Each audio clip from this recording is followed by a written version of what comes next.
Okay, welcome back to Apollo 13 real-time simulation. Time is 91 hours, 4 minutes and 25 seconds into the mission.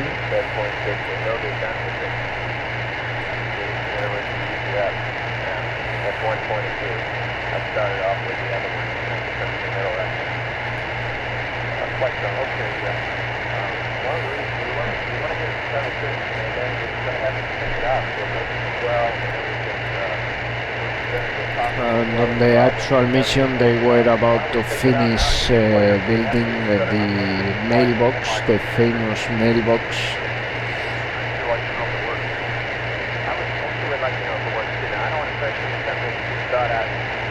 that allowed them to control the CO2 levels in the cabin.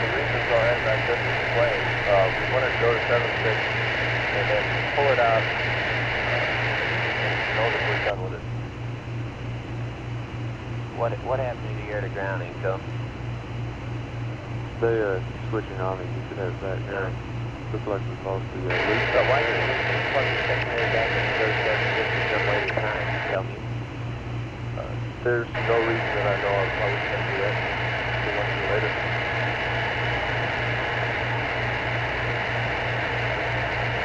Well, I'm not real sure what difference I didn't any logic yet, but well, I'm not sure I understand what difference it makes whether or not we try it now or whether or not we use the secondary transfer. Well, the reason is that this doesn't work. We have to do something else.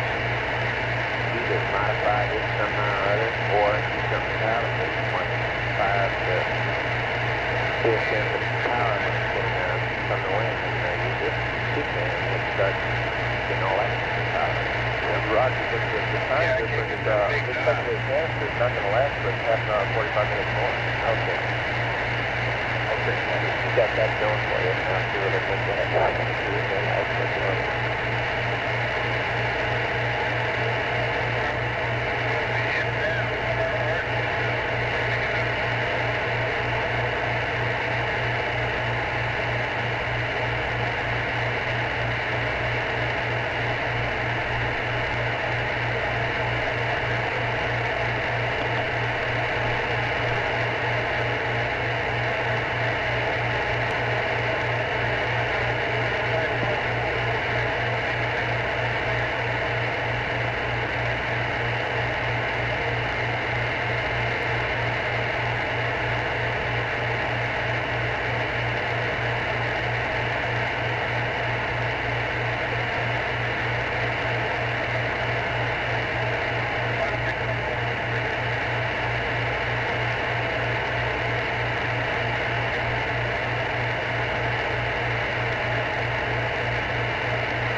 I'd like, I want you to continue to monitor this CO2 installation, but have somebody in the back room or wherever you want think about running it in, take water to the ground for a while, trying to you should go ahead. for procedure in order to find out if it works.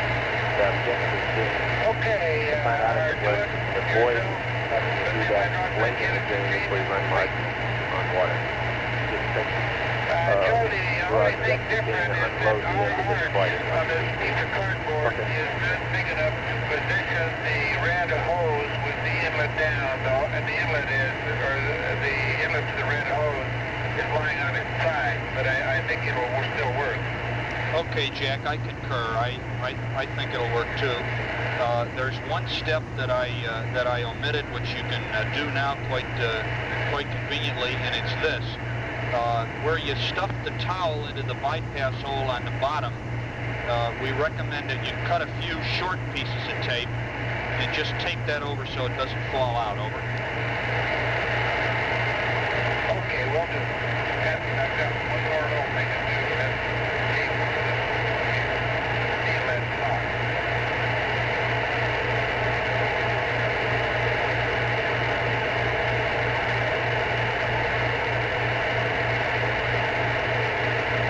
What procedures we're going to run at that point?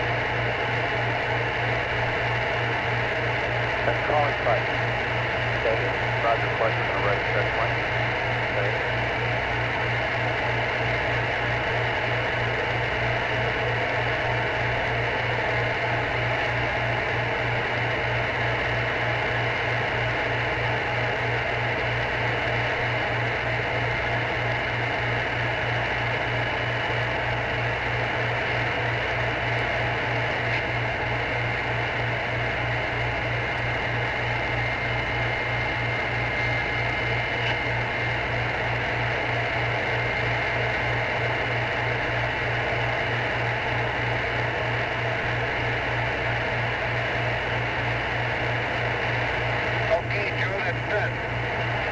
Okay, Jack. Now, the remaining steps are simply suit loop configuration steps to get this thing into full operation.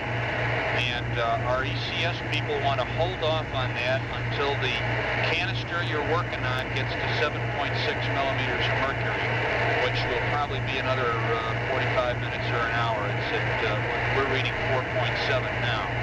So what we'd like you to do in the interim is to set up the second command module canister the same way you just did the first one, using the commander's hose. And get that all set. Probably about that time it'll be time to switch over. For your information, when you've got that done and if you've had your breakfast and so on, the next thing I've got for you is a switch configuration list for the command module, which will represent the power down square one starting configuration for all our pre-entry checks. Over.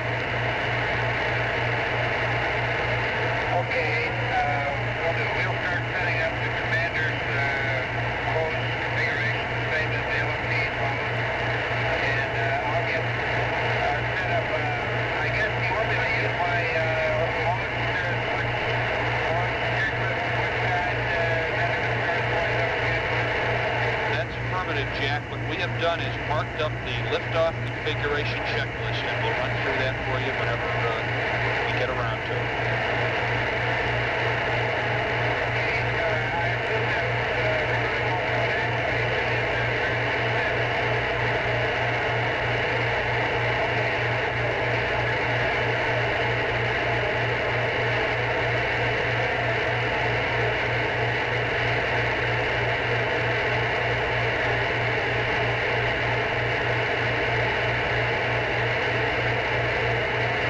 Before they put this back in operation, they're going to deplete the other canister first.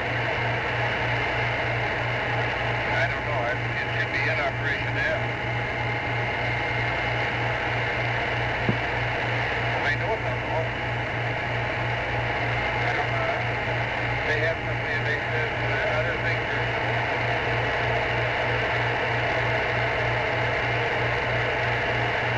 Okay, Houston, Aquarius. Aquarius, you ready to go.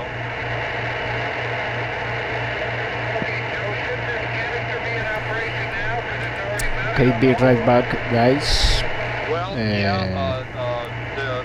We are listening to Apollo in real-time interactive experience from Stephen Slater and Ben Feist. Links in the description. With the commander's hose is to get the bag Be all right ready, back. but not stick the hose in until we call you on it, okay?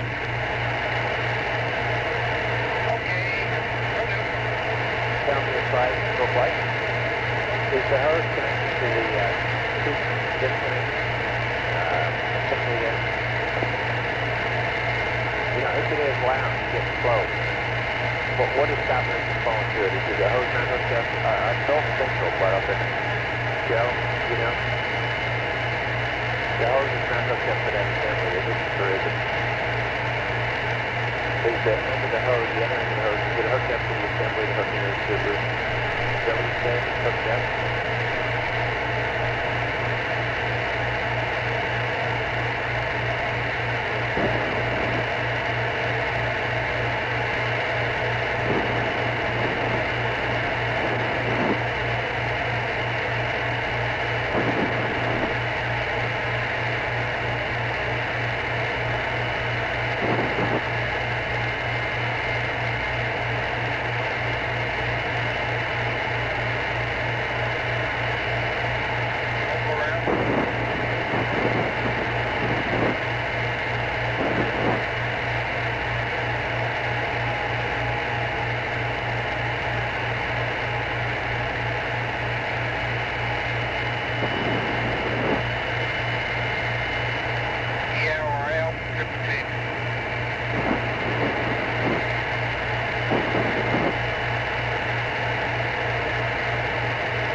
In a little while, I'm going to want to entertain a discussion of picking a take time for NCC5, and I'd like you to have all your options laid out, okay?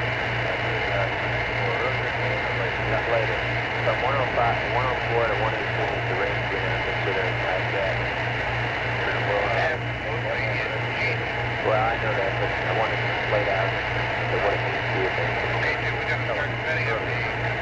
Get your own flight, copy that.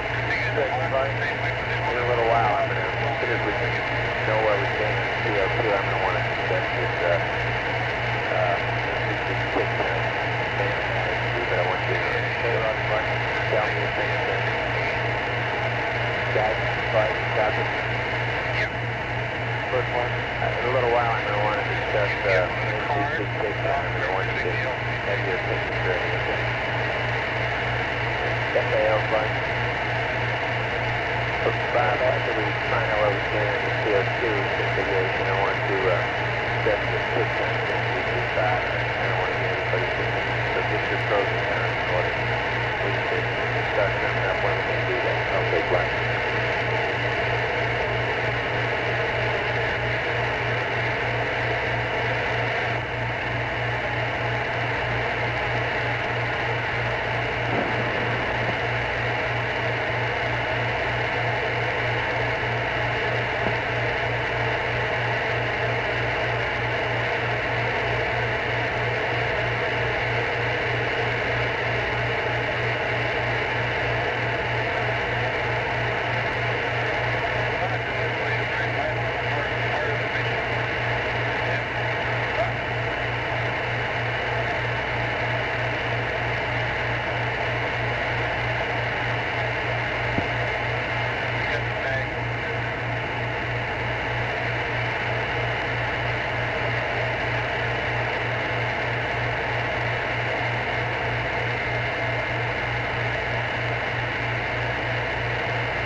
you read on flight director?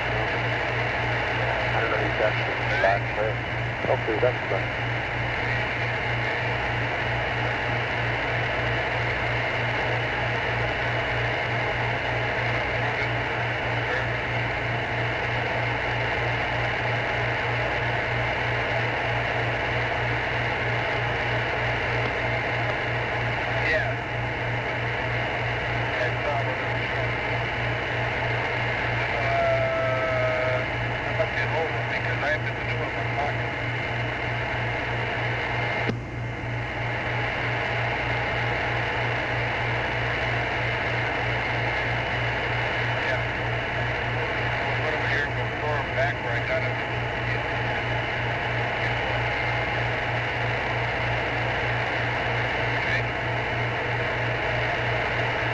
Hello, Aquarius, Houston.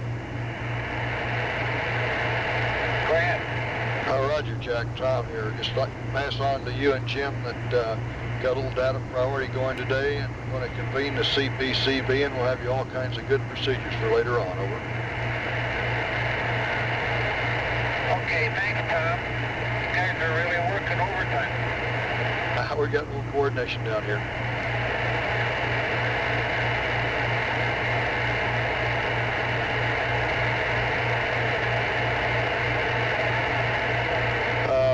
Aquarius, Houston, they might pass on to Jim. He had such a long day yesterday, he thought we were going to have to play him some guitar music to get him to sleep last night. Over. It's exactly what he did.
While we're standing by here, and they're working on the second creation.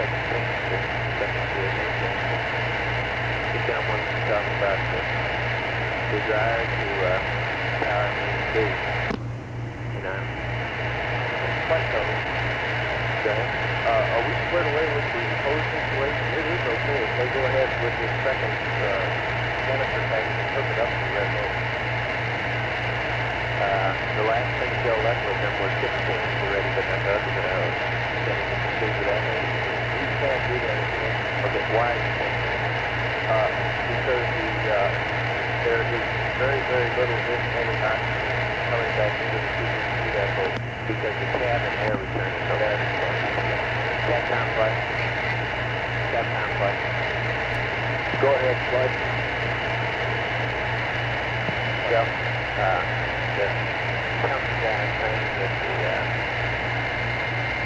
commander throws to be hooked up to that ship, and basically when you get to it, and ready to proceed with that, with the safety triggers, he has very eager with the cabin, and there's effectively no flow through this, and we're still using the temperature change in the left system all the way, according to the other camera on mine. Okay, okay. So, they'll probably come to you when you set one distance. Kind of looks like the Earth has got kind of angled a little bit for many hours. So I think it's been great.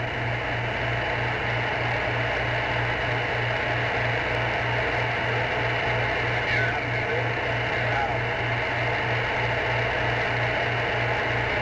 Put it on the terminator.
This is Apollo Control, 91 hours, 31 minutes, ground elapsed time.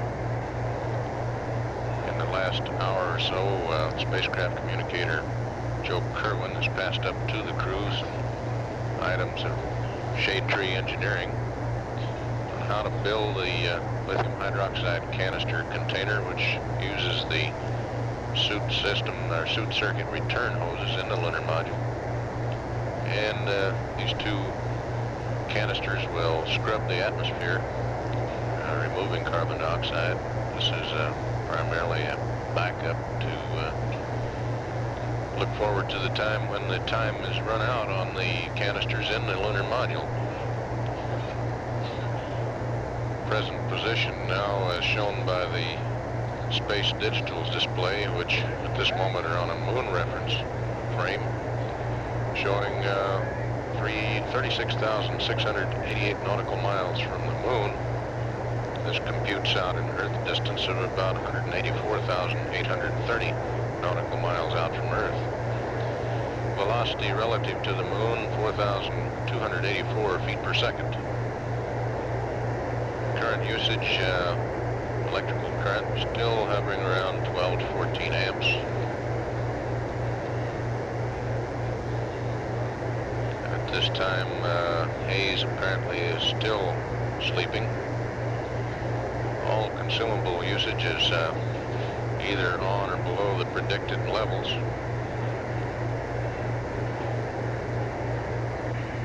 And at 91 hours 33 minutes, ground elapsed time, this is Apollo Control, standing by.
said listening to the loop. We've been tracking what appears to be a very mild storm with no real consistency in the wind pattern out in the Pacific, of course. And the weather people just come in and they're talking about the next 3 times.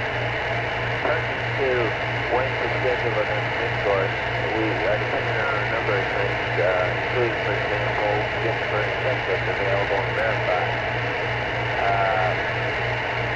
Unless somebody has some reason why we should do otherwise, and in the interest of getting we found as late as practical with the guys probably sleep out there, I've asked to get a report at about 3 o'clock this afternoon on what the weather conditions would be. This would be at about 6 P,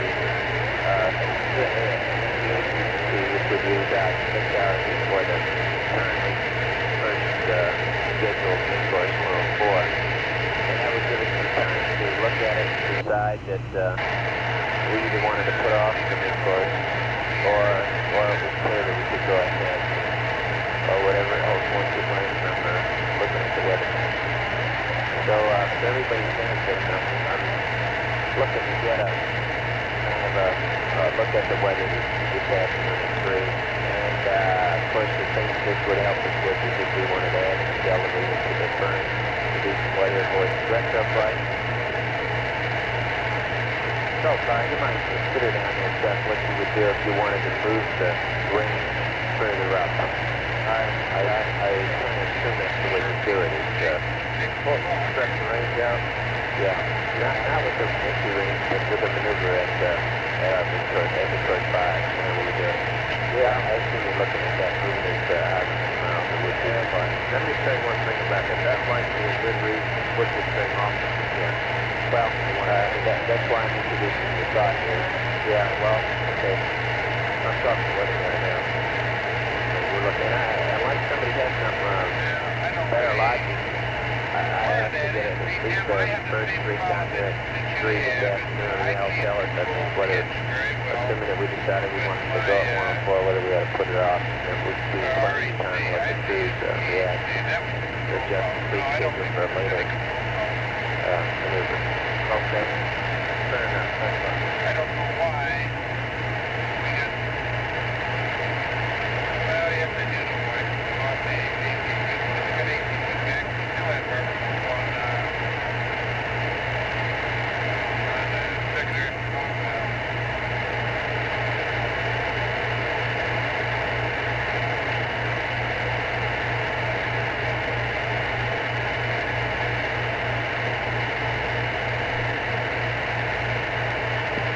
Flight Tony. Go ahead. There's a consumables update on channel 58, and I have some numbers for you to what the wind course is costing. Stand by. Take time.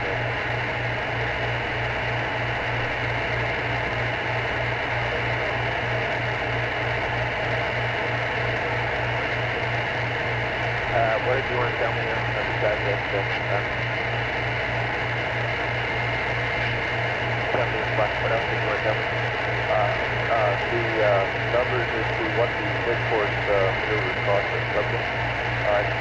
Electrical power is 76 amp hours approximately. That's for two wind courses. That's for, this is for both wind courses. Okay, 76. That's right. That results in a completion time of 204 hours. Yeah. When you say 76 amp hours, is that over and above the current rate, or is that a total from 0? No, this is strictly over and above the delta. That's right. Okay. That would just be a what? Good roll for 204 hours. 4 hours. So just crudely, it's about 6 hours of flight time. That's right. Okay. The water is approximately 14 pounds. This again is above what we're normally using. And that results in a completion time of approximately 160 hours and 30 minutes. Okay. Again, it's a 5 hour. Right. 5 hour delta. That's perfect. O2 is in right? That's perfect. So okay. So again, I'll try to work to 6 hours on top of the numbers that regularly show on channel 58. That's fun. Okay. That's no problem.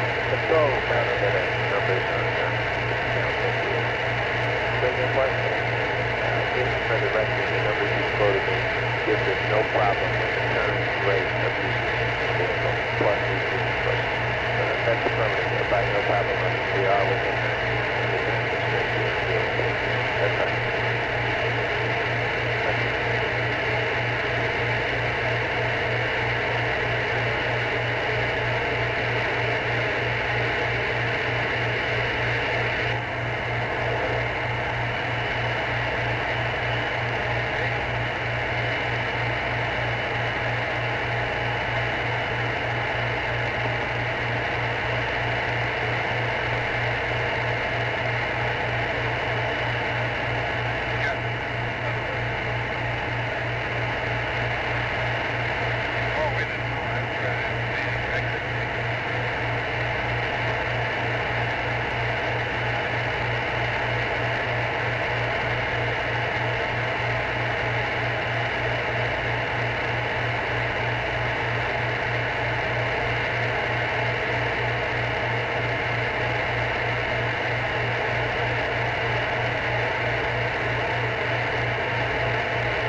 If they are, I'm going to try to make another pass of that one. And then you may keep me another 15.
Right. So, take some time after cruise and venue. If we've been riding along here, all the tunnel hardware out, we've done burns, we've been TCC to get a confirmation that docking tunnel index. See if that thing has shifted, if we're going to be transferring a lap from one vehicle to the other. We'll do that. Under your restraining cable. Remind me that restraining cable there. later now when we get closer to the ground. So,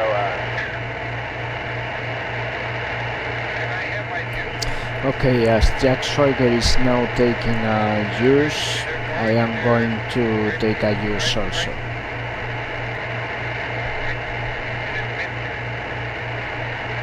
and we have to empty both gas and water tanks before we can try this split machine. And we're going to go over initial switch configuration. Get all the switches set. Telling us both.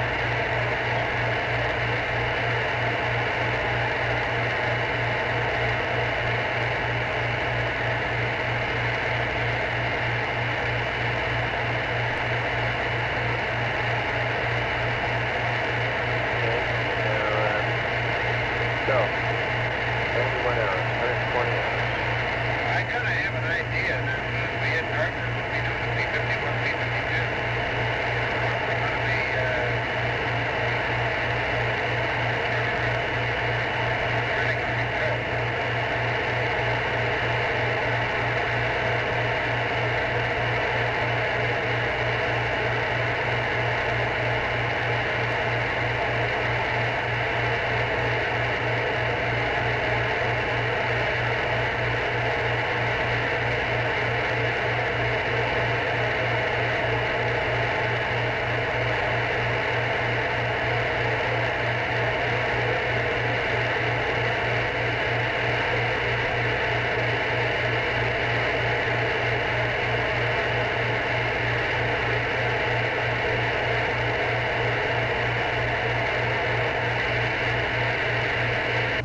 Aquarius, Houston, go ahead.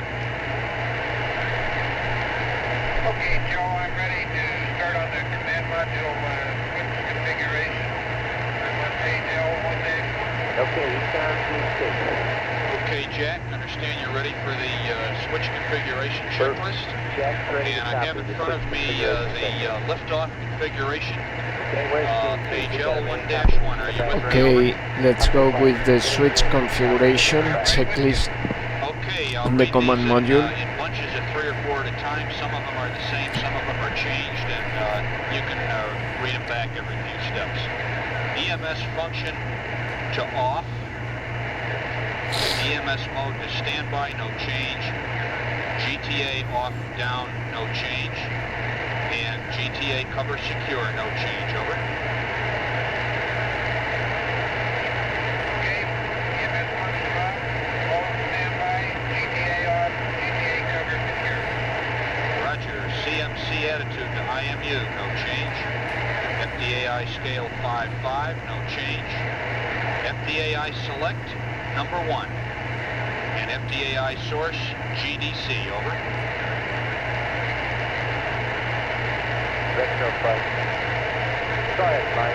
Look, relative to my considerations here, I'm going to want to know about this weather. If what it costs me anywhere between 104 and 118. Okay, I got the figure down. Fine, I want you. Okay. You want to hear? Can't bring it up while they're doing this work. I don't want to talk. I just don't want you guys to I'll read hear. back to you everything before you stop. Okay, fine. The next one that changes 3 down, where we go man attitude pitch to rate command, over.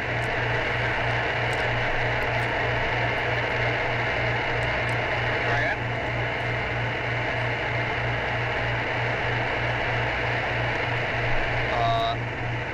Okay, the next 1, 2, 3, 4 are unchanged, and then we want translation controller power to off, rotation control power normal 2 to off, and rotation control power direct 2 to off, over.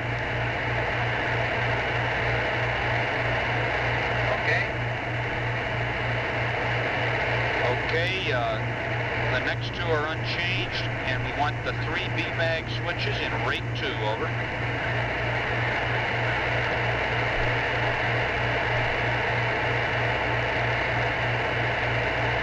Okay. Okay, the next 1, 2, 3, 4, 5, 6, 7, 8 are unchanged, and we get down to the ELS auto switch, which we want in manual, over.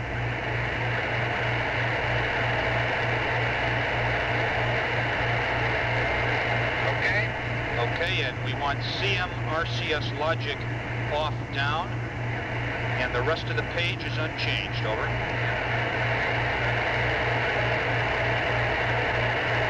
Okay, let me read back the whole page.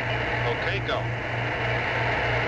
EMS function off, mode standby, GTA down, GTA cover secure, CMC attitude IMU, scale 5-5, FDI select 1, source GDC, and set GDC, manual attitude roll, pitch, yaw, rate command, limit cycle off, dead mint, rate high, DHC power off, rotation control power normal 2 off, rotation control power direct 2 off, spacecraft control SDS, DHC mode 3.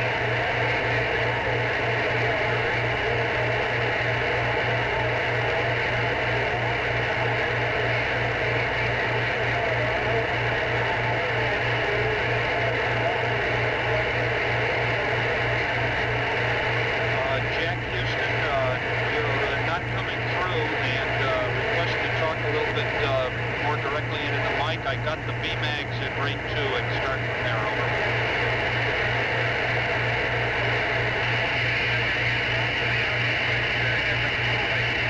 SDS thrust to normal, LB thrust to off, SDS CVC pitch and yaw to auto, SDS gimbal motor pitch and yaw off, LB CP left CSF, ELS logic off, ELS auto to manual, CM RCS logic off down, CM propellant dump off, propellant purge off, IMU cage off, EMS roll at 05T off. Okay, that's 100% Jack. Let's go to page 2, and we start with Alpha PC to PC, and launch vehicle SPS indicators to GPI, over. Okay, keep going. Okay, the next 3 are unchanged, and then the event timer start to stop, over.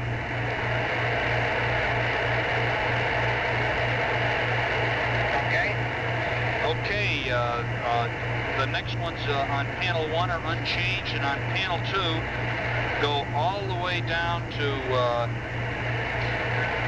SMRCS propellant talkbacks, and in parenthesis scratch out 8 and put 4 to gray, and then pencil in a line SMRCS propellant talkbacks 4 to barber pole, over.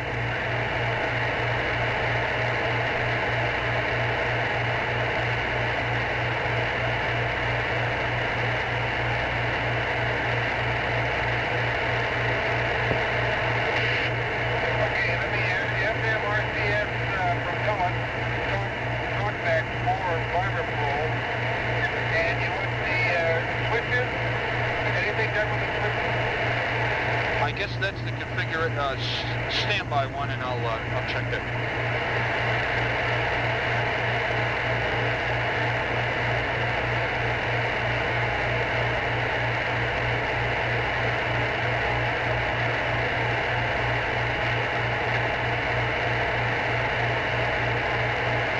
Okay, Jack. The switches all remain in their present position, which is center, but because we have no power on the bus, the bottom row of talkbacks will be spring-loaded to the barber pole position, and that's for your information, over. Oh, that's right. No, I knew that. I'm not thinking too well. Okay, the next 1, 2, 3, 4, 5 are the same, and we want EDS auto to off, over. Okay. Okay, the next 3 are the same, and then we want propellant dump to RCS command, 2 engine out to off, and launch vehicle rates to off, over.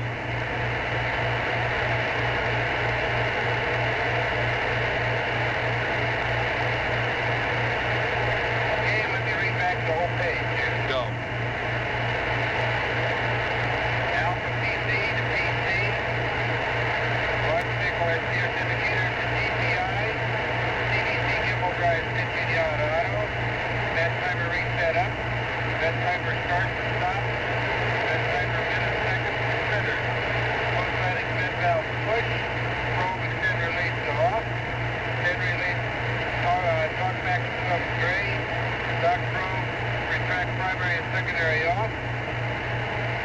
Extend running lights, EVA lights off. Extend running lights, rendezvous light off. Gotta get a, there you go. Tunnel light off, left power light off. Service mods are RTF helium 4 center. Helium 1 talkback 4 gray. Up telemetry, command module and IU to block. Command module RCS pressure off. Service module RCS indicator for color quantity. Service module RCS helium 2 4 center. Helium 2 4 talkback gray. Service module RCS heater 4 off.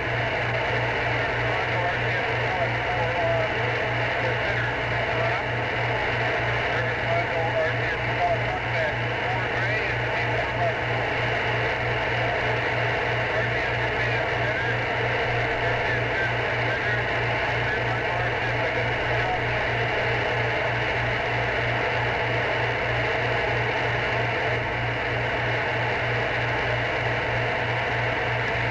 Okay, Joe, are you with me? Jack, Houston, the comm kind of gets better and worse, and the last one I copied was RCS transfer to center. Start from there. Okay, that's exactly where I was. Command module RCS propellant 2 center on up. Propellant talkback 2 gray. Service module RCS secondary fuel pressure 4 center closed. EDS auto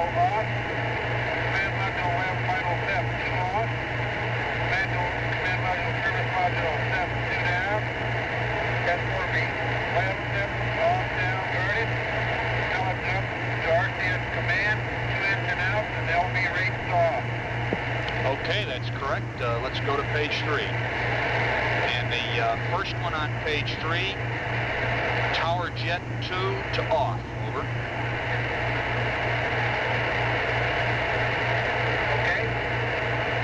Okay, the next 1, 2, 3, 4, 5, 6, 7 are the same. And then we get caution warning normal to AC, caution warning CSM to CM, and caution warning power to off. Over.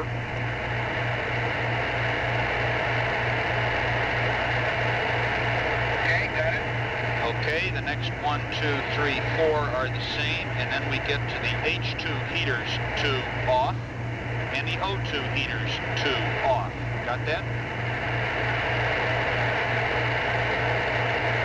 Yeah, we don't really have any H2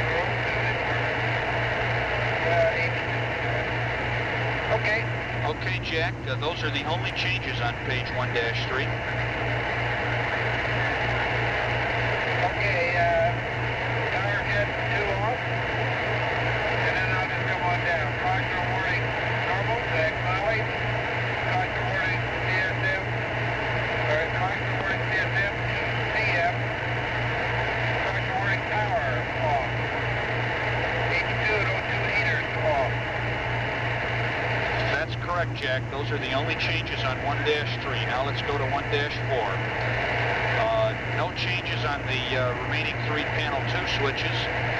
On panel 3, the first 1, 2, 3, 4 are unchanged. And then we want fuel cell heaters 3 to off. Over. Okay. Okay, the next 1, 2, 3, 4, 5, 6, 7, 8 are the same. And then we want fuel cell 1 main bus A to off. And skipping 1, we want fuel cell 2 main bus Control A flight. to off. Go ahead. What's the channel? Over. What's the status of the shoot? Okay, on channel 1 right now, flight, and rising at a rate of about 30 Okay, psi skip an hour. 2, and then we want Predict fuel burst cell disk 3 main rupture bus about A 107 talkback feet. to gray. Okay. Over. Okay. I'd like to know that earlier. Okay. Okay, I was the gonna next come to one you we on it, want but you main got tied up bus with other A stuff. reset I had him to note off. to remind you of it. Skip How 1, and much we going want can we fuel get cell out of 1 this, main bus even if B that goes? talkback to Okay, I got gray. the guys Over. working on it right now, Mike. I got to tell me who we got right now. How much Remember that we open circuited all the fuel cell, but the talkbacks will be gray because we have no power in the spacecraft, so they spring load to white Okay, skip 1, and we the want main bus B reset talkbacks. to off. Over. All right, then the next 1, 2, 3, 4, 5, 6 are the same. And then we want S-band transponder to center off. Skip 1, and we want S-band power amplifier high to center off. And the power amplifier talkback to barber pole. Over.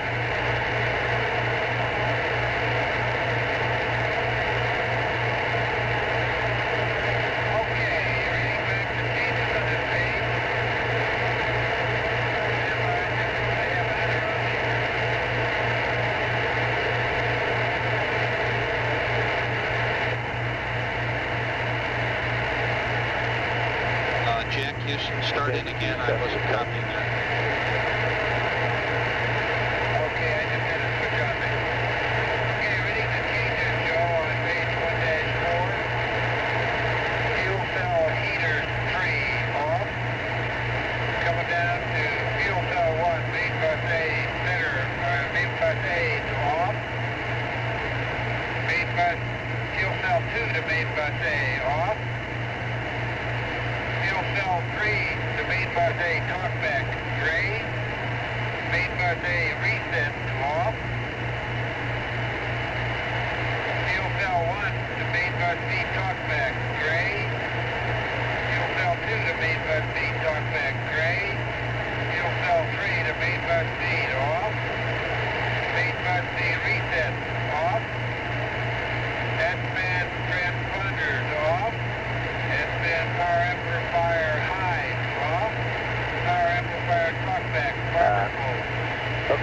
like to... Okay, Jack, that's completely correct on 1-4. Let's go to 1-5. I'd like to get retro. And on that page, the first 1, 2, 3, 4, 5, 6 are the same. And we want up telemetry command to off. While Joe's using this everything, I want to see it in that flight director loop.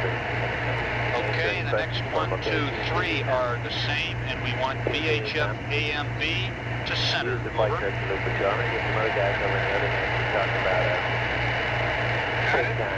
The next 1, 2, 3, 4 are the same, and we want S-band squelch to off, and fuel cell reactance valve to normal. Over. Can you meet me and become Roger here in a little while at the Okay, the next 1, 2, 3 are the same, and then we want tape recorder forward to center, tape motion talk back barber pole, SCE power to center, and PMP power to center. Over.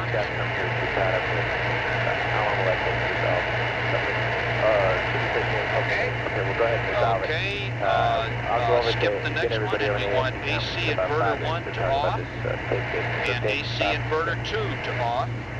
Over. Okay, skip the next, and we want inverter 1 AC1 to off, and skip 2, and we want AC1 reset to off. Over. Okay, skip 1, and we want inverter 2 AC2 to off, and skip 1, and we want AC2 bus reset, AC2 bus reset to off.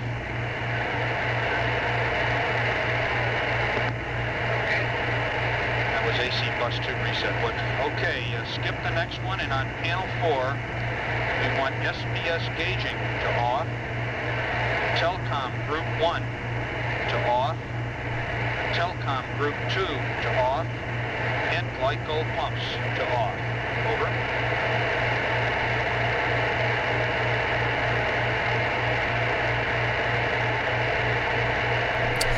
Okay, this is a baseline configuration to be able to restart the command module from a known configuration, from a predefined configuration.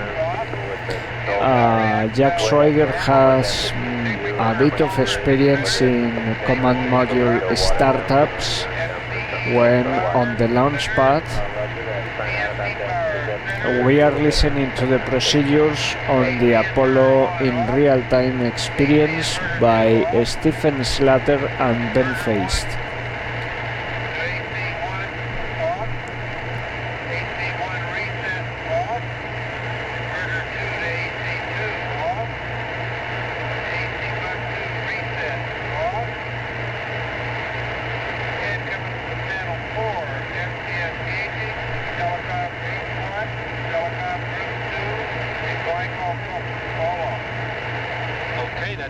On 1-5, Jack. Let's go to 1-6. And the first line, we want suit compressors both to off. Over.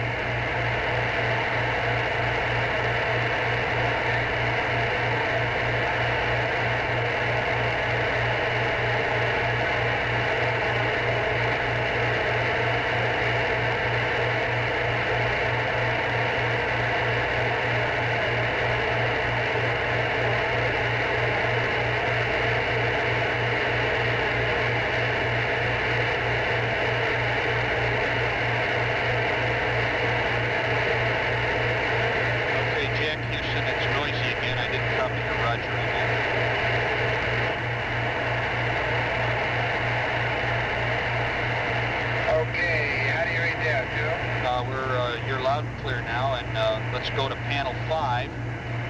We want fuel cell pumps. AC1 off, AC2 off, and that's the fuel cell 1 pumps, AC1 off, fuel cell 2 pumps, AC2 off, fuel cell 3 pumps, AC2 off, GNN power off, and both the main bus ties off. Over.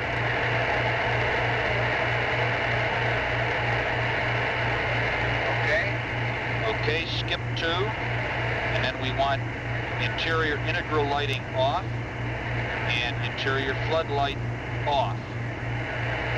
Scratch out full dim or full bright, over.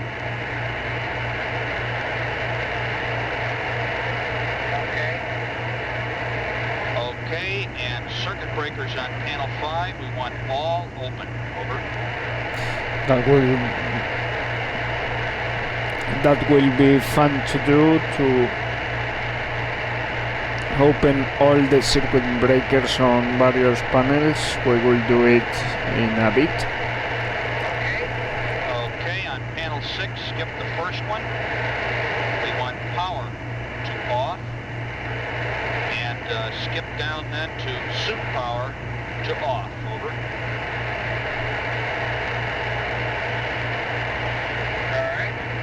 Okay, on panel 7, we want EDS power off, TVC servo power 1 and 2 off, FDAI GPI power off, and logic 2/3 power off, over.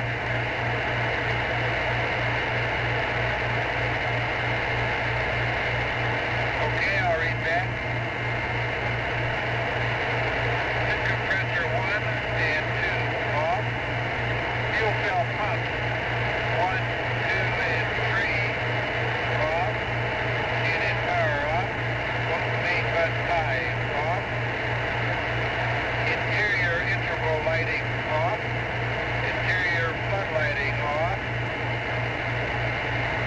Then coming down, all circuit breakers on panel 5 open. Panel 6, the power should be off. Seat power should be off. Panel 7, all 5 of those switches should be off. Okay, Jack, that's correct. Let's go to page 1-7. SCS electronics power off. SCS signal conditioner driver bias 1 and 2 off. And BMAG power both off. And direct O2 valve to close, over.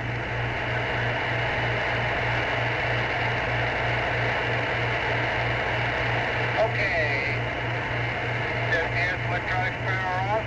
Both signal conditioner driver bias power off. BMAG power, 2 of them off. Direct O2 closed. Okay, now on panel 8, I'm going to have to read you a number of circuit breakers that we want open. And so start with CB panel 8, all closed except, leave the 2 that we have there, CMRCS heaters open and float bag open, and add the following. I'll read them up one at a time and you can roger. SCS logic bus 4 to open, over. SCS logic bus 4. Right. SPS pitch and yaw 4 to open.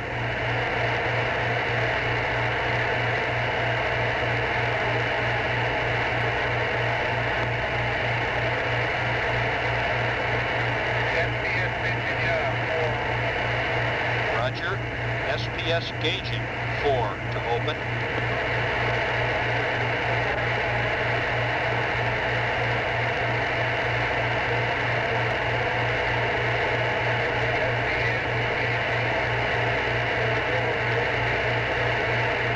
Okay. And sex arm 2 to open.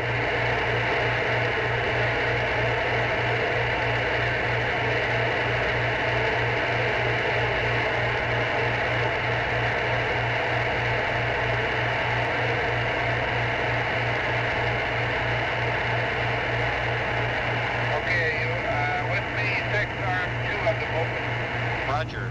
The next is EDS 3 to open.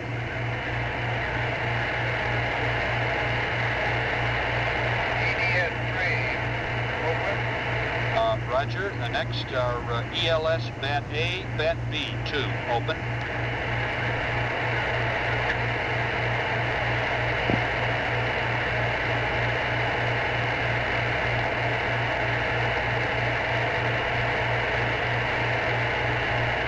ELS BAT A and BAT B 2 up open. Roger. post-landing vent, flight/post-landing to open.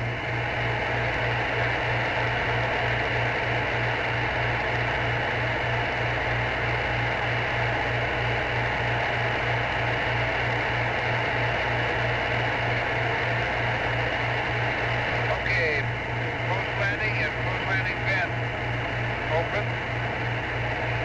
Okay, that was the post-landing vent FLT/PL to open. The next are SCS direct ullage 2 to open.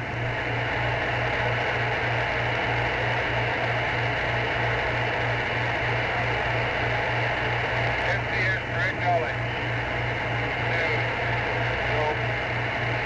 That's correct. And the next ones are SMRCS heater A main B and heater C main B open.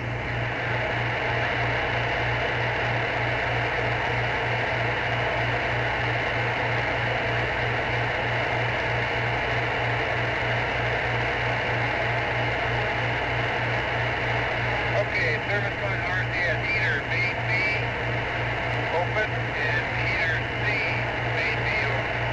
That's correct. And SMRCS heater B main A open and heater D main A open. Over.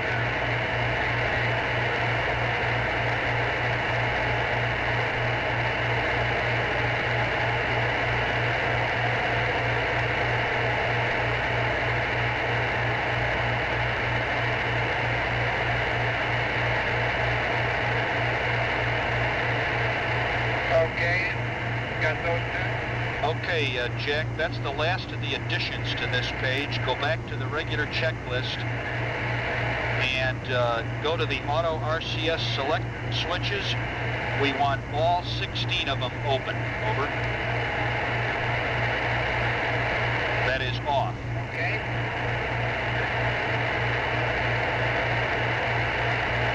Okay, they're setting it off right now. All 16 auto RCS switches off. Okay, then we go down to interior numerics lighting off, interior integral lighting off, and interior flood lighting off. Over.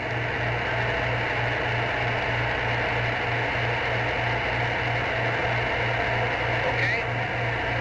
Okay, skip 3. We want Sex Logic 2 off down and Sex Pyro Arm 2 off down. Over.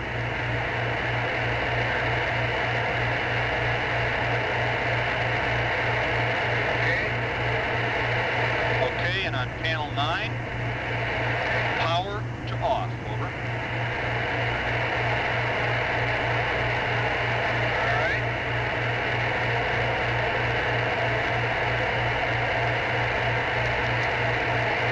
Okay, Jack, I don't think you need to read back all the circuit breakers because we copied them as you went.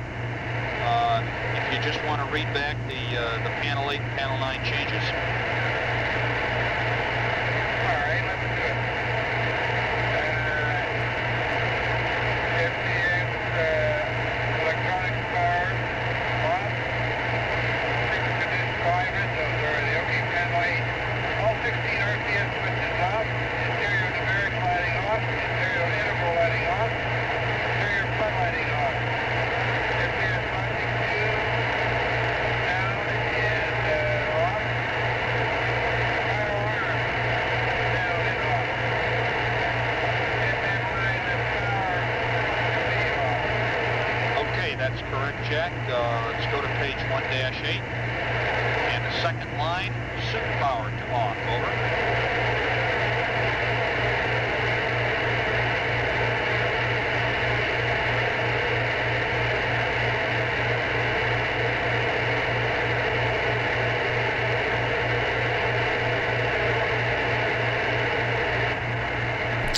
This is the Apollo 13 real-time simulation, approximately 50 hours and a half to splashdown. Okay, Jack, com sounds a little... Com sounds better now, Jack. That Okay, was... we're back. Good. Suit power was off, and then go to panel 10. Power off and suit power off. Over. Okay, got it. Okay, and that's the only changes on page 1-8. Over. Okay, suit power off, panel 10, power, and suit power off. That's correct. Go to page 1-9, and on panel 100, skip the first 4. We want IMU power off. Over. Okay. Okay, skip the next one. We want numerics lighting off, floodlights off, and integral lights off. Over. All right. Okay, on panel 101, skip the first 3. We want urine dump to off and wastewater dump to off. Over. Got it. Okay, on panel 122, the only change is condition lamps to off. Over. All right. Okay, panel 162, no change. Panel 163, no change. Now add in panel 201, food warmer to off. Over.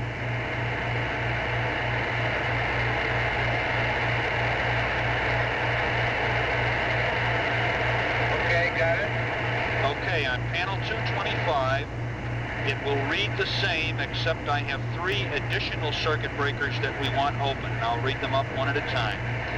The first one is S-band FM transmitter, DSE, group 1 open. Over. Tell me this place. Have you resolved that 2 group question? That's furnace like, there's nothing wrong with the changes. What was wrong with the old procedure?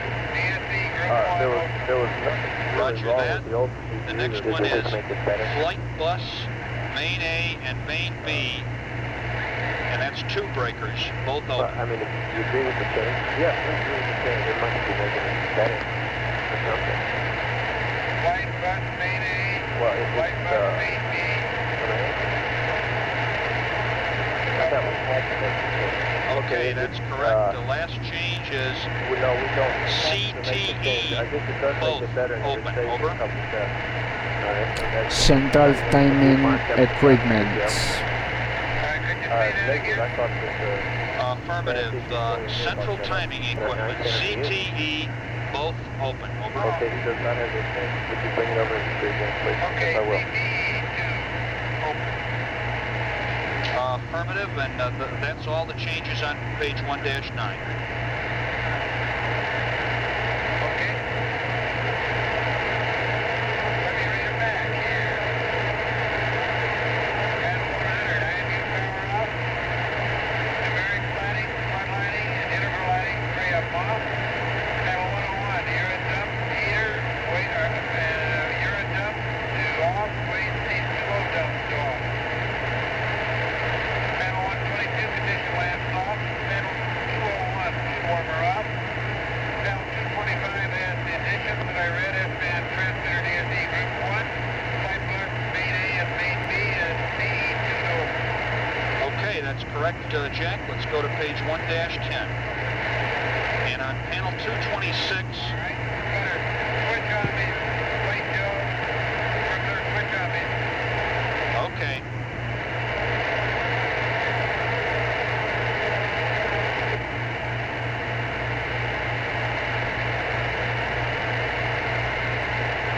Okay, I read.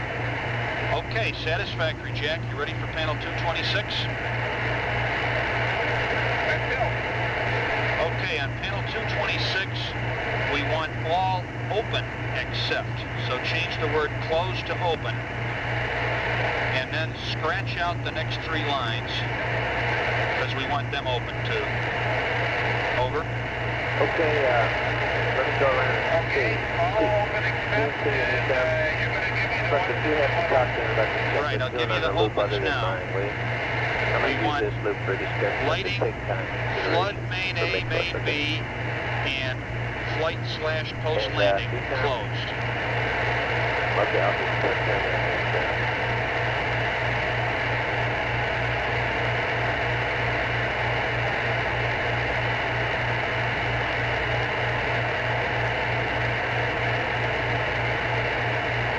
Okay, flighting flood, main A, flighting flood, main B, closed, flight post landing closed.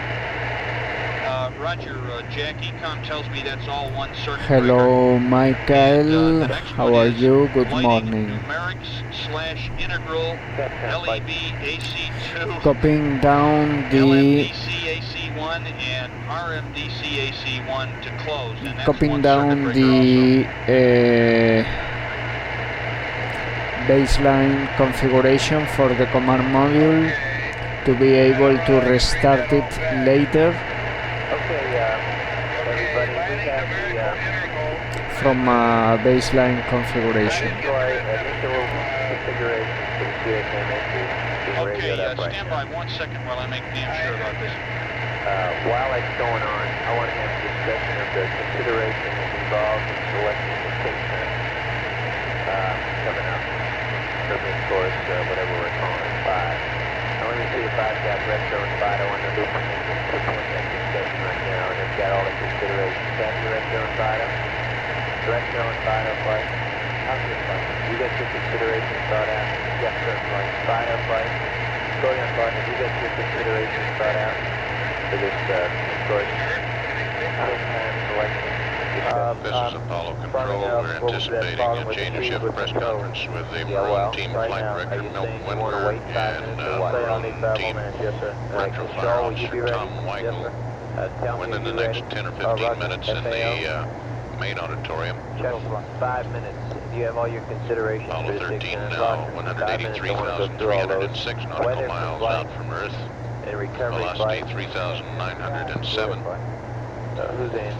Weather Medical recovery. status now, level had about 3 hours We're plus going to have a sleep discussion here in about 5 during the minutes. night. The what Swigert had tip time 8 hours. to consider. Hayes has been part asleep of the 6 hours and the still asleep weather this time. avoidance possibility. I'd like you to join us in discussion. Bring weather with you on the loop. Okay, on He's not up the early. Roger, we'll get 226 him up. circuit breakers And that I we'll be in read about up, 5 minutes. there are 6 circuit breakers involved, and they're the first 6 from the left on the bottom row of the panel. They're under lighting. We want the 3 flood circuit breakers out and the 3 numerics/integral circuit breakers. I don't mean out, I mean closed. We want those 6 closed and the rest open. Over.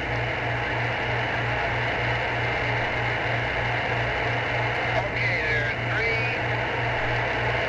flood circuit breakers and 3 numeric circuit breakers. You want all 6 of those closed.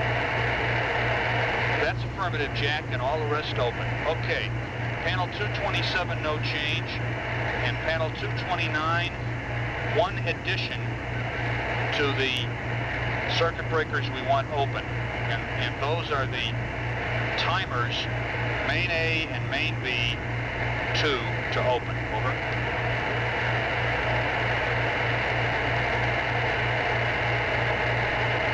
Okay. Okay, you want the timing circuit breakers, 2 out to open. That's affirmative. Okay, on panel 250, Panel 229. we want all closed except, and then scratch out all the ones that are there. Over. Okay, all closed except. Okay, everybody copy. Wait a minute. Yeah, Econ caught me. I said that wrong. We want you to change the word closed to open, and then scratch out the ones that are there. Over.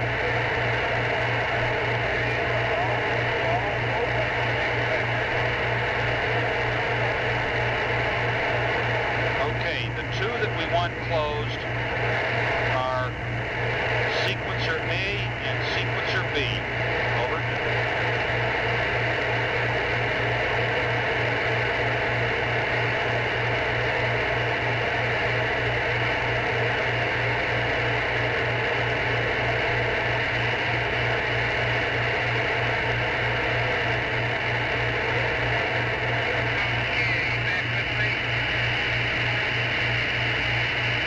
say again, Jack. Com is just improving. Okay, I had to switch on in here.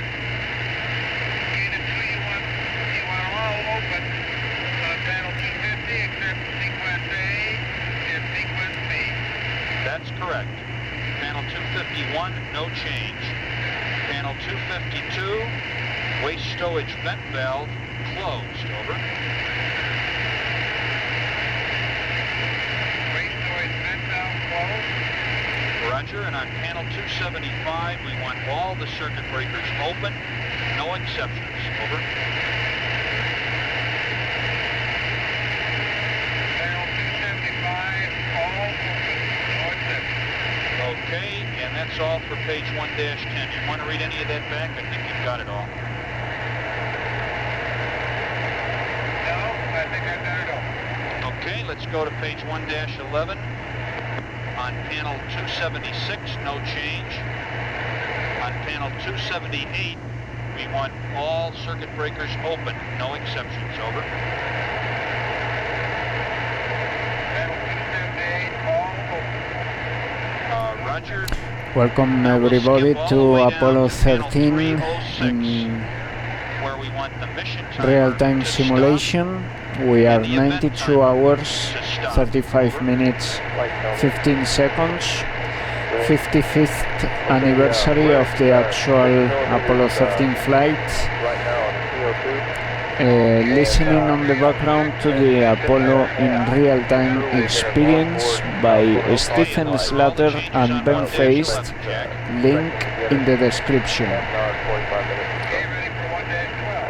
We are copying down the baseline configuration for the command module to be able to restart it from a baseline configuration, from a predefined configuration. We want the repress package valve to off, the SMO2 supply valve to off, the surge tank O2 valve to off. Over.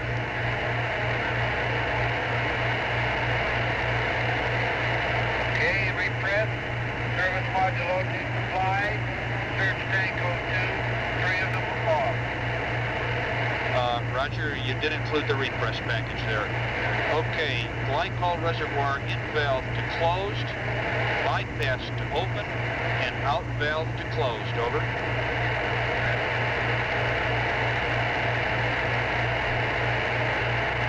Okay. Tell me, Randy. Glycol reservoir in valve. Go ahead. Sorry, go ahead.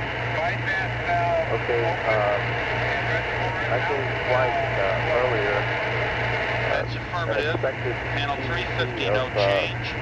Panel 351, main regulator valves 2 to closed. And the H2O/glycol tank pressure regulator valve off and relief valve off. Over. Previously, I gave White a number of 76 amp hours that it cost us to both mid-course correcting track, which is over in 204. Okay. Right, the 204 should be 19945. Water glycol tank pressures, regs, and relief valve. But the business is still Okay, that's affirmed. Now, those are the last changes on 1-12. Let's go to 1-13. And that, you don't want to change it out till 7.5. Okay, go down to panel 380. O2 demand reg valve to off, but you don't want to change it out and till sync circuit 7.5, return right? valve pulled to open. Over. I still want to know that. What's the thinking about the 6.5 on what it's going to happen? Well, that means that the crew will see that light when we get back anytime that changes. That's correct. Go to panel 382. The first 1, 2, 3, 4 are unchanged.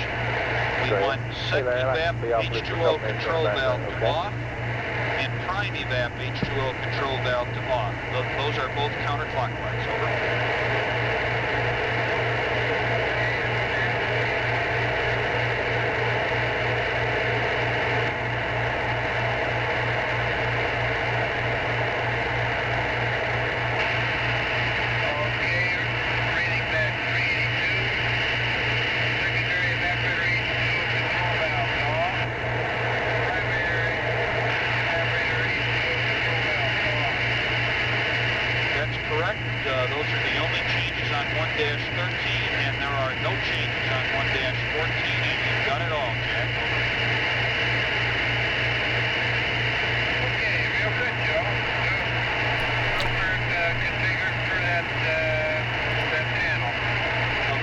you can get those configured when you can, and the next order of business I've got for you is a procedure to verify that main bus B is good, and a little after that we'll want to read up to you for your future information a procedure for transferring LEM power to the command module. Okay, that sounds good. You want to get this switch configuration done first before you get those other procedures done? Yes, I think so. Stand by 1 second. I'll see if Flight has any words for us before you start that. Righty, Tom. Good. I would vote for that. Okay. Anybody else?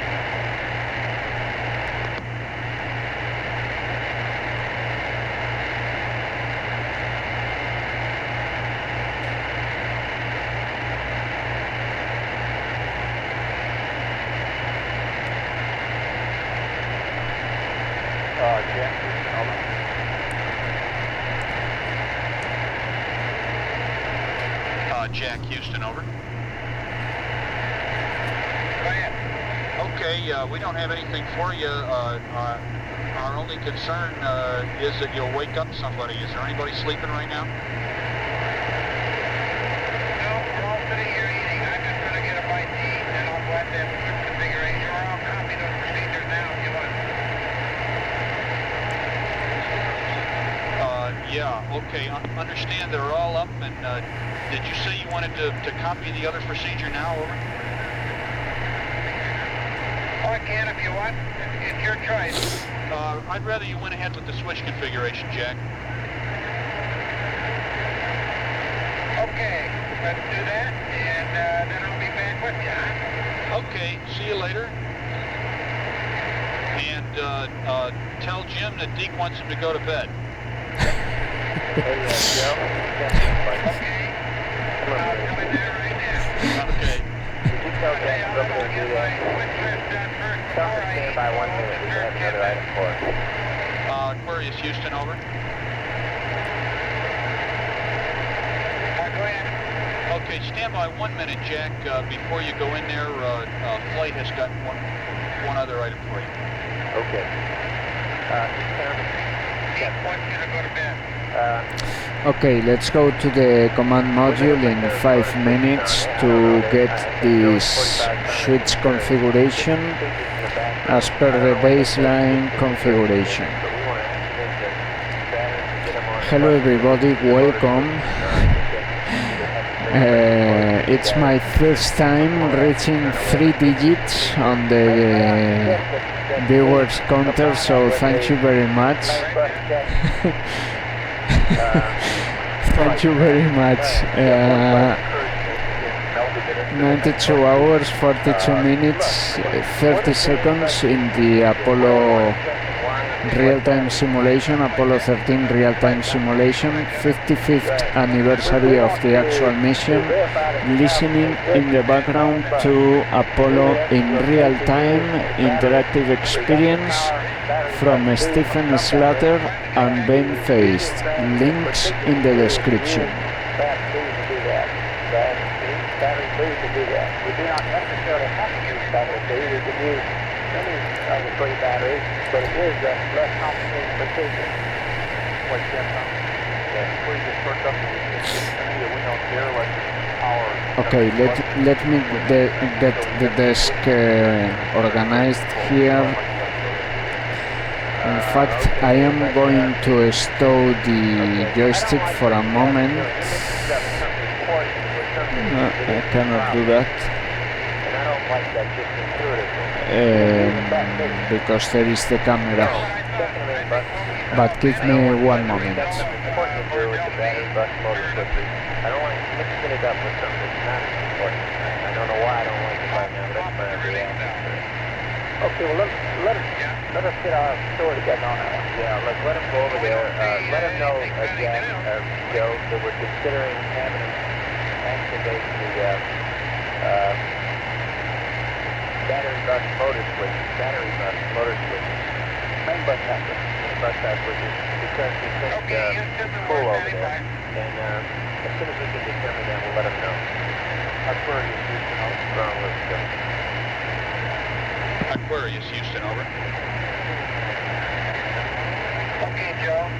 Okay, Jack, you can go ahead and set up that switch configuration. What we're discussing is having you activate the main bus tie motor switches a little later on, simply to verify that they'll be okay, because the batteries are probably getting a little bit cool. But we'll be back to you with the procedure and discussion about that after you get the switch configuration set up. Over. Okay, I'm going to go get the switch configuration done now before Tim goes to bed, so I don't disturb him. You're right. Okay, real fine. You're right, thanks. Right, okay, Tony reported that they're 6 millimeters now. 6.5 is going to get an onboard component. Sorry about might that. want to notify. Okay. 6.9. Okay, I'm going to give the comm to Fredo now. Capcom flight. Oh, what? Joe, did you get a correction to the super part of the CO2 last year?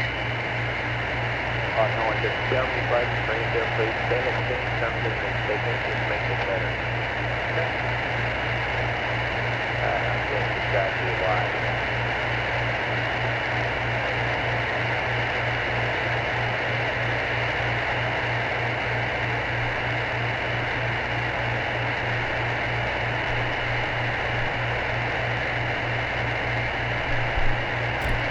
Okay, let's go to the command module. Baseline configuration.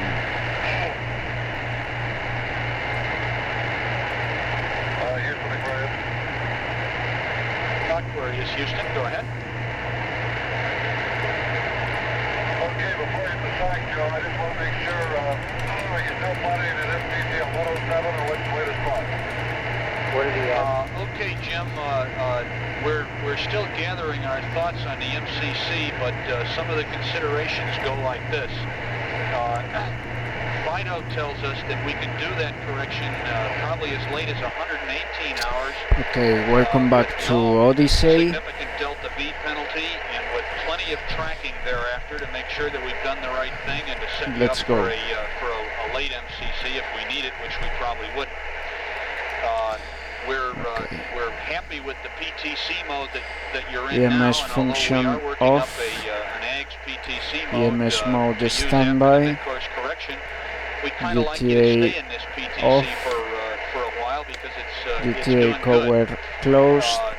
We're looking at the weather in the landing area. We don't CMC think we'll have a problem, altitude but we're checking real close. IMU. And if there's any Fair scale changing that we want to 5.5. do, we want to get it into this mid-course Select correction. 1 And shows for reasons GDC. like that, we are considering possibly delaying the Manual mid-course attitude correction from rate 104 hours command. to sometime between there and 118. Limit We'd like to cycle know what off. you think about it. Over. That's one minimum. We have no Rate trouble, high. as THC long as, power we off. do the mid-course, so there's plenty of tracking thereafter HC to, power correct, off. for Direct mid-course. That's my only off. Okay, Jim, roger SCS that. And, free. based on Fido's input that he'd like to do it Mid-Mach not mode. later than 24 hours before EI. We will be doing it prior to 118 hours. Rate 2. And we'll work that and let him know as soon as we can, Joe. SPS thrust normal. DB thrust off. STS TBC pitch auto and yaw auto. Gimbal motors all off.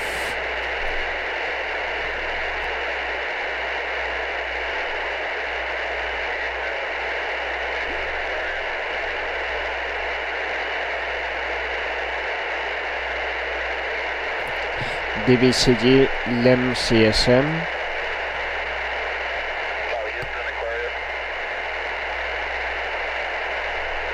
ELS logic Aquarius, off. Houston, go. ELS auto to manual. CM RCS logic off.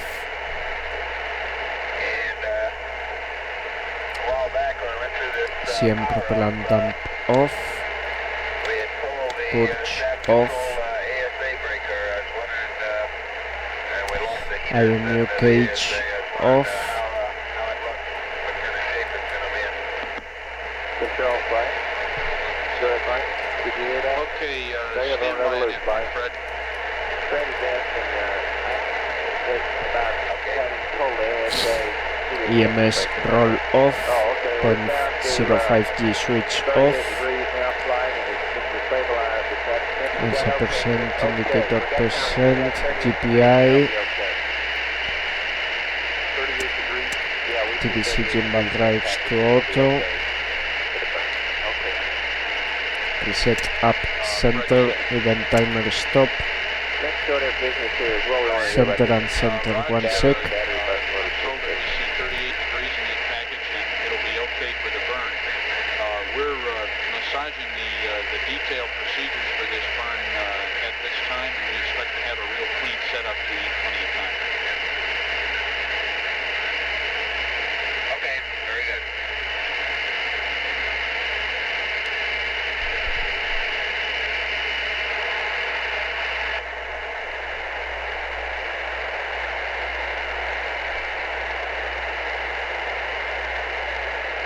And I don't know if Jack passed it on to you, but Jack and I just finished logging about 6 hours sleep each.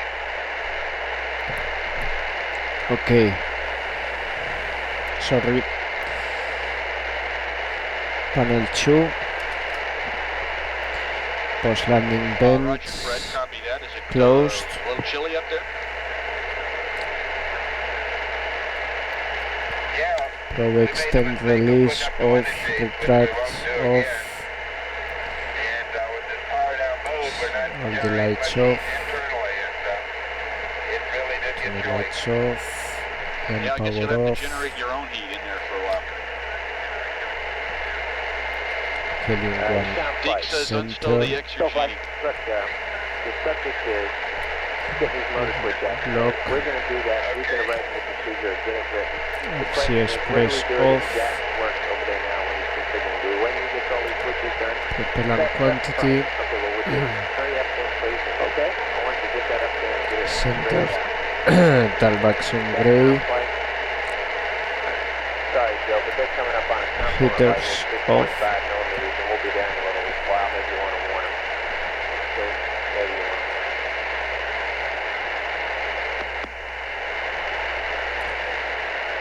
is an RCS propellant for center,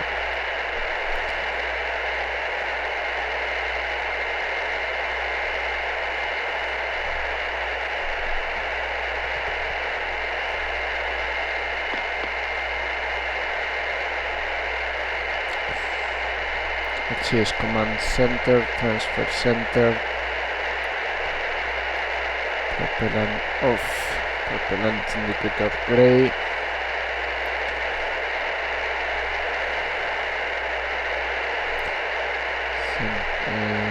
center, EDS auto off,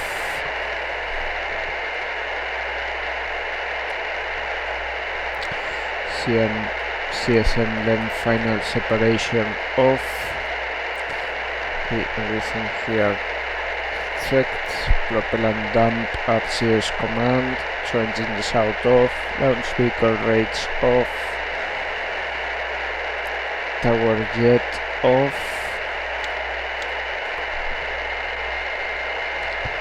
launch vehicle guidance IU,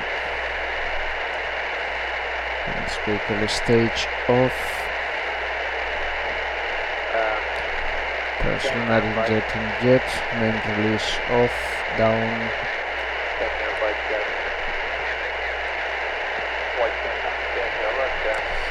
We're going to get up this procedure. As soon as Jack figures this configuration work, we're going to put the batteries in the bucket through the motor switch and then pull the trigger plate. Okay? That's at the right point.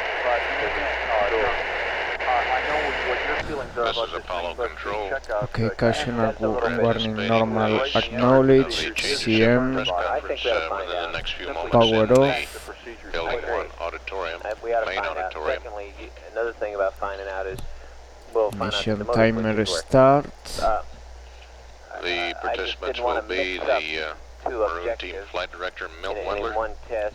and SLT, retro why fire they wanna officer do from that, that team, But we got the Tommy guy over there fans now. We'll let him off. configure. We'll put the motor switch right. Then we'll do what's relevant here in this main hydrogen heaters and O2 heaters off. Checklist feeling being at the passed bus up by stop. Joe O2 Kerwin press crew. indicator source Joe, tank. though, We've had the other no items we have to biomedical do. telemetry in the We last have few Hydrogen hours. fans, Point O2 operator fans command And off. there's been no report of any Today, medication you have having to been work taken into your by the reading CS crew of Apollo indicator 13. primary. the procedure for powering Distance from the now lamp from power. Earth, CS radiator flow control 188,390 auto. nautical miles. CS So, radiator let's first callback do this business. showing 2 because 3,920 no feet per power. second. ECS radiator flow Yeah. power Spacecraft weight, control 87,942 off. pounds. Get him. Get Ecom. He'll want 92 hours, tell 54 you, minutes. have you got On the elapsed latest time. copy of ECS that procedure radiator for Standing by the, man us is Apollo select Control. RAT powering from the 1. lamp? That's probably right. All right. Well, ECS Capcom, we radiator copy. primary Capcom, the other heater thing is that we're off. coming up here probably within Secondary a half hour on the heater canister off. working. I'd like to Potable see how water that goes, heater okay? off. Right. Accum auto 1. Let me tell you one Water other thing. accumulator Tom Stafford off. asked a while back, wouldn't it be a good idea to Heat consider unloading, exchange possibly unloading the end of the flight by doing off. some less work Do you copy? gas and things now. Hello, hello, I'm hello. not going to discuss this further, but my first Hello. I look read at you, it I says read you. Do you hear me? if you shut off Okay, the conference is tanks about to 30 start hours on your complete cue. gas and water tanks, which you have to do before you do the blitzing. Switch circuit heat Which means in order exchange to do it, off. you ready to kind of begin. have to This is decide Seculant what you're triple doing up now. off. Pump Give off. time for the assets to go down to see if the blitzers Water work. quantity indicator With switch what we got going potable. for us, plus Okay, the we might 20 start off by pounds giving the Uh, crew of water. Glycol evaporator and temp manual. Surely we'll get at least we half think of that he's had I kinda over think 10 hours manual sleep now since the Steam incident. press increase He got it to 5 center. hours earlier. Water flow Been off. asleep for something like about 5 hours Cabin now. temp He wakes manual. up, I left to come over Max here. decrease. The commander has probably not had a whole auto, lot of sleep, perhaps dim in white, the order of around three or 4 hours pitch plus some zero. naps, and which we're not That aware of. shouldn't As you happen. recall, if you listen to the air to ground there, he was asleep and for a projected 6-hour period, and he Okay, got up let's actually about halfway through it. And let's ignore it he for the got moment. some rest, and so he was going to go ahead and send Fred on to bed. Yo, And I 180. think he's, however, now contemplating going back and getting some more rest now. High gain antenna power Commander, off. module pilot rather, Jack Swigert has had a good 8 hours sleep. He seems to have Servo elect slept pretty prim, solidly for about panel that long 3, at one time. He perhaps had some rest VHF earlier that we AM don't know about. SM left. We only SPS are able injector to valves listen to 2 at a closed. time now with the LEM Fuel cell RAT 3 communication center. system, and frequently only one person is plugged in anyway. Correct. Also, we of course getting no biomed data. Fuel cell radiator It was talkback fairly erratic, and not it available. wasn't really doing us a lot of good. So we wanted to Fuel cell improve our heaters voice 3 off. capability, and so we turned that off some hours ago. Fuel cell indicator select 2. The term SPS retro quantity officer test is for the return off. to Earth officer, and I'm going to ask Tom Michael here just take a couple Oxide minutes flow here and tell valve us about increase. the trajectory status and our Increase. trajectory situation, and we'll go on to some other aspects. Oxide flow valve Pretty good prim shape on our prim. return. Book mode Some of the normal. numbers we're about Fuel 186,000 cell miles purge off. from the Earth right now, and about 35,000 from the Moon. And we're looking at a mid-course now Fuel cell on the order of 7 to reactants 9 feet per second, and three a GEP center. of about 104 hours or 118 hours. Fuel cell 1 main This buoy decision will be made later depending on off. a few of the things, weather and tracking. Fuel cell schedule, 1 main buoy something like that. talkback grey. So it looks Fuel like we're in cell pretty 2 good main shape. buoy off. This will be targeted to Fuel cell the 2 main buoy MTL. grey. Fuel cell Landing 3 time about main buoy 142 hours off. and 40 minutes. Fuel cell 3 main And, buoy grey. Be a longitude of about 165.22 Main or buoy reset west, off. and 2140 south. Fuel cell 1 main buoy there. off. Okay, the only other point we might make is that Fuel we're cell not yet 2 in the main corridor, boost the B re-entry off. corridor, and we will have to make this Fuel maneuver cell to get 3 back in. main boost B off. Another Fuel point there cell perhaps is that the crew does have on board a maneuver that they can execute 8 fuel cell hours before indicators entry main boost B interface in off. case we lose Fuel communication. main You boost probably B heard us read that reset up to them, off. plus the procedure. That is if DC you're awake this indicator morning about 4 select o'clock. main A. Oh, I've read the transcript. But they also have the Battery procedure charge that's off. involved to determine the correct attitude, which SPS helium valve auto. not a problem, but it's something that we have to do in a little different fashion. SPS helium valve barber pole. SPS 9 heaters off. Some comments here on the SPS on the pressure consumables. indicator switch And what we've helium. done over the past Span several hours since we had transponder our last center. briefing is to try to get the Span consumables under control. power amplificator And I think we've done that for the first time. power We're amplificator looking high at everything center off. at a rate Power which will allow us amplificator to go talkback beyond barber the pole. 142-hour entry interface time. Span mode voice hydroxide, to voice. and we fully expect to get that under control. We're looking at a PCM to with the PCM, normal LEM ranging to equipment. We're looking ranging. at around 37 hours of Tape capability, off. or 37 to 40, say, remaining. Now, we have a number of lithium hydroxide canisters in the command module, and we have already TV given the off. crew a Data procedure to make data. a kind of a jury rig where they attach the TLM command canister to the end of off. one of their hoses and suck the air through it, which has been tested here at MSC and shown to be effective Span in flowing antenna air. Omni And if you can get the air through the canister, Bravo. it'll scrub the CO2. So we have not yet tried that, although perhaps at this moment they are doing it. We're waiting until the present canister that we're using is just the normal LEM canister. VHF call it the A secondary center. canister, somewhat smaller one, is And depleted. VHF B And then we plan to center. remove that and try VHF those other AM devices. receive Now, off we have center. 2 alternates, of course, in case that VHF doesn't work. AM Well, we scales. have more than 2. We can still work on Noise other plus types 1. of arrangements VHF with the command beacon module off. cartridges. However, obviously we VHF can ranging off. put about 8 amps into the Expanded command module and scale. run the command module suit fans, That which will switch is also not scrub the CO2 simulated. in the same manner Span that we're using the scale lunar module fan off. now. And another Fuel option cell would be reactant to kind of go into a valves makeup or purge mode normal. where you supply some pure oxygen and kind of blow out the CO2. Hydrogen port So there are line several heater things going for us off. there. However, we do expect this Tape recorder other, PCM, this PCM kind of analog. rig, if you want to call that, Record to work. center. And we should know that moment in the next Tape few hours motion anyway. talkback barber Our pole. next consumable that we've been worried about, the next worst consumable, I guess you'd call it, STA is the water power supply in the lunar module, normal which is used center. to provide PMP cooling for the center. equipment, including the crew. We're PCM boiling bitrate water as high. our method of operation there. AC And we have inverter 100, 1 this is at 90 off. hours, by the way, which we're some 3 or 4 AC hours inverter past 2 now, I guess. off. We had 188 AC hours, so inverter 188 3 pounds off. Remaining. And we had Inverter gradually, 1 as AC we powered 1 down the off. equipment some hours Inverter ago 2 and AC cooled 1 down off. the Inverter 3 AC the 1 lunar off. module, the usage rate has AC1 gone down reset gradually from about 4.5 pounds on down to about 2.5 Inverter 1 pounds now. AC 2 off. And that rate Inverter 2 will AC get 2 us up off. past Inverter 160 3 hours AC GET. 2 off. So AC we 2 expect reset to have center. that, or we think we now have that under control. Perfect. In addition, there are several alternate methods Panel that we 4. can use to supply water for those SPS tanks, and I gouging won't go into off. those right Telecom now. group They've already been off. briefed on those. The oxygen, there's no Glycol problem there. We have pumps about off. 40 pounds of oxygen remaining. We're using it about 0.3 of a pound an Suit hour, compressor which is the same rate off. that we were using Caution in the with command this module, one in NASSP. before we had the problem with the fuel Circuit cells. breakers panel 4 And, or that all will last us closed. for 134 hours. Panel so 5. that's Fuel cell from the pumps 90-hour off. time. So that gets us way Guidance past and 200 some navigation hours, and power we're okay off. there. The battery Main boost power, ties off. we've gotten down Battery charger since we powered down after AC1. the Non-essential PC bus +2 off. maneuver down to somewhere in the order of around 12 amps. Integral And, lights we're now looking off. at 100-hour Floodlights off. lifetime on the lunar module batteries, which gets us up to Floodlights close to dim 200 hours 1. there.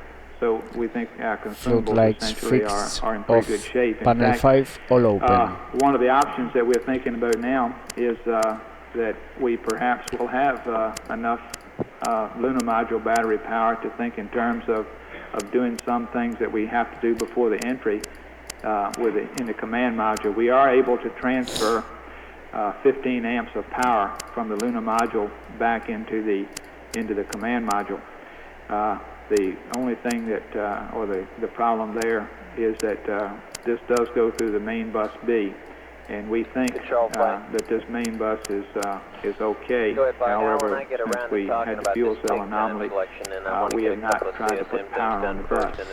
Okay, panel 5 all open. Be able to do that. In fact, Panel the 6, thing that they were doing is I left the control center. They were reading up what we call a kind intercompose of total, initial power off, switch and circuit breaker configuration. Intercom We transmit had it in the receive, command module in somewhat of a hurry the other day, and nobody is just real sure what the switch configuration expand, is. transmit So receive, people have sat down and compiled VHF AM, transmit receive, configuration which gets us kind of back to audio control normal, ground zero. And shut power off. we reading this up to the crew, and they will Panel configure the 7. switches. And then from now on, whenever we pass them checklist type procedures, we will EDS be power off, giving them procedures which are deltas from this known SCS configuration. TDC servo It's power kinda like 1 a pre-launch and 2 off, configuration where you start off with all your switches in a previously set State configuration, GPI and power you go from there. off, So they're doing that now, and as soon as they do that, the next logic thing to do would be to choose 3 go power through a off, relatively simple procedure of applying power to main bus B to see if we have SCS in fact, a good elect main power bus, and we'll verify that. And if we can do that, off, of course, we can apply. SIG we can pump power condition back into the command module drive from the bias 1 and, off, we are considering doing that. Not right now, of course, but later on as we get 2 close to off, entry interface. You'll recall that there are some things Benmac that, power that need to be both off, preconditioned. Command module RCS heaters, for example, direct tow 2 have to be above a close, certain temperature, and as we come back from the moon, we always verify that they're either up to a certain temperature, or else we apply power to them as a normal okay, procedure. panel 8, So that's one type of thing that we might do. Another thing is that we might apply some heater Let's power to open. the command module guidance and navigation system. SCS, The communication system logic has been bus, holding up very well. You've probably had trouble Open listening to the SPS. air to ground. I know I've had trouble myself. However, considering Pitch that we're down and to about yaw. 12 amps Open an hour, I think we're SPS doing very well. We gouging. have actually have data on the ground Open. about 97% of the time.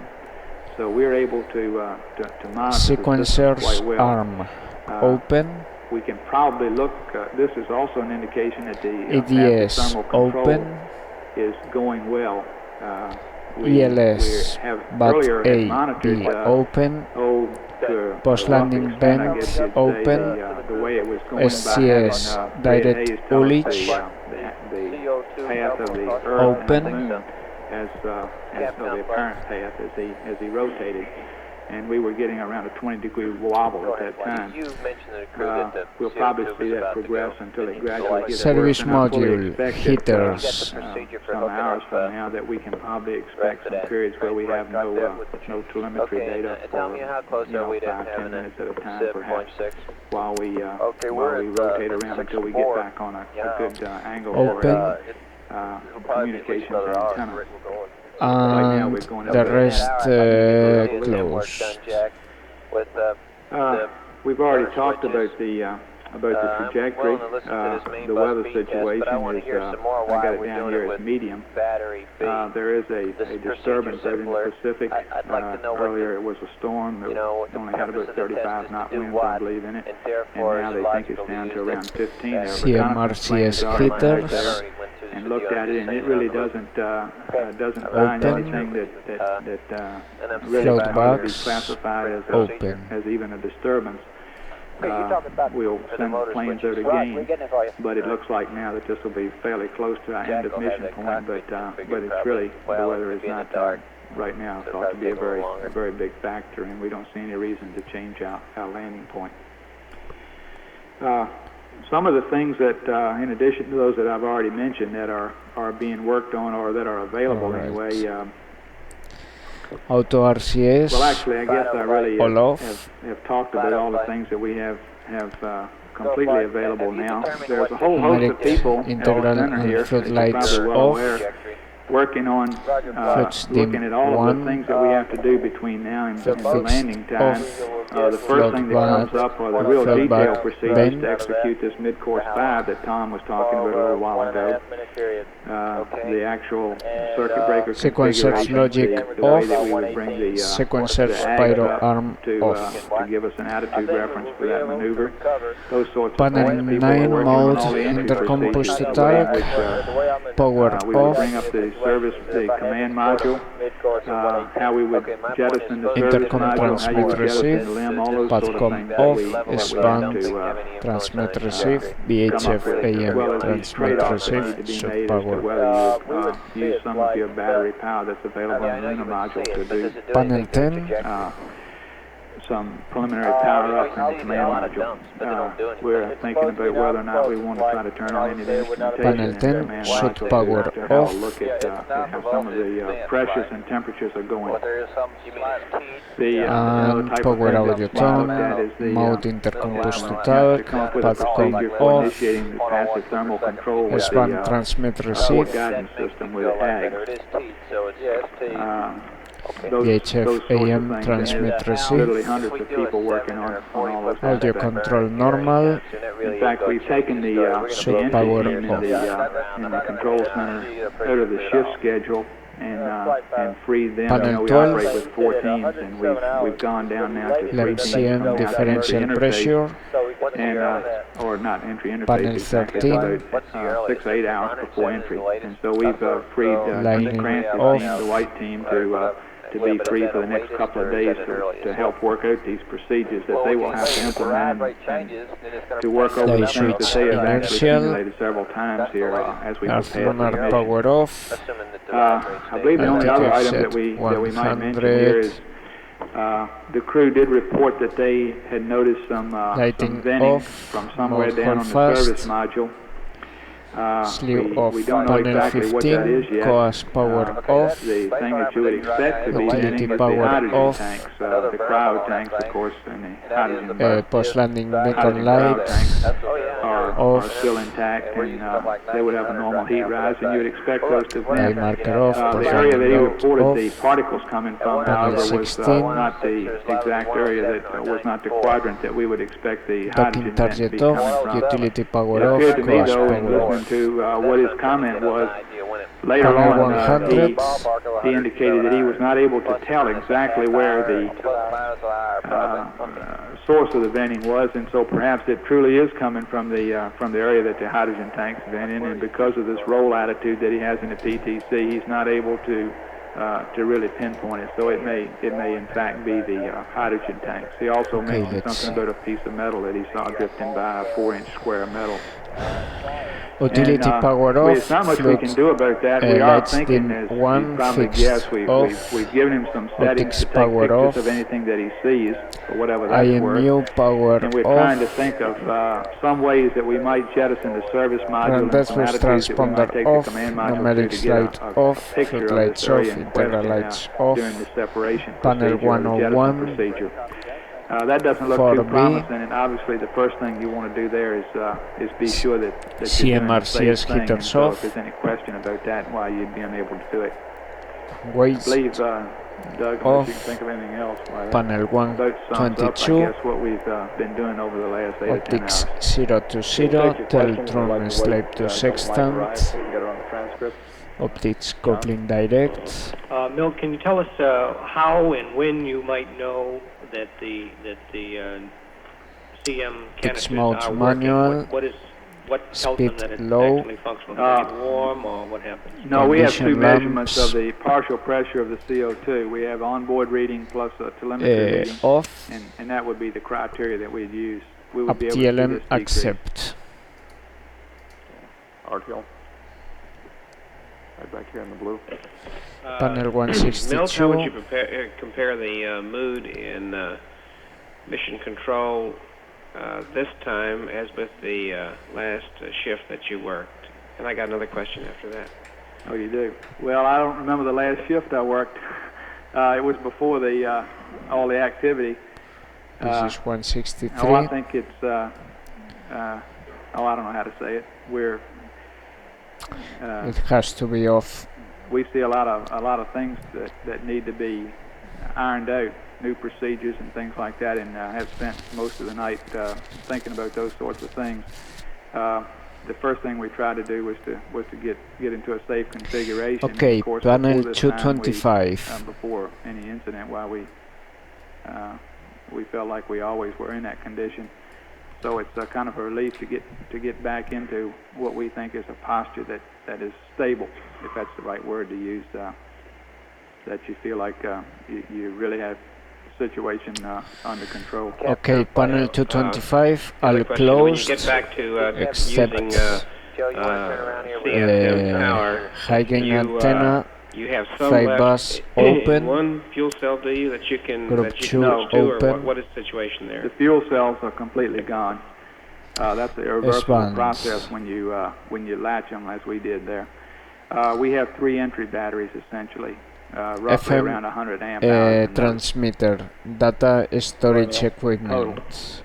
Milt, I wonder if perhaps Group 1 I wonder if perhaps you open, could go a little bit more into flight bus, the conditions open. as you expect to see them based on what you know now. Of the circuit command breaker, module in flight particular, bus, the main heat shield A area, and main and B. the service module at the time of separation and for entry.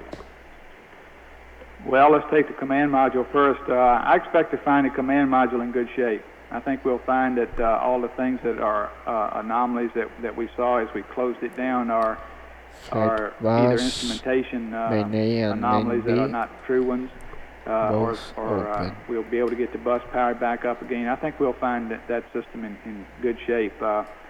And I don't really see any problem in jettison the service module.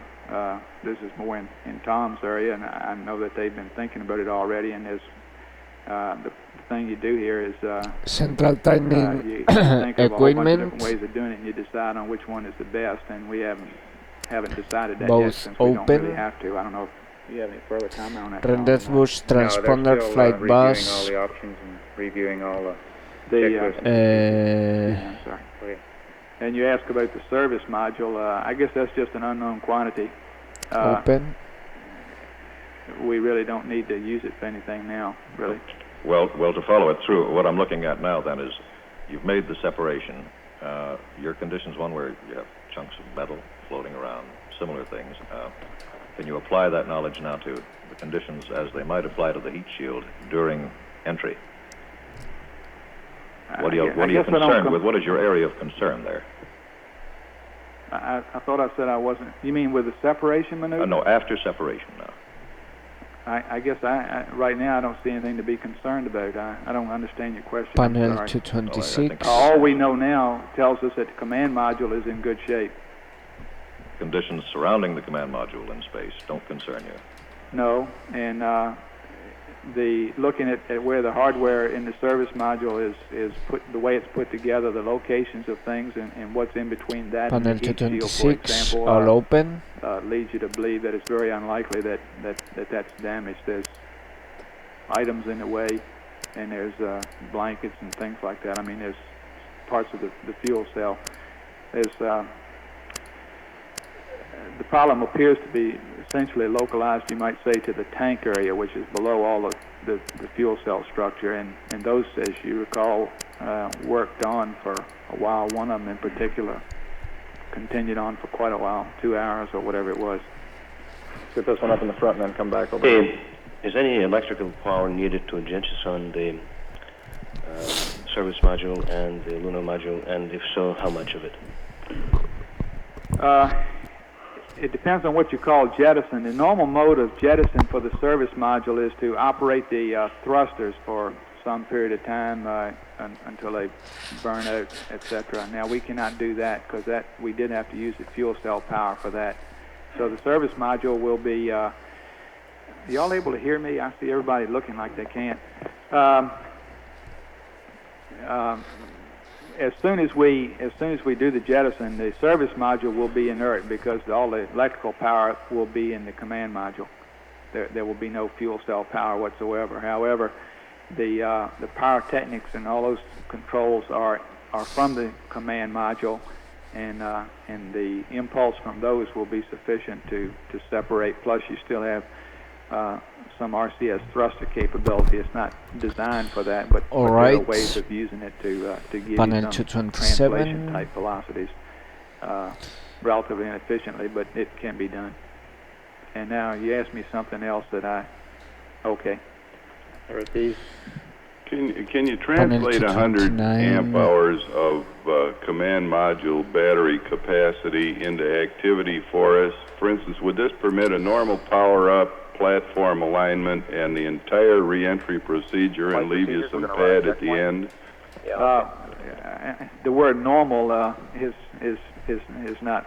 I mean, there is no normal for this case, but I think I understand what you're asking, and yes, we would expect to be able to get all the equipment on the line based on what we see now in terms of our capability and what we expect to find as we get our switches main release pyro. We're thinking that we will have a O2 full vacuum ion pumps John Chancellor. And timers. What if you have trouble with main bus B? What happens then? And the second question, main A and if there main had B been a short open. circuit in a fan or a heater Rest on closed. the fuel cell, would such a short circuit have shown up in a tally Panel light 250. on the dashboard? All open. To answer your second question, I guess you ought to call him and no, see when except it wouldn't have unless it really Pyro A and Pyro B sequence A closed. That will trip off earlier than that.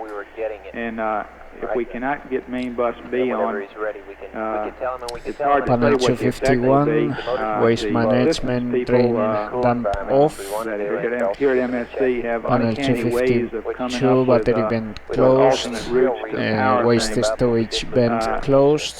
The main Panel thing that I would think that we have 275, trouble all doing open. is using the LEM power, the lunar module power, because that does go to the main bus B. All the other functions that we need, we can power from main A.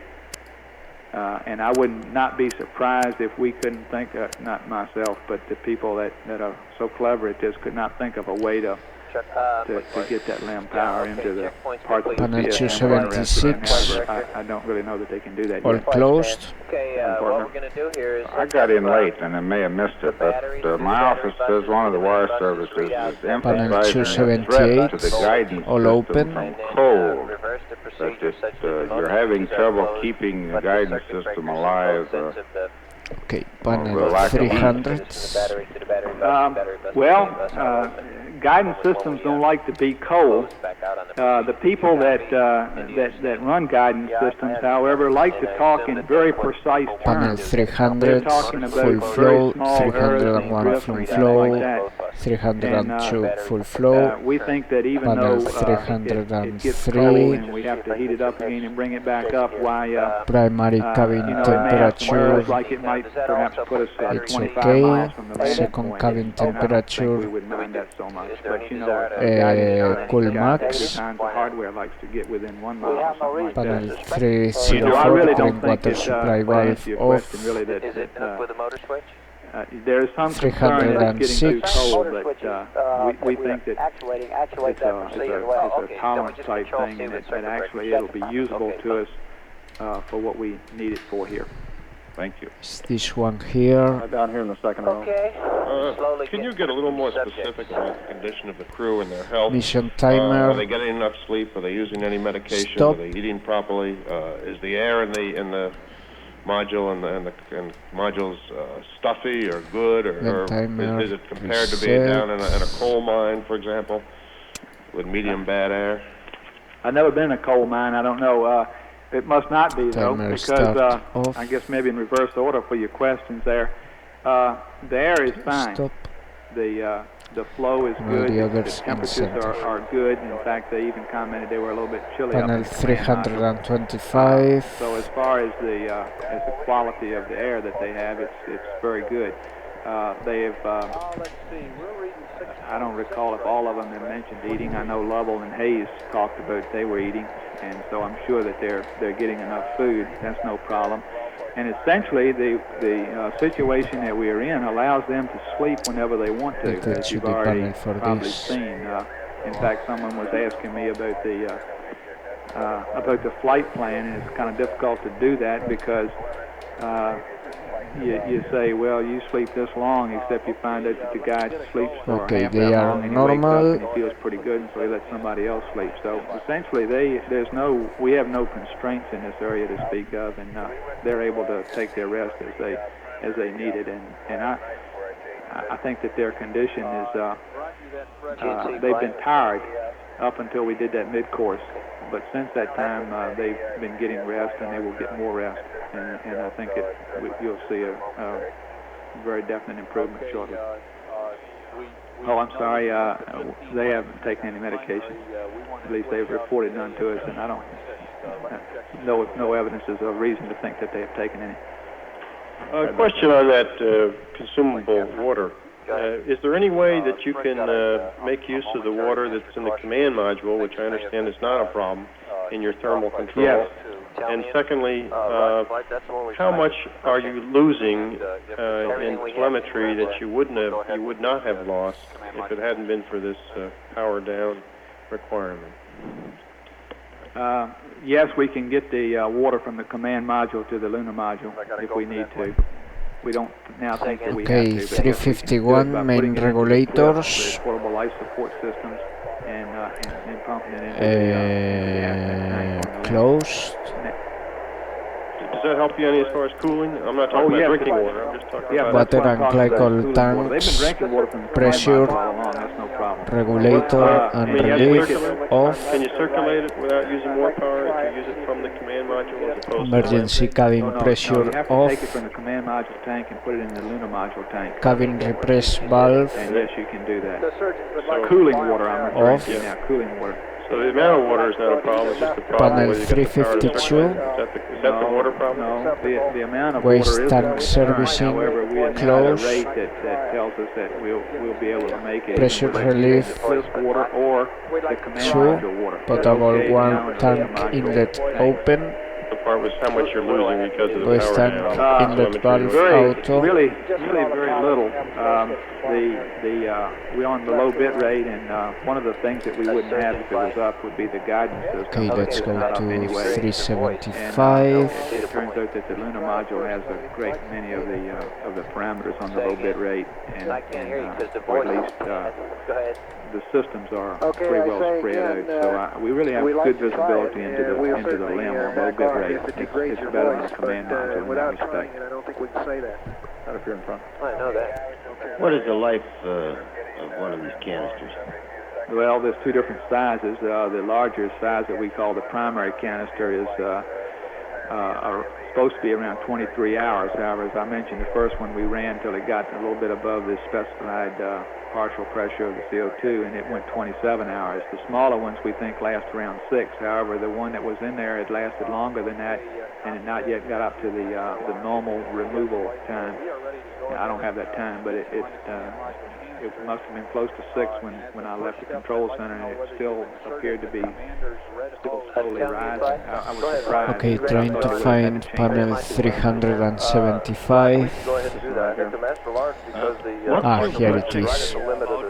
Situation in the command module Showing source tank pressure relief valve open. We have, you recall that we isolated the command module 376 PLBC reservoir, I suppose normal. you could say, at the surge tank. Plus we have the repress 377 bottles available to bypass. us. And we have 2 bottles that are fairly hefty amounts of oxygen available 378 from the lunar module. The open. system, 379 off. oxygen pressurization system, 380. I guess that stands for. It's designed as emergency supply for the lunar excursion, for the bliss. So we actually have ample oxygen for the entry. Off and off. Get one more right. You recall, as a normal course, we lose the command module, the service module tanks anyway before entry interface. Will you go And that one is into open. a couple of the major options you have for separating the LEM and the service module? The major Panel options. 382. I haven't.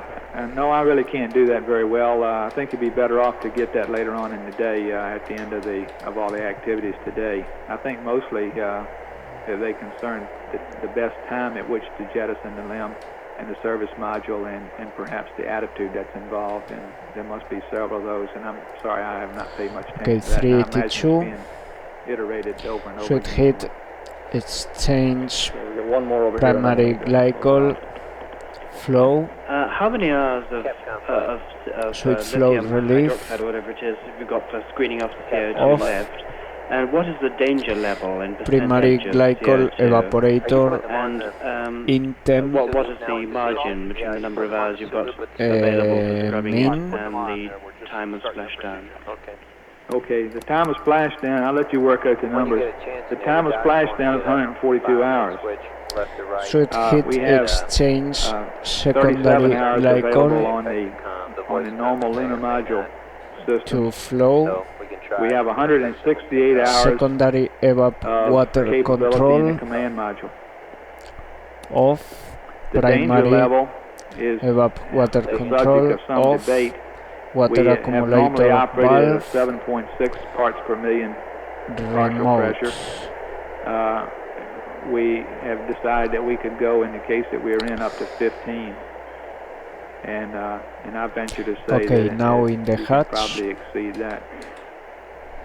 But those are the numbers that we're working with. When I left, we were at Panel 5.8. 600. We're waiting until we got Emergency to 7.6 O2 to change closed. the canister. We had been up to 15 during the 601 night closed. when we let that one canister go for 27 hours. And that Well, we let it go other is until on it the got to side 15. We had hatch. decided in advance we'd do that. And we switched Forward over to the hatch. secondary, and almost Cannot immediately see, it went down to, I believe it was down to but about 6. the and hatch then it is gradually open. dropped down to about 3. Okay, and side If hatch. you've got 168 hours of capability, then there's no problem, is there? Gearbox Would you say something about selector 37 hours? I already did it latch already. Perhaps you missed that. and neutral I'm sorry. because we are in What I space. said was that we can't show on the And that's on it. the LEM systems yet. The We cannot show on just pure lunar baseline module configuration systems that we can get is all the way complete. back. However, we're working on a scheme to use the command module lithium hydroxide, but we have yet to demonstrate that, although we're expecting This to do is that still doing momentarily. things, If we do demonstrate but I think that is a yes, glitch. we will have no problem. But I'm just trying to tell you that we haven't. That's our situation. We have yet to demonstrate it. Although we have some other ways of going at it besides the one that I described earlier. Back to Aquarius.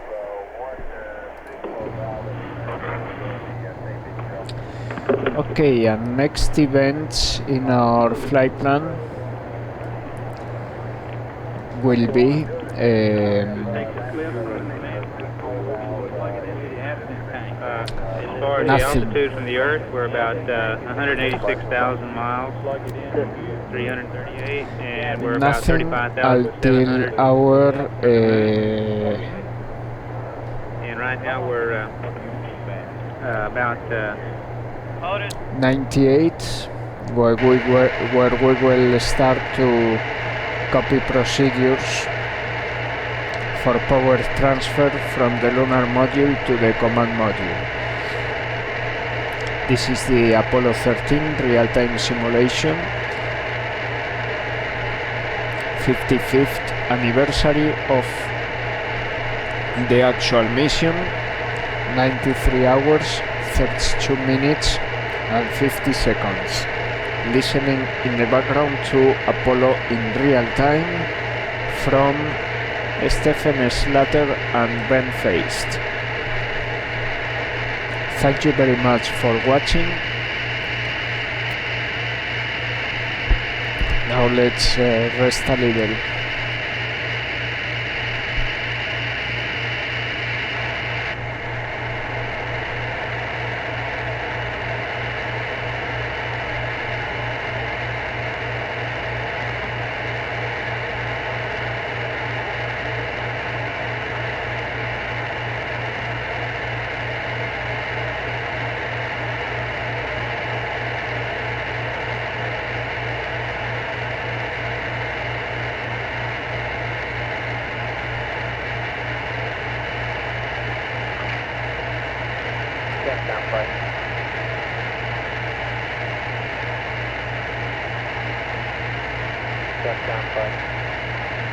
tell me, Flight.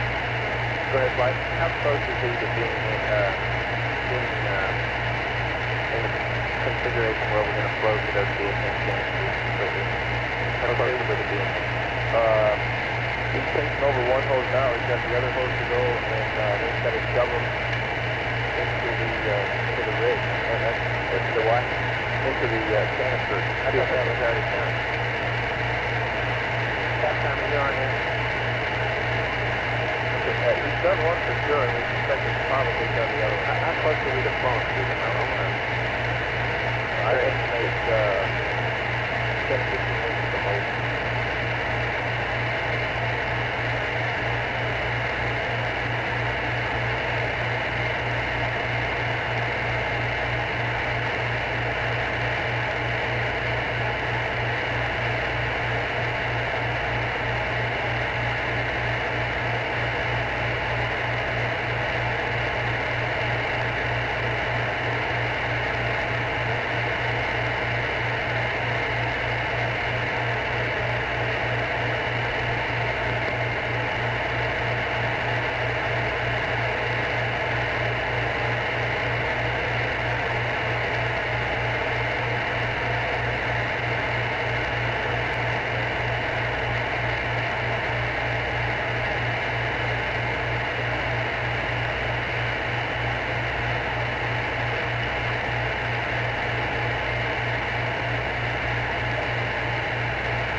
Do you have another list to talk on? Yes, I have one.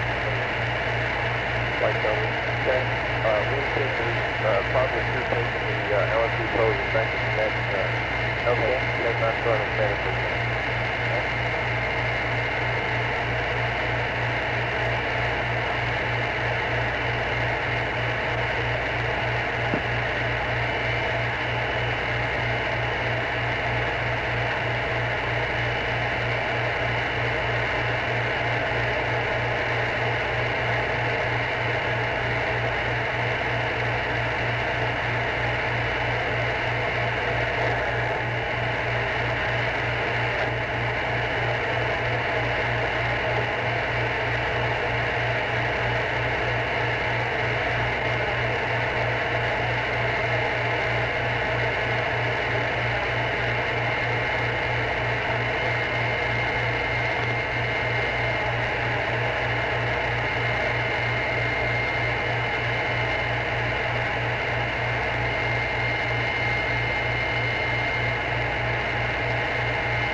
Okay, be right back.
Captain flight.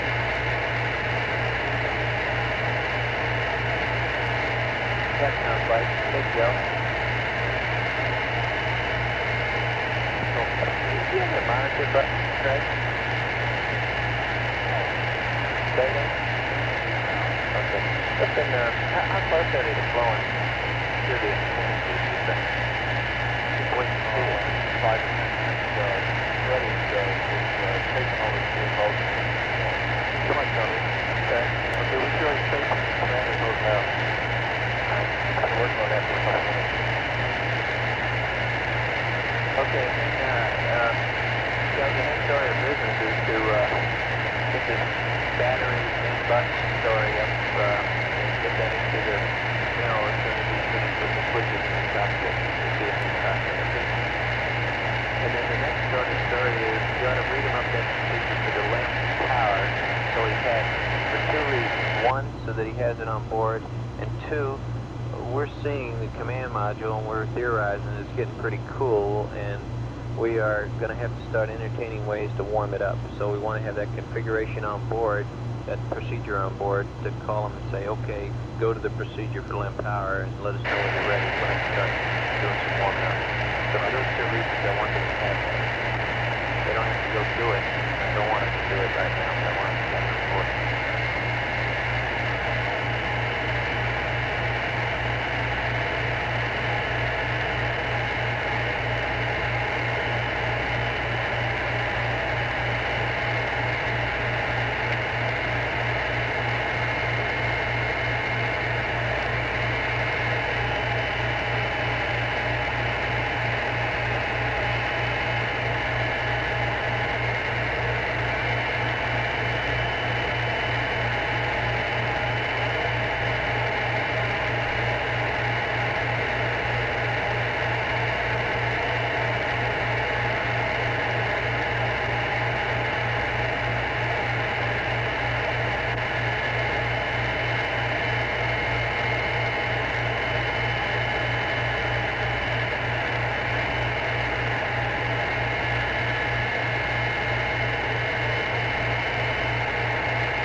Okay.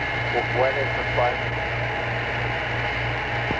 Look, I just heard the darn and the Yukon airplane's going out. Would you bring us out your latest story on the weather there? Saying that if you're not going to get any more data on it? Okay, okay. I was looking at a map a little while ago. They had various... Okay, how do you read that, Joe? Okay, Fred, reasonable com. Are you ready for the next step over? One correction, the red probe that is connected up right now to the electric cartridge is the LMP's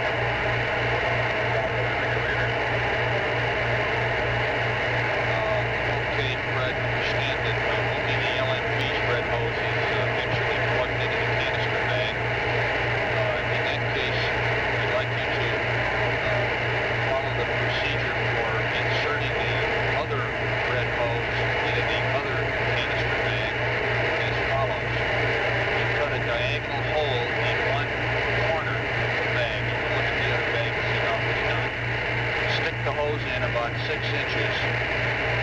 Try to get the outlet nozzle down if you can, or else sideways, and then just tape up the hose to the bag to make a nice tight seal. Over. Okay, Jack's back in here. I guess he can do that.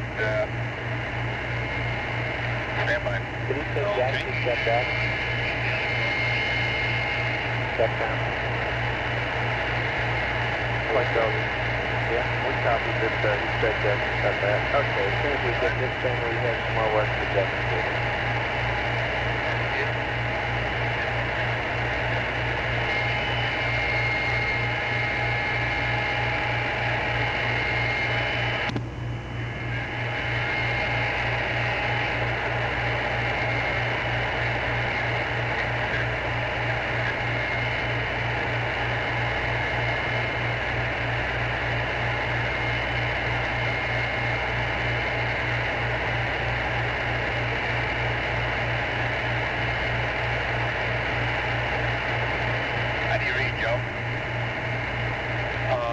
Okay, Fred, is that done? Over.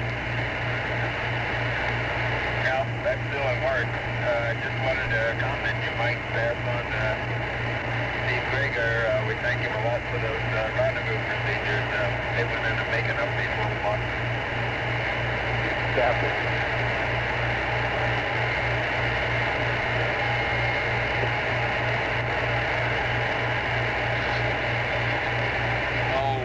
Okay, we appreciate your appreciating it. We're just having a ball down here working on all kinds of new procedures. Fred, the CPCB is in session, and we expect to have your entry procedures out here by Saturday or Sunday at the very latest. Saturday or Sunday? At the very latest.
Very quiet. As soon as you think that the configuration is working the way it ought to, let me know. We please.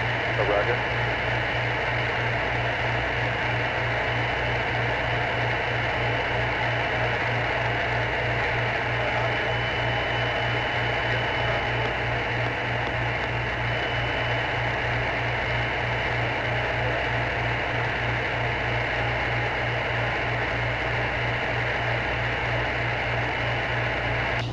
This is Apollo Control, but for the benefit of newsmen at the Houston News Center, there will be a briefing in the main auditorium momentarily regarding the Okay, Apollo I am suit. back.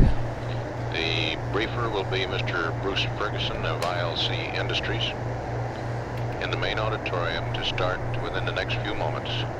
In 10 minutes we will copy down a procedure, This is Apollo Control. and I need to have the pen and paper handy to make sure which page it is on Apollo 13 mission operations report. I am using all documents available at various sources. One of them is NASA itself, another is the virtual AGC project.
Satisfactory, Fred, go ahead. Okay, back to the condensate container. I guess the only question I really need answered is will it leak? We're checking that. Yes, will it leak? Oh, yeah. Stand by. Like GoPro, do you have an answer yet on the bag? Maybe the slide, let me click on that again. We've checked all the fittings, and I know I can hook everything up to our UCD, so if it doesn't leak, we can transfer. Okay, Fred, we still don't have a final answer on whether or not it'll leak. If you need it, I'd go ahead and use it. And standing by for your completion of the hose insertion procedure.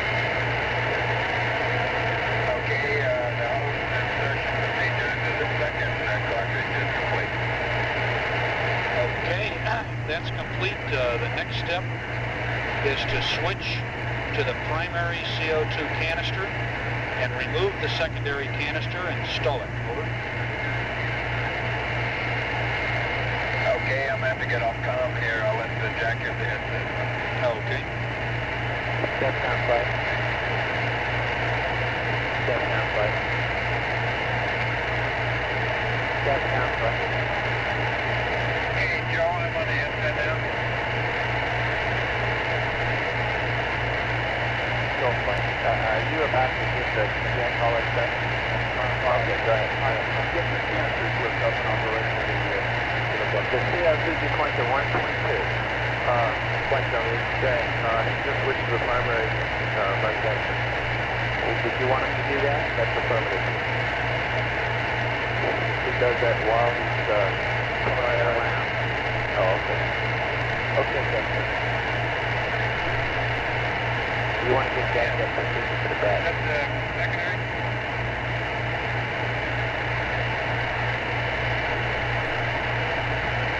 Let me know when you're done. Pay attention and do your job.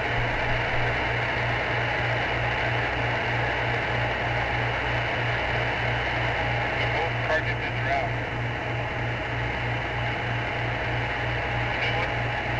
As soon as you get them all, we'll talk about it. Fred has the secondary cartridge out.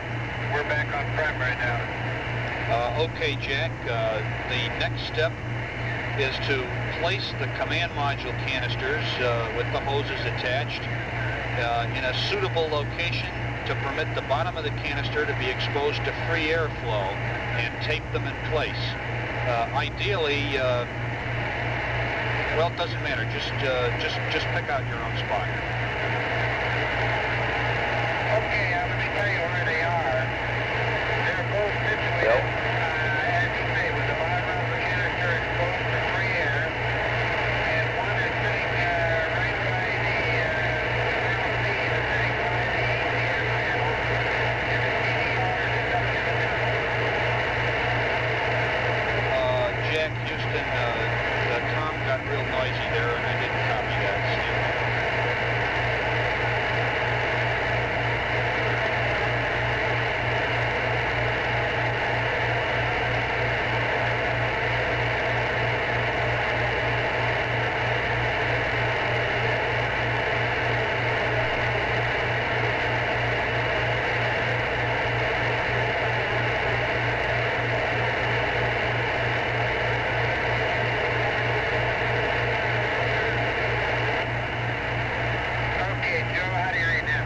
Okay, that's real good, Jack. Go ahead. Okay, the canisters are situated as you would like, with the bottom of the canister exposed to free air. Okay. The position of the LP's canister is sitting on the ECS panel now, and the CDR's canister is positioned up in the tunnel. Okay, real fine, Jack. The next step is to physically separate both blue hoses a good distance away from the canisters so that we don't short-circuit the flow, and tape them in place. And the ideal location for them would be up in the tunnel so as to get some flow into the command module. Over. Both hoses up into the command module? Oh, you can use your judgment on that, Jack. We'd like at least one, and the recommendation that I got was to put them both up in the tunnel. Okay, we have the LFP blue hose up by the LFP's window, and of course the red hose is separated by some 4 feet.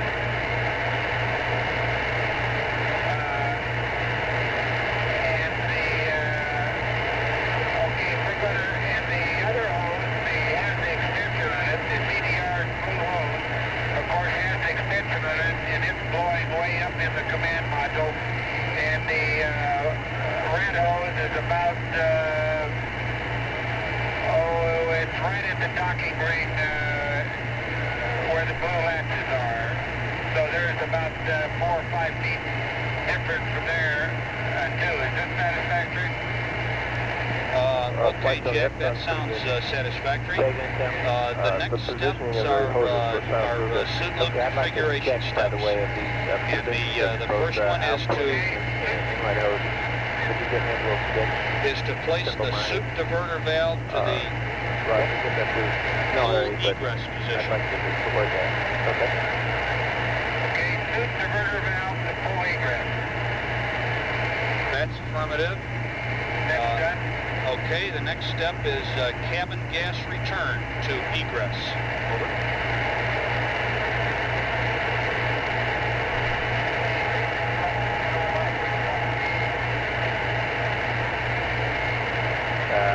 Are we close to the last step here, gentlemen? That's motor flight. They need to configure 2 more valves and then switch over back to the secondary canister.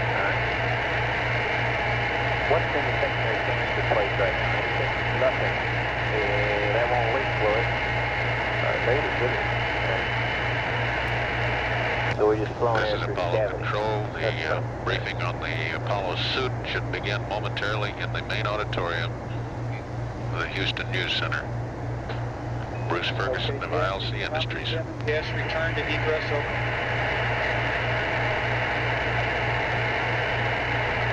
No, I didn't get that, Joe. Cabin gas return to egress. That's correct.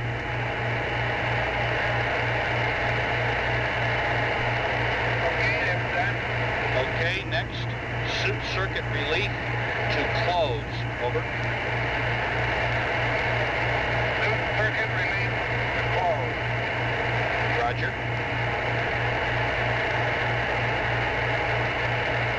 Okay, I got that done. Okay, and the last step is select secondary CO2 canister. We'll let it flow through the empty hole and let's see how we do. Okay, here we go on the CO2. Select secondary CO2 canister. Roger, Jack. That completes that procedure, and the next thing I've got for you is a procedure for going back into the command module and powering up the main buses temporarily using the bus tie switches. We want to do this for two reasons. First of all, we want to absolutely verify that there are no loads on the main buses, that we've got everything off and that the buses look good. And the second thing we want to do is to power the main buses with the bus tie motor switches and then depower them by pulling the circuit breakers, leaving the main bus tie switches in the on position just to assure that they'll be there when we need them, whether the batteries get cold or not. Over.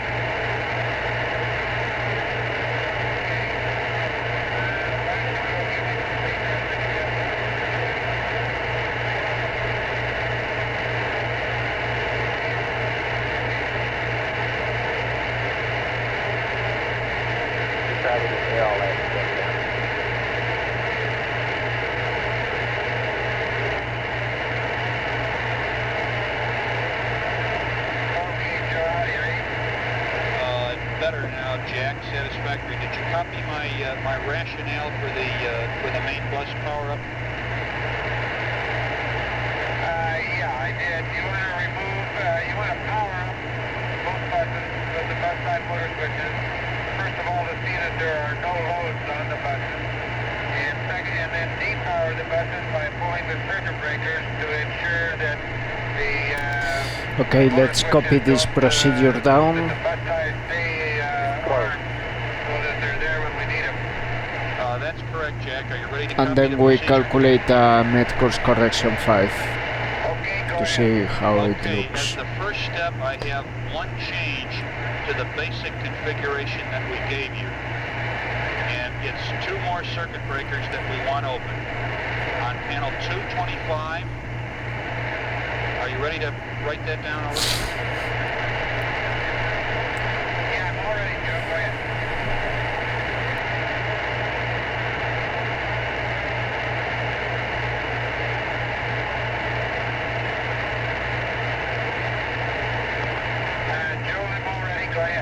Okay, on panel 225, we want the rendezvous transponder flight bus circuit breaker open and the S-band FM transmitter / DSE flight bus circuit breaker open. Over.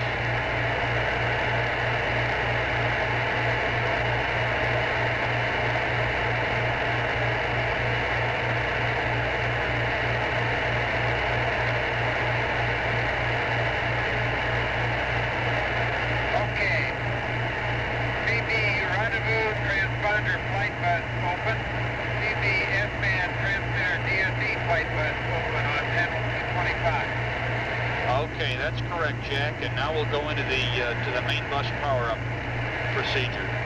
And the first step there is on panel 5. We want the BAT charger, BAT A charge circuit breaker closed, and the BAT charger, BAT B charge circuit breaker closed. Over.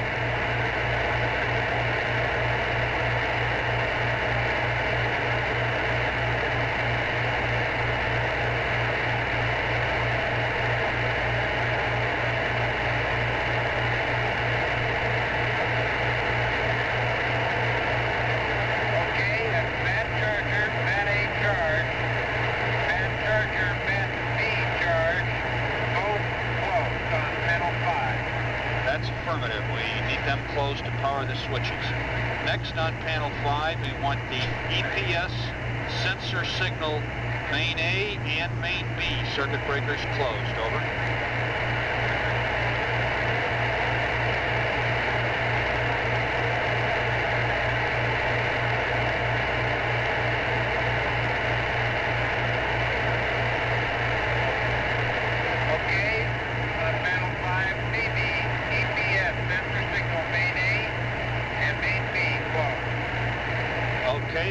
affirmative. You need them closed so that you can read out your volts and amps. Next step on panel 250, we want circuit breaker BAT A power entry and post landing and BAT B power entry and post landing closed. Over.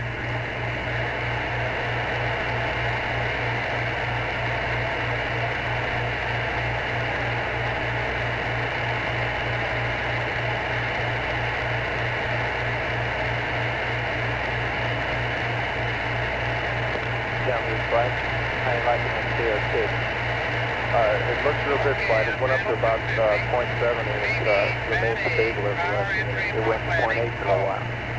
That 0.7 looks very cold. That's affirmative. And at that point, we'd like you to check the BAT bus voltages on both BAT buses to make sure we don't have any shorts. Over.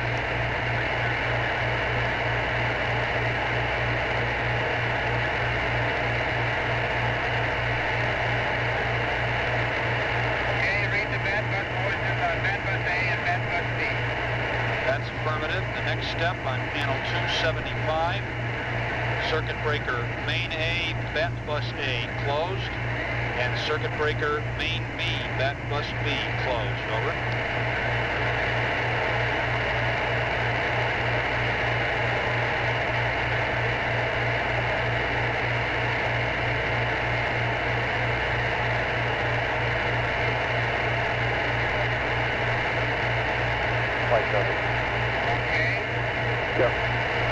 While we were being bothered with the master alarm due to the partial pressure, it looks like we pulled the master alarm circuit.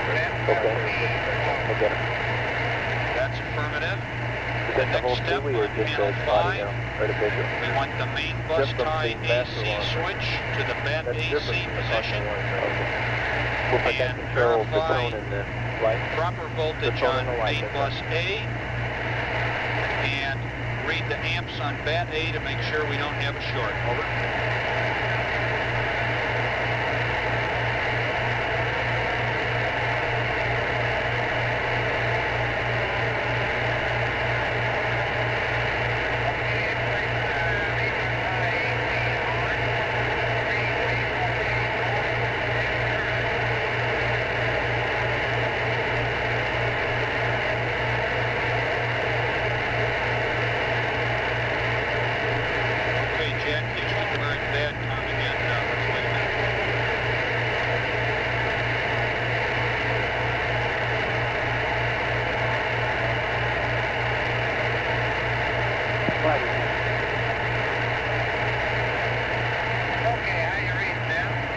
Better, Jack. Go ahead with your readback. Okay, read main bus tie AC on, read main bus A current and voltage. Okay, that's affirmative. The next step will be the main bus tie BC switch to the on position and read main B voltage and battery B amperage as above. Over.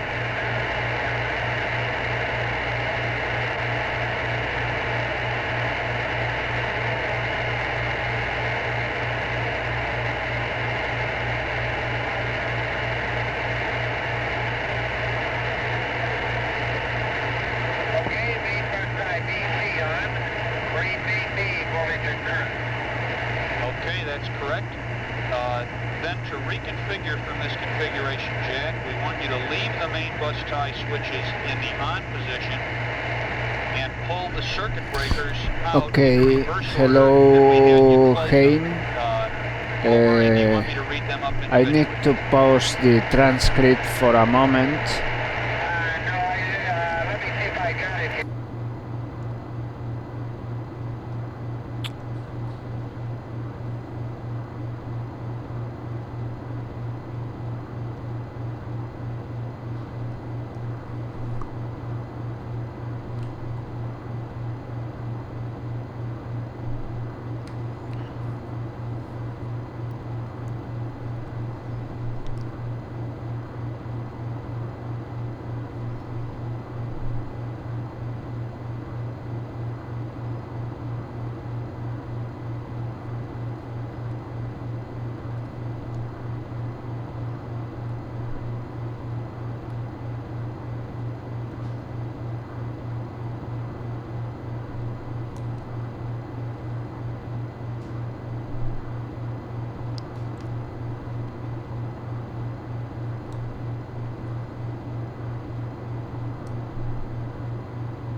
What's the matter? Push water, I'll review that with everybody, but I don't think I'm going to make a special attempt to use the push water, and we still have the direct hose operating the tunnel with the hose longer by 4. Okay, we have to go into the command module to make this check. I will take a little bit more of time to do it because I don't find this on the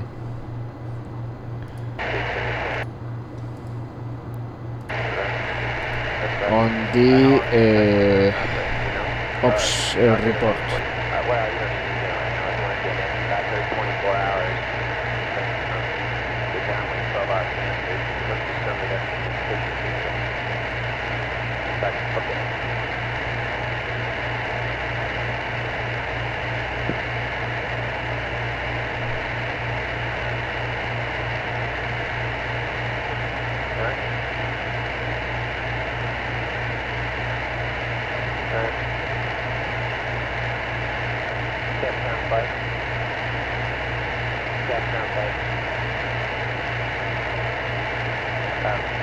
Can you hear for yours?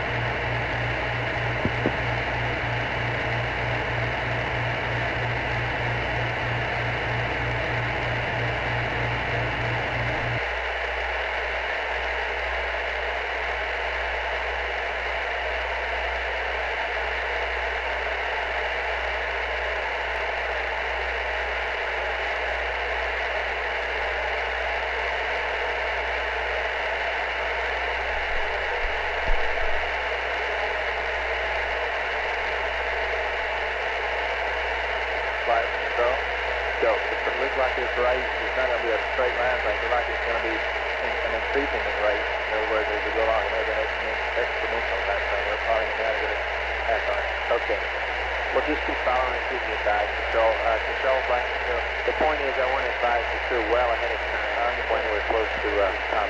Yeah, well, I was thinking that too. Okay. Thank you, Hal.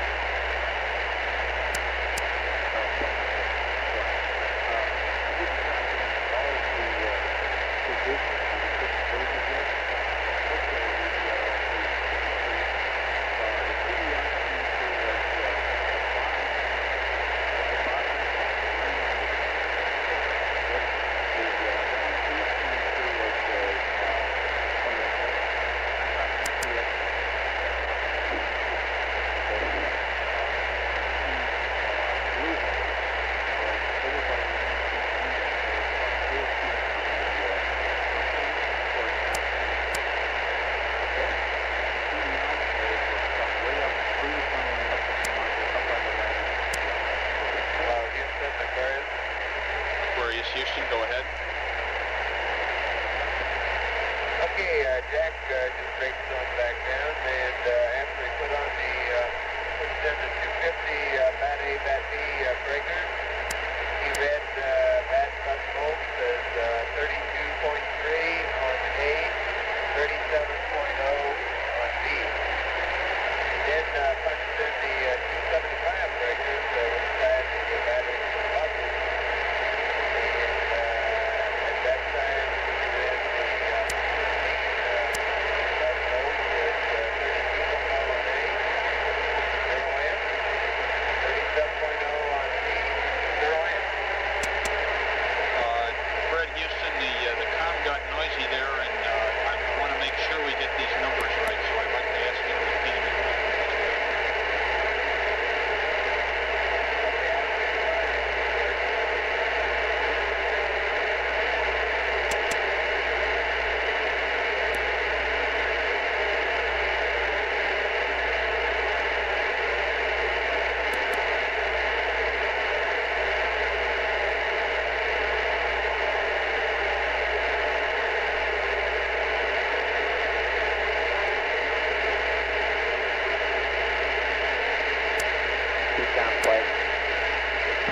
I didn't copy all that, but what I heard of the numbers sounded good to me. Roger, it sounds pretty good. Because I copied mean 337.0, did you not? I copied 32 and 37 on that was buses. That was on battery buses, I thought. But I believe they repeated. really like to hear all that again. He should repeat. Okay, how do you read that? Okay, here we go. Okay, probably okay, Fred. Read it nice and slow, so we'll be sure to get it over. Okay, Jack puts in the 250 battery entry breakers. He read battery bus volts as 32.3 on A, 37.0 on B. Then he puts in the 275 breaker, trying the back to the main bus. This configuration, main A, read 32.0 volts, 0 in. Main B, read 37.0 volts, 0 in. Sounds good, Fred. Okay. Right. Okay, Fred, copy those numbers, and thank you very much. Okay. I assume you got them off all right. Yeah.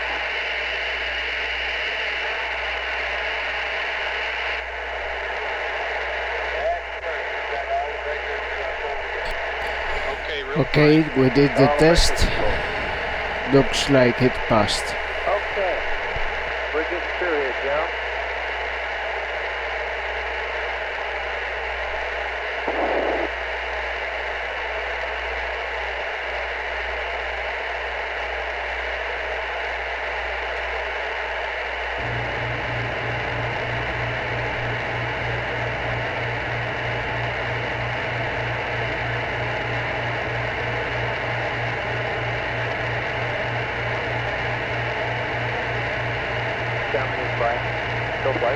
Okay, I'd like to just set a subject on the loop here so that everybody hears it and knows it.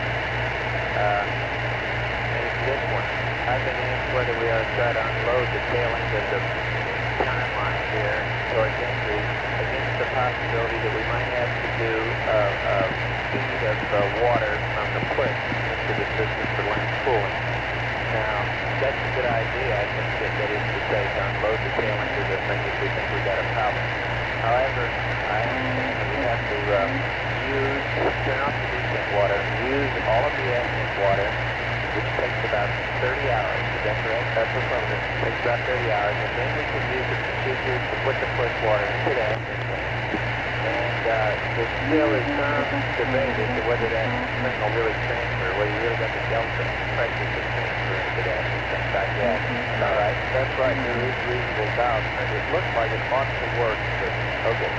I'm coming to the conclusion that then in order to do any good and in order to attain the objective, which is to unload the tail end, we've got to do it now, which would allow us at about 125 hours to complete it. Okay, let's continue what we were doing before, which is calculating MCC5. We're going to make it all the way through here.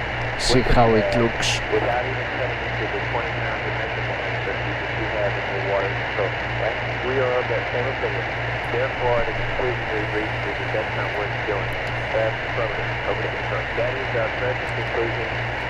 If anybody has any objection to that, they can bring it into the appropriate channels, but I just don't see going through all that rigmarole now.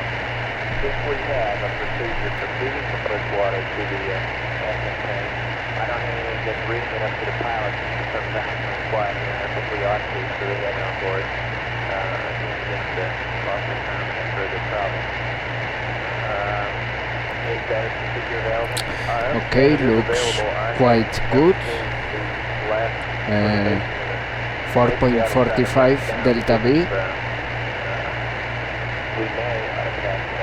I think it looks better than actually. Okay, I'll gather all the loose ends and have it available.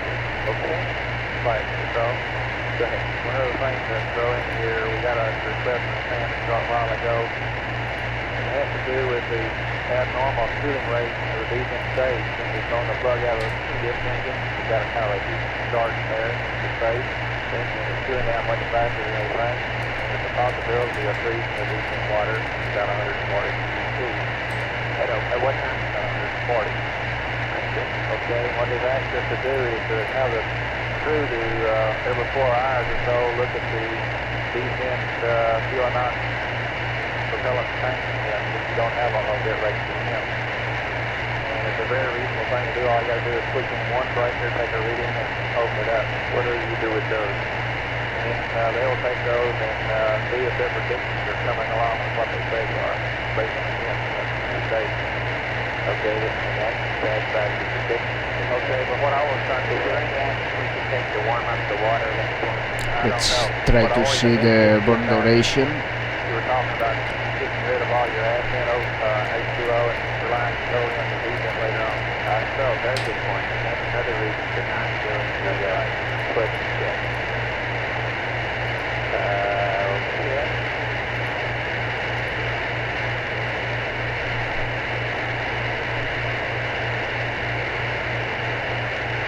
With that perfect PC plus 2, this looks really good. 13 seconds, very nice. Yep, 13 seconds.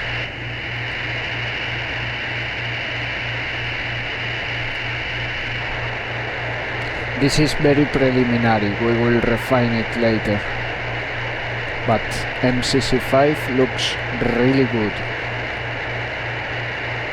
And it's a posi-grade burn, as I expected. I think they got a retrograde burn for some reason on the actual mission, but I expected to have a posi-grade burn during the real-time simulation.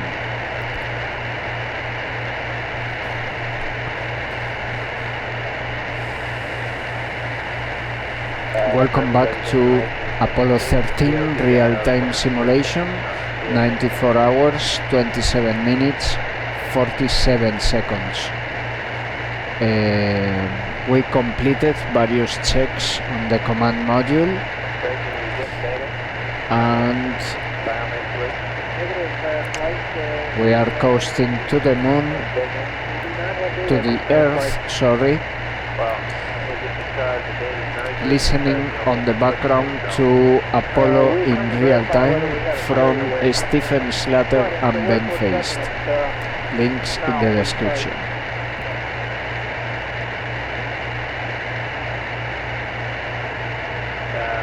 Control flight, good flight. When do they want you to start taking these readings? Just as soon as we can, right on right. Figure for you right now. Okay.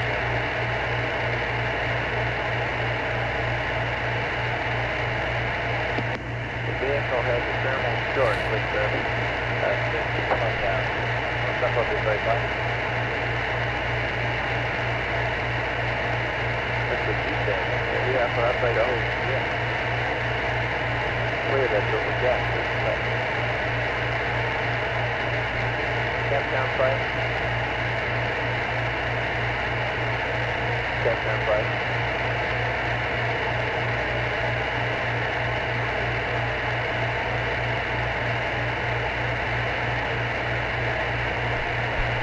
Okay, Joe, going over our list here. We've got the power and the land, right? 60 degrees. That's not too bad. We're trying to. No, I know that, but I'm just reviewing our activity. That's not too bad. If we get a procedure for forcing push water into an empty reaction tank, we can read it up, I think, anywhere here at our computer. We've concluded that we ought not attempt to try to use up the engine tank and put the push in. You might not have heard all that. Push water in there. That's suggesting we think about that to see if it works so as not to get into it at the tail end if we were forced into it. But we don't have to commit to it now to really get to it. Because it takes 30 hours to get this gas in tank that we have to do to put the push in. There is some, I think, reasonable doubt that the procedure will even work. Although, on the other hand, if that's all you have, you certainly try. Pressure on the double pressure and force the water over. Plus, the vehicle itself, the wind vehicle, should cool it in these things because of the plug being blown, which causes it to be a little cooler and predicts that possibly the dip water might increase by 140, which would be another reason for not turning it off into the engine equipment at this time. Secondly, the control people are writing a procedure to read out propellant line symptoms very occasionally from the crew. All they do is push the circuit breaker This will give the thermal people an insight into tracking temperatures and to whatever that problem is. So nominally, when will we run out of this? Nominally, let me see what my last set of numbers were. It's usually on channel 58. We got it up there, like it's up on 58. I haven't read this one in a while. I read this one. Put this one. Yeah, no lie. No. Okay, the water is the first three columns, the second, third, and fourth column. Okay, left hand is the visible remaining present rate and lifetime and present rate. It's lifetime and present rate, but not including the shipping courses, which will cost us 5 times. So that's 160 hours on the water, plus then we subtract from the number that we measured in spacecraft before we ever use it here is 20 pounds per measurement. In other words, we take the measurement that the capacity is available to us, and by all odds, the return we get is half of that available to us. Well, I was wondering when we would normally expect to go from water to atmosphere. We don't know.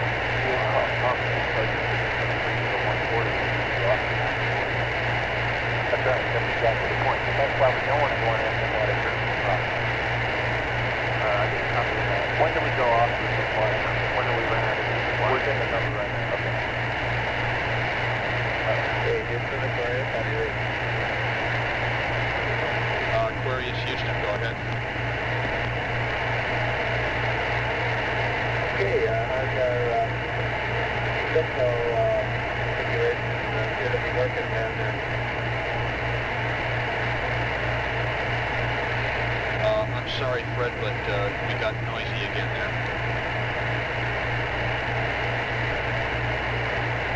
Okay, let me know when we try. Okay, that sounds better already. Go ahead. Minor point, before you said that the two mid-courses cost 5 pounds of water, that's 14. How's our litho factory set up? How does it appear to be working down there? We are reading 0.2 on our CO2 sensor, and we're all delighted. It seems to be working fine. Boy, that is great.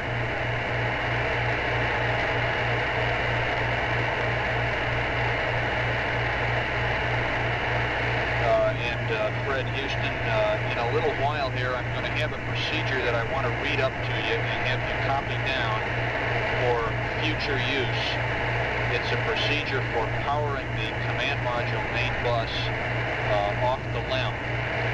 And it's something that we feel is going to come in real handy later on for such things as topping off the command module entry batteries, and also possibly for doing some preheating and preliminary powering up of the command module before we get rid of the LEM. We'll have that for you in probably 10 or 15 minutes.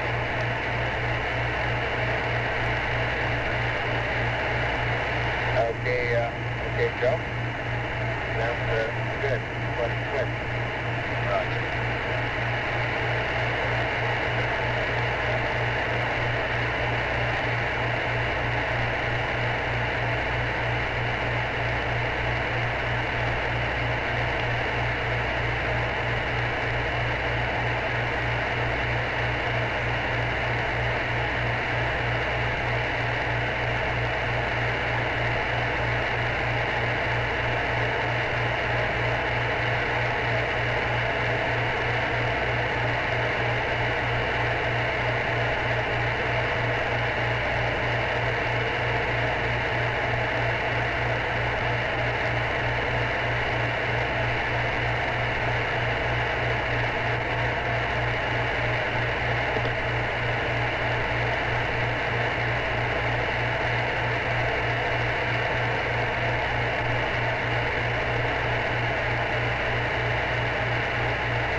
Really the procedure associated with the tank food I was telling you about it for the cooling system.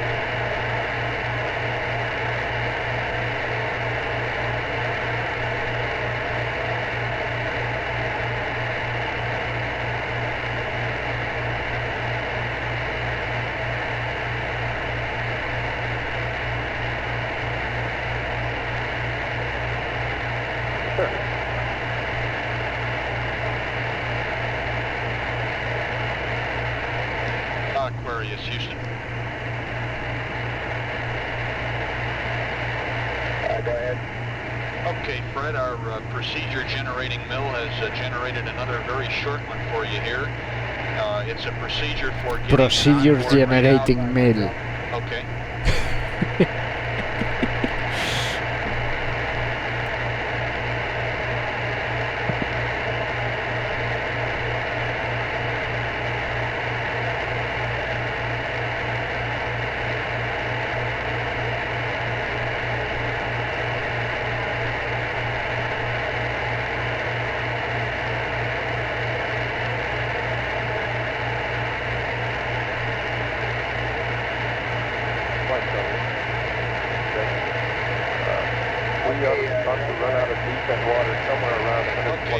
This is a procedure for getting a readout of the descent propellant tank temps.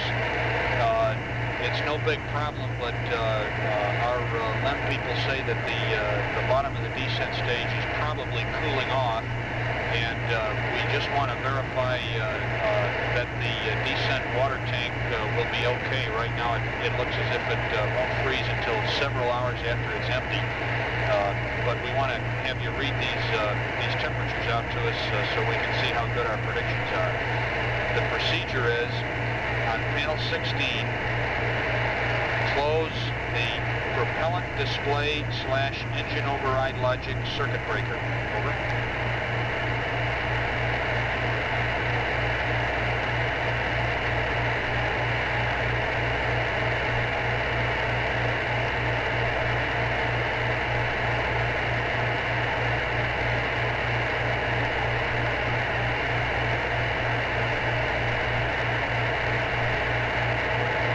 Okay, the propellant display override breaker is closed. Robin Ryder, all clear this power.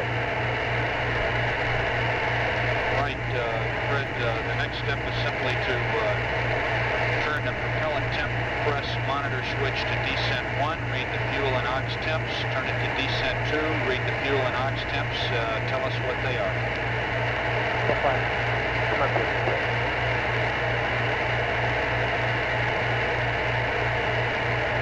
Okay, on descent 1, read the fuel temp of 66.5.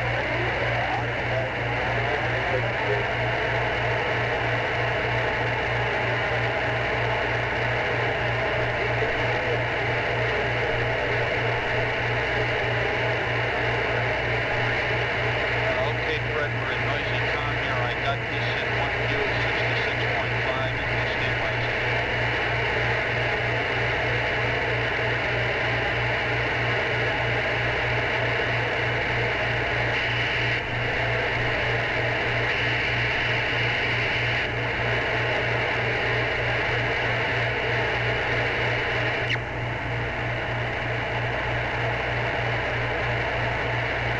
Okay, what do you read now, Mike? That's better. Go ahead. Okay, you got 66.5 on descent 1 fuel temp. Oxidizer temp is 66 degrees. Okay, Descent 2, fuel is reading 16.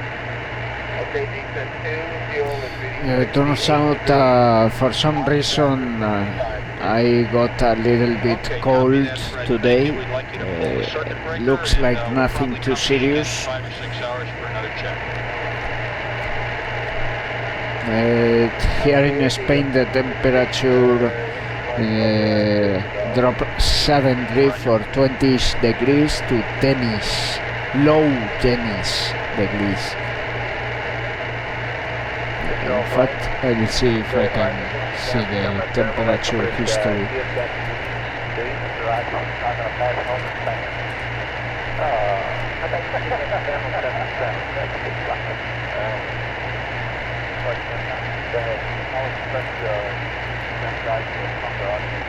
10 degrees today.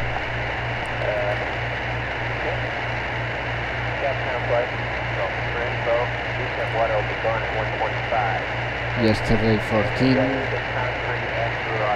the other day 17, but there was a big temperature drop these days.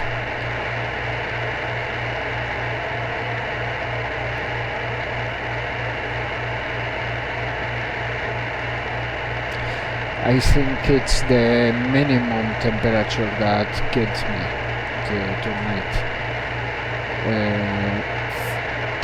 from 10 degrees to 7 degrees and 3 degrees is a lot of 94 hours, 41 minutes ground elapsed time. Position and velocity now showing. And on April 10 it was 28 degrees, all Celsius. Try the opposite position. Yeah, no, just like nothing is. Yeah, that's correct, Jinju. I am enjoying it a lot because of that, but I didn't expect it. It's fun, but it's not very fun at the same way, you know? Yeah. But it was very hot last 3 weeks here was very hot here in Spain. It was very abnormal.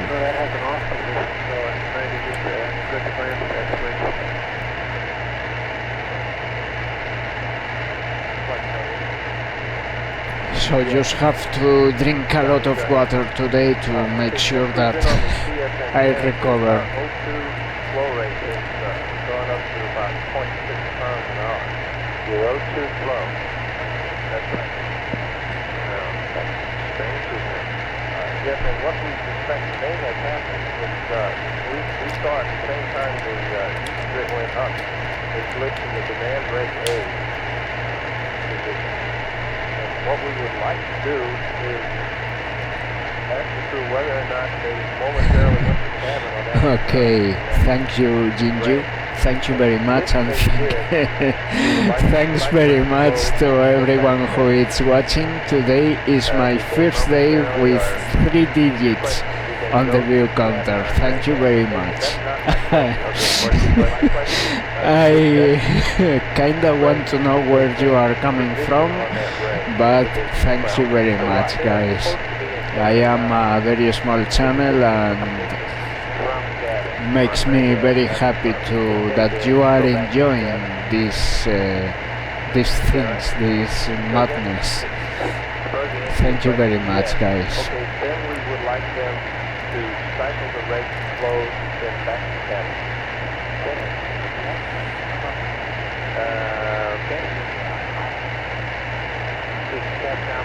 And also thanks to everyone who subscribed on these last days. Thanks very much.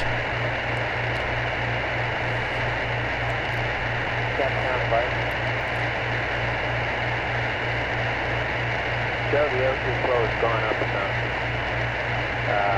When it changed the Lenstar glitch in demand reg A, they want to ask the crew, did they change the position in demand reg A from cabin? And I think no matter what the answer is, you want to cycle the valve close and then back to cabin. That's right, it would have been a momentary change in position on the rest of it. And you're kind of just tracking it down. But no matter what the answer to the question is, you want them to close reg A and then go back to cabin. Okay, that's all good. Is that right? Yep, you're doing that. What's the current rate of those two? 2.5? I can't read this thing. I don't know what that is.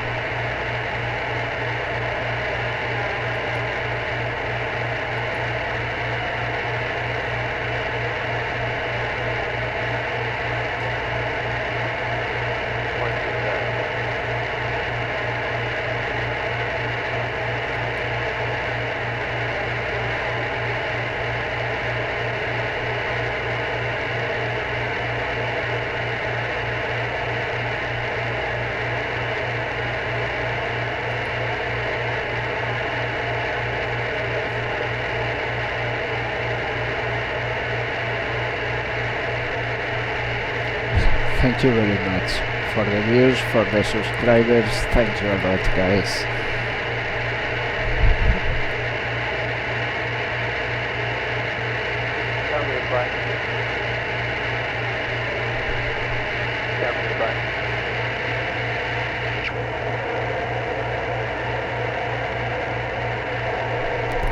Remember, we are listening to Apollo in real time on the background, the Apollo in real time experience by Stephen Slater and Ben Feist.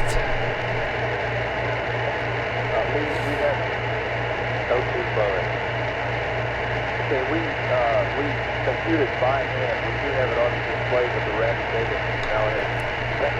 I am going to the command module to do one quick innocent thing, which is already course.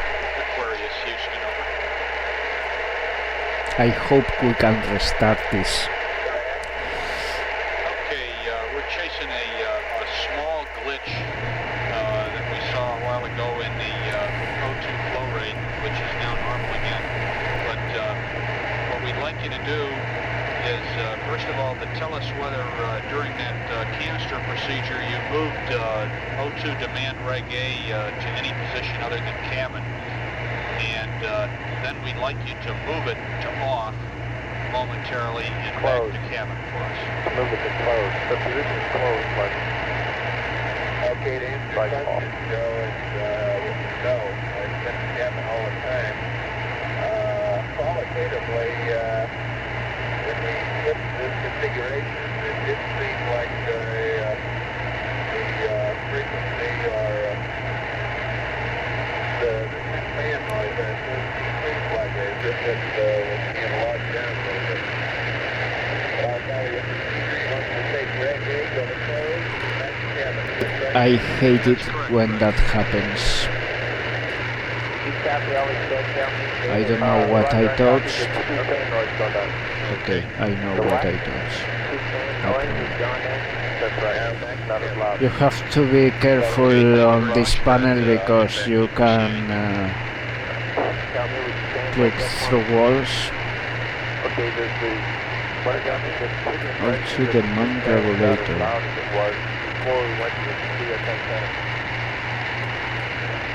Does that have a meaning that says your passing on flow, or is that a random thing that I don't know what it means? Okay, wait, then what is that? I don't know what this is. Okay, what does that mean? Could you translate it for me? Does that correspond to higher flow, or does it correspond to nothing that you know of? It just happens to be a report. It would correspond to a more restricted flow. Restricted flow, the noise going down. Alright, I'll get a story for you. Okay, you can roger all that as if you understood it meant something. I can't figure out what it means. That's for the reason for my question. Okay.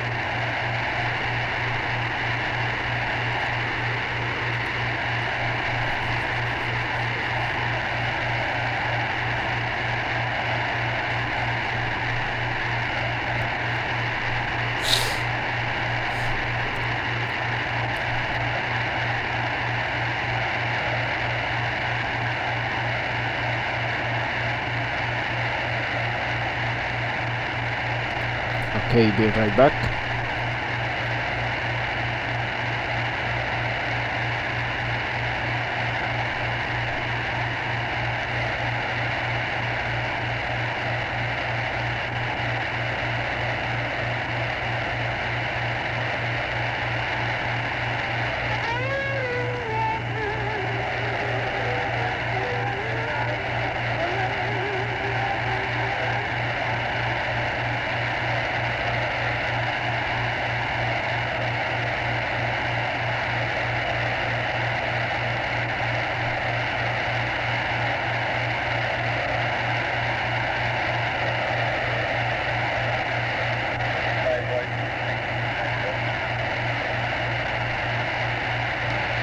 You guys got a woman on board?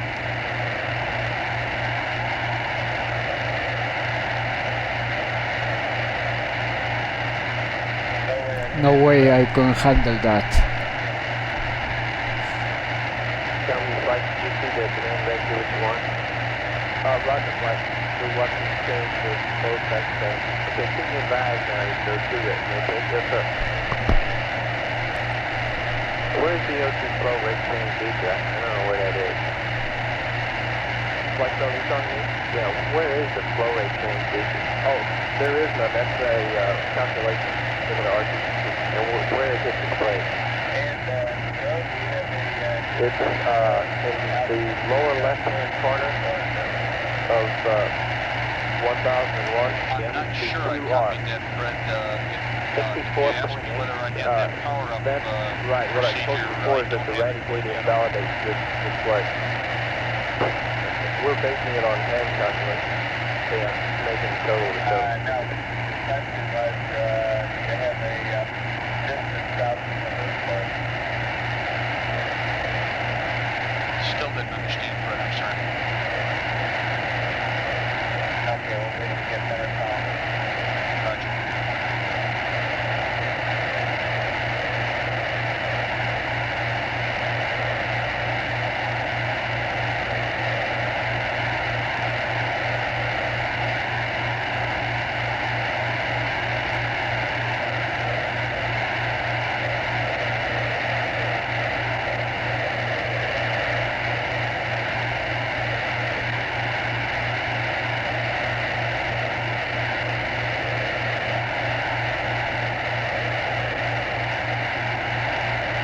Tell me your flight.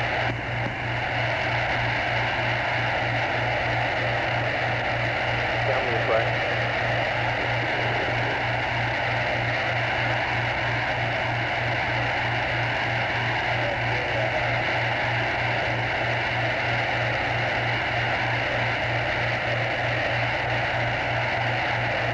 Satcom flight. Have we ever passed up the master alarm story? Have we ever done this? Okay. Tell me your flight. Gus, would you tell me when you start if we've put the master alarm circuit breaker back in? Did the crew do that or can you tell? Can you tell? Whether or not they pushed in the master alarm? Yeah. Yes, they have. Okay. So I have another question for you. That rate, doing it from hand calculations and total quantity, you could be seeing just the makeup in the cabin, couldn't you? How concerned you want me to be about that?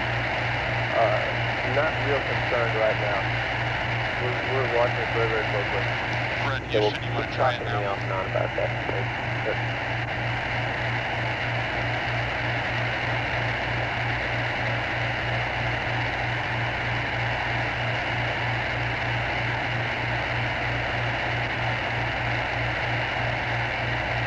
How do you read Oh, that's pretty good, Fred.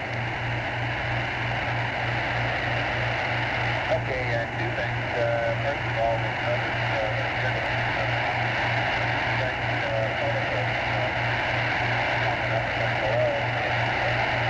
God darn it, just as you started talking, it got noisy again, Fred. Try it again. Okay.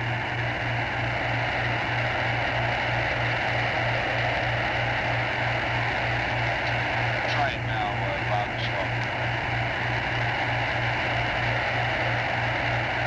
Okay, Jack got a question on how far out from the moon are we now?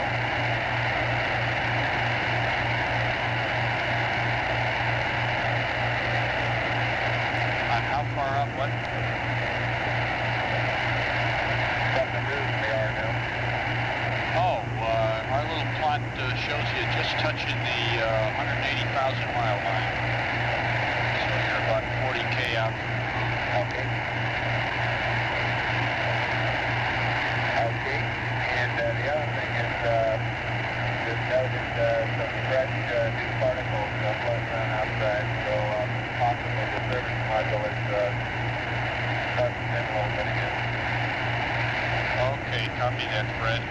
On the O2 flow thing, we clearly saw the demand regulator go to off and back to cabin. Tell me he thinks that it's no big thing, that he's seeing a little change in flow due to the different resistance we've got in the circuit.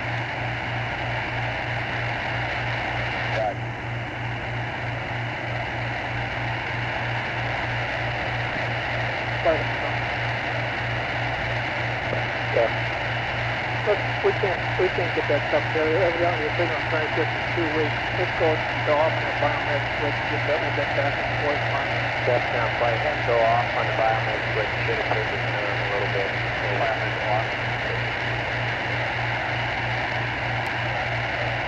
Aquarius, Houston.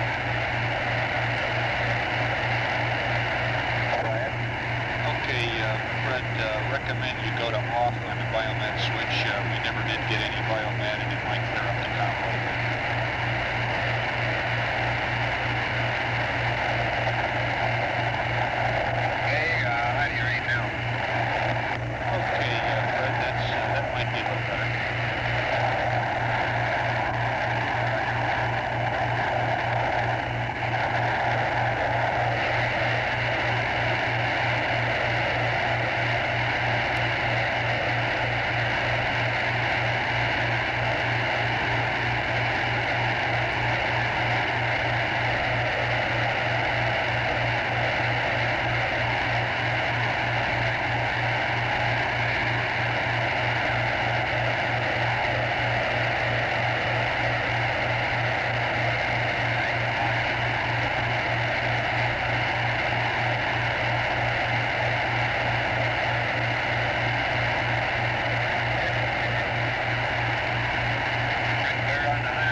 Okay, let me see if I can get... It's 5-6 on the way there. Gentlemen, I'd like to see if I can get the people up who have some input on the subject of when to do the mid-course time. I'd like to get retro fight on guide stuff and control, CalMU, and FAO, and surgeon and the staff down and info. So I got you all up. No, I'm flight director. Everybody on flight director? Yeah, CalMU, you with us? Roger, flight. You with us? Roger, flight. Flight over here. And guide. Roger, flight. Okay, look. As I understand where we stand, Capcom, keep your eye near the gun and holler if you want to call attention. Okay, we have a range of TCs to do it from 104 to 118. These were selected by essentially tracking schedules. Are they still valid numbers by us? Right, we've been talking about it, and I think we're all agreed down here that what we want to do is go in the 105 range. And the only thing that would change that was the speed going prior to 105. Well, now wait a minute. You're telling me what the conclusion is. Why do you say that?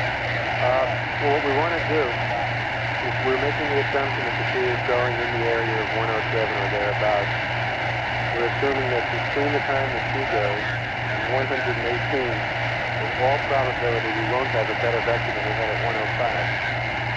Okay, now, what you're saying is you prefer to go at 105 because with the speed going at 107 plus or minus some number of time, an hour or two, your vector will be as good at 105.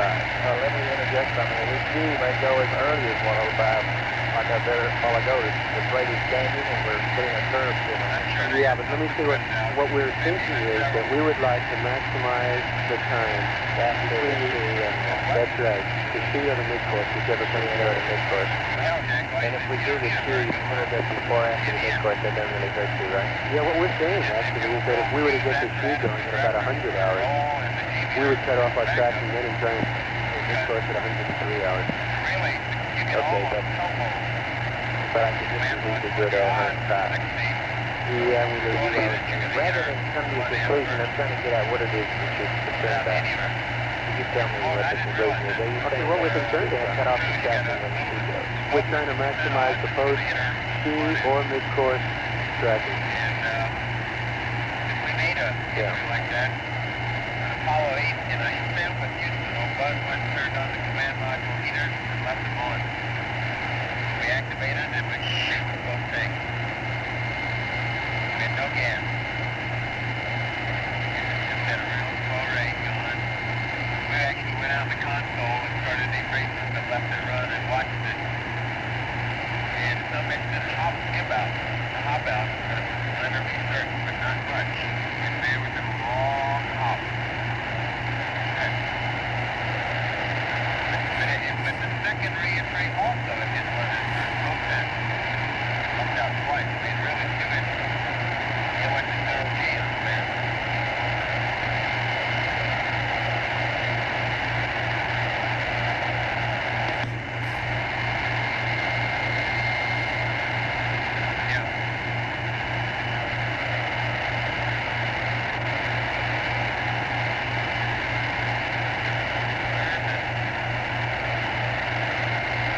Okay, Fido, so what your intent is to maximize the tracking after either the T or the mid-course, right? That's the first part. Therefore, you would like to do it during the early vote, right? That's right. Okay, early vote to get more track after the mid-course.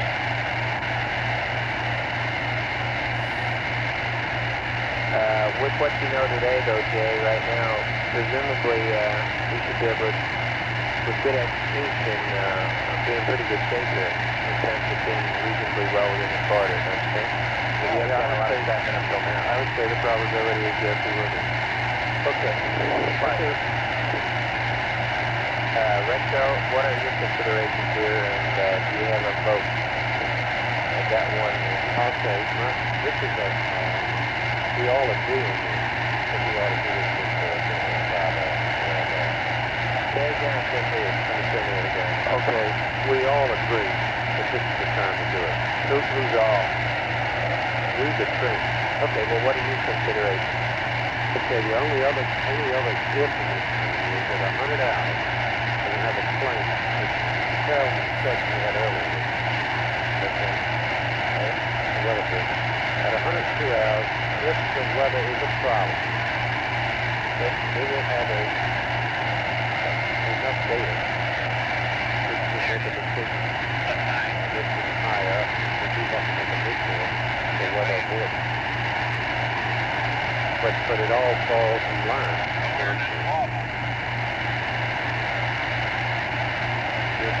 You follow what I'm saying? Well, I'm saying that we're good at 105 hours to do this big deal as far as the same step. And the only other perturbation we have is this would be a weather avoidance. That's what that don't think. Right. It's very, I don't see how it can be any clearer in 6 hours that we ought to do it than it is now, do you? It's pretty clear to me now that we don't do it. Yes, sir, and we don't want to do one. And not only do we not have to, but we don't want to do one because our procedures are based upon a horizontal correction, not a vertical. That's right. But, so, another thing on that is, if we did that last one, which was a pretty good try of trying, we'd probably want to get a guided maneuver out over things right in the fence, so. Okay, well, what do you mean guided? Starting the rest of they're planning on a guided type rather than the ag map of the PDCA. For what? Right, start on it. Go ahead. All we're saying is that if we go with the weather avoidance burn, because of its magnitude, because of the corridor control criteria, we have to go GM. Okay? Okay, but that doesn't have to do with later. That has to do with the weather avoidance burn. That's affirmative. That's just an inspection.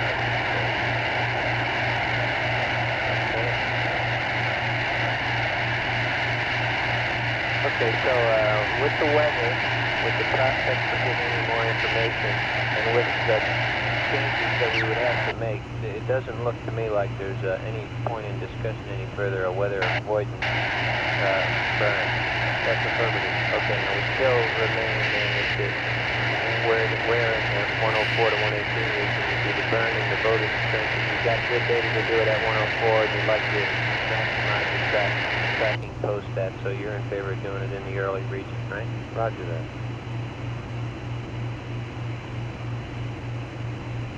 And another good thing, too, all of them, that's a good time because about 100 hours before we'll have all of the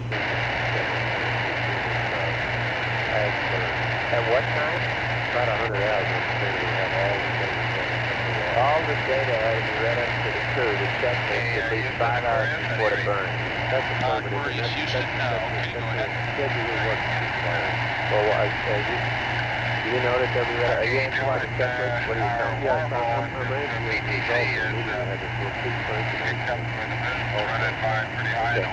But I think I've heard many times that we have all the procedures twice. You know what trouble is when you want to read my native ground, they're a little hard to come by.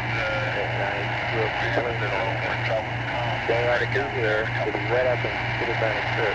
I told you this morning, 5 hours before the burn.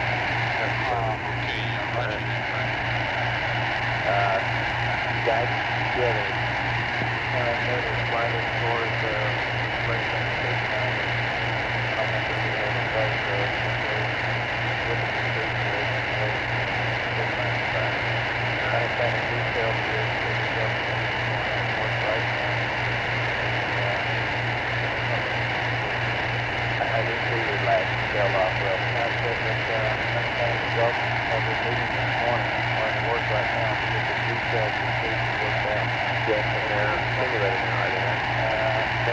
sector 9. When are they going to the sectors are being marked up. As soon as we get them, we'll have to run them over the simulator. They've got the vectors, the rest national simulators all ready to go. I got you, sorry. Okay, Control, what are your considerations? Well, we're right spot on the supercritical median there. The trend is that it's going to go earlier than the 106 to 107 region we talked about earlier, somewhere in the neighborhood of possibly 105. Possibly just a little earlier than that. I don't have the data available yet. Okay. In regards to this delta V that you get when it does, then you got some interesting things from Gremlin, and it's like in the order of 003 foot per second. You'll probably get out of this thing. Okay. Sino, would you compare that to something for me? Where does that comparable to? A water dump?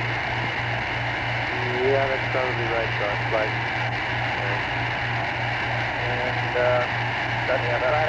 one more thing on this kind of subject. You know that there's school of thought that says that there's been hydrogen bending out of the service module for a long time. Yeah, we've been following it all through the night. The select cannot see anything that resembles a venture. They would sort of think it's probably residual stuff. Okay. Control, what else? And that's about it. In regards to the checklist, I understand that, like I said, they are being marked and they should be available very soon. Okay, you know, we need to check the journal into the burn to PCC. Yeah, that's included with it. They did it all in one big group. And you had people involved in it? So I have. So that you'll be able to agree with it? Right, I have. Right. That's all I have.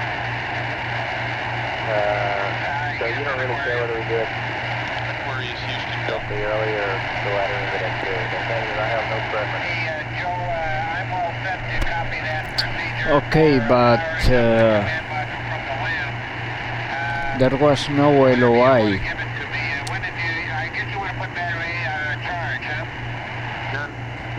No, we don't want to do anything Jack, like that. We're not certain when the best time is to implement this procedure, and what we want to do at this time is read it up to you so you'll have it and understand it, and we'll be able to do it quickly when the time comes. And I don't have it for you quite yet. Well, do you have it? All right. I'll be standing by to copy it whenever you get it.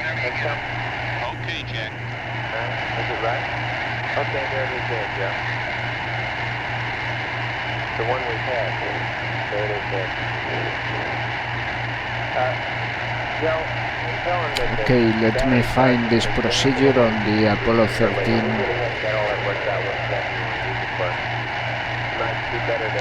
mission ops report. To beat something in the CSM rather than charge the battery. Because it's maybe. Yeah.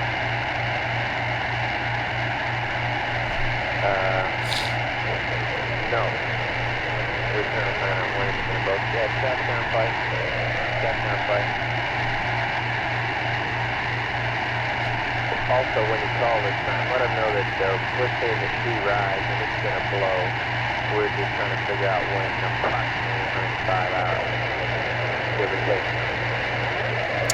They are talking about the supercritical helium pressure, which is going to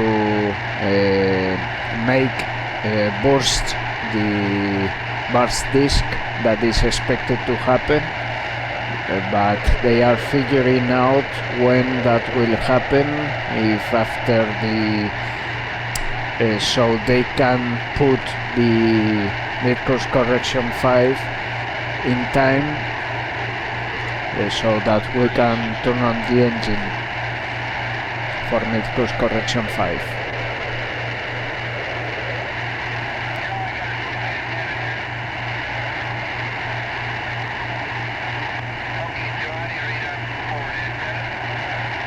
Okay, Jack, I have the procedure now to read up to you. Before I do, I want to mention something that'll be of interest to Fred. We're looking at the sheet tank pressure rise, and we expect it to blow. We don't know exactly what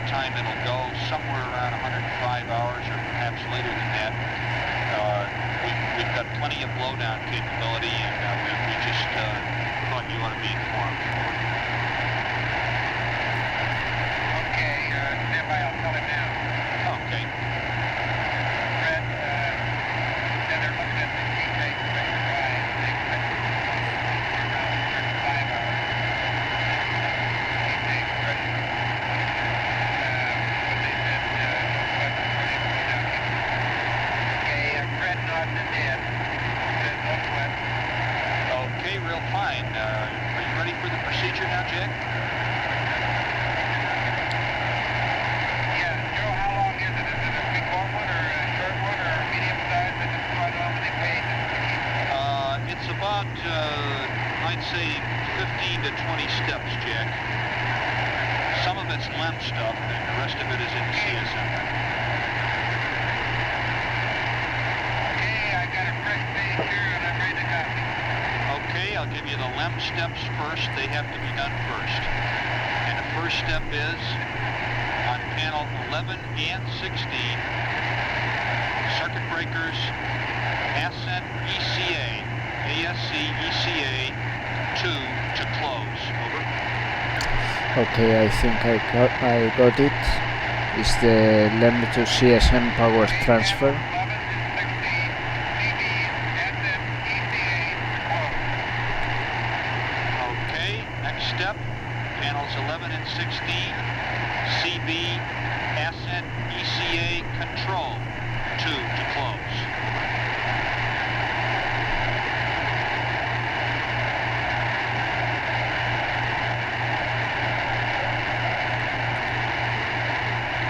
Okay, on 11 and 16, CB, ascent ECA control 2 to close. Okay, that's correct. The next step is bat 5 and 6 normal feed to on. Those are switches.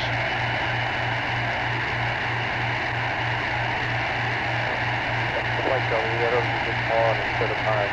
Say again?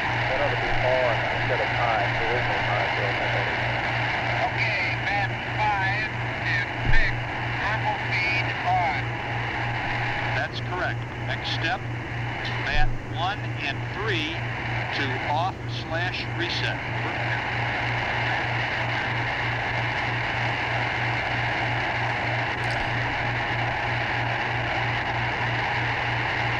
No, it's this one, it's this other one. It's G. That's correct. The next step, wait 30 minutes for preconditioning. Over.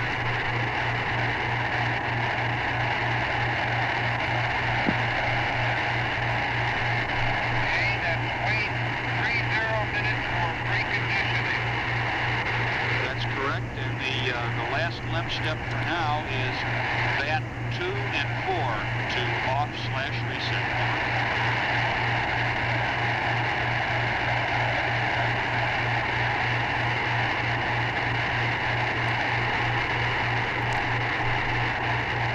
Okay, bat 2 and 4 to off/reset. That's correct. Now we'll go to the CSM, and the first step there is connect LEM CSM umbilical. Over.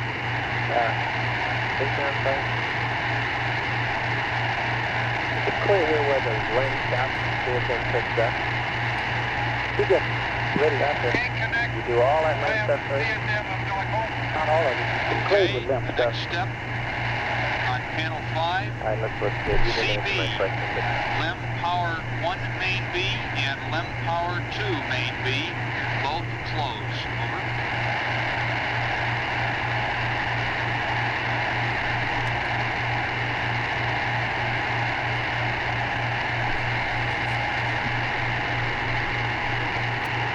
Okay, on panel 5, CB, LEM, power 1 main B and 2 main B, both closed.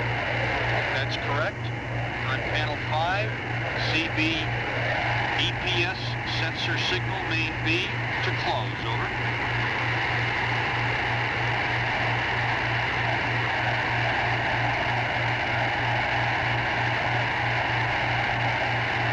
EPS sensor signal main B closed. Signal line.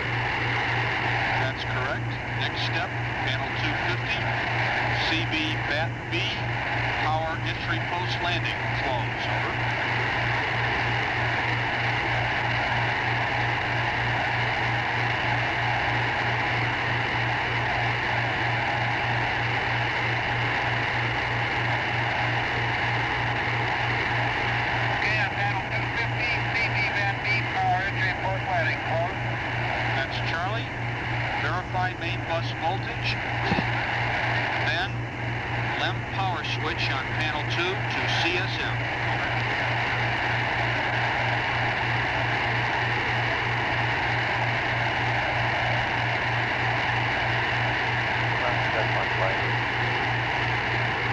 Okay, we're ready to check in. Think so, Frank. I'm glad to get this Mars report here. The people I can see in powering up some CSM instrumentation. Are you aware of that, Tom? Yeah, we'd like to have wait until I keep that. Oh, yeah, that would be ideal. Yeah. Then go back to 275. CB, main B, that must be to open. To bring up the CSM? Bring up, yeah, what they want brought up to the CSM. It's about Hey, 7 Jack, amps that's per a step I skipped for you. I'm afraid before verifying main bus voltage, I don't want part of it. I want the total number. panel 275 Your part, closed. CB, main B, that must be. Okay, I'll get that.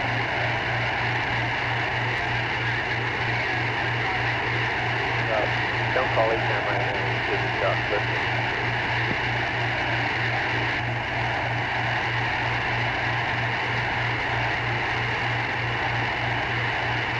Okay, Joe, how you reading on the app copy? You're okay now. Go ahead. Okay, after putting the battery B power entry close landing on, then I want to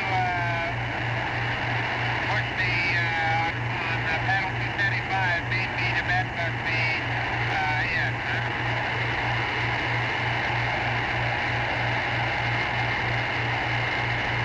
Did you get that right, Sam? That's right. Then you go to verify main bus voltage, LEM power to CSM, and then on panel 275, circuit breaker main B, bat bus B to open. Over. Okay, after verifying the main bus going, should I take the left power to CSM? I want to pull main B, bat bus B, or main B to bat bus B open. That's correct. And then on panel 250, circuit breaker bat B power entry post landing to open, and verify main bus B voltage.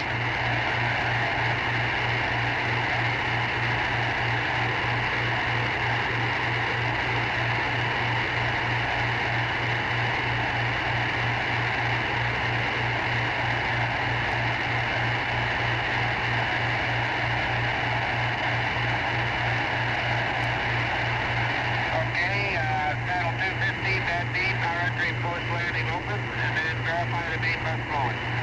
Okay, that's correct. The last steps are to get the LEM back on descent batteries. The first step is bats 1, 2, 3, and 4. High voltage on. Over.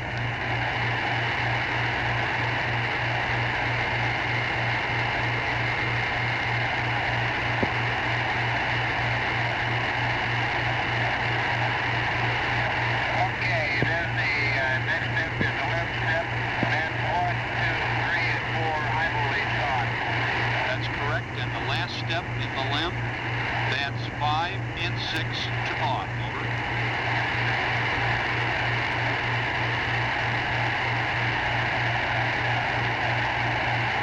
Say again your cutout there, Joe.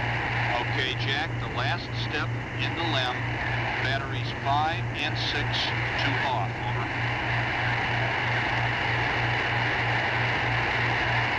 Okay, bats 5 and 6 to off. That's correct. That should configure you. Note that circuit breaker protection on that circuit limits the available current to 15 amps. We think we can do quite a bit with it, though. And the LEM CSM umbilical will be hot, and main bus voltage may be monitored by selecting main B on the gauge. Over. Okay, real fine. Good deal, Jack. I'll be ready to implement this whenever you call it up. Roger that. We'll be ready to proceed whenever we want, sir. Captain? Are we set?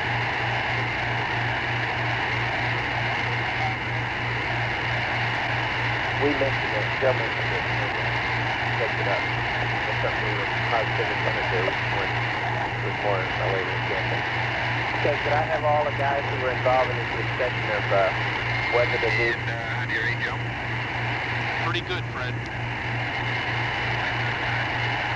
Okay, well, Jack was on top. I was looking out the jockey window here, and I can see another good shower of particles coming out of the service module. And position this time appears to be on the other side. Before, we'd always seen them out of window 1, and where I'm looking at it from here, it looks like it'd be down below window 6 somewhere in the service module. This sound right? Go ahead. Copy that. Can you know where the housing bin is? Okay, good deal. We copy that, Fred.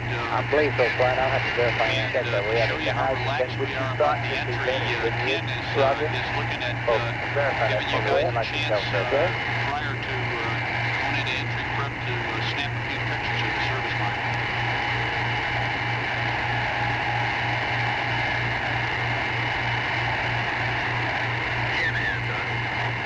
Yeah.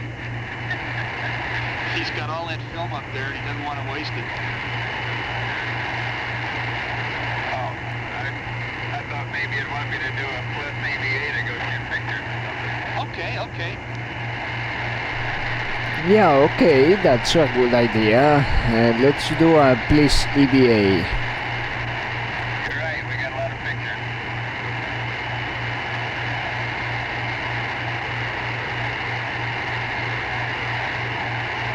That sounds right. I guess I agree, it sure would be nice to... Go ahead, Glenn. He's on his own. Did they fully get the message that procedure was put in the hole, wasn't it? We didn't want him to do it now. Yeah, we think it'd be a lot of No, he's just standing by waiting for somebody to tell him to go ahead with it.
It might work if we had to do it, Fred.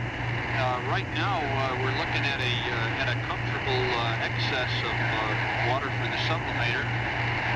We were talking among ourselves this morning about having you try out the Pliss to ascent tank water transfer situation, and we decided not to do it, not to recommend it, because we figured it'd take us 30 hours to empty one of the ascent tanks, which you have to do in order to get Pliss water into it, and we'd rather use the descent water, and we don't think we've got any sweat. Okay, Joe. Yeah, I don't think there's any question about it from the plumbing standpoint that we can do that if we had to.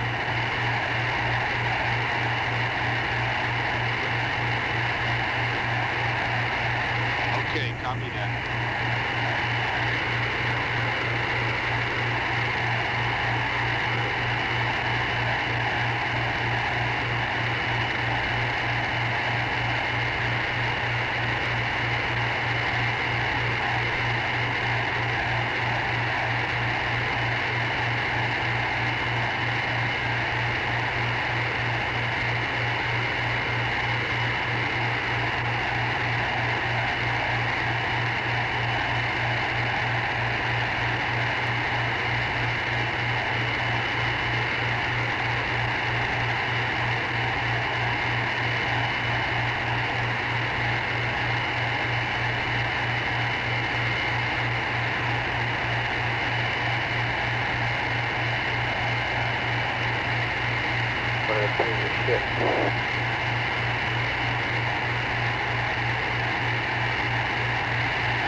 Tell me, flight.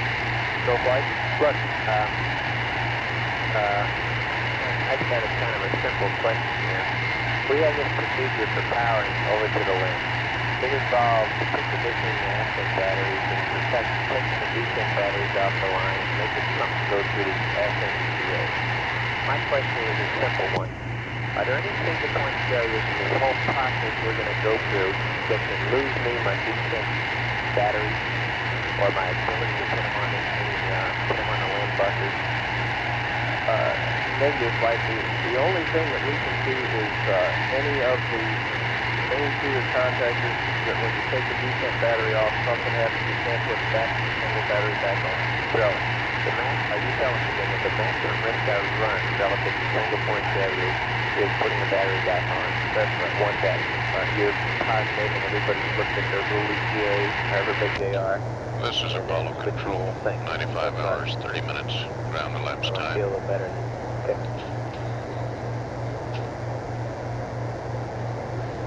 Present thinking on the mid-course correction, which would bring Apollo 13 back into the Earth intersecting corridor, would be a limb maneuver, propulsion maneuver, of about 7 feet per second at 104 hours ground elapsed time, and would return the spacecraft to the entry corridor, shooting for a flight path angle of about minus 6.5 degrees.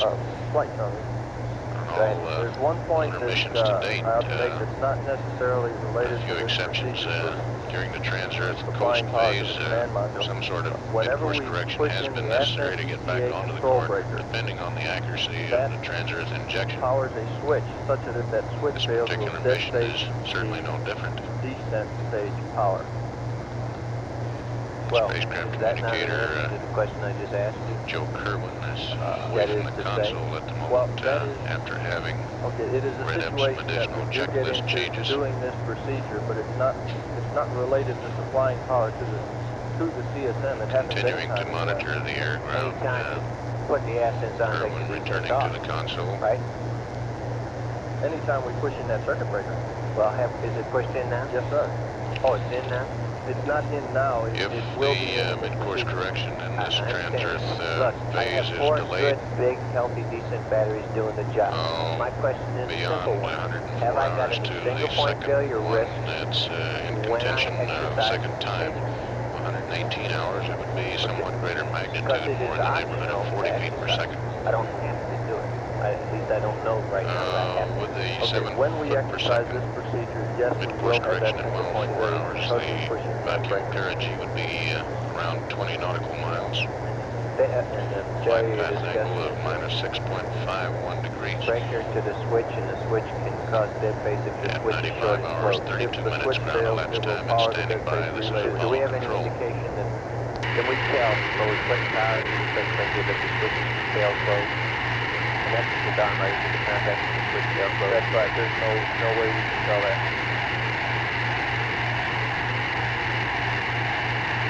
Speaking from the power up sequence that we did, as the switch been changed to power up? No, but, okay, we can, just the switch in the cockpit is done, but that's right, the switch in the cockpit, and as long as we are on descent power, we know that we haven't dead space. Yes. And I guess the last indication that we have that the switch is not failed is on the pad when we have that power and that breaker is closed. Okay. Now we're beginning to get at the meat of my question. I think. And I guess I'm not arguing against time when I am arguing for doing it in all conscious understanding of the risks involved, and I want them discussed loud and clear for what I'm doing. If I'm going to save 2 amp hours and 2 batteries, that's not worth doing. If I can't stand it without doing it, that's another story. That's the problem that we have. And I want those risks addressed versus what we're getting. We're talking about an instrumentation being brought up. Now, there are other things that we would like to do prior to entry. My question is, what are they? How much do we like to do them? And how much am I saving on energy batteries, et cetera, et cetera. Now, the person can get on with this, because if we're going to power the instrumentation, we want to do it soon. We have the big dish at 97 hours, which would be from then to 108, a logical time to do it. We ought to know how we're going to do it. And we ought to do it with all logic. Okay?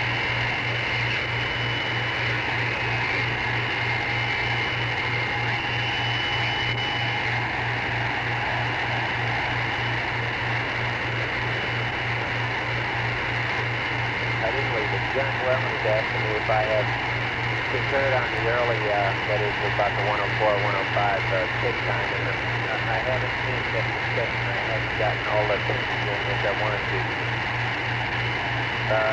I wanted to tell me, can you join me for just a minute? I know I just gave another problem. Can you join me for this discussion we're having of the mid-course time, 104 to 186? Do you have any considerations here which bear on that? Basically, like, you're completely time to all the things here. Okay. Gene, for the meantime, I assume you don't have any real input here. Is that right? What's the question? The question is, do you have any input that bears on doing the change anywhere from 104 to 118 to upcoming change? Do you care? Negative. Okay. Now, control flight, the only consideration that we came here and discussed this morning, you didn't mention when I went by you, is the fact that we've got a PCC working now, and if we're just moving up the time, and we'll have to set up another PCC, and you understand that. That's not right. But if we could keep going and liable to bust the PCC together, it's possible that that time, do you have anything to say relevant to that discussion? Or did I start you at of course? Yeah, take time. Just kind of a getting feeling that you know what you're doing. You'd like to kind of go ahead and do it. But the only two considerations I can really come up with for that versus busting the PCC and set it up again. But yeah, it's starting to get cold in the service module. Sorry, in the command module, also on the lunar module. 95 hours, 37 minutes, 27 seconds. Apollo 13 real-time simulation. On the background, we are listening to Apollo in real-time experience by Stephen Slater and Ben Feist. Links in the description. They tell me it'll go either way. FAO, do you have any? Roger, Mike. I understand that Edmund is run its course by in the tennis position. We've already got a marked up schedule and the procedures that we ran tonight was then to come up with one list to go with. And that is probably another hour or two. So will they run it again? And they'll run it again. The simulators are all ready to go. And how many eggs is one egg available on? That's available also. It is? It's available. It will be available at the same time. They'll run them at the same time. Same situation on that. Okay. That right there, anything else that could come there when we get interested? Later, Flight. Just like to pull that thing. Roger that. Okay, Flight, I guess our only thing other than concerns is what we see. If it could be what we see. Well, we don't really know that. If we don't really know that, I would guess there's a 50-50 chance that it's right. So, lady attack on these two rides, ladies, looks like it puts us in the neighborhood of 106 feet. It certainly is improved not to plan, so I don't consider that a good for I don't think, well, we're fine and that can go.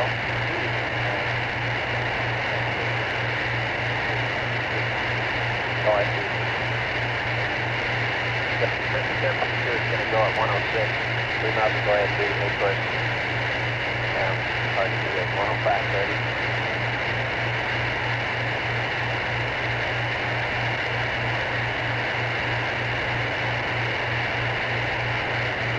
Yeah. It matters to me, Fido, because I don't want to sit there for 2 hours a day powered up from your burn to keep going to pressure to the state. I'd like it all to just come together nicely, but not interfere. We control to the minute gas of the yesterday will do it so far.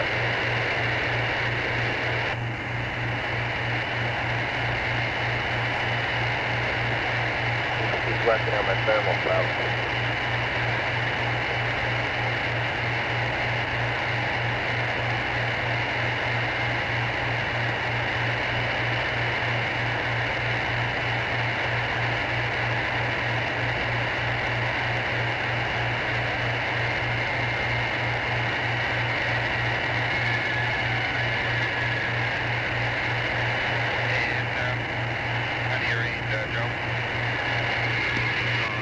Reaching pretty good, Fred. Go ahead. Yeah, I think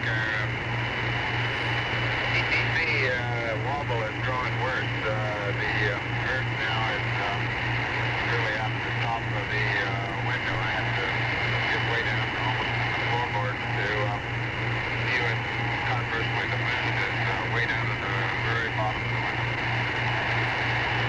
Okay. A lot more wobble. And I noted on my previous watch. Okay, copy that, Fred, and our thermal people will be looking at it. One of the things we're talking about relative to the mid-course correction is we'd like not to do it before the sheet tank goes, if it's going to go, just so it won't give us a problem reestablishing PTC. Right now, our people think that the first disc will pop around in 6 hours.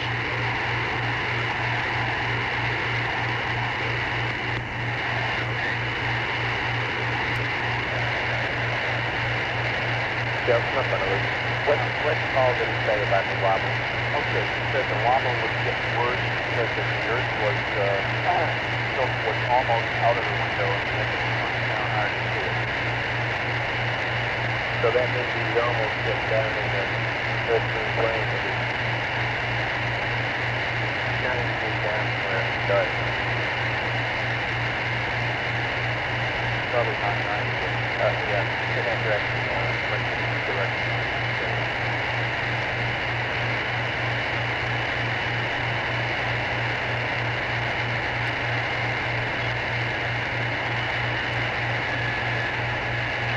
say something about the water? All right.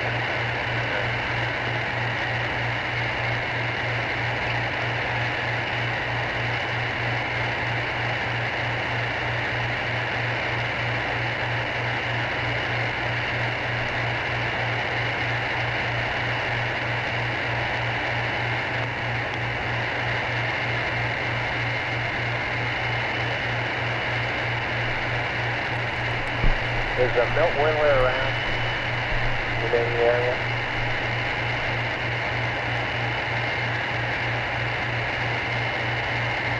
If anybody sees Milt Windler, report to the lobby.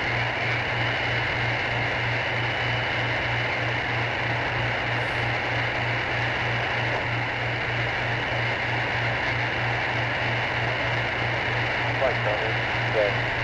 When you have a minute, I think there's one more point about firing the CSM in LA that we have to discuss. Okay, that's good. And it makes sense. It's got to be done. Go ahead. Go ahead. Okay. Once we decide to stop powering command module from the west, yes? Okay. One way we can do that is pull the lead power breakers in the command module. Take the car off of their main front seat, but we will continue to have some hot umbilical. The other alternative is when we're on D10 power, momentarily go to the low voltage pads on one of the batteries, which will interrupt the fast relays that hold in contact with the power control.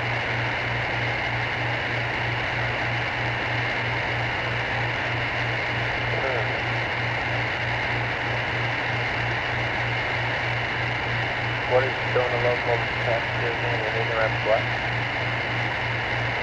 It interrupts the path to relay 450 and 454 that hold in, well, the power to the umbilical goes through relay contact of the island.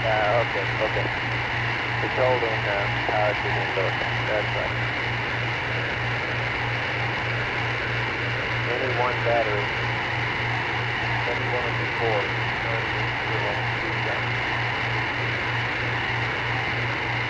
Are you and Econ discussing the merits of this plan? Econ just talking about what? I say, are you and Kelman discussing the merits of this powering from the length of the CSM and the single point failure involved versus the original game? We're starting from that. Okay, well, I urge you to press on with it because people are going to want to do that. Okay? At least they're going to want to get some instrumentation, however we do it.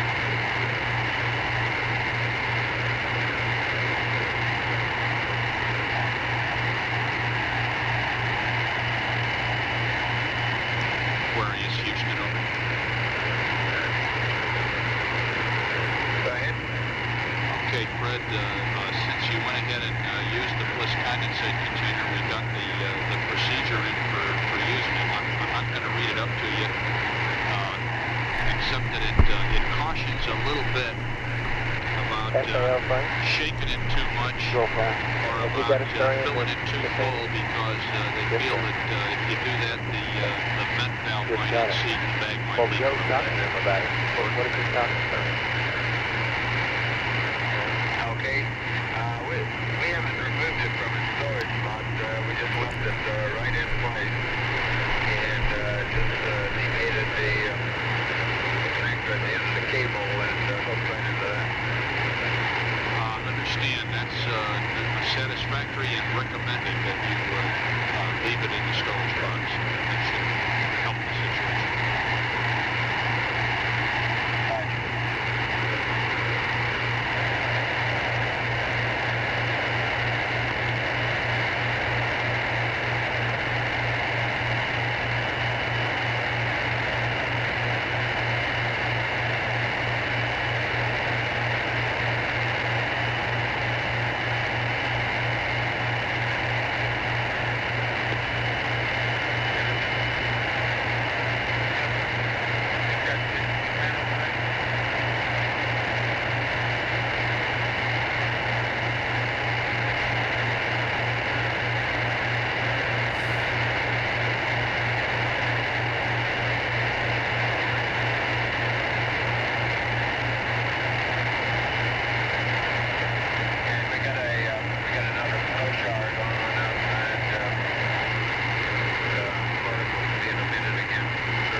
Okay, copy that. What window are you looking at it out of, Fred?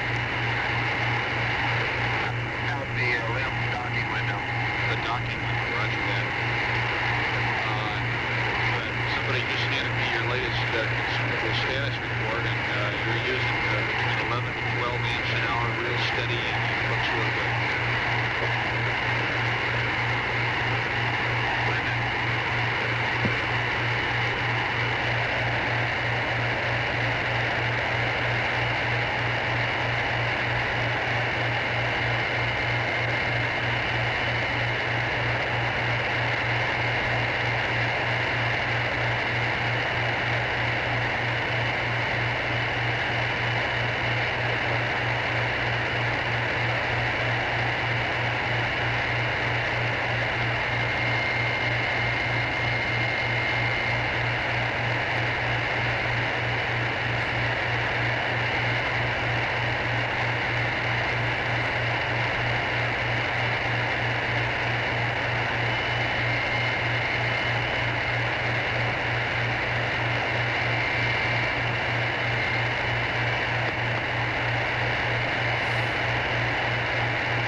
Control and Fido flight. Control. Fido flight. Can you guys help me a little bit? Do we want to schedule a mid-course before or after the before? Why do you say that? The people are uncertain about what the two will do. Okay. And the earlier we get the mid-course, the better off we are. Yeah, let me ask a question. What does the key versus going have to do with how well we're on the mid-course? It doesn't, but if you think you're shooting the mid-course, either one could disturb our tracking. We've got to start once again after that. You're saying if 0.003 feet per second is enough to dial you up, Jack? Yeah, that's right. Okay. Well, okay. What do you have to say? So, well, factoring in what Jay's got, I'll lean his way, but I got a recommendation that we do the burn, so we can kind of second guess this thing as to when it's going to go, so we get the burn done first. The burn is going to head it along towards the rupturing, and hopefully it will rupture prior to establishing our PPC. Yeah, that's my concern, Fido. I don't want to have to sit at a higher power level. No, let me hear me out. If I do the burn first, I don't want to have to sit at a higher power level waiting to do PPC while I wait for some heat to go, which may have to take another hour or two or three. Okay. Yeah, but I don't know how I answer that. I know I'm not asking you to. I'm just telling you what that point is. Yeah, no, we're competing that. And right now we're predicting 106 on the key. Okay. Now, presumably in the next couple hours, you're just going to get, you're going to get a firmer and firmer half. That's right. About 100 hours in, much better half hour. And it's liable to go right when we fire. It gets up high enough. Right? You are going to get some heat input back into the tank, aren't you? A little bit, but not much at all. Oh, really? How many PSI? I don't have an estimate on it. If we don't open up our regs, we won't get very much at all. Well, were you planning to do that? If we start burn, we probably won't. It's only a 14-second burn. Well, we can't open things, say, 5 seconds after ignition and close the key, and it'll build up the pressure in our key tank a little bit more, so it'll recharge our propellant tank. But I haven't seen the procedures they recommend using. That's a possibility. Okay. Well, okay. I guess all we can say is we plan to do the mid-course around 106 because we would like the events to be fairly close.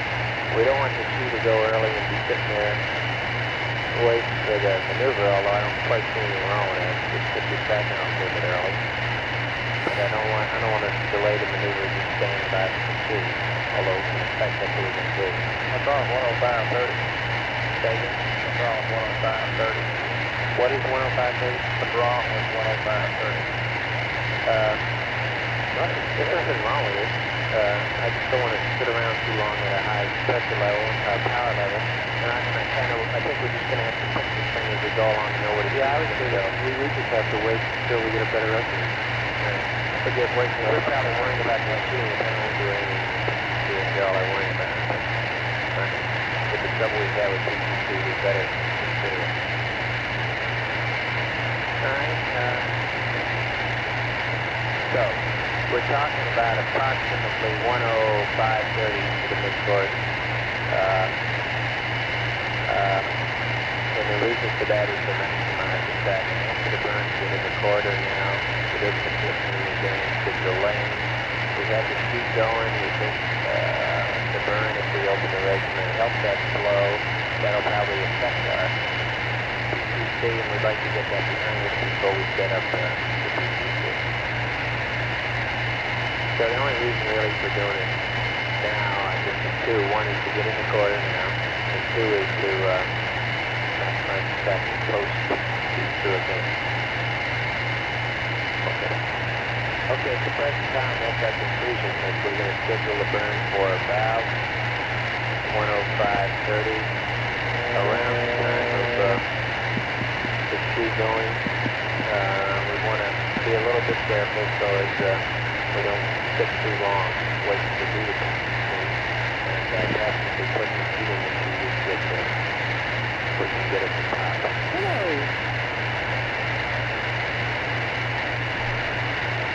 And the system's slightly working. For example, if we do that little thermal beam, what 105 to 104, well, if they go at 105, we can 105, we can still go 105.30. The point is we make them both close together so we're not sitting around waiting to do something too long while for one or the other. Well, I think I was supposed to win at 103. So when at 103, we're then dealing with checklist update, how long we've had it, and how well prepared we are to do the burn. That turned out to be 104, everybody's satisfied with the circle. So I think instead of picking a certain time right now, we keep a little bit open, continue to track the speed, keep our eye on the checklist that's got to be due here in 3 or 4 hours on the console. And slide up now. Time for that is about 98.40. You'll have the checklist due. Okay, can't beat that, man. 98.40. That's for the egg, burn and PCC checklist. Roger. Okay.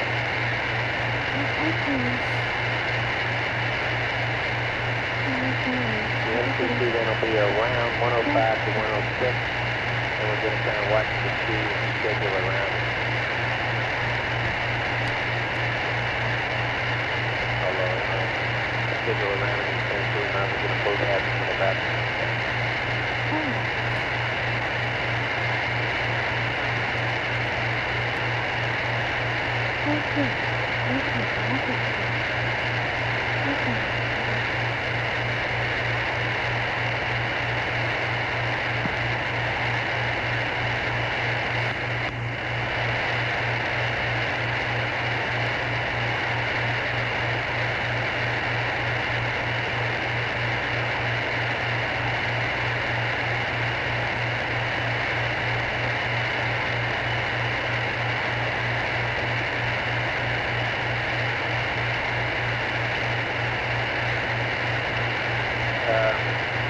Could you get up my latest consumable status, please? Okay, Flight, and also on the O2 usage, yes.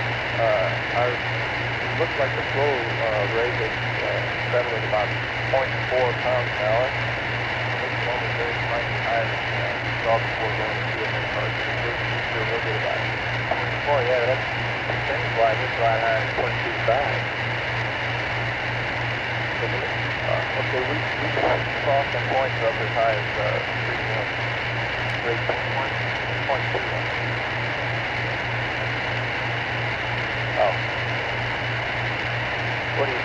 noise around, and from point 31 to point 4 is noise level. And, you know, maybe between point 25 and point 4 is almost a factor 2. That's right, I'm not saying that his noise is loud, I'm saying that we are heading in the right direction and it's settling down. At this point in time, it looks like that's no problem. Okay, we got experience with simple, like right, you know, the small message detail when I can't read that thing on the television, but the smaller one you put up, yes, you do. I'll have you put it up.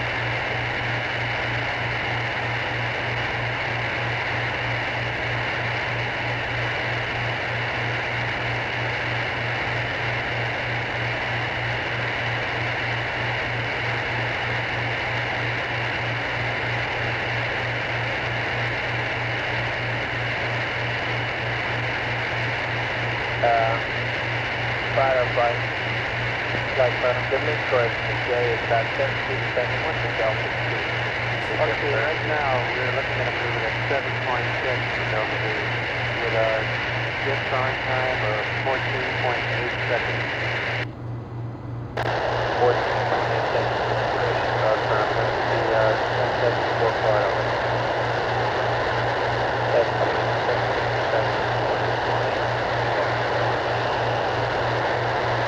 That 14.8 millimeters, does that include $10 No, the others is tacked on to that. So the 14.8 is just on to this off. Hello everybody, welcome back to Apollo 13 real-time simulation. 96 hours into the flight, 4 days into the flight. This is Apollo control at 96 hours.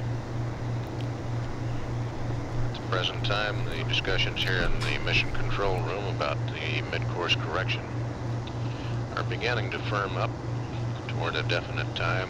Heretofore, the times under discussion were 104 hours and 113 hours.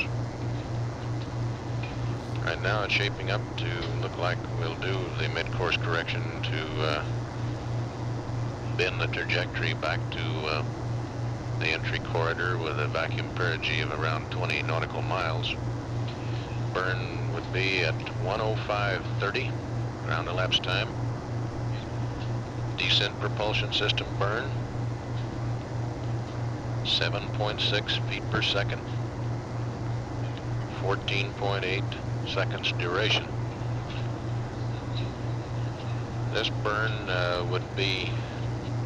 is being timed to coincide with the estimated time that the burst disk in the supercritical helium in the lunar module will give way, so that the effects on the trajectory would be lessened, and having both the burn and the any perturbations in the trajectory come at the same time.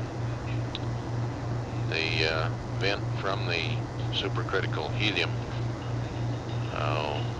is non-propulsive. That is, there's a T in the line and it should cancel out any delta V added by the venting. However, there's somewhat a certain amount of uncertainty in this regard.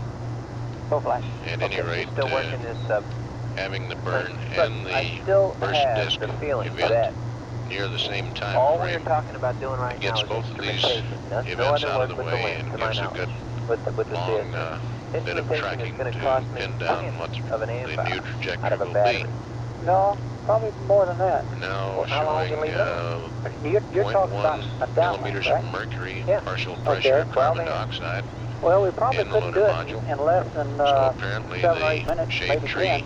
engineering using the command module do the whole lithium smear, it'll probably hydroxide cost about canisters 2 in the plastic bag and the pseudoses. Now, I just wonder if it's wise now to go through this whole limb thing to save 2 amp hours in the entry battery when and at 96 hours, 3 minutes ground elapsed time. This is Apollo control. With the susceptibility to anything happening in the way of a single point failure, and maybe it's remote. Alright, the NASA PAO helped me briefing what was going to happen, and he basically explained everything. Well, 9 hours and a half approximately for the mid-course correction 5, which is the infamous manual burn, which you will see it's not as dramatic and as in the Apollo 13 movie, because it will be only on the actual mission it was 14 seconds. On our case it will be 13 seconds, and you will see that the spacecraft will deviate a little bit, but not as much as shown in the Apollo 13 movie. What is right is that the burn is manual. We will do it with pings off and with assistance to keep our attitude in space.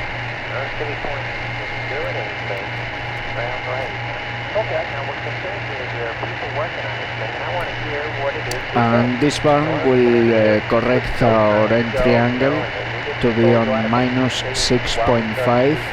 Currently is on -8.84.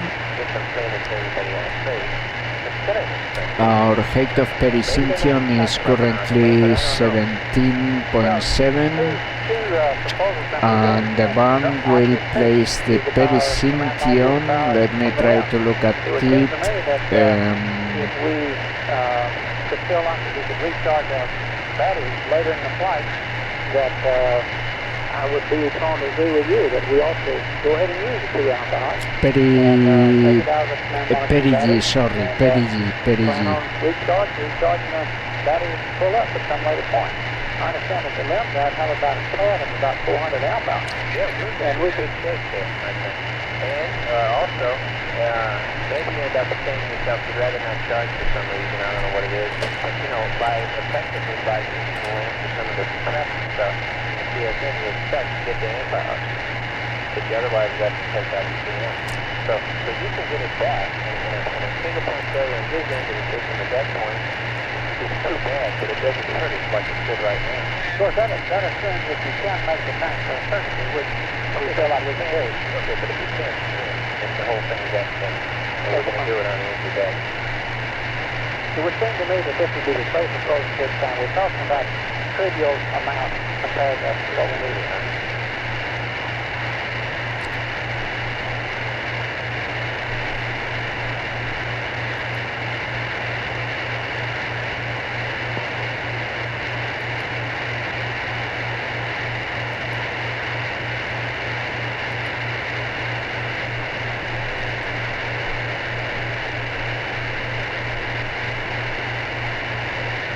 Okay, perisyntion 0 is what we will have.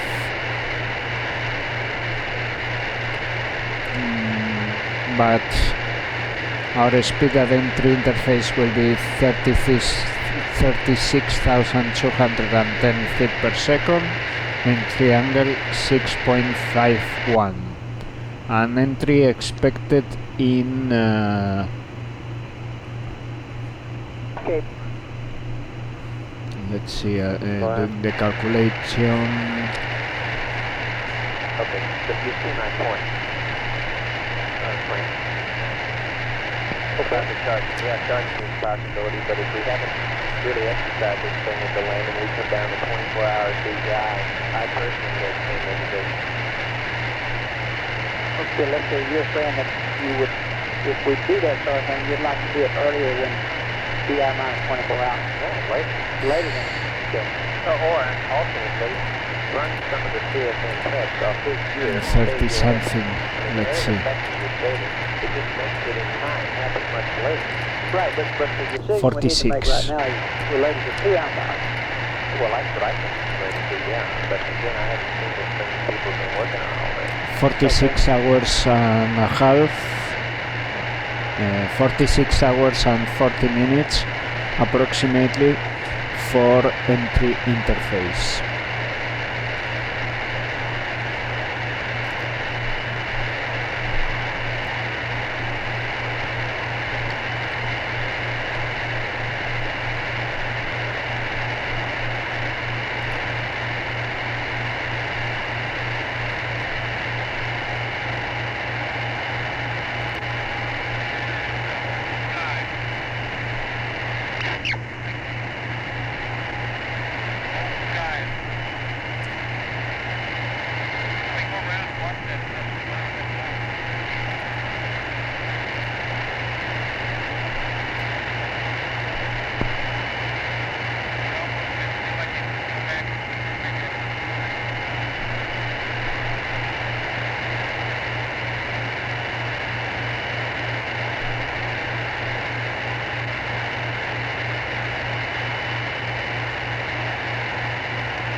Joe, we are going to get a procedure here shortly on something that says that we can power one of the buses stations, I don't know which one it is, probably with a module battery, and get high bit rate somehow or other. I don't know what fuel it takes to go on. So they're working that out. And we only need data for, several minutes or something like that. And we'll come back off. And that'll be coming to you. We're going to wait, though, to do it until we get to Mars site, the big dish, which is at 9730. We might be able to get high bit rate with less amplifiers, I guess. And we'll have to wait for a while after 9730 till they're all locked on. So we're looking at a show an hour or more from here. So they should have a procedure, and you'll have time to come to reason. Of course, there's a cooling off of the main side that we discussed with Sorry, I've got a story for you. Yeah, and we're just asking.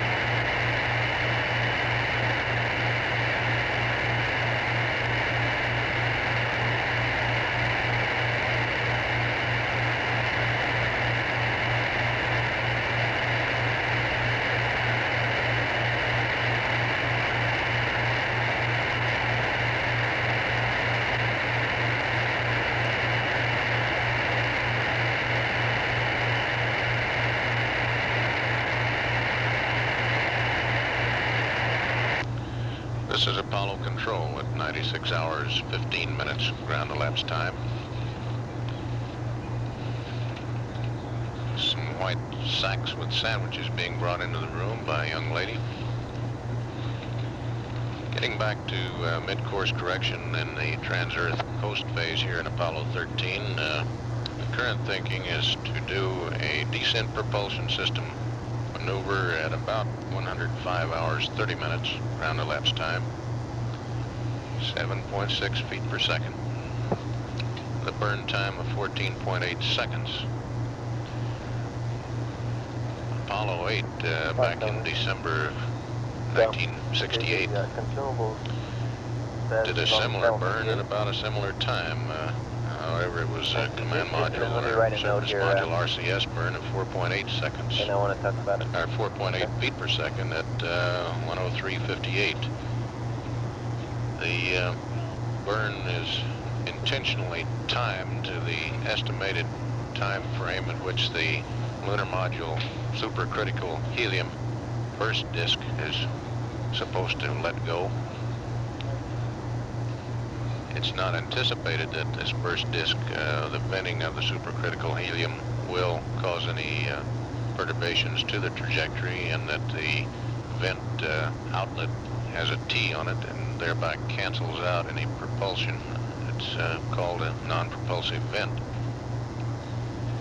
Having the burn and the burst disk take place in the same time frame will allow the tracking after these events to provide a good handle on spacecraft trajectory for refining the entry corridor and calculations toward entry.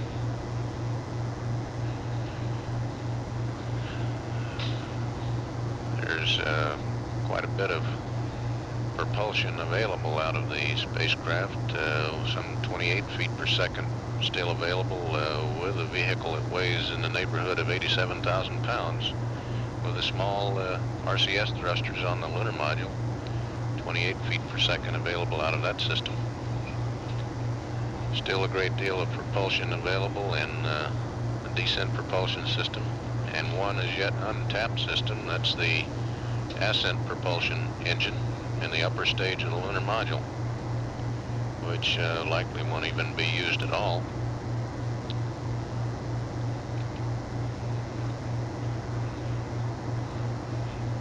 Rather quiet now on the air-ground circuit.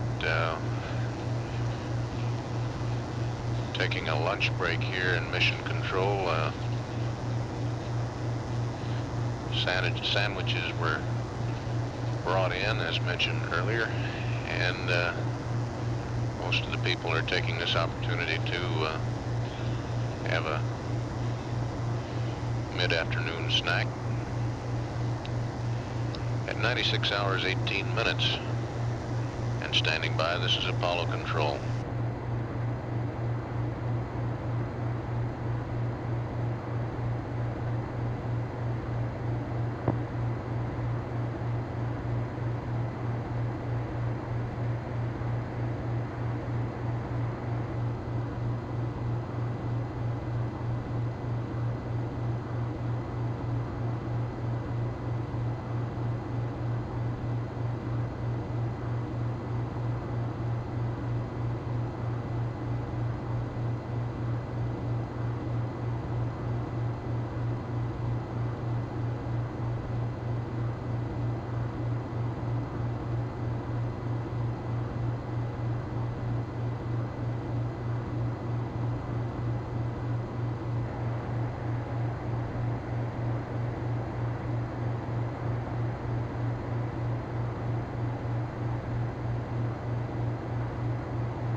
Just to explain to everybody what I think this is about, so some of you can go start drinking coffee again. I had about 20 requests for interviews today, and obviously I couldn't handle that many, so I decided everybody that was interested in interviewing me would try to get them all together at once, and I try to talk to them, and that's all this is all about. I have absolutely no briefing as such to make and no statements to make. I'm just available for questions, so if anybody didn't understand it that way, why, I apologize, and I'm free to do anything, obviously. Roy? Yeah, Deke, at this stage of the game, we always start thinking about post-recovery plans. And I wonder if you could give us any kind of a fix on, assuming everything goes well, you have a recovery tomorrow, what are the plans for the crew? Yeah, I just happen to have a draft here in my vest pocket, which we haven't printed yet, but the last thing I got from the recovery guys would be arrival at Ellington at 8 o'clock Sunday morning. Now, the times before that, well, I'm not too clear on, but in rough numbers, we keep them on the carrier overnight. Tomorrow night, go on into Samoa, pick up a C-140 from there, and then non-stop into Ellington. And those exact times I don't have. But they end up at Ellington at about 8 o'clock on Sunday. We would then start debriefing Sunday afternoon, technical debrief, and all day Monday. I have a program project debrief on Tuesday, following crew debrief Wednesday, and on down the line. I can give you all that detail if you want to. We would be interested in it, and of course, too, most of the news people in this room would be interested in when would we, do you think, get a chance to talk to you? Okay, well, let me follow on through then with the rest of this since we're on the subject. Thursday the 23rd, then we would program a photo debrief, whatever science we got, which obviously isn't much in this case, that morning, medical debrief in the afternoon, and then finish the day with working on a pilot report. The same on Friday and Saturday, give them Sunday off. Monday and Tuesday we program systems debriefing, detailed systems debrief with the experts. In this case, of course, we anticipate that this is going to be a fairly lengthy process, considering our problems. For example, the last missions where things have gone clean, about 1 day has been enough of that. So, as a preliminary, that looks to me like we come out with a press conference on about the 29th, Wednesday the 29th. Would you think in terms of an earlier news conference than that, just perhaps a short one? There has been some discussion of that, but I think that again is a decision to be made by Dr. Payne and Bob Gilruth. If somebody decides that it's desirable to fit one in there someplace before that, I'm sure it'll happen, but this is the only plan that I can draw up at this time. Okay, thank you. All right.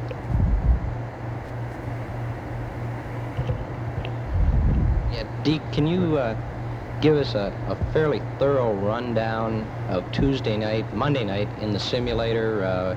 Gene Cernan and Joe Engel spent the night. What did they do? What kind of problems were they looking at? You know, how long were they in there? That sort of thing. No, we've had people in the simulator all night and all day every night and trying to figure out exactly what happened Monday night. At this point, it's got it difficult for me to backtrack. We're in running right now and have been part of the night on the entry part of the stuff. Essentially what we've been doing in the simulator is looking at what our next milestone is, the things we don't have a good detailed checklist on, and trying to work out the details in the simulator and feed it on up to the crew.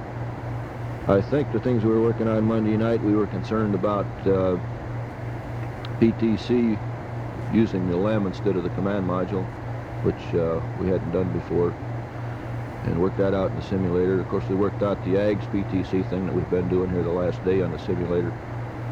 We worked out the AGS dips dock burn on the simulator, the one that we made last night. There again, we have contingency procedures for dock dips burns, but we assume you do those with the pings nominal instead of the AGS.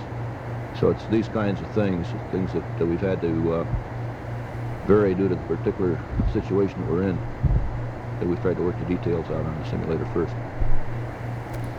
We are listening two to... questions. First of all, from what you know of the conditions, can you give us some idea of what it's like up there for the men? And secondly, is there anything in particular that's impressed you? They've obviously all done magnificently, but anything in particular that's impressed you about their handling of this emergency? We are listening to a press conference on the Apollo 13 real-time simulation. Press conference is to you by the Apollo in real-time experience by Stephen Slater and Ben Feist. Than we're used to, and of course with the command module power down, it's darker than we used to, but that's no big problem. I think in terms of crew comfort, we don't have any problems. We're in good shape. Enough food and water and so forth, and I guess if you want my opinion on how they handled the situation when it happened, they handled it exactly like we'd expect them to. They were about as well on top of it as anybody could be. We knew, which isn't very much, I have to admit. But I think they did everything right within the knowledge that was available to us in a timely fashion, which is what all we expect of them. I think they did a beautiful job of it. Deke, how is Ken Mattingly's health now? Any signs of rubella? Well, just talking to him before I walked over here, I still don't see any spots on him. The consumable status and he seems to be feeling reasonably well. O2 usage rate, I'll be happy to answer. Slayton, we've had reports of haggard astronauts spinning wildly off course. How haggard are they, and how wildly were they off course?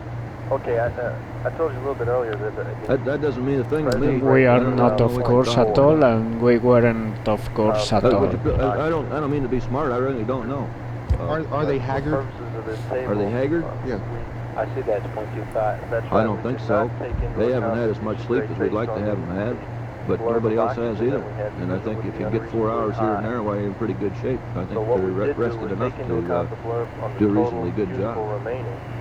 The spinning off course thing, I frankly don't understand that. But we're still basing it on the 2.5 rate. Were they more off course than is normal for a ship returning from the moon? Off course?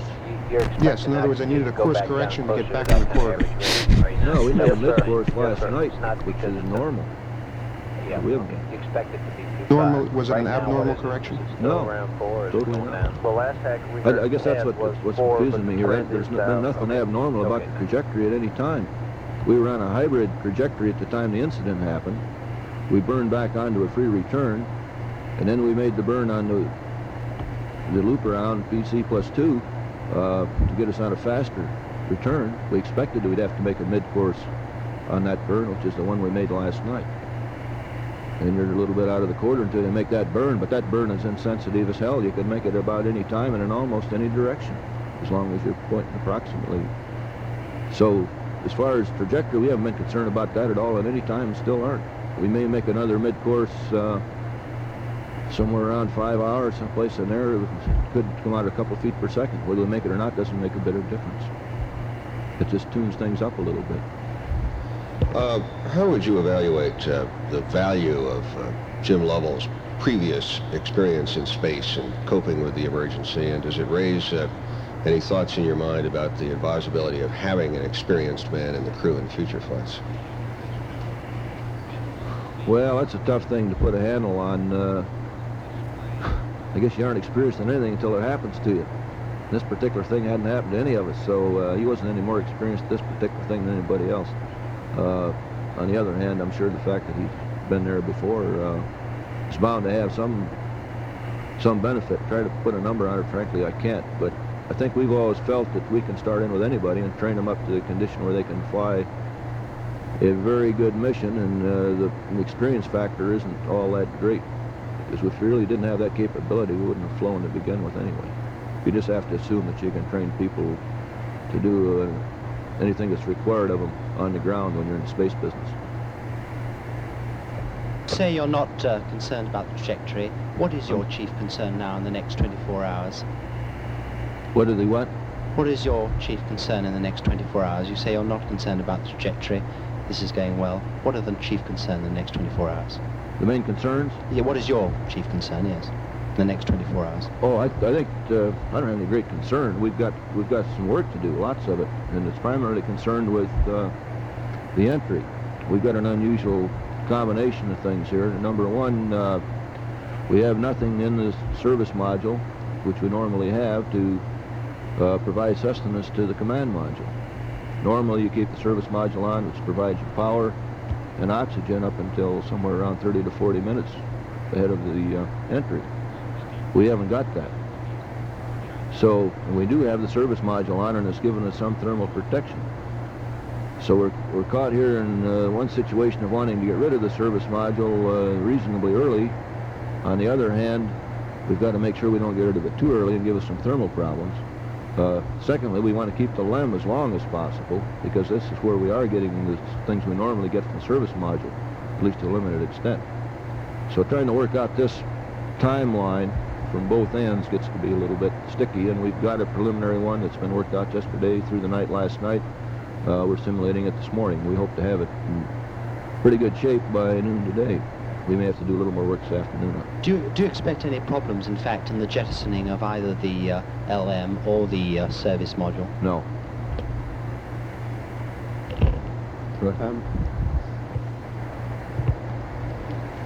Questions.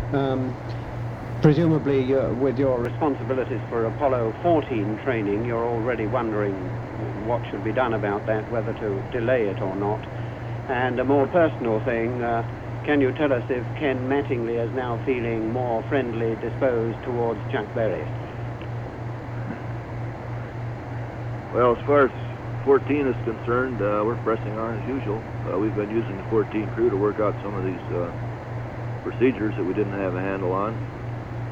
As far as Ken Mattingly's interface with Chuck Berry, I'd prefer you talk to them about it. I don't think we've got any problem there on the part of either one, however. Deke, have you figured out yet what you think happened within the service module, what effect it might have, and can you follow that through in terms of the sequence of events as you begin to peel off the LEM, the service module, and prepare for entry? Our preliminary plan right now is to dump the service module around 4.5 hours and to dump the LEM at about 1 hour. I'd make it clear these are preliminary at this point because we've got a lot of work to do yet. We would like to back the service module jet out farther if we can reasonably, and we'd like to hang on to the LEM as long as possible. And so what these times turn out to be is going to be a function of how well our timeline integrates. How will you achieve separation in this case from the service module and from the LEM? Oh, I'm sorry. Well, with the LEM attached in the service module, we can just put a little delta V in with the LEM and separate the service module. That's no problem there. And of course, separating the LEM, we got this pop gun effect, the delta P in the tunnel, and as soon as you pop the ring, why, you're going to get a separation of something like 2.5 to 3 feet. And finally, have you figured out yet what you think happened down there in the service module? No, I sure don't have any wisdom on that subject at all. There's all kinds of speculation, but I don't think anybody knows the facts, and we probably aren't going to for a while. We hope to get some pictures that might help give a little enlightenment to the subject, but there again, we can't plan too heavily on that either. We'll do the best we can with it. That knowledge would affect your planning for future missions, wouldn't it? Oh, it definitely. You'll have to do systems analysis, pin it down. No, I don't think there's any question we have to understand this before we can probably commit too much farther. It's a kind of a failure that can give you a pretty bad day if you don't have the limb around. Has there been, or is there likely to be, any more discussion about the members of the astronauts' families possibly talking with the astronauts before re-entry? I don't see any particular reason for them to do that. I doubt if we're frankly going to have time, and I'm not sure they even want to. But if they've expressed an interest in doing it... You said you're not sure they want to? I don't think it's even been discussed with them. At least I haven't discussed it with them. Dr. Payne has, hasn't he? Pardon? Dr. Payne has he not? I don't know. Number on this, but do you have any idea how many people in and out of NASA, that would be NASA and industry personnel, worked out the solutions to the problems that Apollo 13 encountered in flight? And also, casting back over all that's happened since Monday, if you had 3 decisions to pick out that you think were the key ones, what would they be? Well, to answer the first question, you're right, there's an awful lot of people who have been working the problem. We've had here, and of course the whole contractor support base, Grumman, North American, MIT, Ham Standard, everybody that's had a piece of this thing have had their people working the problem. So I'd expect, in terms of the numbers, you could say it's about the whole government industry team that's been working Apollo as a steady state process. I don't know what that number is. Hundreds or thousands, do you think? Oh, it's thousands. If you want me to pick one, I guess it's somewhere between 50 and 100,000, I suppose. It's awful hard to put a handle on that. You've got to go way down through the primes alone, I guess, about somewhere. What was that number? I'm making a wild guess here. If you want a number, I think we ought to have our PAO people. Howard Gibbons can probably get you a number. I'm not a statistician when it comes to those things. Let's see, your second question was, what was the most critical decision point? Oh, that's a tough one to answer. It's kind of like we say when we talk about a mission, it's from takeoff to landing. And in this case, it's kind of been about that.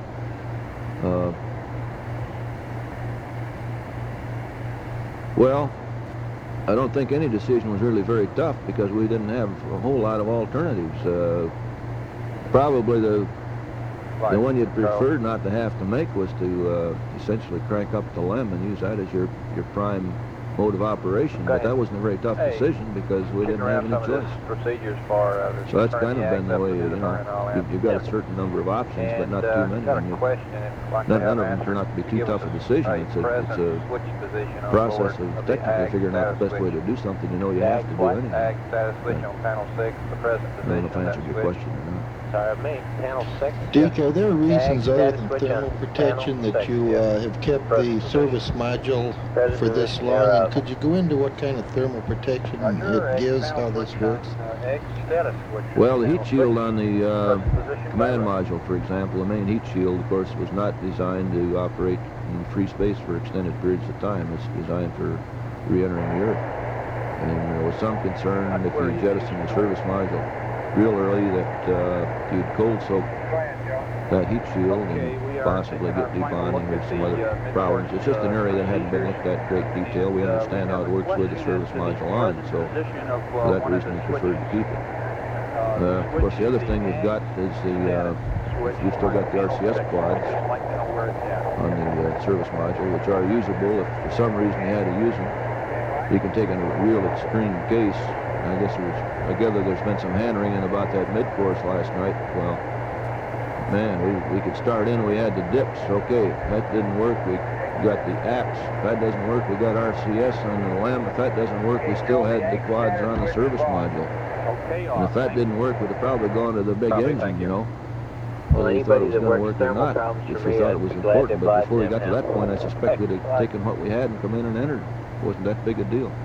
So that's kind of the factors that entered into it. Has any decision been made about a second burn? And if that doesn't take place, what difference in terms of distance would it make to the splashdown point? If we do not make another correction?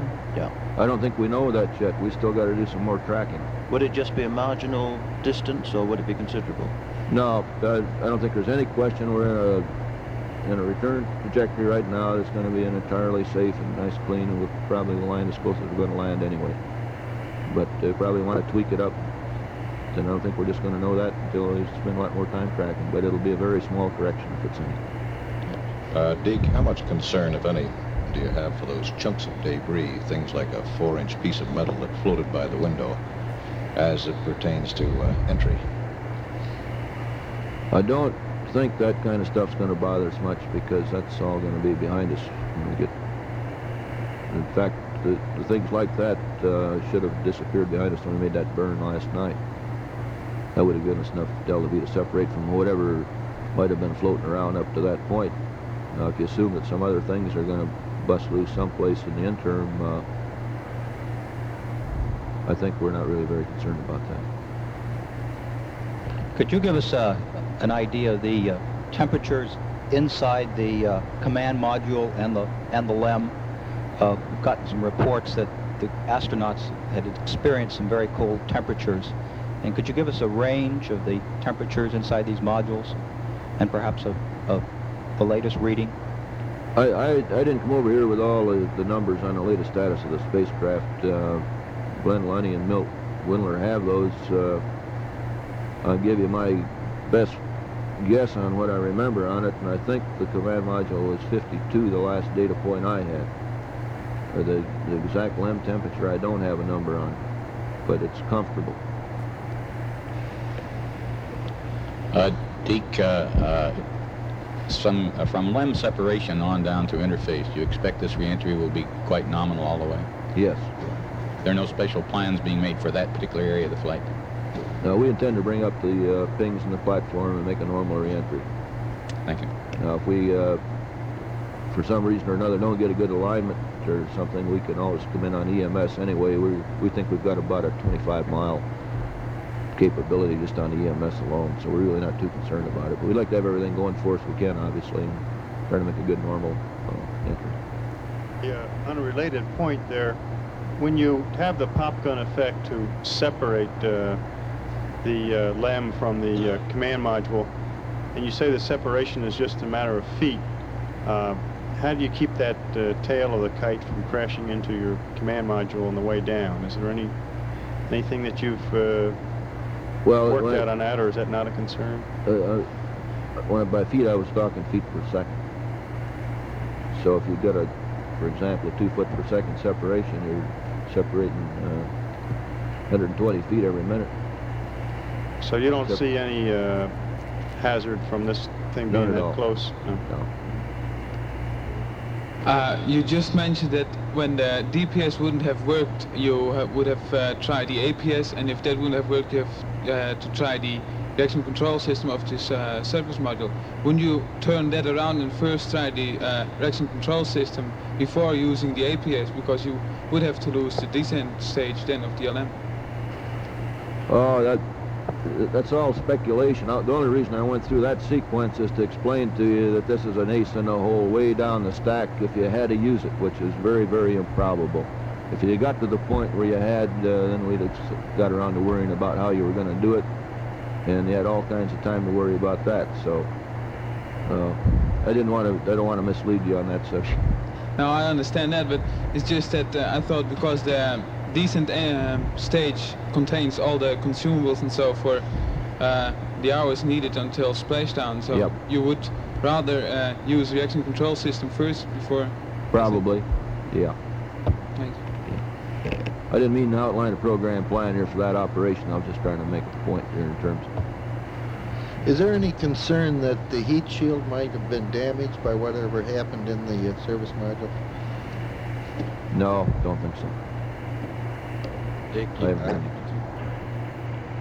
I came in late. You may have gone into this earlier, but have you made any revised plans in view of this situation and no quarantine for what happens after splashdown, where they're going to go, after getting on the ship and when they get back here and so forth? Yeah, I went to that briefly earlier, but the plan is just to stay on the ship overnight and go on into Samoa by chopper, get to C-140 and straight on back to here. And of course, no quarantine. Just one good thing came out of this flight anyway. Deke, will you tell us the attitude of the spacecraft at the 2 points of separation relative to Earth?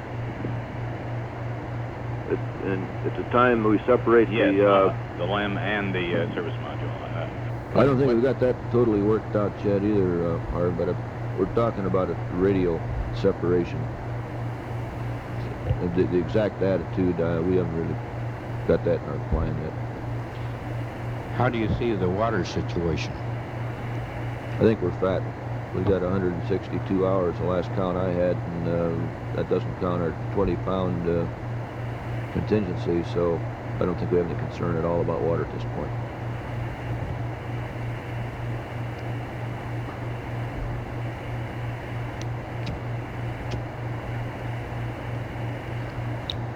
Has a decision been made about wearing the spacesuits during re-entry period? No, it hasn't. We're still vacillating around on that one. There's some advantages to it. There's a lot of disadvantages. We've got to do some more stirring around on that subject. Mattingly wasn't seen around the control room last night during the burn. Does that have any significance? You say he was or wasn't? He was not seen. Oh, he was not seen. Okay. Yeah. He's probably overworking on these procedures that we're simulating this morning. What do you see as the most difficult steps on the separations preceding re-entry? There's nothing really very difficult about any one of the procedures by themselves. They're all straightforward, and we know how to... I'm sorry, I'm not hearing you. They're not difficult, but relatively difficult.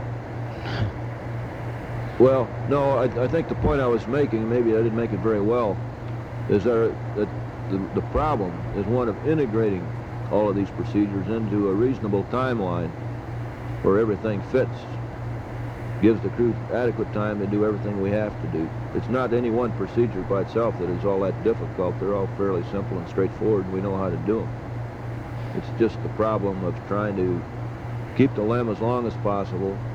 If we have to make a mid-course correction, of course, that, again, adds a little more into the timeline. The fact that we've got to be playing games with the power between the LEM and the CSM. These are the kinds of things that, it's not the procedures, it's the time it takes to do them and trying to fit them into a limited time span here. An S4B tracking picture taken Monday night showed what appeared like an explosion in the vicinity of the Apollo. Does it have any bearing of your study of what happened? I'm sorry, would you repeat that? Either my ears are bad or that mic is, I'm sure not getting these questions. S4B tracking people have taken a picture which showed what appeared to be a bright and increasing spot in the vicinity where the CSM was supposed to be at the time, and there was some speculation that it might have indicated an explosion on the SM. On the S4B? They were tracking the S4B, and suddenly in the same vicinity there appeared this bright spot. I see. I hadn't heard about that. I frankly don't know anything about that. Deke, I think that he is referring here to a photograph that was made here which shows a cloud around what our people think was the spacecraft in S4B. They speculate it might have been the venting of, at the time the accident occurred, of the oxygen. That's what he's referring to. Okay, I'm sorry. I'm not familiar with that. We didn't know that either. The news center, if you come over after this and over with. Slayton, nothing seems to be difficult. I didn't know about that either. The situation has been over-dramatized. That's very interesting, but the S4B was very, very far away from the spacecraft when the explosion happened. What's happening, so I can't answer that question. I would not underestimate our concern. We were damn concerned. Monday night, no question about it. We are listening to a press conference by Dick Slayton. I have had now since well, better said, a press conference where Dick Slayton participates on the Apollo in real time experience by Stephen Slater and Ben Feist. Links in the description. So, no, I wouldn't want to minimize the fact that we were concerned. On the other hand, I'd also like to make it clear that as long as things kept going the way they were, once we got a handle on the incident, we weren't concerned about getting the crew home safely. There's some concern that they may be is there any discussion about whether the command module hatch will fit okay into the tunnel, having been open this long and so forth? Is this part of Does he have to turn a lamp on to do that? Re-entry thoughts and so forth? No power required, right. We may make a fit check on the thing if we have time, but we're not really very concerned about that. That hatch has been very reliable, it's simple to install, and we think it's a very low probability that thing won't work as designed. Deke, again, you may have gone into this before I got here, but what is your latest report on the weather? And is there any possibility that the craft may be enough off course to hit this tropical storm that's running around out there? The last report I had on the weather, there was no sweat. It's better than it's been, and it wasn't ever very bad. They've had airplanes flying through the area and haven't been able to find the There is a storm around the projected splashdown area, but they are looking into it, but it causes no concern transmit a new for re-entry. Once you do work out these rather complicated procedures, and this will be kind of the first time that they've had such a checklist, and everybody will be kind of, except for the Sims, will be doing it for the first time. And do you have any estimate of when the first of these procedures would start in Central Standard Time, or whatever time you want to name, and when they would end? No, we're running. We want to run those things end to end on the simulator. We started that first thing this morning, and we're running right now. And we want to go through that full thing from one end to the other. I'm sure we'll run into some things that we don't like, and we'll want to change them and rerun those. So I cannot extrapolate an exact time when we would be able to read those up, but obviously the sooner the better within reason. If we get them up to them this evening, why, we're in good shape. And I'm sure the crews up there are stirring around on their own, looking at a few things too. Is that about it? Any other questions? I think that's about it. Good, thank you.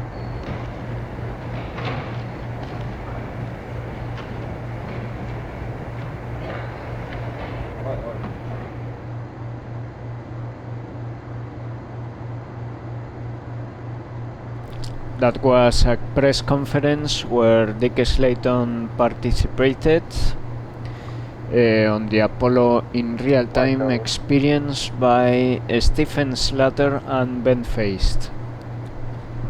Go ahead. Our latest O2 usage rate is 0.22. Okay, good. Okay, it's come down just like you thought then, huh? That's right. Thank you. I was concerned before that 0.4 was sustained, but not so. 0.22 pounds per hour. That's affirmative. Thank you.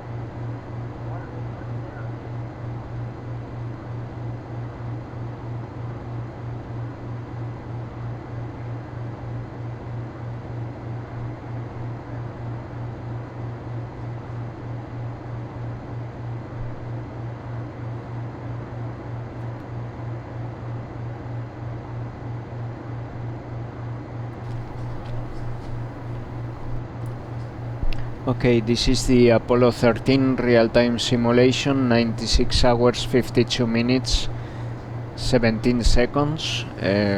We are coasting towards Earth after an explosion that occurred on flight day 3, which forced us to shut down the command module, evacuate to the lunar module. It was a little bit dramatic because the situation I encountered myself during this simulation was worse than on training, So Go ahead. so yeah, however, we made it to the lunar module, could activate it activate the platform of the lunar module and perform the first burn with the Deep's engine to go back to a free return trajectory. After that, we had a very hard evening where we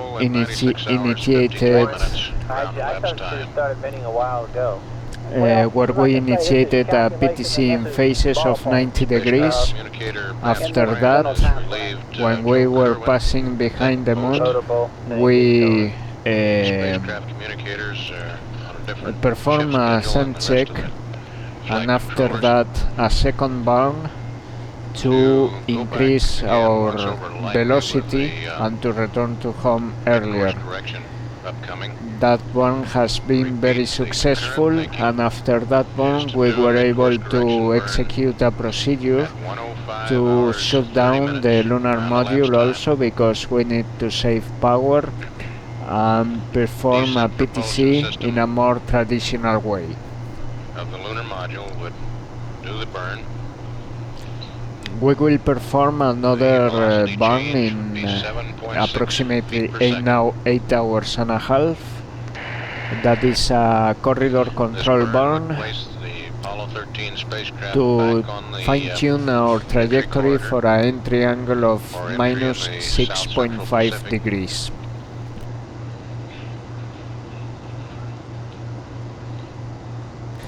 After that, we will shut down again the lunar module and start preparing the entry procedures for the command module. Discussed 104 hours is that it's expected that supercritical helium burst disk in the lunar module descent stage is likely to let go at about this time frame, 105:30, and by doing the maneuver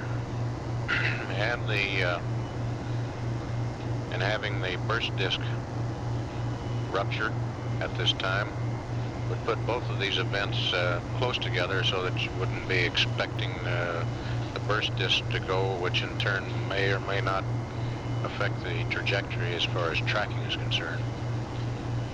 So this would get them both behind, and an accurate tracking state vector of the spacecraft could be measured.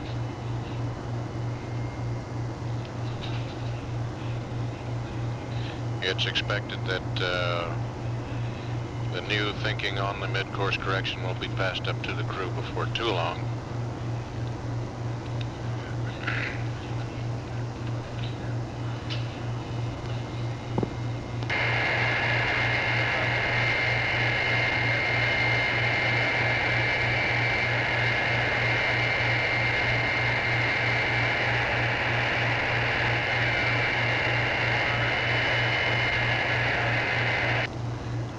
Mid-course correction burn made earlier at 79 hours and 28 minutes transferred Apollo 13 from a hybrid non-free return trajectory to a free return trajectory. The next maneuver at parasynthion plus 2 hours transferred back from one free return to another with a change in the landing point and landing time.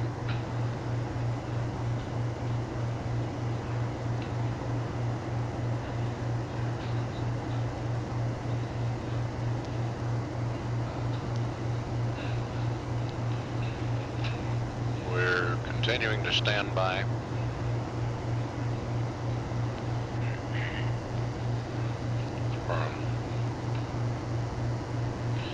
Velocity now showing 4,068 feet per second as Apollo 13 continues to accelerate now that it's back into the Earth's sphere of influence.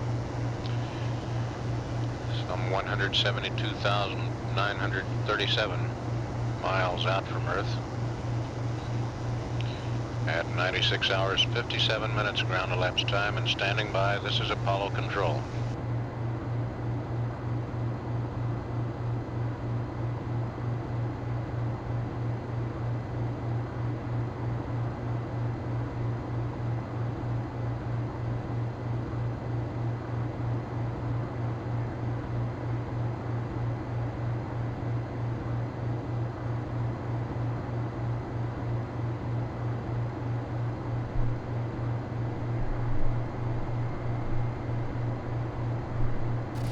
On the Apollo real-time experience from Stephen Slater and Ben Feist, you also have amazing videos of the mission, not only audio, but you have videos and pictures of the mission, and they are incredible quality, amazing to watch. ApolloInRealTime.org by Stephen Slater and Ben Feist, links in the description. This tool has been indispensable to be able to perform this Apollo 13 real-time simulation in orbiter and in NASSP. The Apollo in real-time experience has been indispensable, completely necessary to perform the mission in real time in NASSP, and it's an amazing tool, an amazing project. ApolloInRealTime.org by Stephen Slater and Ben Feist. Links in the description.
Okay, going to have lunch, so see you in approximately half an hour.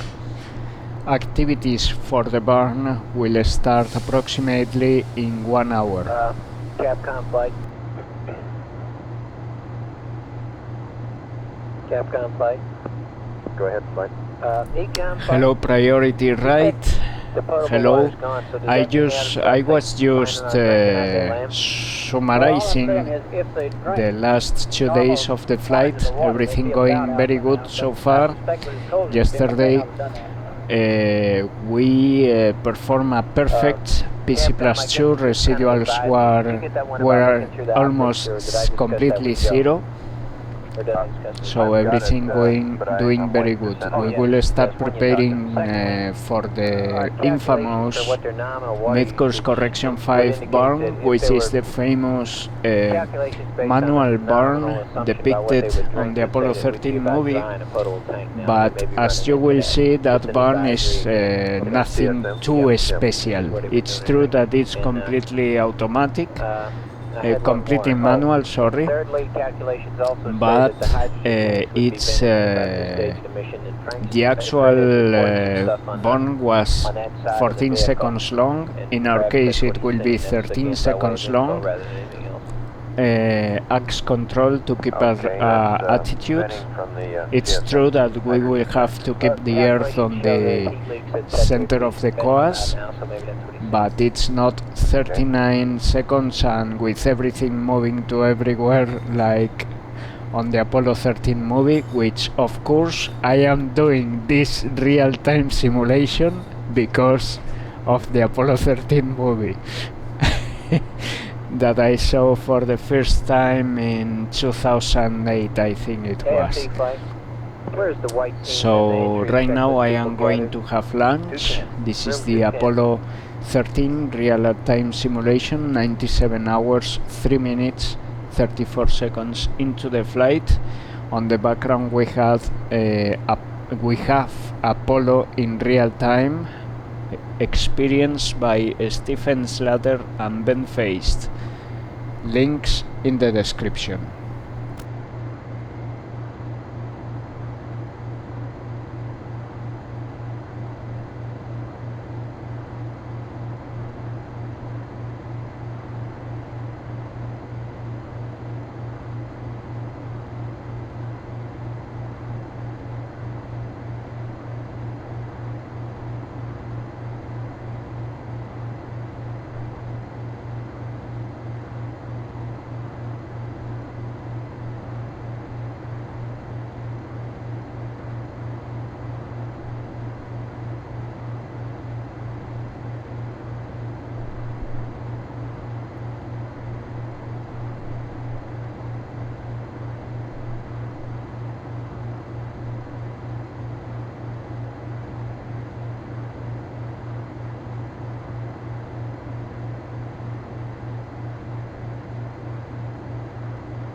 Guidance flight.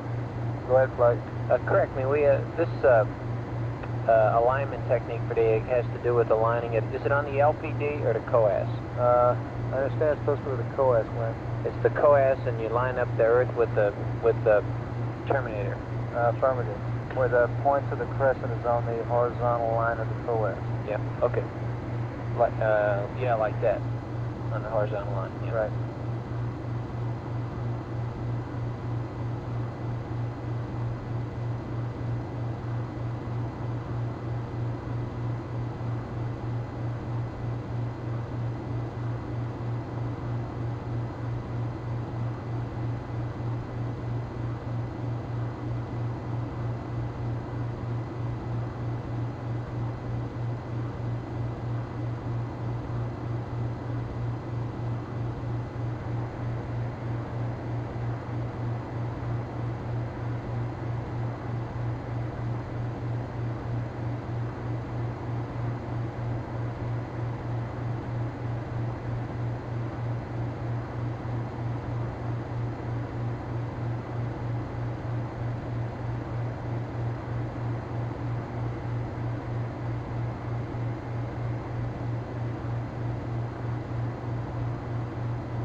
Calling you there, man.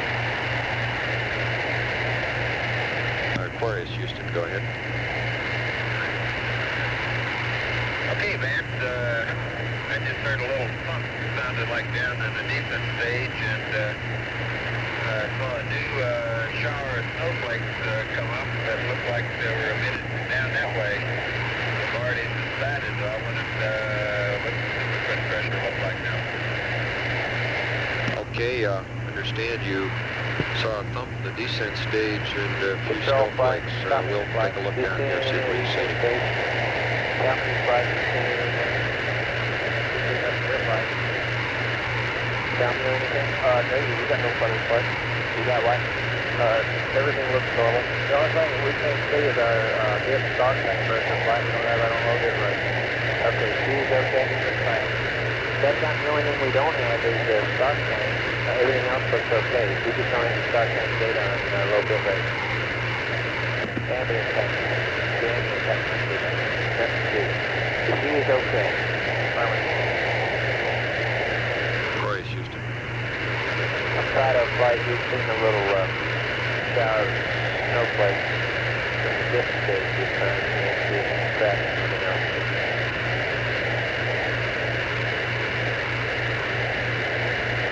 Thought I'd stop it. Go ahead, Aquarius, Houston. We're seeing them. The two shower of snowflakes from the dip area. Fred, we don't see anything wrong. For example, your sheet tank appears to be okay as far as we can see. The thing we don't have data on is the start tank down there.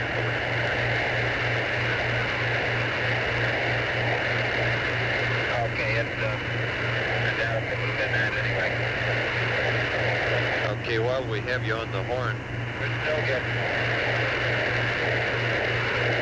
Roger, still good. Go ahead. Okay, well, while you're on the horn, advise our calculations show you might be running out of potable water in the CSM pretty soon.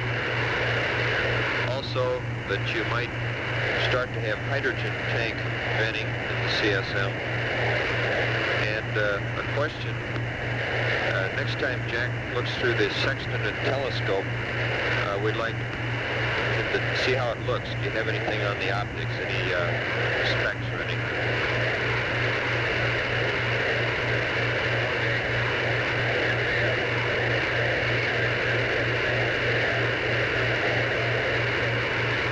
Tell me, Brian.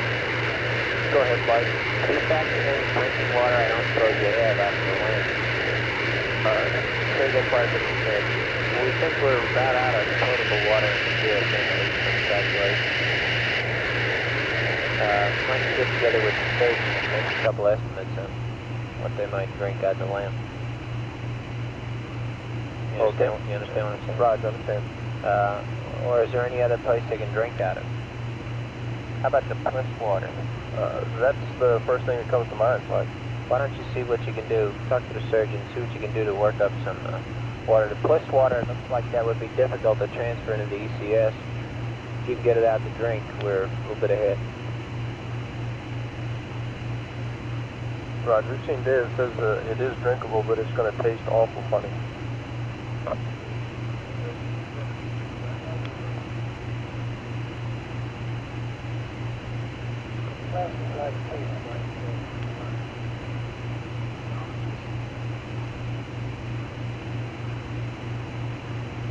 Flight Patrol.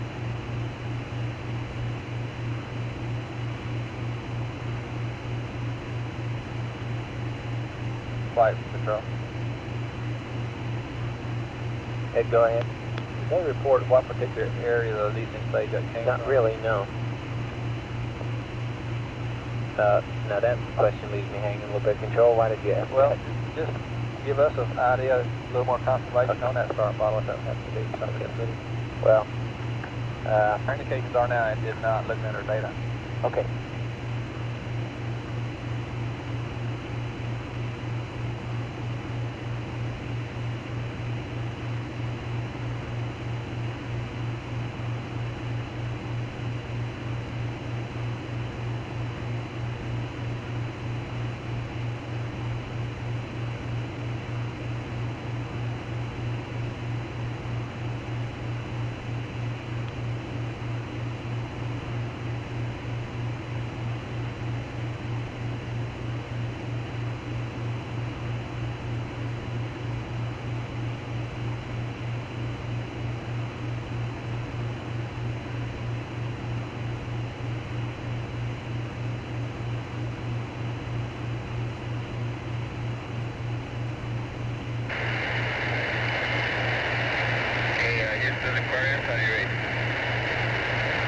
Aquarius, we read you 4x4. Go ahead.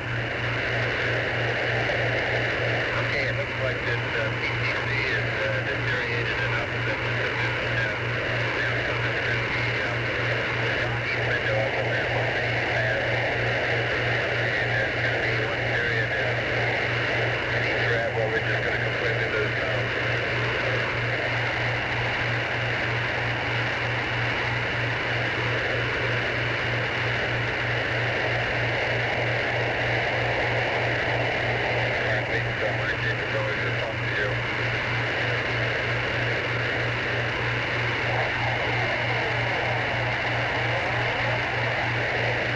Aquarius, Houston, we got part of your transmission. Understand the PTC has deteriorated quite a bit, and you'd like to know what to do about it. Is that affirmed? Negative. How do you read now, man? Okay, a little better. Okay, the only comment was that it's deteriorated to where the moon is now coming through the overhead docking window now in a portion of each fan. And about that time, I just lose comm on either antenna. So it's going to be a short period of time in each revolution where okay, we'll take that. Okay, Fred, we understand that. And one more item for clarification on the water. We don't really know what your usage of the potable is. That was purely an estimate, assuming fairly healthy usage. Okay.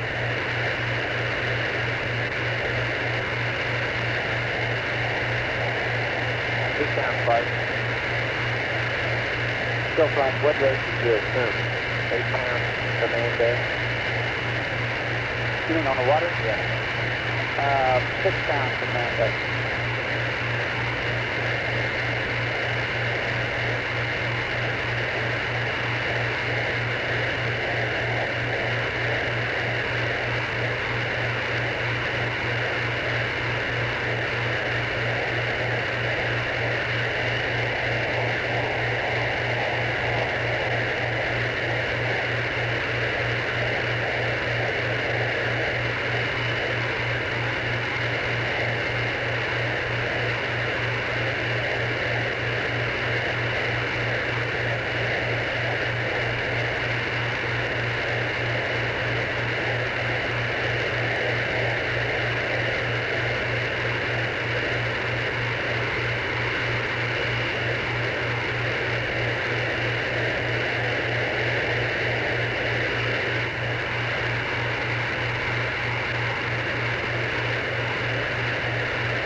Get his comments on deterioration. Yeah. That's okay. We just have what we have here.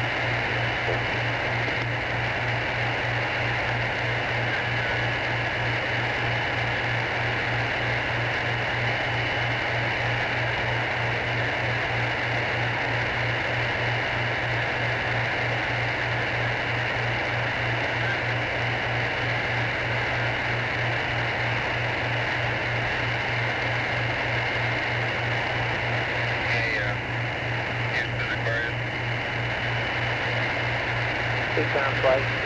Aquarius, Still fine. Stand by, let's do Aquarius. Any questions for you? Okay, Jack, just took a look through the optics through one grab, and he said they look good, loud and clear. He doesn't have any apparent condensate on either the second or north telescope. Okay, Fred, thanks for the info.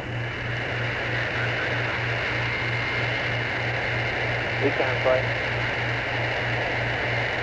Why did we get a 37 and a 32 reading on those batteries earlier? I want them to get back to you on. Do you have an explanation for that? Right. What is it? Okay, the one reading 32 was that A was down about 50%. Okay. You talk it up to that. Right. And the other one 37.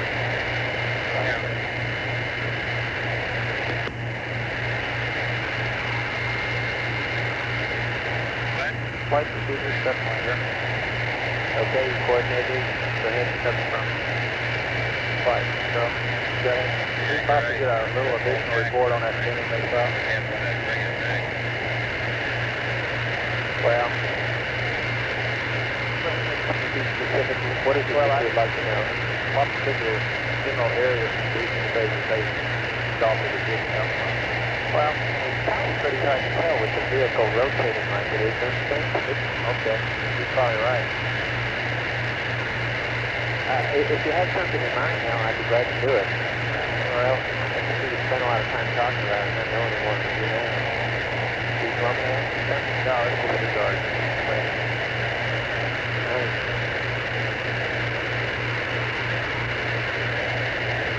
But if you see anything there you want me to find out about it, I see nothing right now. Okay.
flight.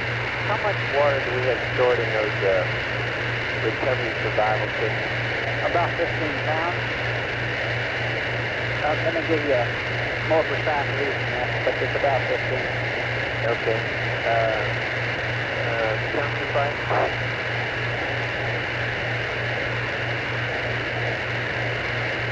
Telemetry flight. Go flight. How much water do we have in both places? Roughly 7.5 pounds per pressure total. So that's per place, 15 total. And 15 pounds total. Okay. Flight down here. Okay. We also have about 3/4 of a pound of water in the LPG. Boop. Well, look, when we run out of potable water, it seems to me we ought to give them some advice. If the freshwater tastes bad, good Lord. If the freshwater tastes bad, doctor, and it has any possibility of making a mill, I think we've got to consider and maybe use the survival water. Right, flight, I want to say the freshwater has a acid-like taste. It won't hurt you, but it's but there's nothing about it that can affect them other than taste. Yes, sir. Say again? Yes, sir. You're satisfied with that? Okay. How about drinking? What do we have to go through with drinking? That tells me there's somebody working on that. That's firm flight.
Control flight. Go ahead. I would like to get some feedback now on these propellant tanks and the propellant line tanks, or tank tanks, whichever they were, that we did a while back relative to this thermal short that gets plug out. And I would like to hear what the story is now on the deep water. Can someone, Okay, I think we get those one set of points. I don't know how much good you're going to get, but I feel well, but with one set of points, presumably they can compare that to what they predicted. Yeah, they got a 140 number. I was thinking maybe we need another one 5 hours. Oh, you know, they're right. I know there's a mistake. Yeah. Okay, I'll keep that one. Okay.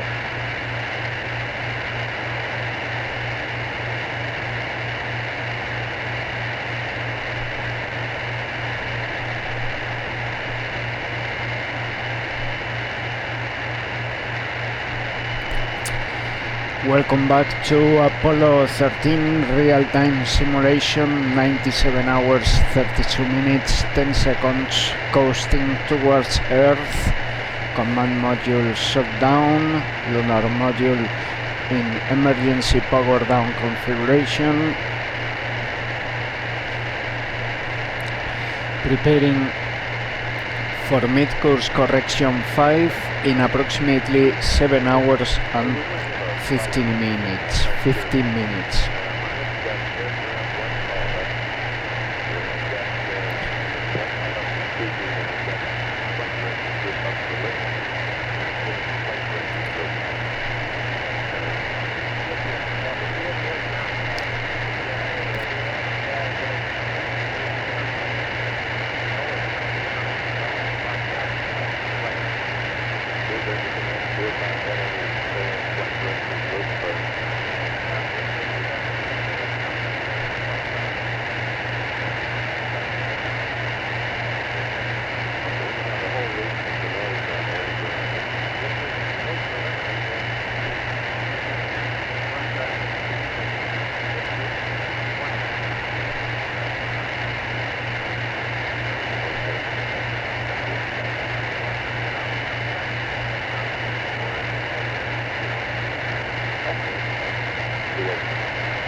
Retro flight. Retro flight. Go ahead.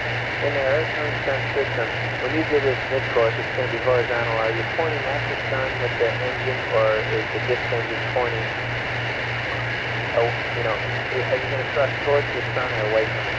I'll have to look at that flight. It'll be a retrograde burn, and I'll have to look at the geometry. Yeah, okay. Mid-speed. Right.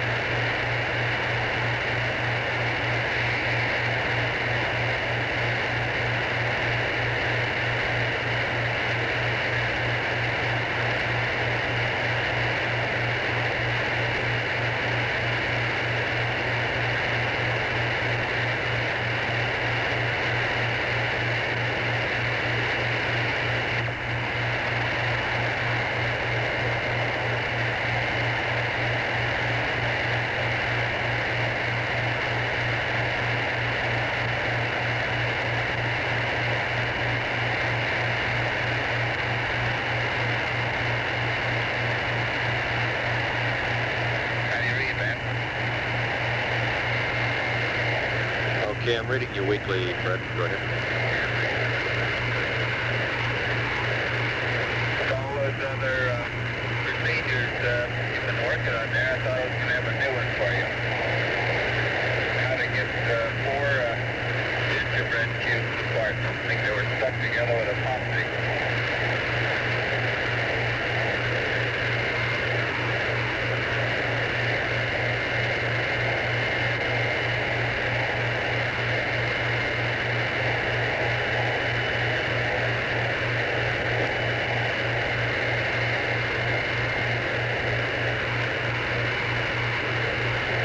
This is in the food bank? Yeah. That's to stand loads of launch and boost. Roger, 2B did the trick.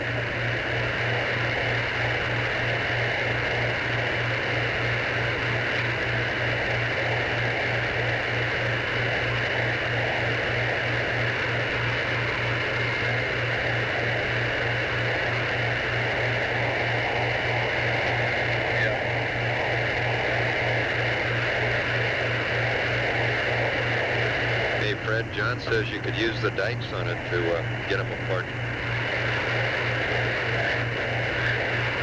Yeah, that probably wouldn't have come with this banding.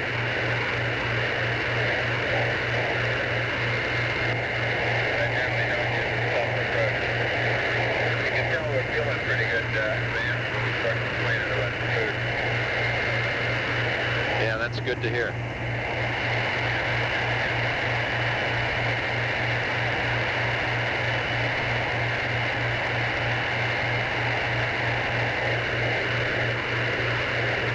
Everybody's feeling better down here, too.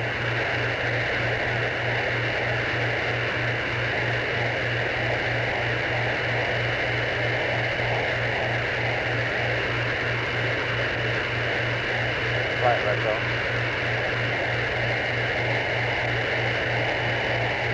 Go ahead. Yeah, on the corner of the gimbal.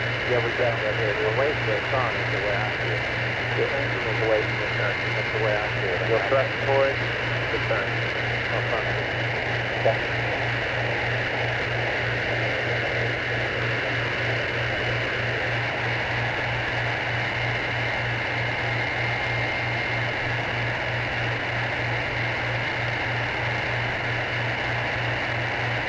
Flight network.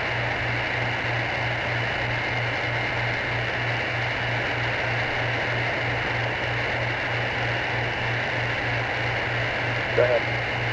We're handing the downlink voice over to the 210-foot dish this time. We think it'll be a little better. Just in time for Griffin's team to come on. He's been listening to that all day. That's pretty. Not quite fair there, young. Okay.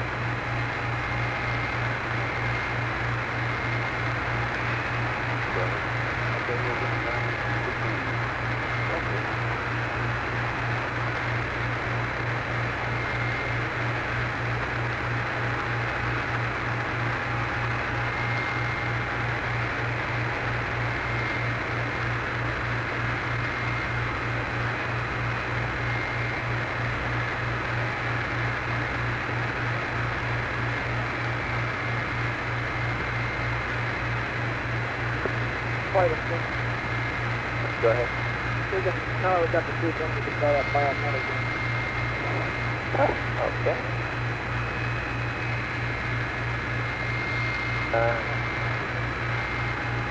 How about high bit rate? Can you get some of that? Don't push, don't fight. Okay. Alright, we'll get it here. Just cap down play.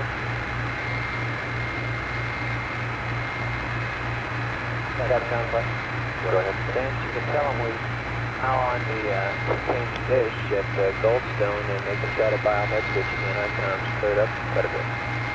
Okay. I hope, how theirs is. Okay, what was this on the biomet switch? Just turn it to one or the other. To one of the other crewmen now, and it's presently off. Is that right? That's correct.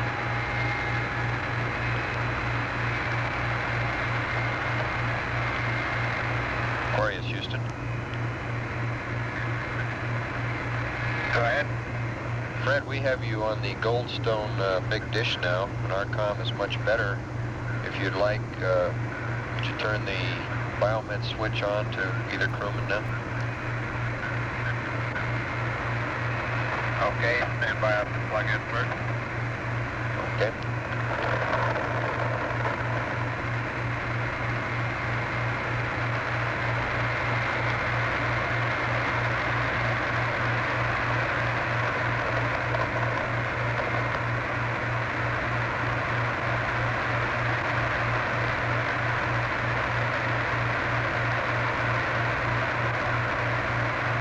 Okay, Van, what do you read on base band?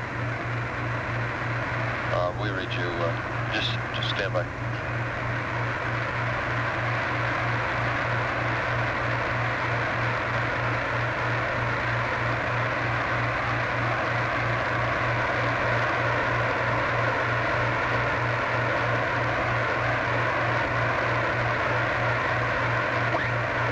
Flight and forward on the other side straight away, yep.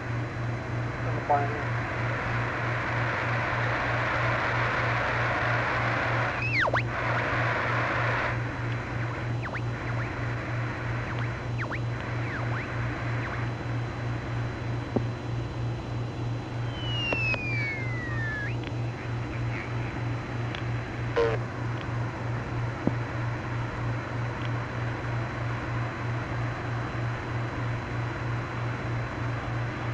Okay, Fred, we're receiving your metadata. It was a little slow in coming in. Have good data. Okay. Okay. Gee, that was nice, isn't it?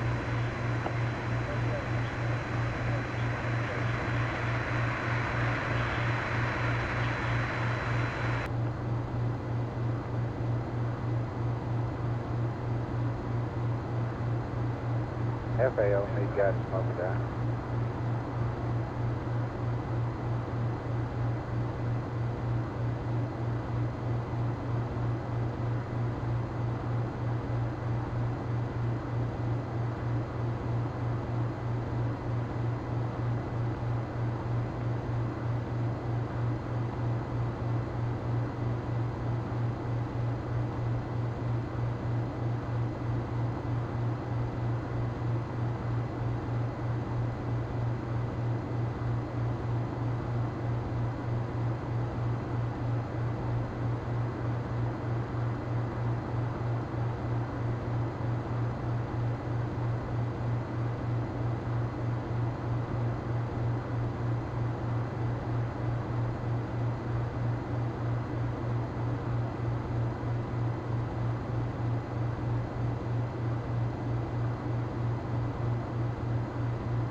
Flight, does that disturb your comm?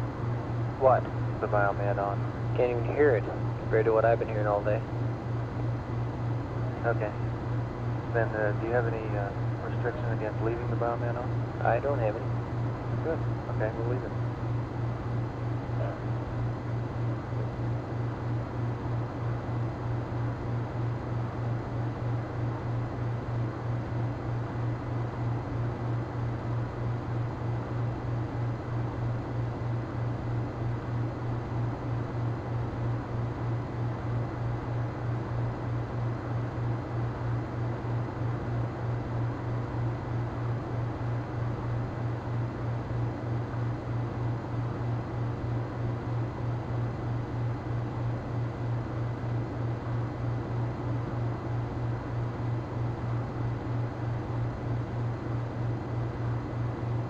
Econ flight. Go flight. You've estimated the potable water depletion for me. What would you estimate is in the surge tank now? About what it was when we last saw it, about Okay. 17 pounds. What? About 17 pounds. Are we talking about the same thing? I mean the surge tank, the oxygen tank. Oh, right. It should be about 3.5 pounds in it. Okay, 3.5 pounds. You mean it was 17 pounds when you saw the tank last, the potable tank? The waste tank. Oh, waste tank at 17 pounds. Right. Okay, I assume they'll report to us when they deplete the potable and the CSM, and then we've got the plus water. Do we have a procedure being worked to drink? And we have the survival water. Flight Tommy. Go. Okay, on drinking the bliss water, we're working on a procedure to get the water out of the bliss. Yes? And, well, we're working on it. It's not finalized yet. I understand it, but I'm just saying that you are working on it. That's right. Okay. Flight econ. Go. On the survival water, I don't believe I came back to you, but there are 3 5-pound cans. Thank you.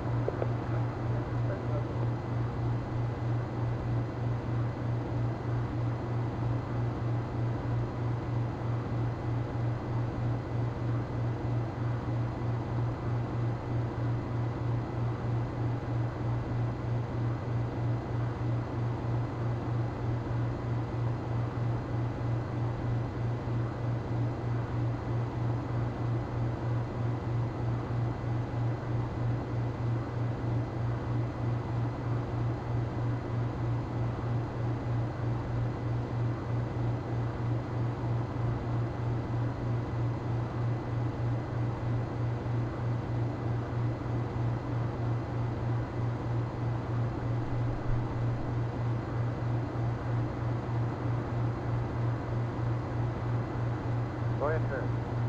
All right, now that we're on the big dish, we still have that problem. That's the juice that we can see, sir. And grid losing definitely locked will cause the noise. Well, no, I mean, do you understand? I mean, we can't hear. Let's see, we can't, when we're on air to ground for transmit, we can't hear flight director. All right, sir. I'll turn that into our voice message and someone listens to that. Okay. I didn't understand. Thank you. Yeah.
Recovery network, Milo, please.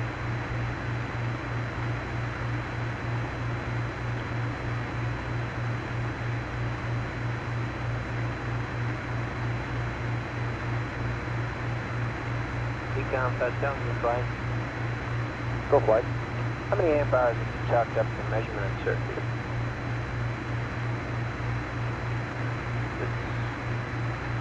I think it's right at 140.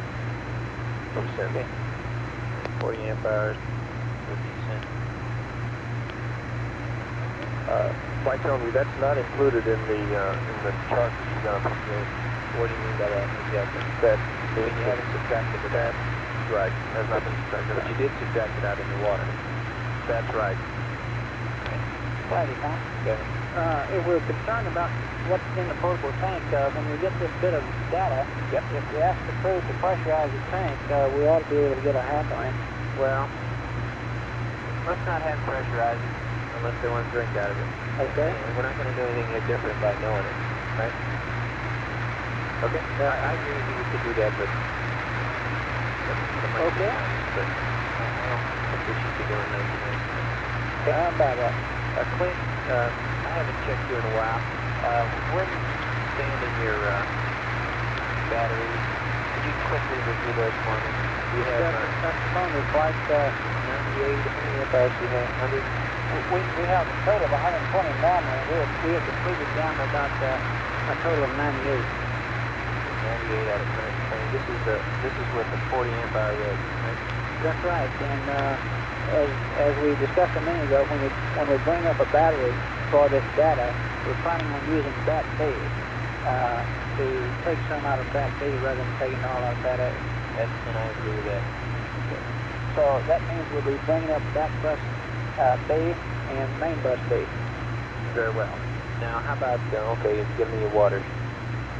Okay? Roger.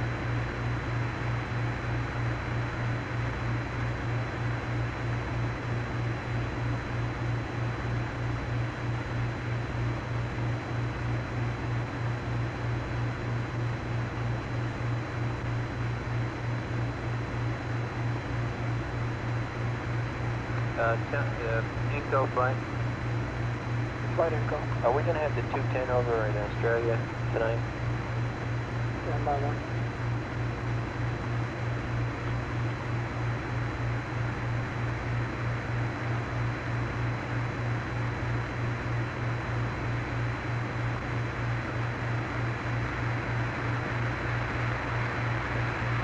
Flight info. Go ahead. Got the firm making of the contribution.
Weather flight. Weather flight.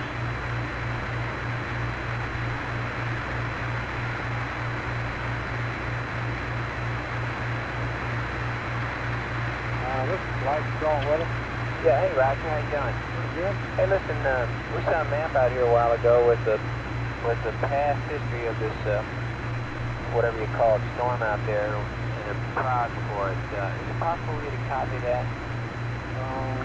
Color so that it's clear what's happened and what is the prediction? Okay, does it say down the left-hand column, forecast position, AC-15/1530 I'm not talking about one of these long green ones. I'm talking about, there was another smaller one out here that just said the area of the Pacific blown up. Right. I don't know what it said on the bottom. Let me see if I can find out which one it is. And, what do you got here now? I just want a copy of it. Oh, that's it. No, it wasn't one of these long ones, Raj. It was one of the blown up ones of the Pacific area. Okay, that's a low stone. I'll get you one. Well, thank you. Okay, thanks a lot, man. Did you find out anything about that problem? Yes, you want to know. Well, not that. Not anything out about it. But one of the people coming up to check it. Okay. Very good. Right. Okay.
Retro flight. Go ahead, flight. Is there a retro down there that's going off duty? I know Chuck went to that other meeting. John was going off some meeting too, yeah. Yeah, okay, never mind. Thank you.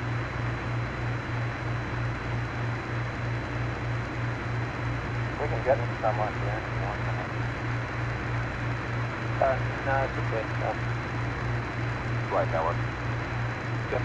We'll be handing the uplink over to Goldstone also here at 98 hours evening. Okay.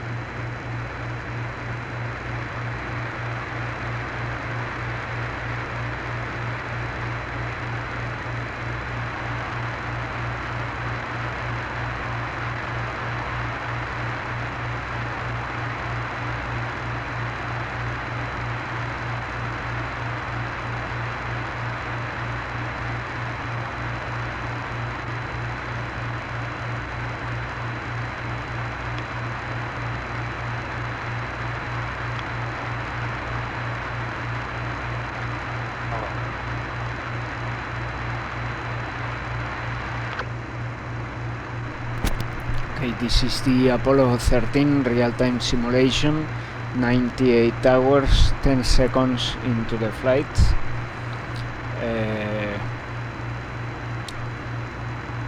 In 4 hours we will power up the CM for checking it up through telemetry. It will be powered up for approximately 5 minutes. That's what I like to hear. Good show. 98. That includes the ag PTC. Procedures check out in the LMS. They will all be over the instructions. Very nice. PTC. And when we have that, I assume we have the pilots to get it coming over in case you guys get the questions about it. Okay.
Control flight. Red light. How are we fixing on RCS? As far as quantity, you mean? Yeah. Very good. Tell me that's about 49% to 50% usable.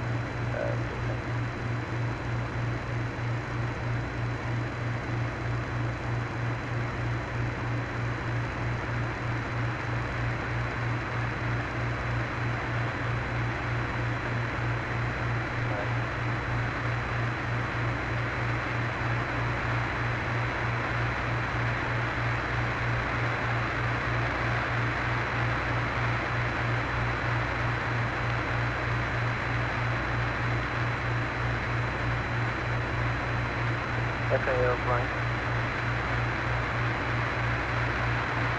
FAO flight. Go flight. Do you have the time at which Jim went down below to sleep?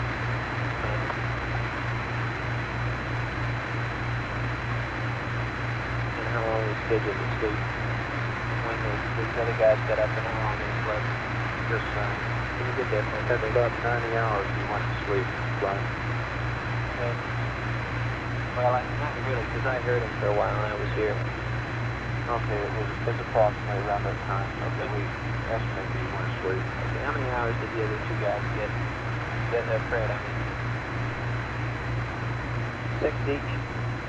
I think the CMP got about an 8 estimate, and the LMP about 6.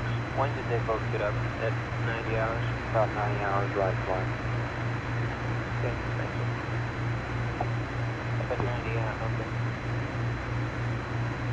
Yeah, level was still up around 9 to 9:30 local, so probably around 7 hours.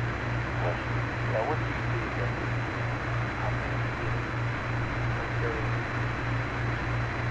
I guess that'd have been around 91 hours. Oh, that's good.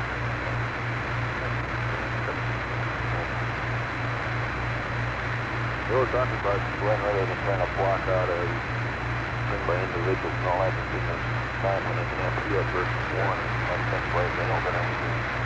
Yeah, I'm just trying to summarize for myself what they've done. I agree with that. Right.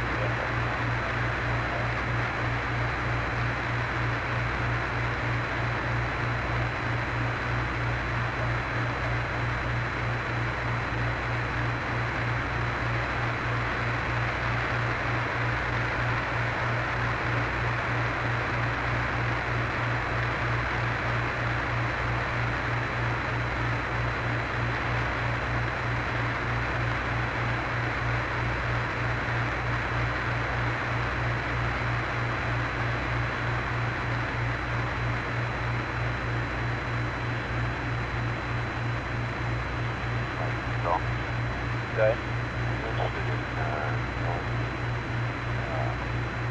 body structure temperature in the water. Yes, there was a prediction a while back. The deep end water would freeze down in 40 hours when we would be out of it anyway. And we turned on the gauge and read some, dip propulsion temps for them. Okay. And they were going to correlate those. Right. And the results are? Turns out that we're not cooling down as fast as they thought. Oh, okay. Better off. Yeah. Cooling down as fast.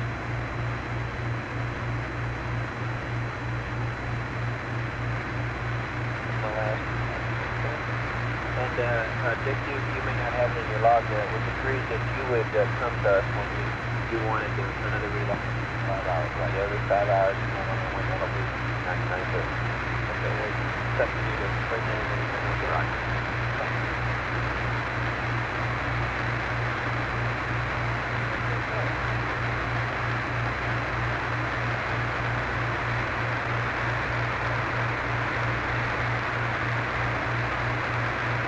Okay, everybody, Jerry Griffith's coming on. I assume the other teams are free. And stand by to report in. And then Black Team guys, stand by to listen to the debriefing for sure everything is handed over and scanned. Okay?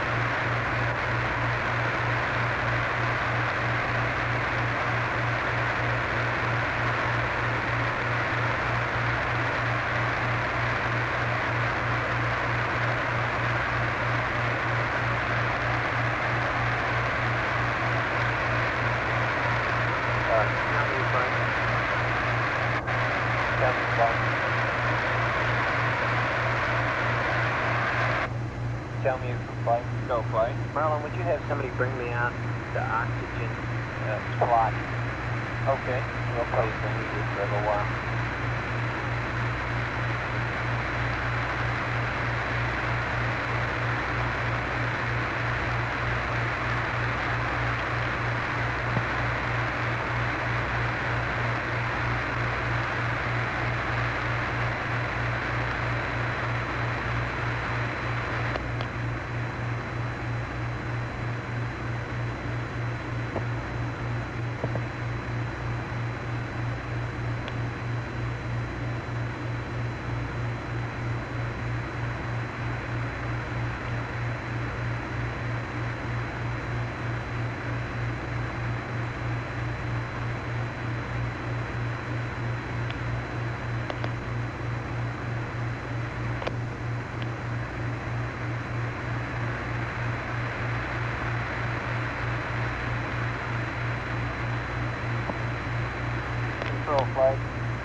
still has a rise rate of approximately 35 miles an hour.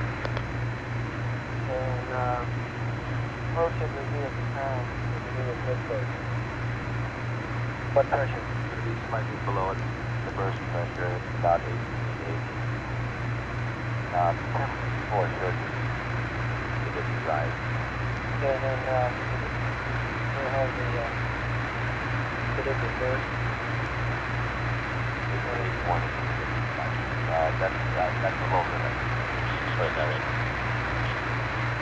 there's the flight there at 106 hours, 105 hours.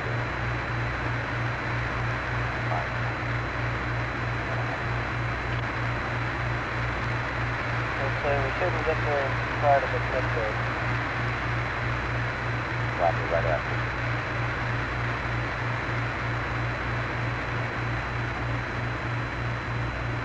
With the procedures, Mike, it's going to talk to you about the helmet design.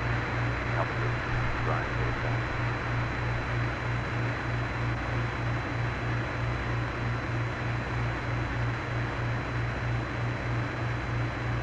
Oh, hold on a minute. That's the block data maneuver that's on board, isn't it? Yeah, that's the pad data. Okay, 3, 2, 1. I need some room.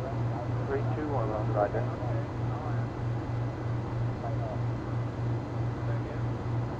And let's see, go ahead and delete ST code 334, 335, and 336. I've got hard copies of that. 3, 3, 4, 5, and 6. Roger. Now, on that maneuver that we transferred to the manual column, okay. Now you got that DIPS thrust model set to 10% all the way through the burn, didn't you? Right. Okay. And it did match that burn time that John had run in the primary column.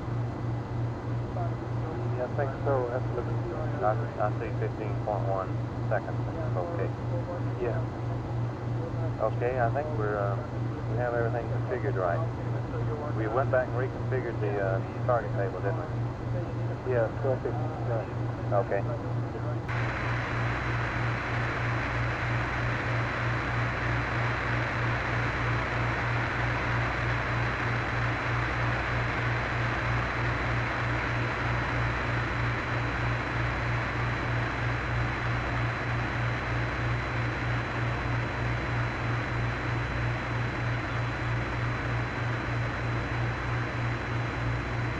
Weather for flight. Weather for flight. Or recovery flight. Excuse me, I was calling weather for flight. Weather flight.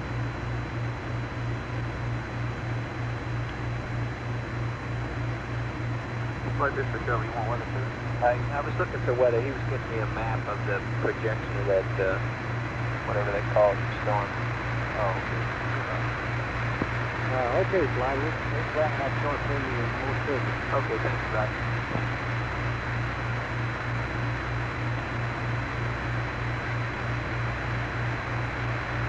Sail flight controllers, give me an amber light. This time you with me? Bottom? No. Retro?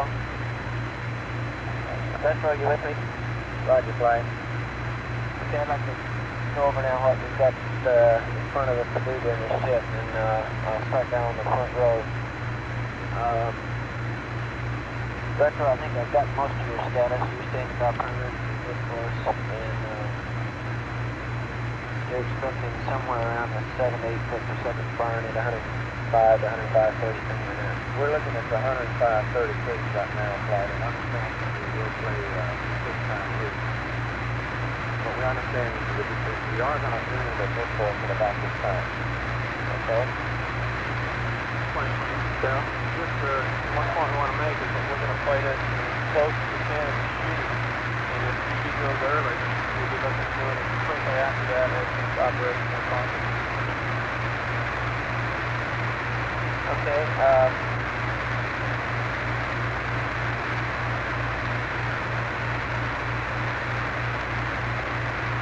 okay, I'm not, you're still playing 105.30, but that was dictated by you too, that's right. Because the speed connection is 106, and we want to keep close as possible to that, so we don't have any problems.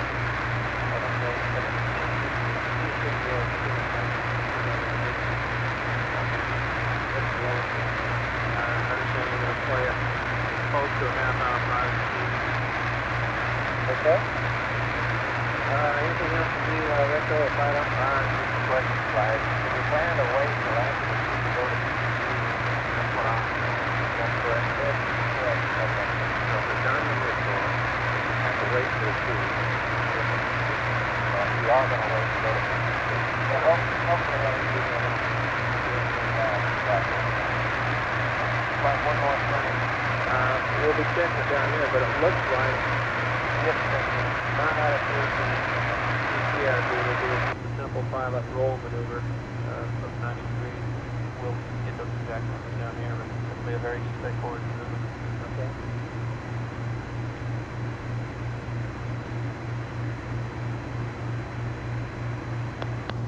Okay, guys, how are you doing? Oh, we're fine. We're trying to make it Okay, now as I understand it, this procedure has been worked out in process of getting typed up and brought over. You might run through that with you with this mad phone, right? Right, I haven't seen it. I haven't seen it. Now I understand that it is mad. You've got to run the procedure exactly. Is it the Body axis in line and put the big road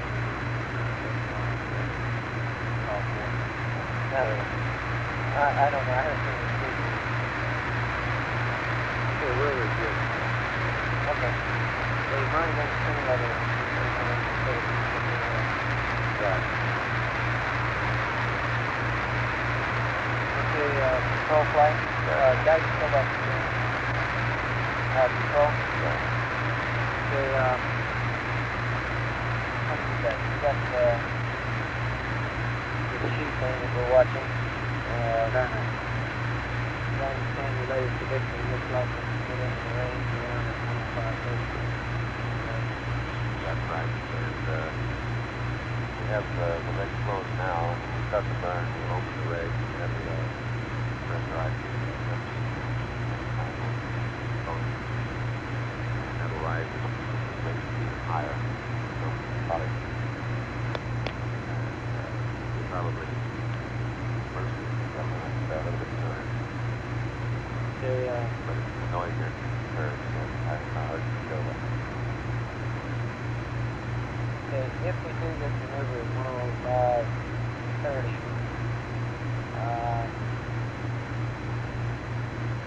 didn't have to wait more than half an hour or so, right? Well, that's if it goes to lower limit flight and all those conditions are right. Yeah. Okay,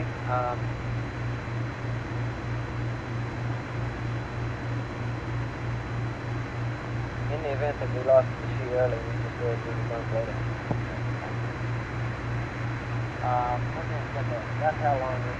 Okay, flight, we'll be looking right now at about a 15-second burn. All at 10, and we'll try to make it close to an 80 second, and we'll make it an 80 second burn. But one question I do have for control, I think we ought to get settled as quickly as we can, is that we're assuming crew will do this burn on time and will not trim, because we don't have a lot of faith in the annex because it's been cold as they have been, and I just want to make sure that's right.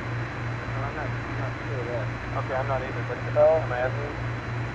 You're asking for the flippers or about the GDAs now? What's your question?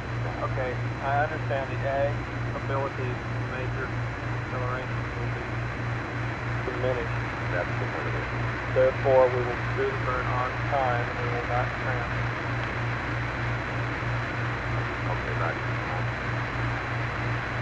We're not going to use the last year.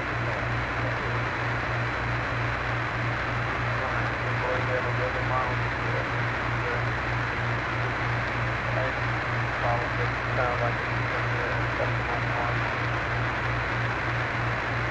I think that's better than like. Okay, hold on.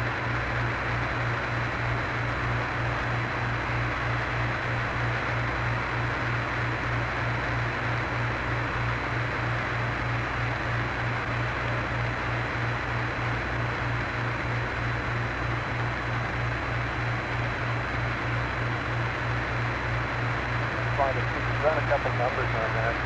1 second either way. If the cruise is going to go 1 second, we ought to be in the flight. 1 second away. Probably more than we should expect for cruise. What's that? 15 seconds. Well, that's based on probably 10%. That's a higher number. 12.6. Level of about 13.9. Be about 12.9. We'll package control on that flight, make sure we get in the second. Okay? Flight retro. So retro, you say a little bit more about how to find the model to make sure everything's good. 4-jet 10-second early. 4-jet 10-second early. That's model.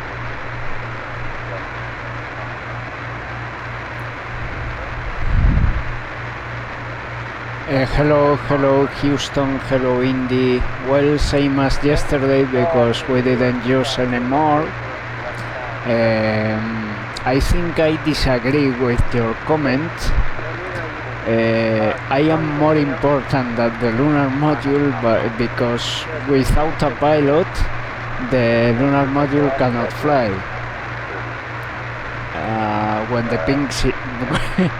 the ping is off. So yeah, doing good. Very quiet day today in this abnormal situation.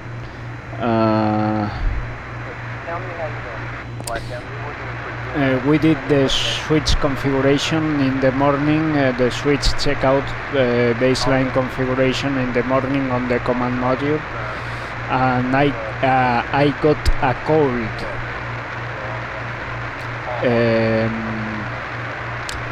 It's now passing away, the cold. I didn't take anything, just water and Kleenex. And that's it, but I think I got a cold because the temperature, I don't know how it is in Germany, but here it decreased around 10 degrees from yesterday to today during the night.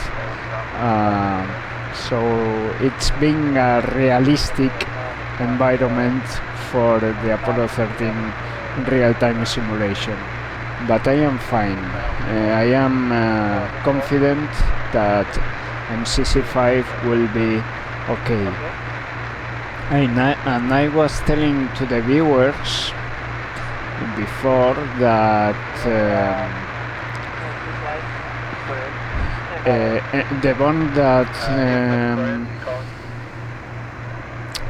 yeah, I got a headache on Wednesday, but because of other issues not related to temperature, that also a little bit.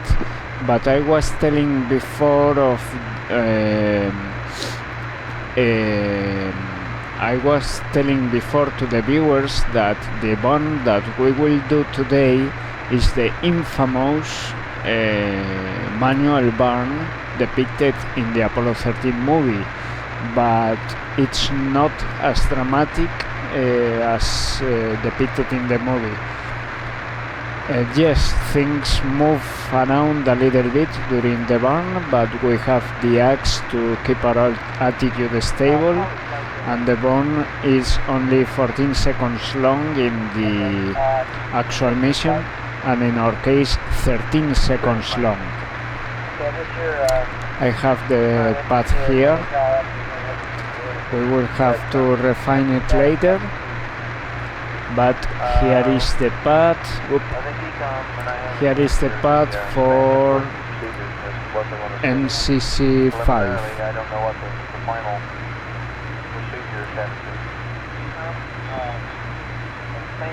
And it's a posigrade burn. In my case, it's a posigrade burn because our entry angle is around -8.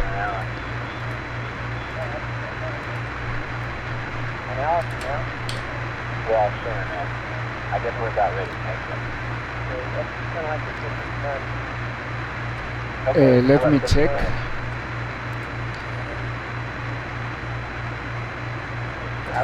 Yep, there you have it, I think.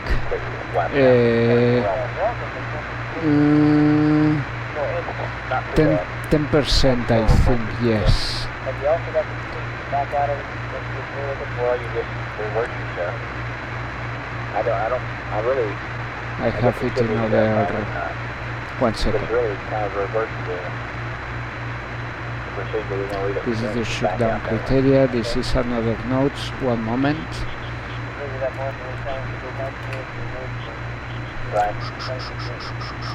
Here.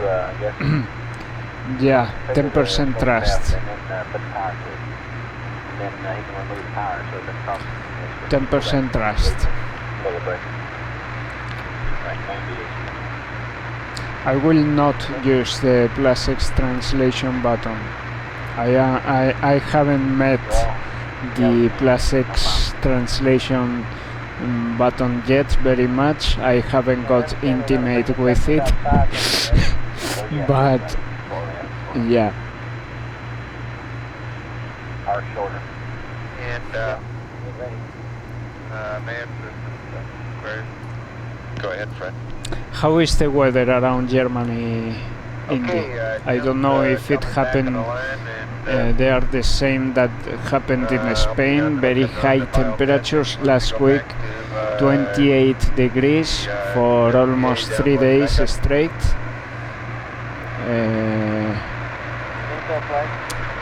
It was nice weather, but I call it bad weather because it's too hot. It was too hot for the time of the year, but now the rain is coming. Ah, that is good. But hot, right? But also hot for the time of the year. Too weak on that last. I understand you're disconnecting. Say again about Germany.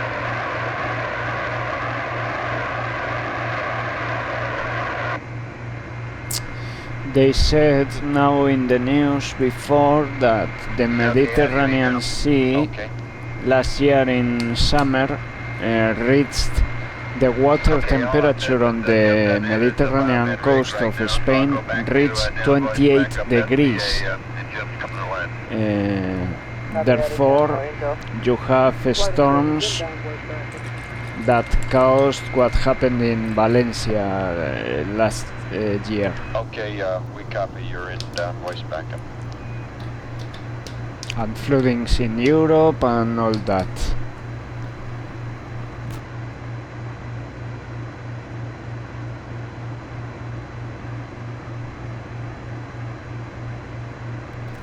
Yeah, now temperatures are normalizing also in Spain. Okay, but it was very hot.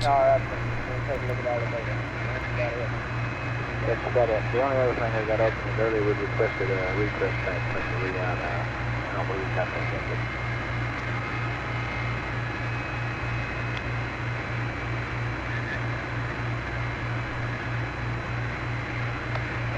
Something I do pretty easily. It's just a gauge.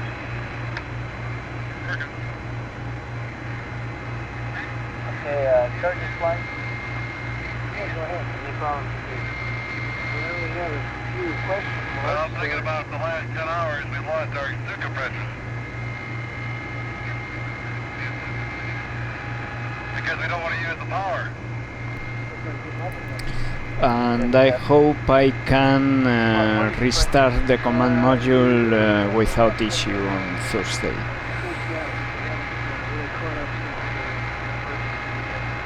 That's what I'm saying, so we can use these fans right here and use the circulating air right through the use of the fans.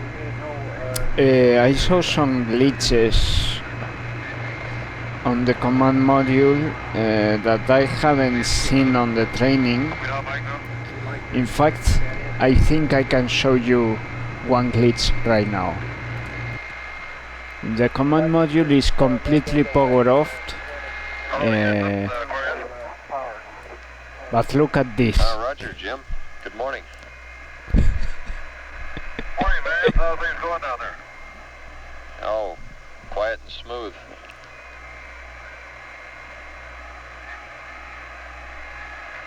What do you think about that? Right, we thought maybe it was morning for you. I haven't seen that in the training. And I tell you one thing. The shutdown during the accident was scary as hell. I had more alarms, a lot more trouble than during the training, and I think that is because on the training I was using a scenario from July and things changed to the better, but Probably near 6 hours.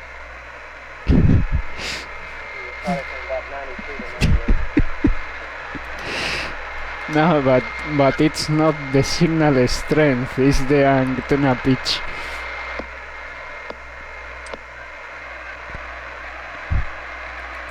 But I don't know if the CM is okay or not. I think it is. I know that I have a very low battery alpha. I only know that. But, well, I think it's not a problem because we will get to charge the batteries later. But I think I can. Aquarius, Houston. But I am scared. Jim, next time that it's convenient, could you get the readout of the repress package in the command module for us? Over. Will do. Control, you can go back green. When you go back there, Fred, they want the repress. It was the high gain antenna pitch. We don't want you to wake anyone up to get it. No, no one's asleep now.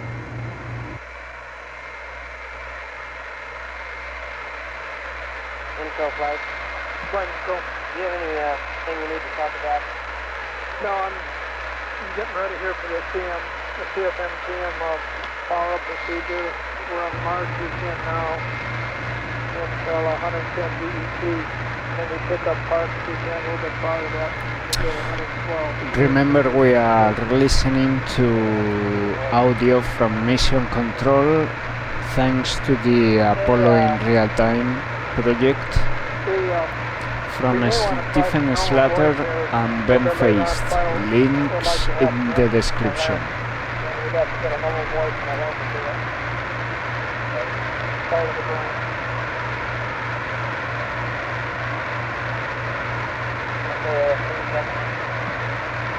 I understand that 50% in what brings water to drink.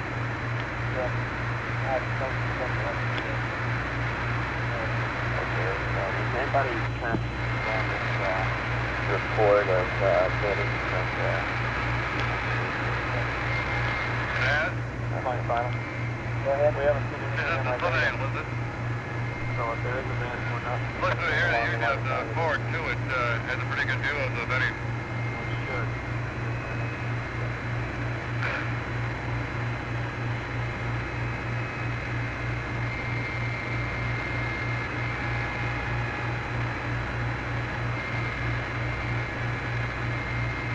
Like kept on, even though we can't see anything on instrumentation, if I can get any possibilities And of here's the information. Aquarius. Looks like service module venting has ceased, at least momentarily.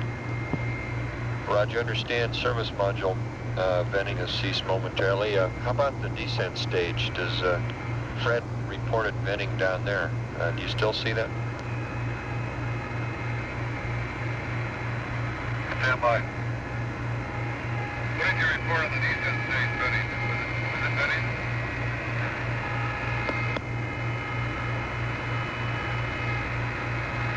Anything else going on? Any more venting? No, Fred hasn't seen anything else in the descent stage. And I understand that we can expect the sheet tank pressure to build up to relieve your about 105 hours. Probably a little later than that. Probably around 100. Roger, a little later than that, like 106 or 107. Okay. That's much go ahead and start telling them we're trying to keep that pretty close to the time it's powered up so that it's good for it, so that they have control. We'll make sure you've got control when it comes back.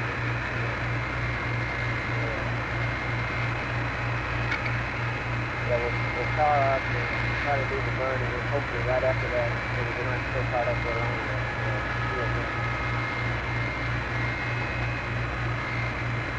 Did you get some interior photos? AFC, did you hear anything else? That's all. Yes, ma'am. Okay. I'd like to show them the arrangement of these hydroxide cannons. Report this time, we're trying to find out about the common procedures. About 15 minutes. Okay, the procedures that you're talking about are the procedures for power up, alignment, burn, Aquarius, Houston. That's the last line. All of that wrapped up in one package. Right. It's supposed to be here in 15 minutes. Are you guys in the loop on the CFM power up for the rotation? Maybe it's fine. Charlie, he's thinking that's that. Okay, he's heading up there for that. Get powered up. Well, I guess I am right now. We're getting inputs from various visual coordinates. So.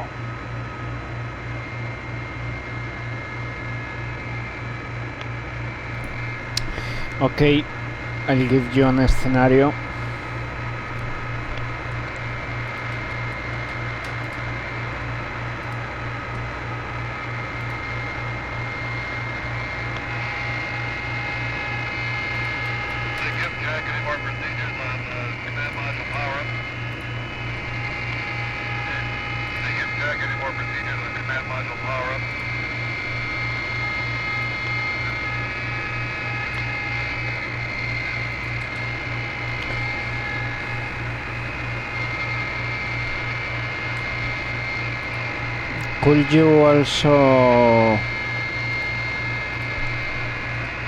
Could you also check for me the battery A? I saw the line the other day just to watch it to figure out where my battery A ended. I know it's very low, but I am concerned about the line defining the battery temperature. I don't know if that will be a problem or not in the future.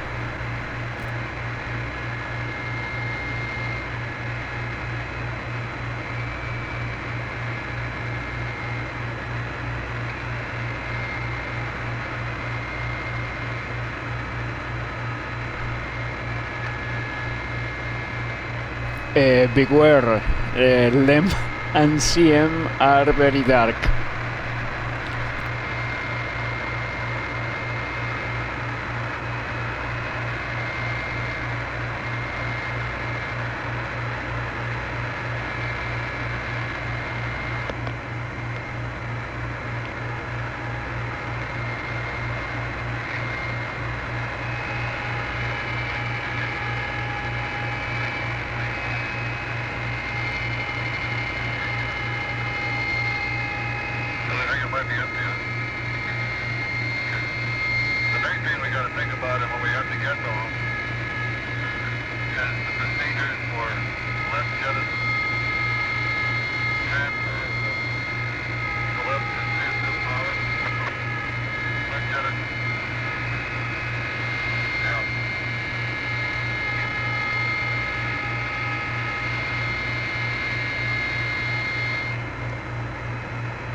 Echo, give me a green light, please.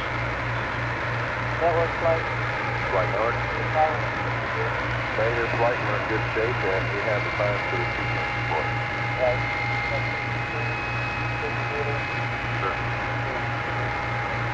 Oh, 63%. Recovery flight. Go ahead, Juan.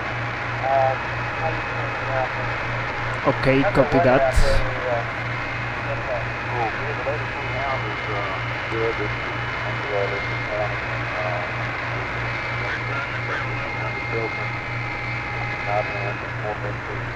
Is that a problem?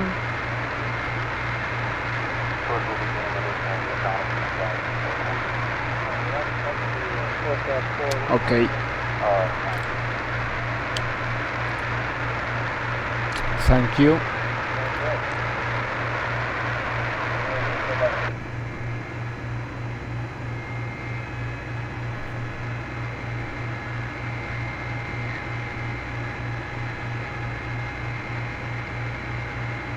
Okay.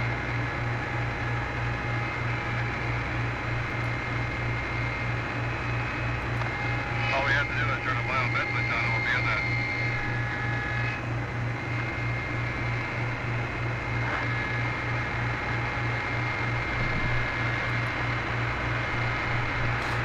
It's my biggest concern, that temperature. Houston Aquarius. Meanwhile, I am Roger, going go to ahead, clean my Aquarius. teeth. Be right back. We'd like permission to turn the biomet on to get off the hot mic mode. I don't think that we have to be on it now if you have the big dish on, do you? Info? About that. Yeah, he's there, sir. No, he was asking, he wanted to turn the biomet off. On? Here, you'll have a roll coming in for us. I thought he said spot. I'm sorry. Wait, he wants to turn biomet on. That's fine. Okay. Raj, Jim, we concur. Go ahead and turn it on. Okay, fine, thank you. One other point, philosophy of timing this mid-course is based a little bit on doing it just before the sheet tank is supposed to vent. That way we hope that we would be powered up and you'd have control when the venting occurs, in case you were tossed around a little bit. Over. Okay, understand. Philosophy of the mid-course is still prior to venting of the sheet tank, which means we'll be doing this around 105 hours, I suppose, or 105:30. Right. And so we'll have control of the spacecraft if it should give us some perturbation. And then right after that, we'll establish PTC. Right after the shoe goes, we'll establish. Then after that, we would establish PTC again. Roger.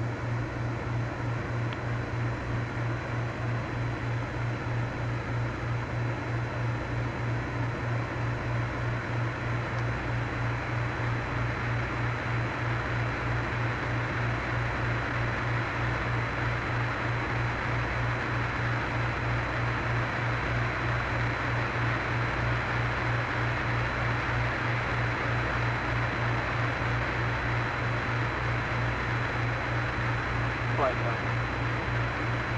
Go ahead. Yeah, but you got a man on. Right.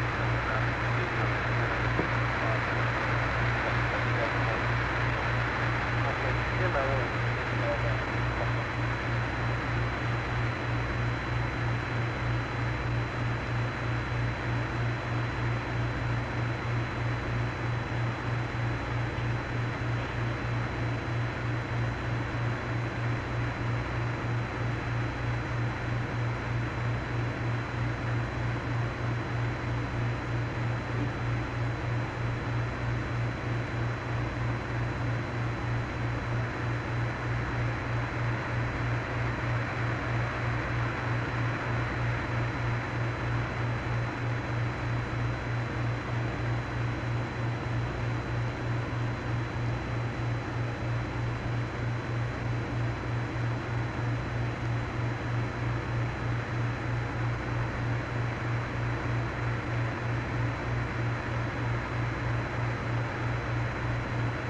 Okay, Tell me, stand by when we get right back.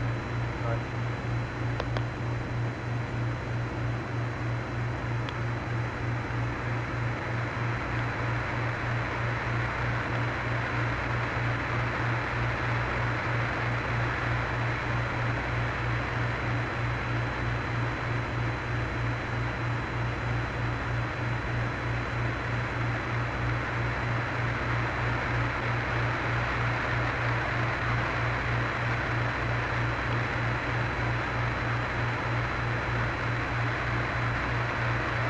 Tell me, flight. Okay, flight. On the side, nothing more there. And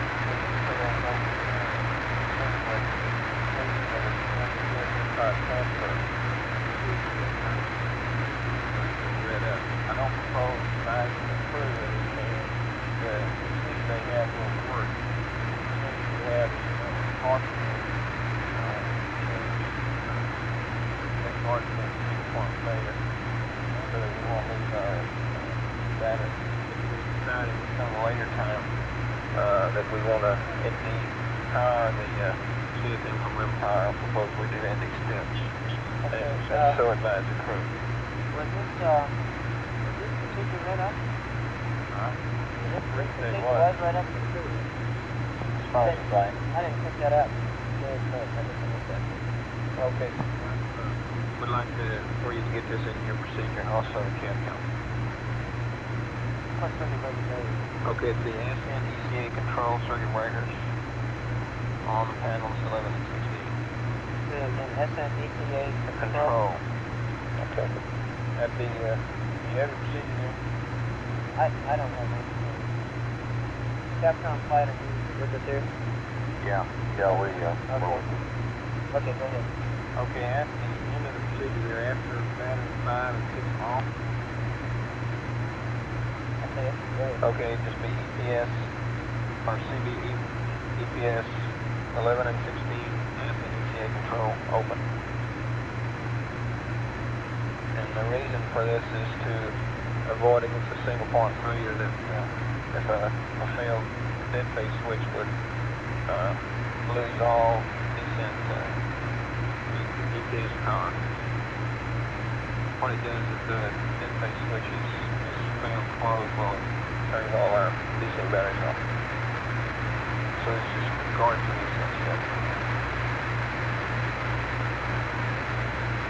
Okay, one more time, raise the lane to that thing away from the on the open street. EPS flight starting at EPS. Stand for Aquarius. Stand by, let's see that. Go ahead, Aquarius. Our refresh package pressure is 820. Okay, repress pressure 820. Thank you.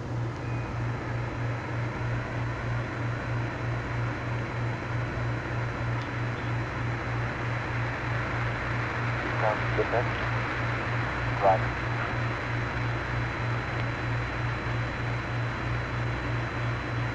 Is that where you expect to go? Yes, sir, probably fine.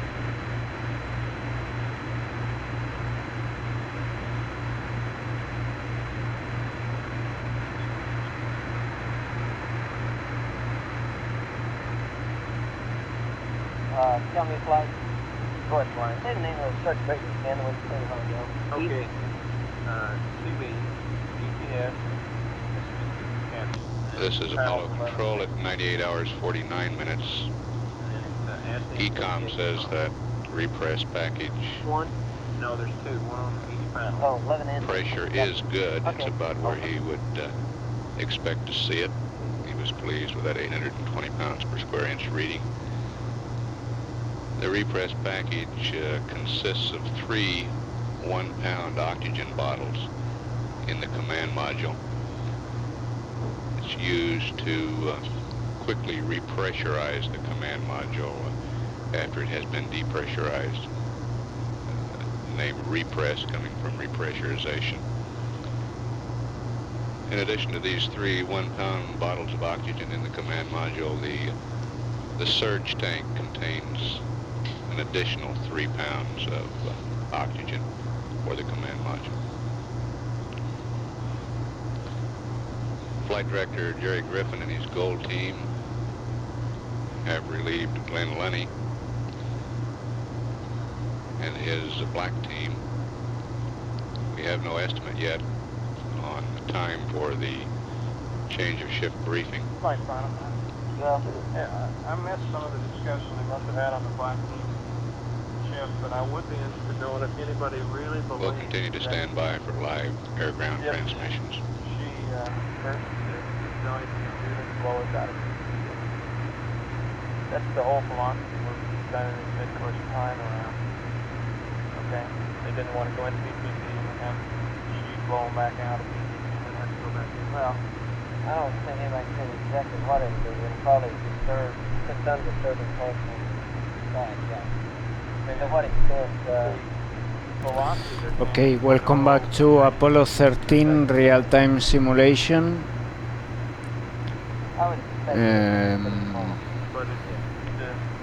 98 hours, 51 minutes, 10 seconds into the flight. Waiting for some procedures to get to transfer LEM power to the CSM. Interesting. Hello, Andrew, how are you? Good morning to the States.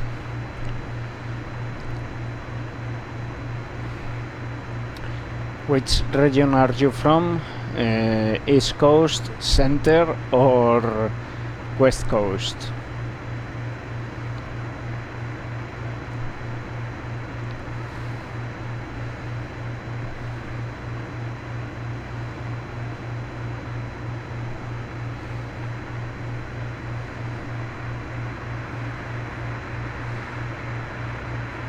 Yeah, it's okay, East Coast. It's going smooth for the moment. Found a glitch that Indy is investigating. Indy cannot reproduce it. I can show it. Not I don't know if reproduce it, but show it.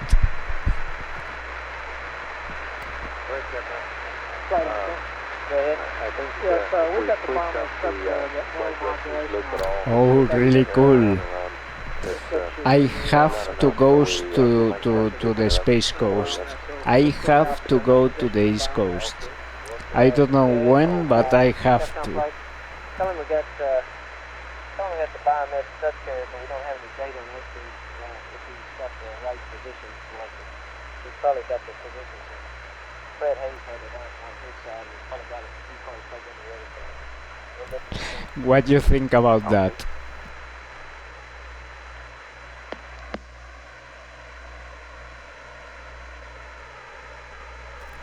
And the CM is completely powered down.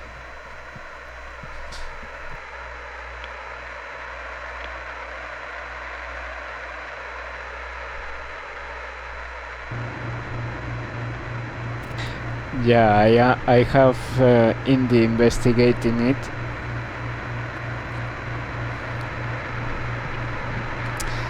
I could send you an scenario if you want to investigate also.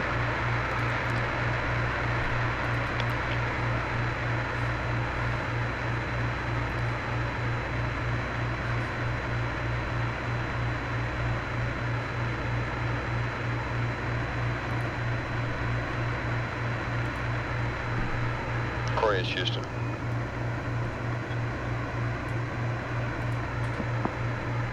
Go ahead, Houston.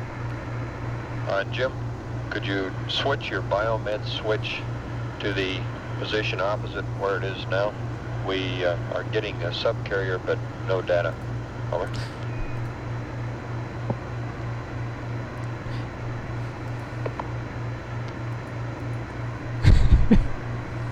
Now, you know, Houston, I don't have biomed on. Oh. Okay. Okay.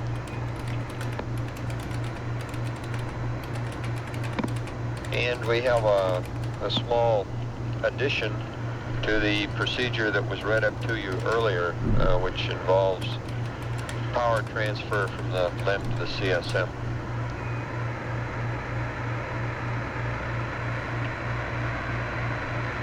Stand by one. Okay.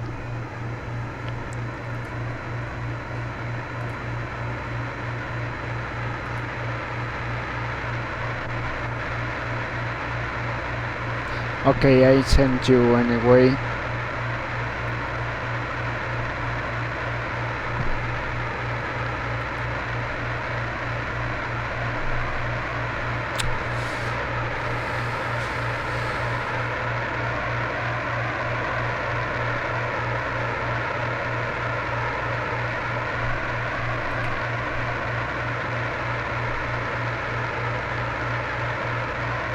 Okay, Houston, go ahead. Okay, at the end of the procedure, after the step bat 5 and 6 off, add the following. Circuit breakers, panels 11 and 16, ascent, ECA control, both open. Over.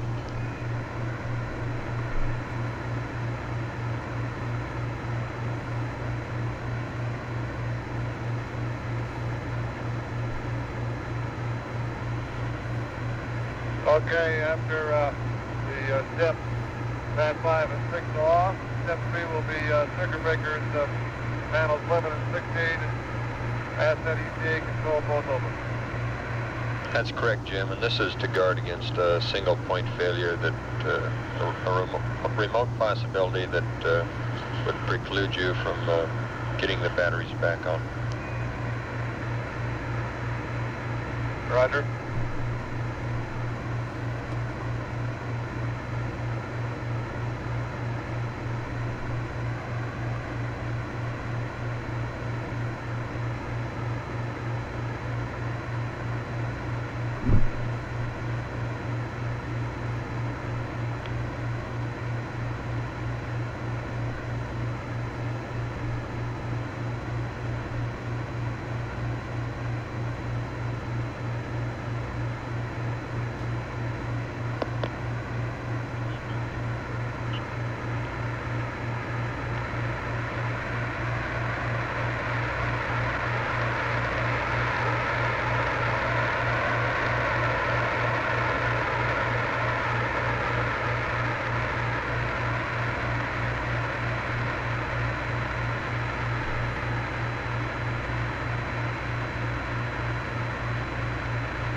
Go ahead.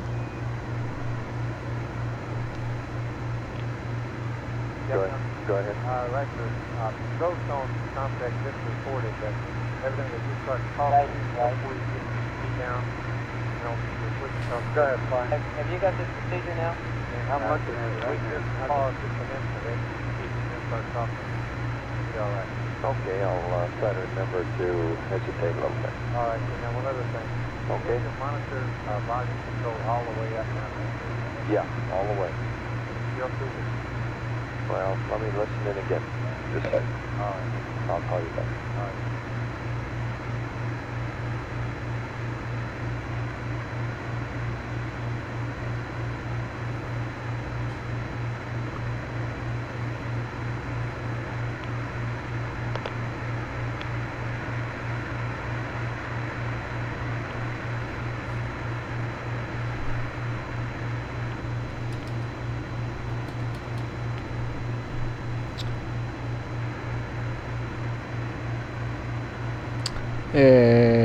I think it's NASSP.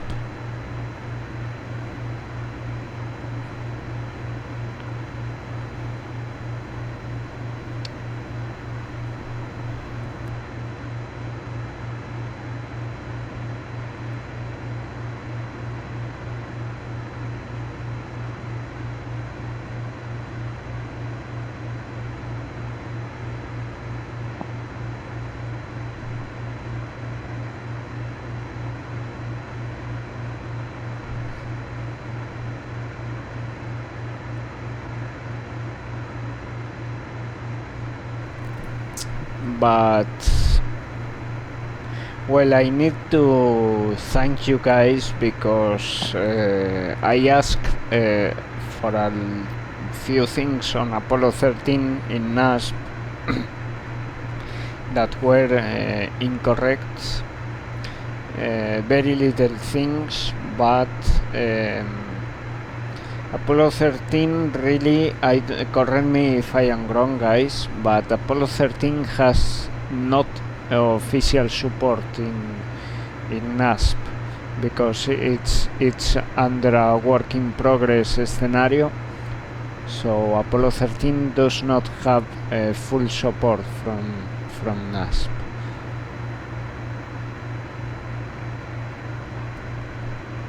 So correct me if I am wrong there, but I should thank you guys because you are making things to add a better support for Apollo 13, and I think it's outside of the scope of NASSP right now. So yeah, thanks for it. 7,992 nautical miles from Earth. Velocity 4,154 feet per second.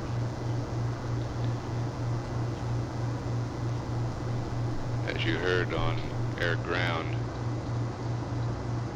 we do intend to play the ignition time for the mid-course correction rather loosely, basing it on the predicted supercritical helium tank burst disk going as the pressure in that tank rises to the point where it will burst the disk and vent the helium overboard. However, we've burned the descent propulsion engine, which is pressurized. Hello, what do you mean with CO2 problem in the LEM? We have enough it kinda simulates it, but known as blowdown capability or LH capability. But yeah, it's I don't know, maybe the devs there can tell you better about that. The remainder of the helium from the helium tank. I mean, I have 3 guys on the cabin now of the lunar module, and based on the prediction of they are fine. Hours at the present time for the helium it's a good tank question. Maybe the devs can to help you better with that one. 5.5 hours. If the helium tank relieves earlier than predicted, we would do the burn as quickly after that as operationally possible. We'd like to do the burn within a half an hour of the tank pressure relieving if possible. What is the change? This is a non-propulsive venting, but it will probably cause some attitude excursions. And they would like to have the spacecraft powered up with the crew in control of the Aquarius when the venting occurs.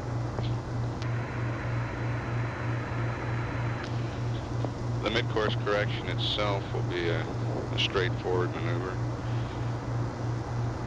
Estimated right now that it will be on the order of 7 to 8 feet per second, about a 15-second burn using the descent propulsion system. We'll use the AGS, or the secondary guidance system, backup guidance system of the lunar module for this burn. The AGS takes less power than the pings, and we'd like to hold the power usage down. And this burn is well within the capability of the AGS as far as accuracy.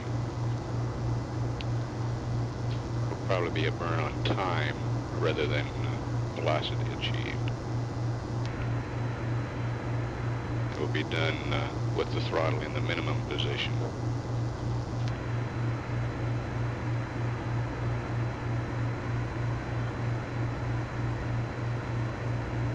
Flight Director Jerry Griffin has been taking a status report from his flight controllers.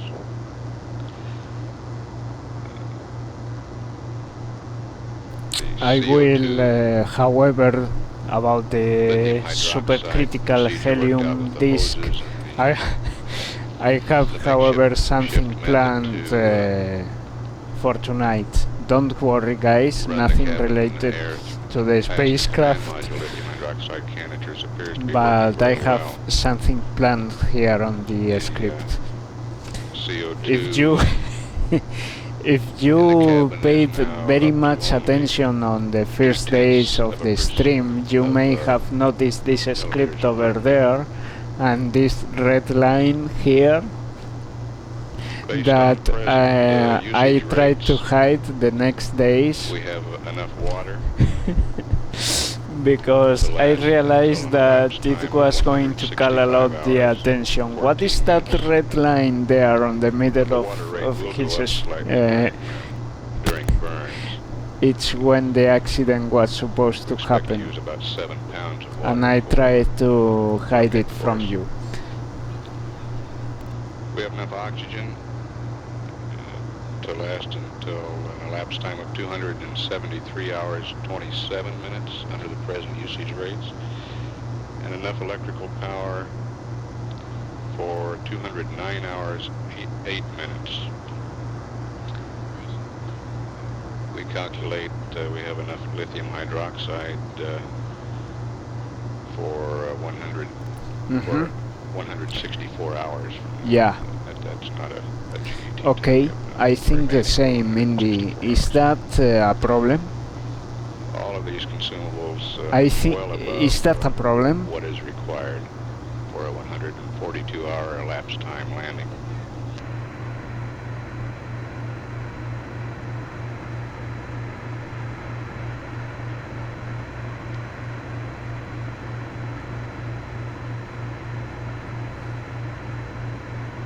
I mean, it's for what I see as a user, it's like if the buses are not completely powered off for some reason, but they are procedurally, but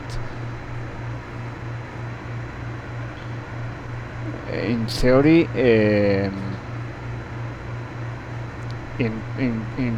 in theory, I am not using battery power. I could send you more scenarios to see if there is a power draw or see them myself. I'll get one from yesterday afternoon, for example, and the one I sent you.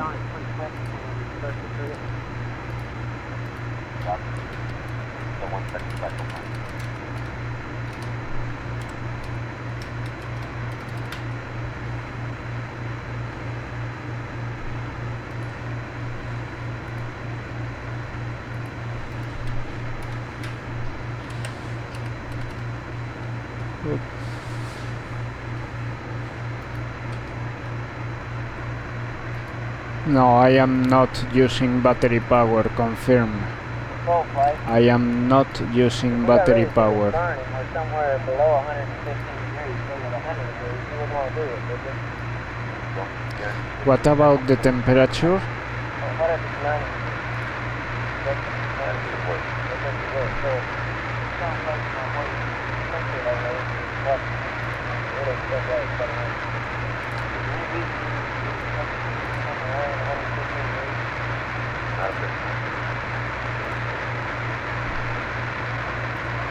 What about the temperature of the battery?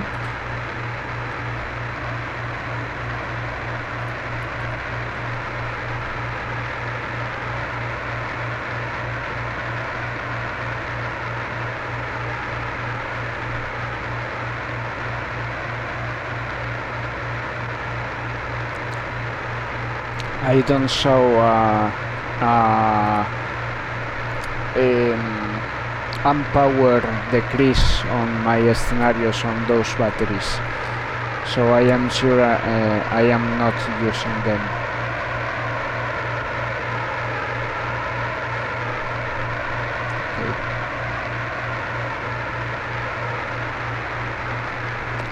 Yeah, I ask about I ask about the temperature because I know a little bit about batteries, and I know that hot batteries are not going to work efficiently, and I need efficiency because I need to splash down on the Pacific Ocean on Thursday.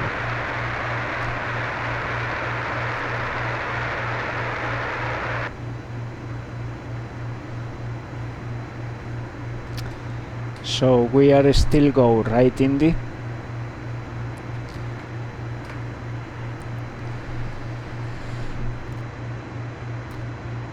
You know, I will have to reload the scenario 2 times from here to splashdown.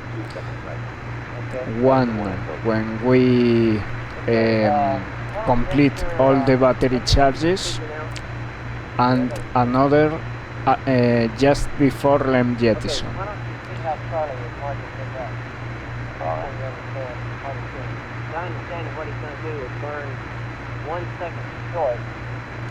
And that is because, as I said, this mission is not officially supported by NASSP and has quirks here and there, so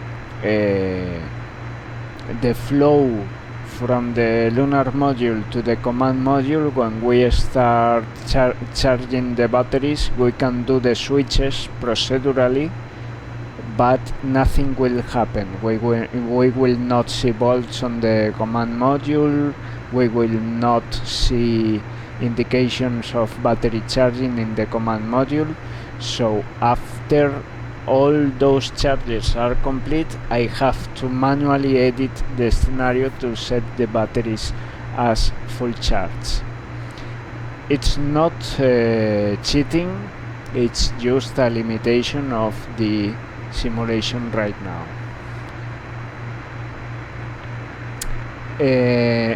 Yeah, because remember the last practice I did where I got the batteries depleted? You first power up the command module hours before the Lem Jettison, and then you disconnect the umbilical, but as the umbilical was connected to the lunar module, no power from the batteries was used. But in my case, as I start powering up the command module, I start using batteries, and by the time that I detach the lunar module, I have used like 50 or 55% of battery in the command module, and I will not have enough to return to Earth. Yes.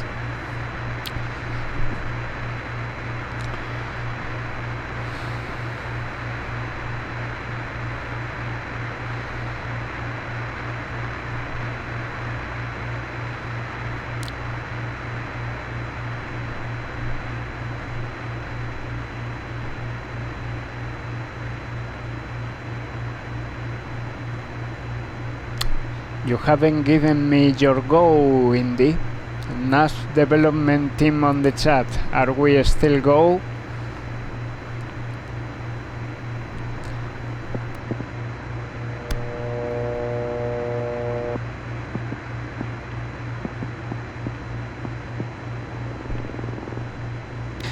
Go for mission continuation and splashdown on Thursday.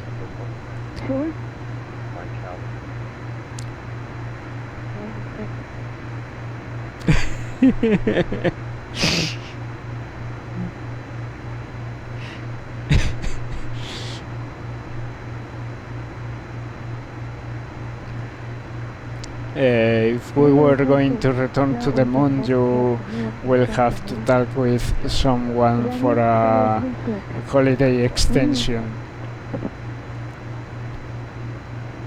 Not yet. MCC5 is approximately in 6 hours and 3 minutes from now. Good morning, Brian.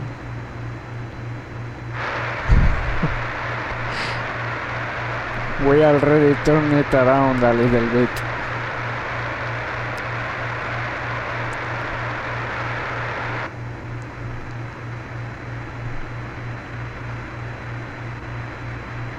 Yeah. I was explaining to the viewers before that MCC5, which we will do in 6 hours and around 3 minutes from now, is the infamous manual burn represented in the Apollo 13 movie.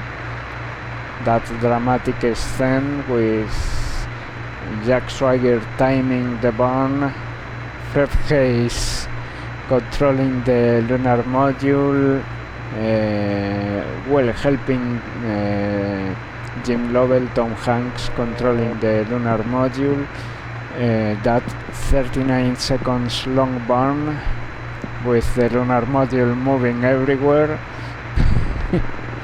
I know it's the movie that made me do this, but the one that we will see, you will be disappointed, because it will be a lot more smoother than depicted on the movie. And that is also true.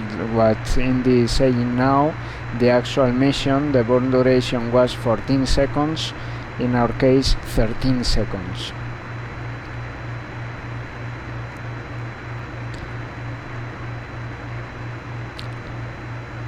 Entry interface gamma minus 8.84, and mid-course correction 5 will be posigrade. This is Apollo Control at 99 hours, 17 minutes. Flight Director Glenn Lunny has left the control center for the Building 1 auditorium and the news conference. I repeat, Flight Director Glenn Lunny is and also the discussion of the crew members shown on the Apollo 13 movie. There is absolutely no evidence that it happened in real life, because it has no sense for that to have happened. The scene when they discuss all I did was steer those tanks, we have too much speed, we will not be able to come back, how do you know, etc, etc. I can add. Back up to charge, sometime around 127. Yeah. 8 hours. It's movies, of course you have to be dramatic somewhere, but the movie is CSM lithium hydroxide. The movie is awesome, and it's the movie, as I said, that made us be here today on the 55th anniversary of the Apollo 13 mission, doing a real-time simulation with NASSP, with Orbiter, and with Apollo in real At which time. time we decided that we would put another canister on the end of the one we had already had rigged up, so that we now have two canisters in series, taped together, so that there's no leakage between them, feeding into the hose through which the air is being drawn into the suit loop. So we are continuing to get good scrubbing or cleansing of the carbon dioxide in the vehicle. And the problem with the volume is not me. I will try to adjust it for you guys. Of removing the carbon dioxide will last just fine into the 130 hours sometime, perhaps 135 hours thereabouts. And by that time, if we see the carbon dioxide level going up a little bit, okay, we'll probably go back and select the primary cartridge, which we still have available in the LAM, which will be good for about a day. So at the present time, that's our plan relative to the carbon dioxide. At about 113.5 hours, Jack and Fred, Jack Swigert and Fred Hayes yeah, that is went true. on duty, and Jim Lovell went below to take a nap. But there was no such drama also. Sleep. It was a little bit of drama. You will see tomorrow when we go really to been sleep. doing much with the vehicle. We have had the pilots going back and forth, who's ever on duty, down into the It's command module like to look Jim at the Lovell charge got a current. little bit nervous, to, but keep track of exactly what I we're think putting he in the, was just battery, joking so that we will know what we around a have in there, little we'll know bit. when to terminate the charge. You will see tomorrow. We what also want to I go down there and look at meant. that gauge regularly because we don't have any telemetry on the vehicle, and we didn't want anything going on down there that we didn't know about. I discussed the battery malfunction. We had another one visible to the crew for a while at 115 and a half hours, I think, about. And we discussed it again, the fact that we had concluded that it was a sensor, and as I said before, we're continuing to use that battery just fine. We radioed up some information on the trajectory. As I said earlier, we're comfortably within the corridor at a flight path angle of about negative 6.25, a mid-course of approximately 2 feet per second. A few hours before entry will put us right back in the middle of the corridor. However, it may not even be required. At last measurement, the mid-course was down to 1.5 feet a second, and for all we know, by tomorrow the mid-course will be closer to 0, although it may also still remain. Yeah, on the actual mission, both mid-course correction 5 and mid-course correction 7 relative to crew were comfort is that it's getting fairly difficult to retrograde. sleep in the command module, In our and case, it is getting fairly mid-course cool in there. correction Jim Lovell 5 reported is that he's been postgrade, using the lunar and boots to hopefully keep his feet warm. mid-course Yesterday, correction 7 will have to be retrograde. retrograde. As to one of the pilots, I've forgotten which one it was, sleeping in the tunnel, up with his head probably pointing into the lunar module, or perhaps his head pointing away from there's not much we can do about that problem right now, so they're going to have to sleep the best they can, either in the LEM or in the tunnel, and stay dressed as warmly as they can on board. That was the shift items. Let me give you an idea of the consumables, and I know you're always interested in those. We discussed the water yesterday. Well, I should say consistently, the water has been running at about the same rate. It's running at just about the same rate now as it was before. You know, we're drawing a little more current out of the LEM batteries now in order to charge the command module battery, but the water profile is staying just about the same. So consistent with the kind of information I was giving you yesterday. I will have battery failures, we're predicting a lifetime on the water, but because the batteries will start to be depleted, the oxygen is very comfortable. on all my practices I had problems, more problems than them with the batteries near the end of the mission. Power at the same rate, except for about 2 hours, if we assume that we continue to use power at the same rate, and add in a couple hours for a mid-course, we would have 170 hours of depletion. Now, it's probable that we will use more power tomorrow than the numbers I'm quoting here, and get as much useful work out of the LEM in terms of transferring its power over to the CSM as we can. The details of exactly how we are going to accomplish some of the functions tomorrow are not all completely resolved yet. If you reload, you don't get it, right? Just as I left the control center with the crew as to the timeline, the it doesn't concern me, I think. It's not, I don't think it's an issue. In preparation for any actual entry. Some of the details within those events are still being worked out. We've had crews in simulators all day.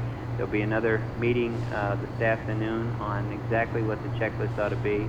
And as the Capcom Joe Kerwin was saying, we will spend some time later on this afternoon, this evening, reading up a lot of the checklist that the pilots will need for tomorrow.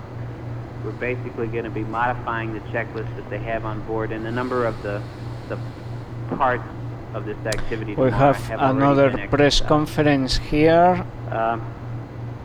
I think this is NASA Administrator, Dr. Payne. NASA The weather is administrator, very of good course, in the recovery 1970. area. Oh, I know what I wanted to tell you. I have asked Apollo that, in realtime.org plan by either Stephen in conjunction with the Slater next, Ben-Faced. All press conference or links separately on to, the description. perhaps lay out as well as we can the timeline and the activity that will be going on tomorrow, so that you'll be as informed as we can have you at this time. I'm sure there will be a lot of questions. Some of them I won't be able to answer in the next hour, and I hope that sometime this evening we can satisfy most of your questions on the details of what's going to happen tomorrow. The weather is good in the recovery area. As a matter of fact, it's very good. And I think that's about all I have to say, and perhaps we can find what you're interested in by going to questions now. Okay, front row down here. Wait for the mic, please. Do you have a two-part question? Do you have an estimate of how cold it is in the command module? And number two, if, as I assume, the lunar module is reasonably warm and the command module is cold, why don't the temperatures sort of even out going through the tunnel between them? I don't have the temperature in the command module. I think it's running about 40 or 45. It was 52 2 hours, but it's probably cooling. So it's probably cooled down. We will be turning the telemetry on here in about another hour, so we'll get another idea of what's in there. I guess the reason that I it disconnected doesn't mix it too well indeed. There are two scenarios. There are two scenarios. And there is not a lot of flow out of the hose that would force circulation. I sent you two scenarios. The 56 is from yesterday, There's nothing working that and the 76 is from today, after the switch configuration and everything. The 56 has the fuel cell 2 still connected because on Friday 3 the CM died on me prematurely. What's it for? What would it be for? It would be simply. You have for some what is called eyewitness here on the chat. The angle at which this On Friday 3 the CM died on me, so currently at a negative 6 point. I have no time now, to if we do a mid-course tomorrow, the purpose of it will be to disconnect the fuel cell flight path 2, angle at a but negative died 6.5, on me like which is with phenomenal 5 minutes remaining in the time. We can fly the same range without a mid-course at Not all. not We an could issue. fly I the didn't kill trajectory right on down. anyone. We could fly the same range and probably Not an land at issue. the same place. The reason for wanting to put it in the middle of the corridor is just to give you the most room for dispersions on either side, plus it's the most familiar set of conditions for the pilots in that they've seen more nominals than they have dispersed trajectories. Okay. Fourth row back here. Could you tell us, please, the astronauts who are taking part in the simulation other than the Apollo 14? That would be a long list, and I haven't kept up with them. The 14, the backup to Apollo 13, seen the Apollo 15 crew members around. Deke and Tom Stafford are helping all they can.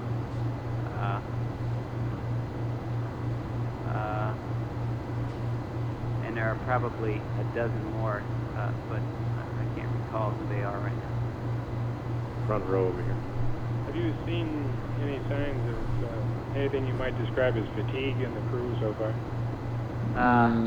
No, I don't think so. I think they've been, I think they improved through yesterday and today. They seem to me to be at the same level of operation, and I think tomorrow they will go through their own process of bringing themselves completely up for the entry, much as anybody has to do to prepare themselves for an event like that.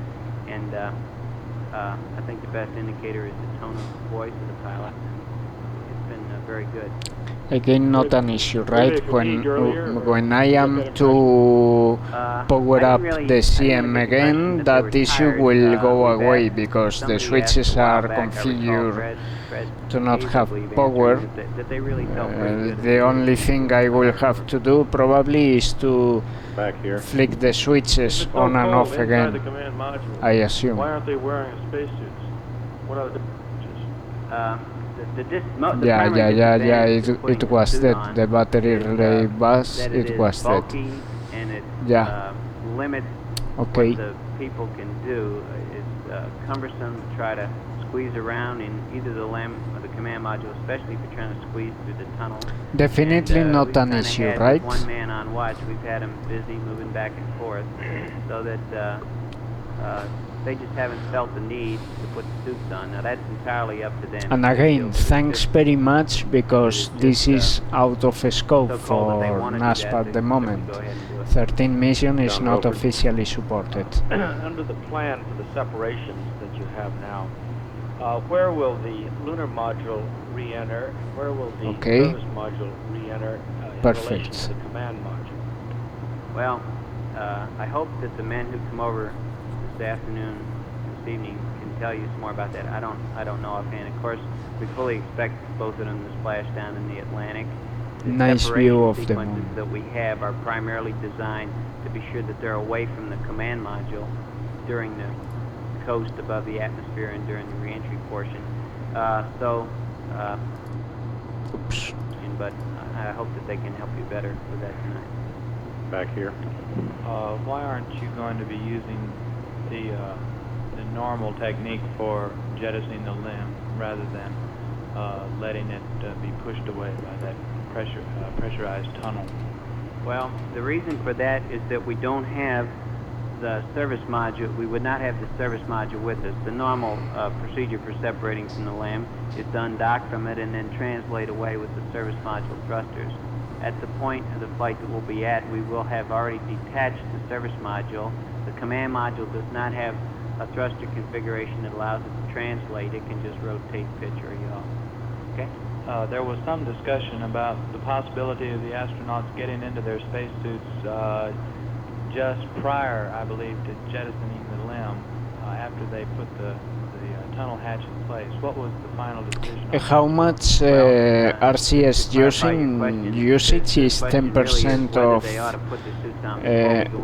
how much RCS usage is 10 seconds of ullage, as we will have for MCC5? How much percent is that? With a leak in the command module hatch. We have not experienced any problems like that, and we are able looks like it was. Looks like Series and Newton has been a good driver on the driver's seat. Earlier, that the suit is indeed a cumbersome Roger. wear, and in the sense that it is cumbersome, it actually becomes One sec. a limitation or Have to turn off the compromise camera. in getting the jobs done that you have to get done to accomplish the entry. So it's a question of be right back. Vacuum cleaner. One moment. Or making more difficult the task, which is already difficult that they have to do tomorrow, versus the confidence in the hatch. Carl Abraham. Just about the time you're getting started in here, the recommendation was made that on the ground that they not wear the suits during the I am around here, but have to stand up. The reason that was given was that the wearing of the suits would cause the astronauts to generate more heat, and that heat would have to be dissipated, and there would be a commensurate power drain for that function, and water requirement. And I'm wondering whether or not the numbers that you've been giving us on the water and on the power really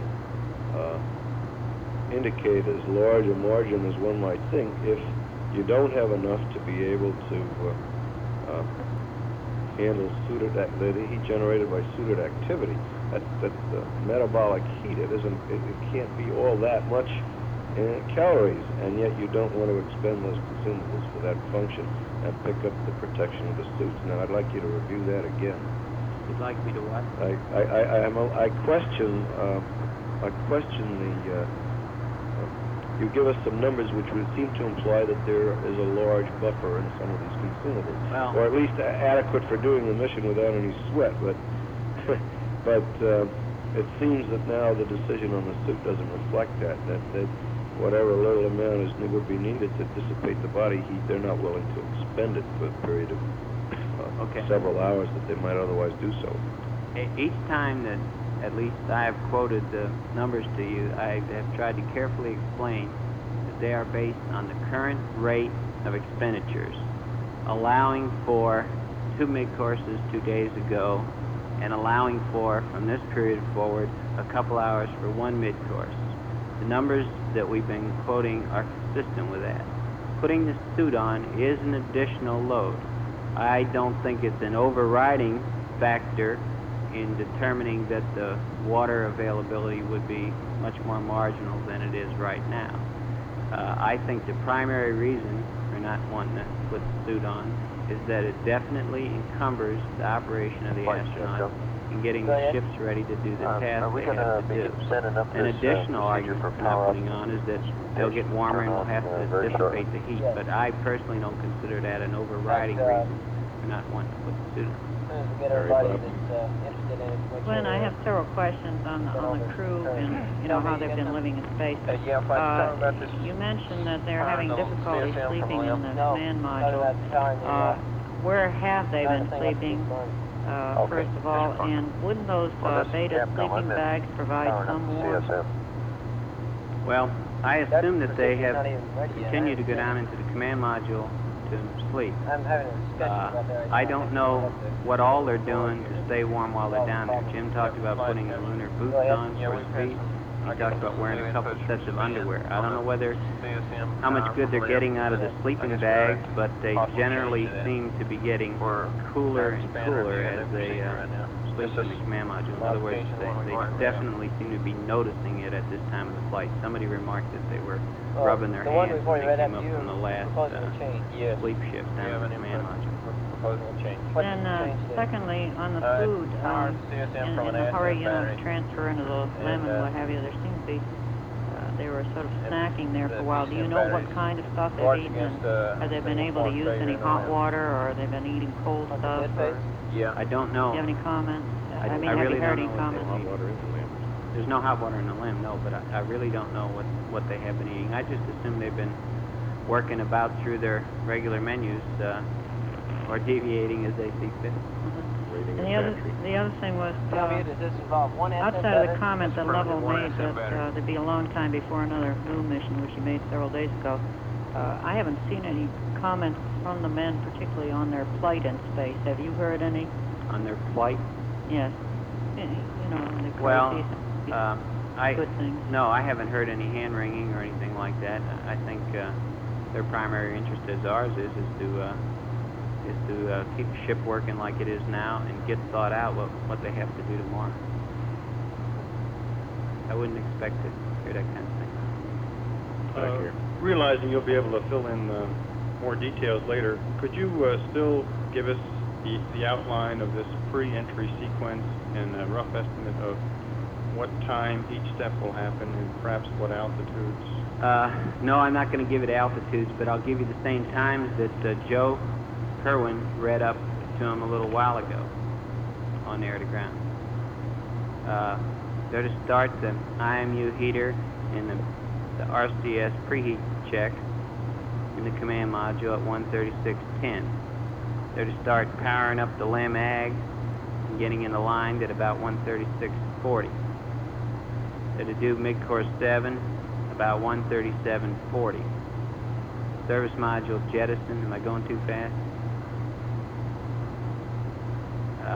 1:36:10 for some IMU and command module RCS. 1:36:40 powering up the LEM ag. 1:37:40 for the mid-course, which, by the way, would be done with the LEM RCS at the present size, which we don't expect to change. At 1:38:10, service module jettison. At 1:41:40, there would be the LEM jettison. The time period in between the service module and the LEM jettison, of course, is all devoted to the system's operations within the command module, getting it ready for entry, including aligning the platform. And then at 1:42:40 is the 400,000 foot point, and then there's a landing about 14 minutes later at 1:42:54, and that's all to the nearest minute, I would hope. Service module jet 138.10.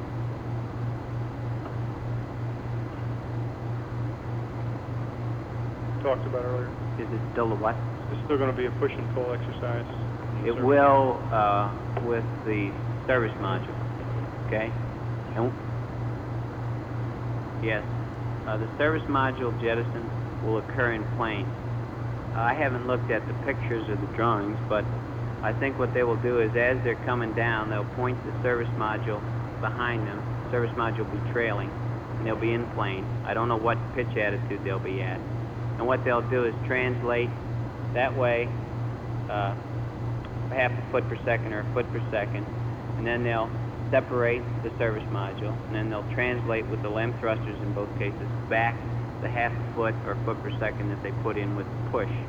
This, in effect, starts the service module on a path 1 foot per second different, and of course over 4.5 hours it becomes a considerable distance in miles that the two vehicles would be separated by. You push with the thrusters, okay? 1 foot per second. You get rid of it, then you thrust back 1 foot per second to get back on the same trajectory you were on. You've put the other part of the vehicle on a different trajectory by that much. Okay, you asked about the other procedure. We're going to separate the LEM much as we did on Apollo 10. The tunnel will be pressurized. Again, we don't have any translation thrusters in the command module, which is what the pilots will be in at this time, not the command service module. And by leaving the tunnel pressurized, you in effect have the same principle going for you when you release the balloon, and it'll move on away from the command module. And that'll be done, probably 45 degrees out of plane, so that it'll go off to the side as we get close to entry. Back here. The LEM and the command module will be considerably lighter, I believe, have less weight after they release a service module. Now, will that half a foot per second affect the trajectory in any way? The pull part of the point of talking about doing it in feet per second is that yes, the weights will be different, and when you push, you got to push the whole stack, and then when you pull back, you won't have to burn as long in order to get the foot per second back because you're a lot lighter with the service module jettison. So putting the foot per second in and taking it out essentially puts you back on the same trajectory. It will be a longer duration burn when you're pushing with the service module on than when you're backing off without it, if that answers your question. Harry Pease. Excuse me if you've already answered this, Glenn, but where are you, Harry? Over on your right and way back. Okay. Will you leave the LEM systems up and the eggs in attitude hold when you do that yes. pop bottle thing? Yes. The idea being to control the attitude of the LEM with the control system so that the effect of the pressurized tunnel will be to continue to thrust the vehicle away from the command module. Rudy Abramson. Glenn, did you say what the separation rate will be for the LEM, this tunnel blowdown? I don't really recall. It's on the order of a couple feet a second. Maybe it's 1.5, something like that. Front row. Go ahead. He's worried about the next one. I've got 3 questions. First of all, are there real possibilities to make pictures of the service module after jettisoning? And second, can the crew keep up with what they have to do, or have they time which they can't use just to do nothing? And the third question is, after jettisoning the LM, could it start rolling over a kind and then okay, we have planned a pitch maneuver with the LEM to take pictures of the service module. However, as we brief the crew, we consider that... Hello, I am back. 2%, 2.4% total, 2.5. Okay. Vehicle ready for looks good. Entry. There are people working on what kind of cameras and what kind of lenses to do, but we have tried to convey and will continue to try to convey to the flight crew that we don't want them to to spend too much time or jeopardize any of the sequence getting those pictures. As far as the timeline for the crew goes, I think there are going to be tight parts to the work tomorrow, and I think there'll probably be some periods in there when you'll be able to tell that we're just waiting for something to occur. I have not heard yet completely the results of the simulator work today. As a matter of fact, the astronauts were still in the simulator when I left. No, we don't expect the LEM to go tumbling all over when we fire it away with the tunnel pressurized, because we have left the control system on, and that should continue to maintain Such questions they ask to the poor guys at NASA. Oh, by the way, later, I don't know when it is, but later there is a press conference where Neil Armstrong answers questions. It's a very interesting press conference where Neil Armstrong answers questions. All these press conferences and audios are brought to you by Apollo in real time, by Stephen Slater and Ben Feist. Links in the description. I'm sorry, I said the Pacific. Oh, I thought you said that. If I did it, I was wrong. Yep. What shape might they be without The service module? And the LEM after the end. Well, we're never going to use them again, and I expect they'll be broken up, especially the LEM. I expect it to break up. Art Snyder. Glenn, you've often said in the past few days that your goal is to maintain the stability of the stack. But what in the back of your mind is a major, real practical problem that concerns you in achieving that goal? Well, I don't pick on any one thing. We've been careful about the power. We've been tried to be careful about the water. We have been comfortable on the oxygen. We try to be careful about the fuel. Maintaining a passive thermal control is difficult as that has been, I think, for the pilots to perform. We've tried to maintain that to assure that, to the best of our ability to study these kind of problems, that the vehicles are still safe. We did not want to find ourselves with hot spots on the vehicle or cold spots on the vehicle. So all in all, it's just been a continuing process of watching all these variables and watching the performance of the systems and being sure that they're continuing to do the job, and I guess in summary, just being plain careful about what's going on and what we would propose to do, and also being careful on the subject of the preparations for tomorrow. There's been an awful lot of hard work go on getting the procedures, and we make quite a point out of that, and maybe it's difficult to appreciate, but flying these vehicles, as complicated as they are by the fact that they're on a trajectory with all of the constraints that imposes, is just a big job of integrating what you want to do first, how you want to do it, how you want to power from the LEM to the CSM. We've just tried to be very, very deliberate about all these things, and I just have not had any one thing on my mind that's concerned me. I think all of us feel that the entire situation needed to be watched at all times in its entirety, because if you get to concentrating on any one thing, you usually end up missing what you ought to see. Third row back here. I was wondering if you have any kind of control over the LEM once you allow the air pressure in the tunnel to cast it off, so to speak. If you should want to activate some kind of a thrust mechanism within the LEM after it's separated, is there anything you can do, or is there anything the crew can do, or once that tunnel casts it off, that's the last you can tinker with the LEM? Once we close the hatch, we will not be tinkering with the LEM anymore. Now there is an active. You like it? Something went wrong. I'm getting to that. I'm sorry. There is an active control system, an automatic control system, working in the lunar module when we jettison it to hold attitude. It is possible, if we wanted to, and we have no reason to do this, that we could send numbers to its computer, just as we do in flight, sending it state vectors and updates to the platform. But there's absolutely no point in doing that. In no way could we fire an engine or turn something on or off by that process. So in effect, the answer to your question is no, we're not going to do anything to it, nor really could we do anything to it.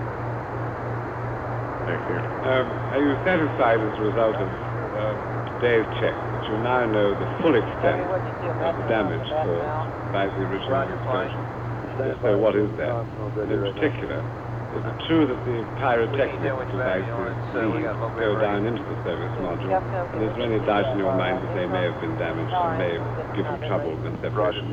Well, we haven't done anything particular today to satisfy ourselves on that any more than we have all along. We have had the telemetry on the command module. We have verified the integrity of all of the equipment other than the cryogenics and the fuel cells that we can on telemetry. We have looked at the batteries which supply pyrotechnic voltage to fire the circuits. There are circuits down to the service module, but the only one that we're concerned about tomorrow is the one right up by the command module, which cuts what are called the tension ties, these being straps of stainless steel that hold the command module and service module together 3 places. We have to cut these tomorrow with the pyrotechnics, but that is in an area that's enclosed and above the area where the cryogenic problem occurred. There's really not anything you can tell from telemetry about that area other than that the temperatures in that area seem to be normal. Mary Bub. Okay, we got a battery 2 now. Okay, what's battery up? Before re-entry, will the men actually get in the command module and start getting ready?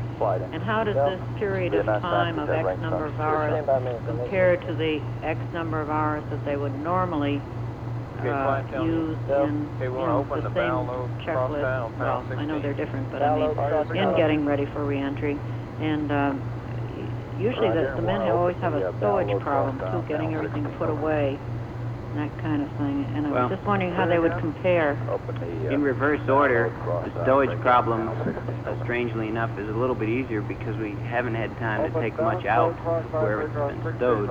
And what we're going to do is really not worry about any stowage at all, much in the way of moving things around. Our main concern is what it is in the LEM that we would want to bring back to the command module to bring home.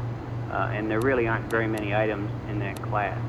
Now, as to the time, the hatch will be closed at about an hour and a half to go between the command module and the LEM.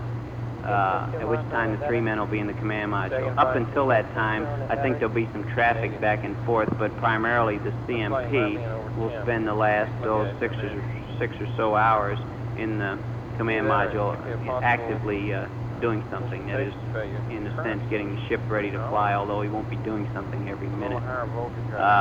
In that sense, the amount of time that we have somebody in the command module will be about the kind of time that we usually prepare for this kind of entry. However, most of the time we'll only have 1 man in there rather than 3. Secondly, we have a lot more to do in that most of the equipment is usually up when we come back from the moon at this stage of the flight. For example, the guidance system, the cooling system, the batteries, the fuel cells. In this case, none of that equipment is up, and it all has to be brought online slowly to be sure that the batteries warm up to support the increased load. So tomorrow, I think you're going to see primarily, and the other new thing that the pilots will have to worry about, as we will in the control center, will be the fact that the LEM is really the thing that's doing all the steering until we separate with the command module alone, so that we will have effectively 2 vehicles to fly most of the time that we normally have only 1 vehicle to fly, and normally that 1 vehicle is 95% ready for entry, and there's just a few things you have to do. In this case, we have to power it up from the beginning. So there's quite a bit of work to do tomorrow, and the pilots will have a fairly busy task. Now, the effort that's been going on here for the last few days is to be sure that the way in which this is laid out is a reasonable thing for the crew to do in that order, 2 men in the LEM and 1 in the command module, and we think we have that. But they'll be, I think, a fair bit busier than usual preparing for this. Any further questions? Front row down here. Let's take 1 or 2 more and close it up. Glenn, despite the fact that Dr. Payne has called the mission a qualified failure, you must have learned a lot of new emergency procedures, new ideas on the capabilities of the spacecraft and the men. Can you comment on that first? Well, I guess we've learned a number of things, certainly in operating the LEM like this. Now, we had in the past considered how we would do some of these things if we had to go in and use the LEM in the present fashion that it's being used. I don't know as I can come up with any specific examples, anything that we really learned. Some things are difficult. We learn those. The control tasks from the LEM with the entire stack are difficult. We kind of knew that, but sure appears that they can be difficult for the pilots. We don't need too much. You're about 3 minutes. I guess all in all, I'm just going to wait until tomorrow before I start thinking about what we have to do for the next one and what we learned from this flight. Back here. Realizing that they were awfully busy when the trouble first broke out, is going through tomorrow's new checklist from scratch going to be the most hectic hour or two that the astronauts have experienced so far on the flight? How would you compare it to the Monday night What gives you that indication? Well, we will have an advantage on what we had to do Monday night in the sense that we've had several days to think about it and some time to run a lot of this work in the simulators. We'll have a well-briefed crew on exactly what we want to accomplish tomorrow, you know, on almost a minute-by-minute basis, but it really isn't that detailed. Monday night problem was different in that in the first place, one wasn't sure what the problem was for a while, and that always makes it quite a bit more difficult to handle. Plus, this battery you just didn't have all your procedures written out for the particular problem you were dealing with. One, you weren't sure what the extent of the problem was, and two, procedures might or might not have worked. So they had a more difficult time, I think, the night. And we have a lot going for us in the preparation for tomorrow. I've talked some about the procedures here. I think my purpose has been to explain, one, why you've heard so much air-to-ground traffic on the subject and will today, because it's different and it takes a fair amount of thought and planning.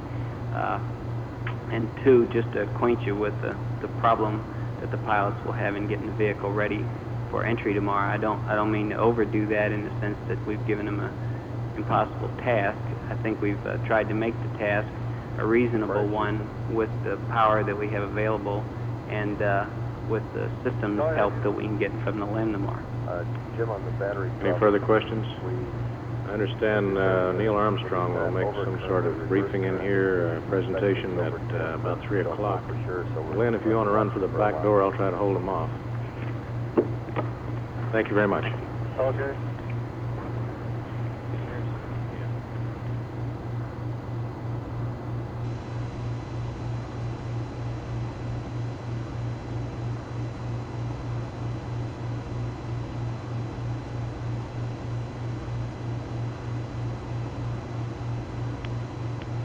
Tell me, Flight. Go Flight. Is the say the thing went off? That now went off? Yes. When he turned it off? Yes. Now, if it was an over temp, is that what you expected from it? In other words, when you turn it off, is that now sensitive color to the switch? Yes. Yes. Should it? So if it was a sensor failure, it would still be shut. Yeah, unless it's some.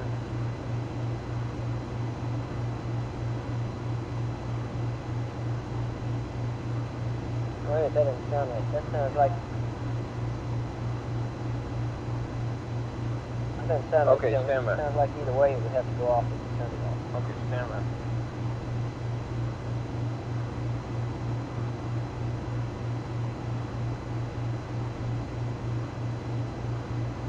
Got it? Anytime you're ready on that procedure, you can go. What they're working on now, Deke. Okay, fine, tell me. Go ahead. Yeah, that's right. I don't guess we can tell if it's a real over temp or a false. When you turn it off, everybody's set.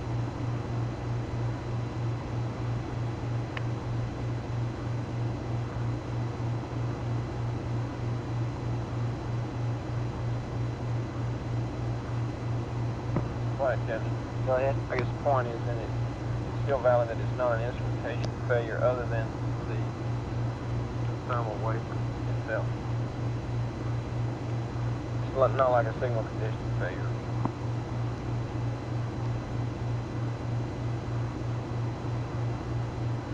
Aquarius, Houston. Go ahead, Houston. Jim, Charlie has some procedures to read up for you here. I think you'll need your activation checklist in its hand. Aquarius, that's the contingency checklist. Okay, on it. Okay, stand by, Charlie.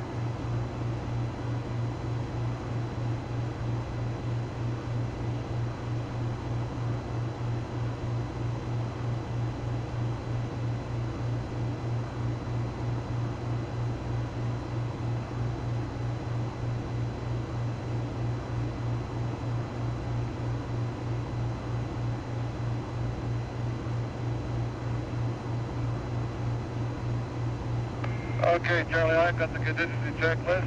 Standing by.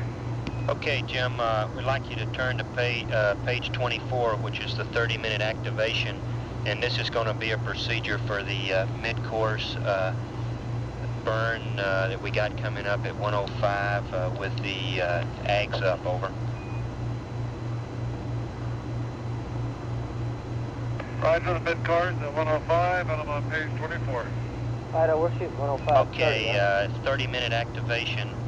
Omit steps 1, 2, and 3. Perform step 4, RCS system AB/2. Over. Roger, omit steps 1, 2, and 3. Perform step 4. Rog. And on the EPS activation, same page, perform step 1, and in step 2, perform line number 6, EPS display close. Over.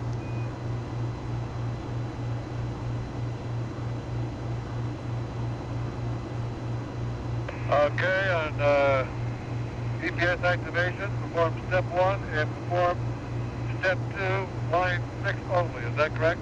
That's affirmative, Jim. The rest of the stuff is already closed at this time, so that's all we'll have to do is close the EPS display breaker.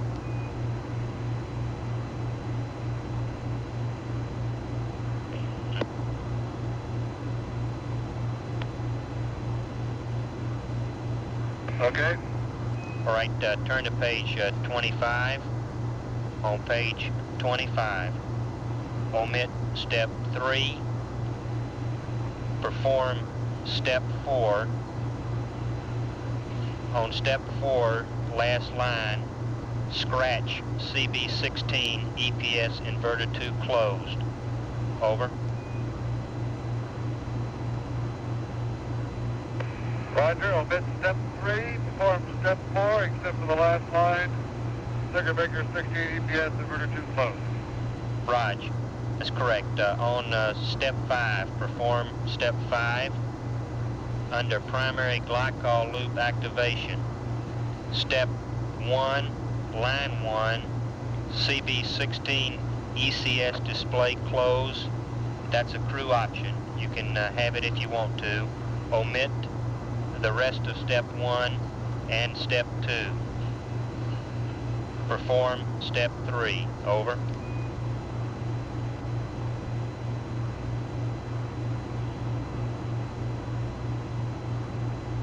Okay, on primary glycol loop activation, crew option on step 1, first line. The rest of it will omit.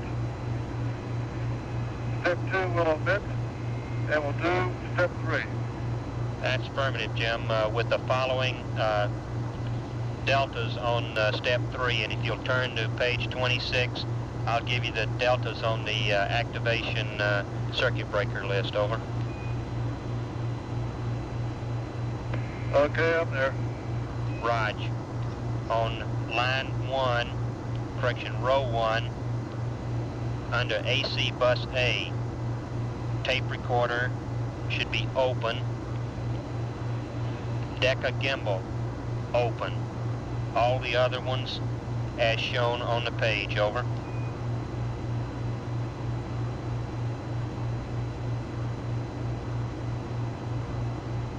Okay, on row 1, AC bus A, tape recorder and deck of gimbal will be open. All the rest as shown. Rog, and we don't know the status of your windows. If you, during this burn, we're going to have to look out the forward window to get the alignment with the COAS, so you might need the commander window heater, and you can, of course, use that breaker if needed, since we do have the AC power. On row 2, go ahead, over. I don't think we'll need it, Charlie. Okay, fine, Jim. Okay, on row 2, under RCS System A, ascent feeds 2 and ascent feed 1 should be open.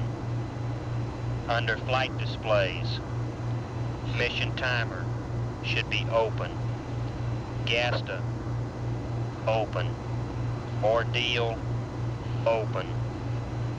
Under AC Bus A, GASTA, open. The rest are as shown on the page, over.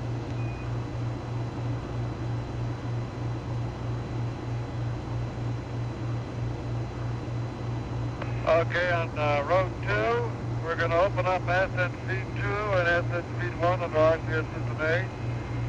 We're going to open up the mission timer and flight displays the GASTA and the Ordeal, and the AC Bus A the GASTA. That's permanent. Okay, row 3, under propellant, decent helium, reg vent should be open. Under heaters, rendezvous radar standby, open. Landing radar, open. Under stab control, ATCA pings, open. Under ED and lighting, all 4 open, over.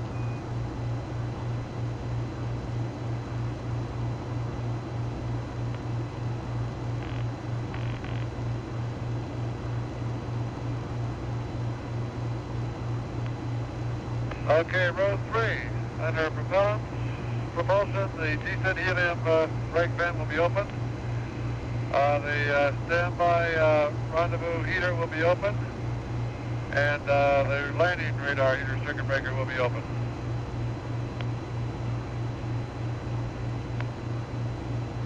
I just changed antennas. Keep it on down the line. Active pings will be open. And the last 4 circuit breakers, 200 ED and 200 lighting, will be open. That's affirmative. Okay, under row 4, under ECS, glycol pump auto transfer, close. Under COM, up data link, open. VHF-B and VHF-A should be open. Under pings, LGC DISCI open, IMU operate open, over.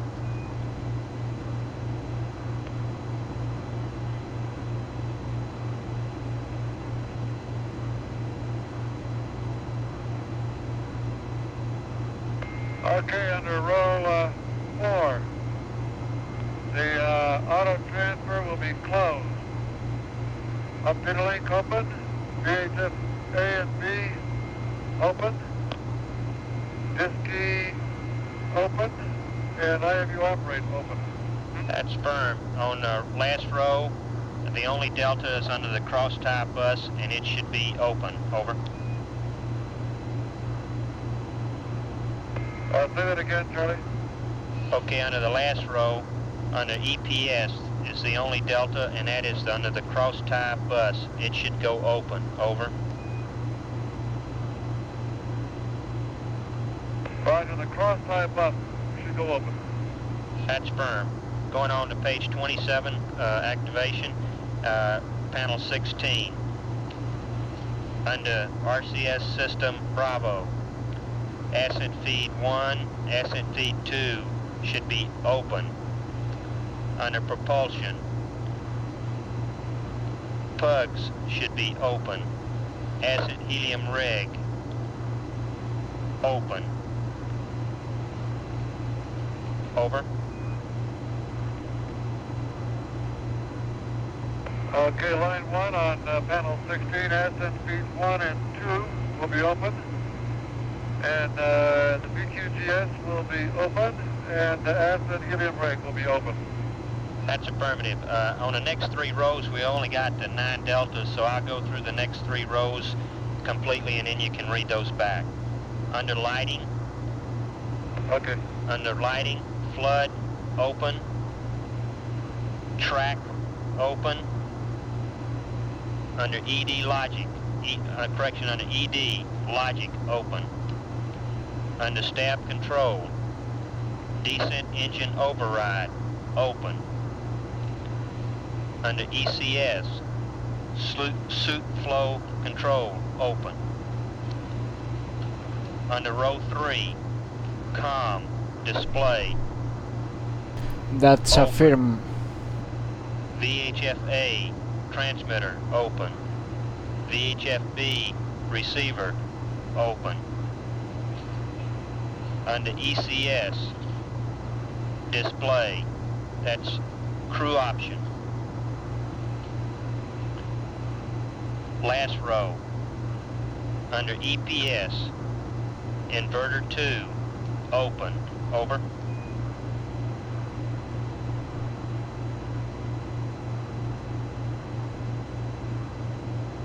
Okay, in the last 3 rows, we have flood and track circuit breakers, row 2 open, logic power B open, descent engine override open, suit flow control open. For the 3rd row, display open, VHF-A and VHF-A transmitter open, VHF-B receiver open. And under ECS we have display open, that's true option. And the last one, inverter 2, under EPS will be open.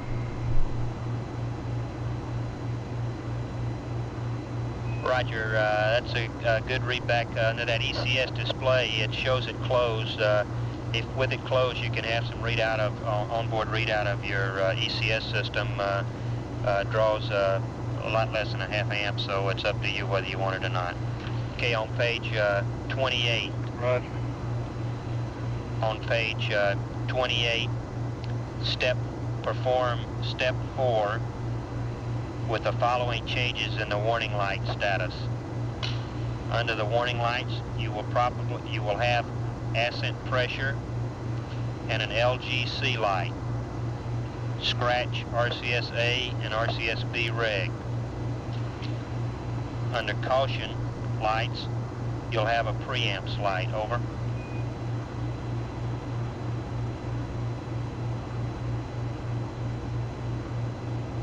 Roger. Under warning, we'll have ascent pressure and LGC, and under caution, we'll have a preamp. Affirmative. Under VHF/S-band activation and checkout, scratch step 1. Under step 2, change down voice backup to voice.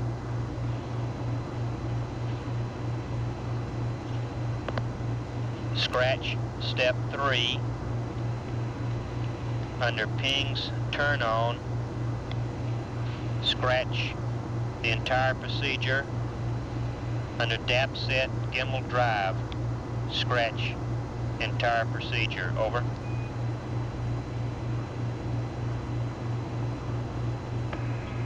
Okay, under VHF S-band activation and checkout, scratch step 1.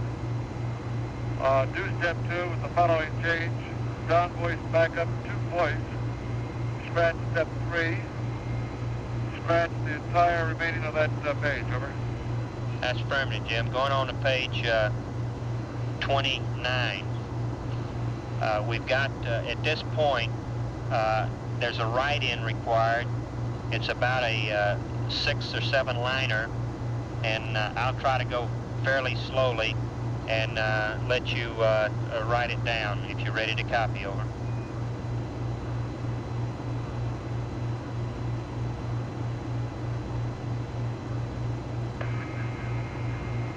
Ready to copy. Okay, at this point, we'd like you to verify RCS heaters in auto for 15 minutes. Is that the first step, Charlie? That's affirmative. What we're trying to do here is we're getting you set up in an attitude so you can damp your rates and come out of PTC. And this is the configuration. I'm reading you now the next 6 lines of procedure for getting you into configuration to damp the rates and stop PTC, over. Okay, so the first thing will be to go to auto on the RCS system A and B? It's to verify that the heaters have been in auto for 15 minutes.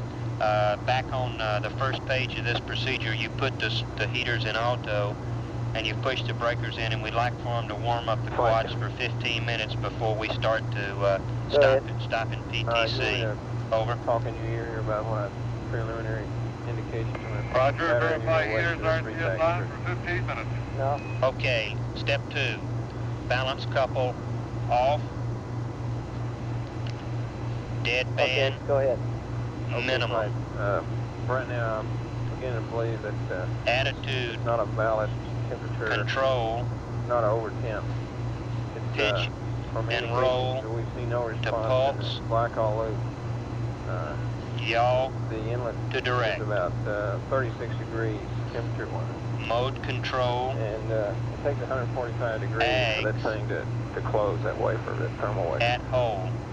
And guidance so what control. I'm supposed to do here is leave it off at probably another 45 minutes. To eggs. Total about an hour. Leave it off, let it cool way down. So it should cool, then we'll put it back on. Damp. And if rates. If we get the over-temp condition pitch and again, roll with the TCA. Most probably we'll conclude yaw that it's invalid. With the ACA. Okay. With the earth in the front window. Over. Oh, it's flight coming. Go ahead. The flight might like to know that we can even make the re-entry without that battery. Right.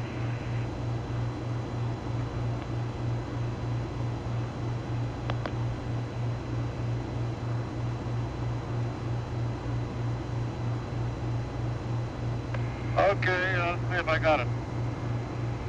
Step 2 is balance couples off, dead band in, attitude control, pitch and yaw pulse, yaw direct. Mode control will be in AGS at home. Guidance control will be in AGS.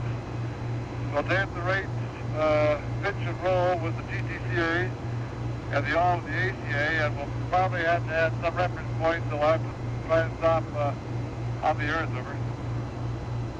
Right, Jim, we were hoping that in your PTC that you occasionally see the earth coming through the window, and if that's true, then we'd like you to have to just damp the rates with the earth in the forward window, and then we'll give you the burn attitude via the forward window on the earth momentarily. Over.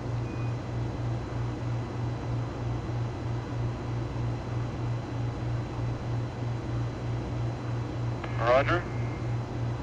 Okay, that was the entire procedure for damping the rates. Though I only gave you, said it was step 2. That was the entire procedure.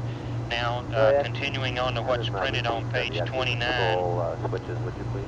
Correction. You had one error in a readback in the attitude control.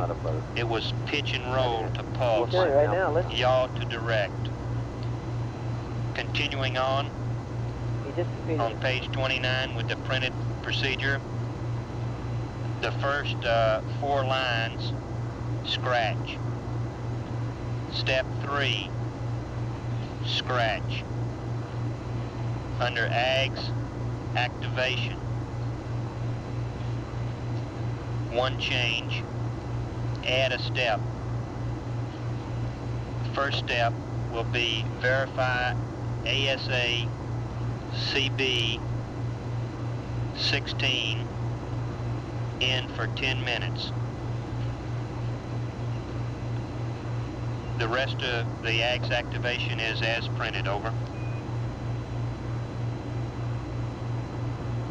Okay, verify ASA circuit breaker 16 in for 10 minutes, and I take it 10 minutes back in our procedures, we'll have a note saying to put that in.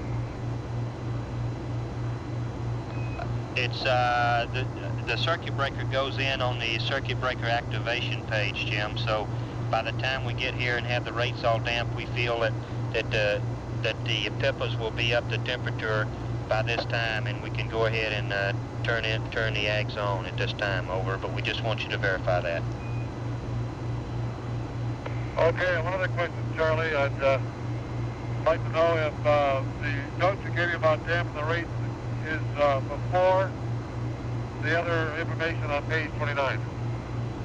That's affirmative. Add that into the top of the page. What we're really doing, let's put it in to right before the AGS activation. The other procedure on the top of the page belongs with the DAP set gimbal trim, and we're just omitting all of that procedure. So the addition that on the damping the rate should really go in right before the AGS activation. Over. Understand. What we're really trying to do is get you in a posture so that when you see the Earth come through the window, you can damp her out and hold the Earth in the window. Proceeding on to the rest of page 29 under RCS press, scratch the entire 3 steps as printed. On page 30, scratch step 4 under the RCS press. Over.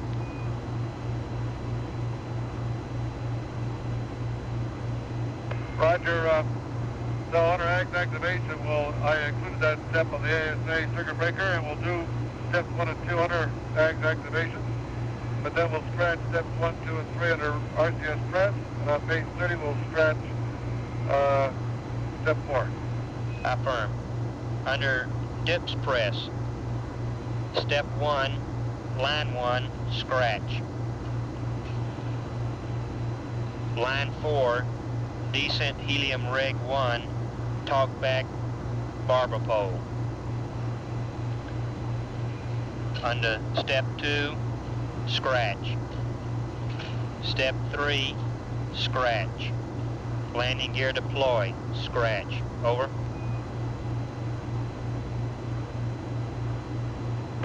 Okay, under DIPS press, we'll scratch the first line, and we'll have the descent helium rig talk back to barber pole.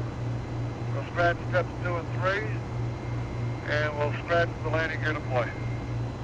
Raj, now we got on the back of page 30, Jim, you got a blank page in your checklist, or should have, and we'd like to add a procedure to get you to burn attitude. Over. Okay, a procedure to get to burn attitude. Okay. First statement is a statement, verify AGS and operate for 5 minutes.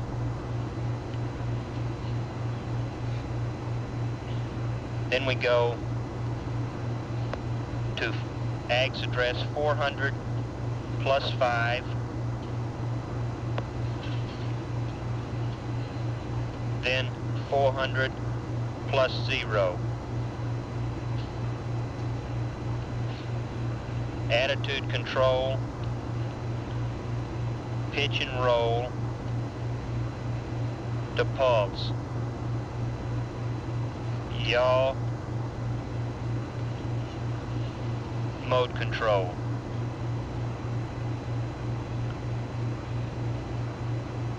Maneuver using TTCA,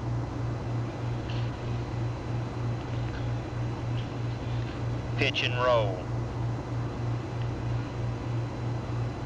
The computer is controlling yaw, but you can override with ACA.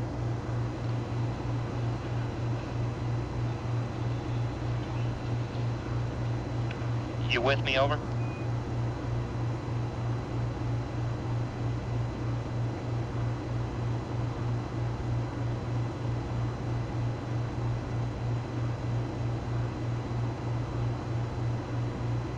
Okay, Charlie, I'm with you so far. Okay, Jim. When in attitude, ACA out of detent to 0 air needles.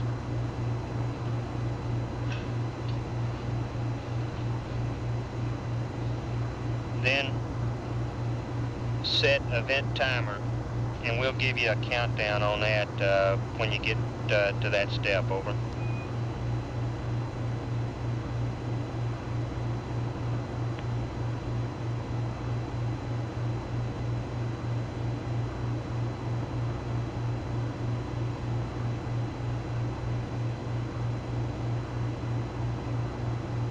Okay, when in attitude, ACA out of detent to all needles, and set DET. Raj. Now, the burn attitude will be coming up on a pad, but basically we're looking for a local horizontal retrograde burn, which means using the coas. If you put the horizontal line on the coas on the horns of the Earth and then roll to place the x-axis in the direction of the sun. That's correct. That will put us in burn attitude. I already have it in my notes. I am just double checking the AOT because I come from the future. Should lie right along the cursor at the top. We'll have some more words on that for you momentarily. Now I'd like to go on to page 31 if you're ready. Over.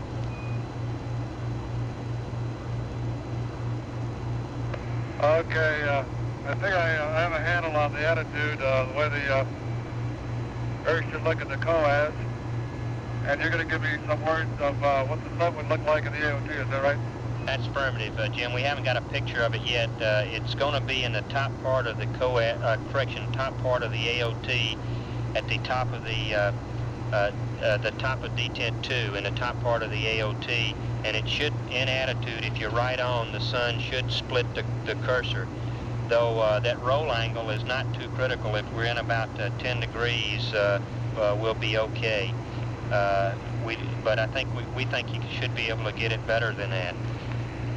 On page 31, under the dips burn technique, you can scratch the bottom part below the little diagram there, since the gimbal is locked. Over.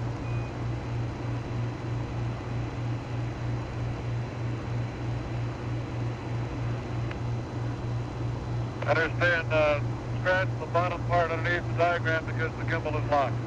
That's affirmative, and since the gimbal was trimmed out at the big burn yesterday, we should be still through the CG, and we'd like to make sure that Jack sits in the same place for this burn that he did yesterday, and that way you should have no trouble controlling attitude.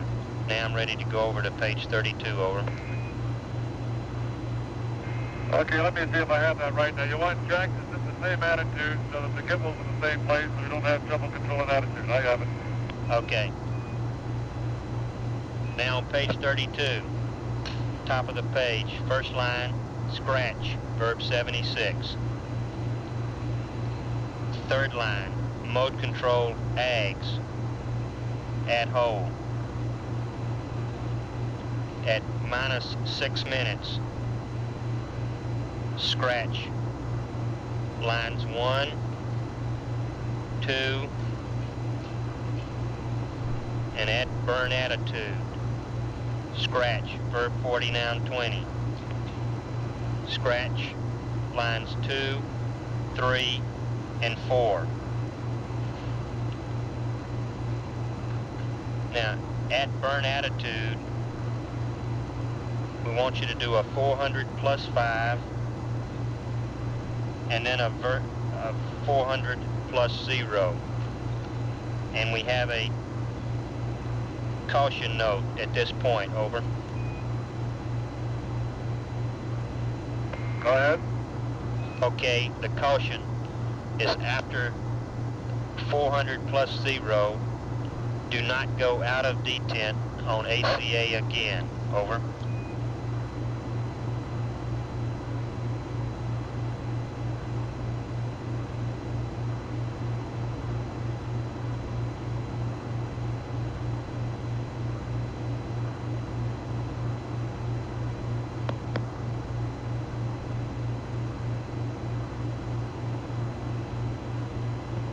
Okay, after the last 400 plus zero, do not go out of D10 with ACA, is that correct? That's right, Jim. What happens is, of course, we reset, when you go out of detent, you reset the AGS air needles and you lose your attitude reference. You establish a new attitude reference, and it might not be the burn attitude, since at this point we're controlling attitude with the TTCA. Now, picking up with the verb 37 enter, scratch everything down to the 404 plus 0. And we want you to perform those AG steps with 404 down through 470, over. Okay, we'll scratch everything down to 404 plus 0 and we'll perform those 4 steps. Raj. Turning over to page 33, minus 4 minutes.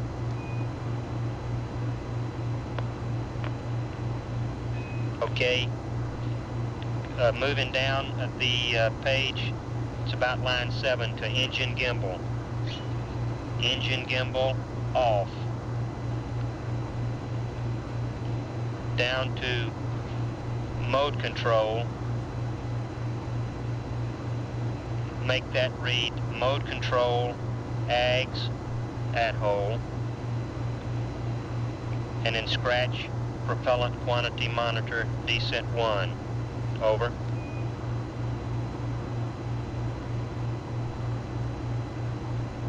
Okay, at 4 minutes, engine gimbal will be off. Mode control will be to AGS at hole. Propellant quantity monitor descent 1 scratched. Raj. Picking up at minus 1 minute. Scratch, master arm on.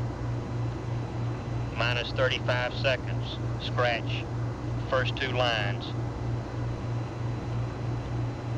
At minus 10 seconds, change that to minus 9 seconds.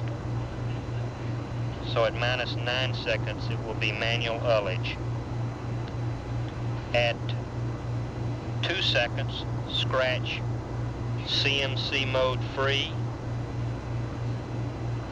and scratch ACA out of detent.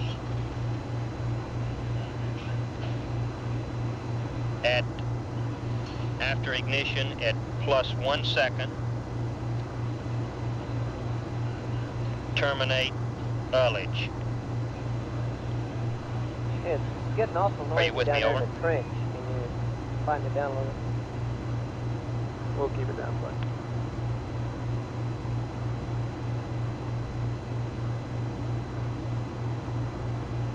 Okay, at 1 minute, master arm, we scratch. At 35 seconds, scratch the first 2 lines. Manual ullage will start at 9 seconds. We're scratching the box at 0.2 seconds, then the line beneath that. At plus 1 second, we terminate ullage. That's firm. Picking up at plus 5 seconds. Scratch the rest of the page. TTCA, attitude control, and master arm off. Over.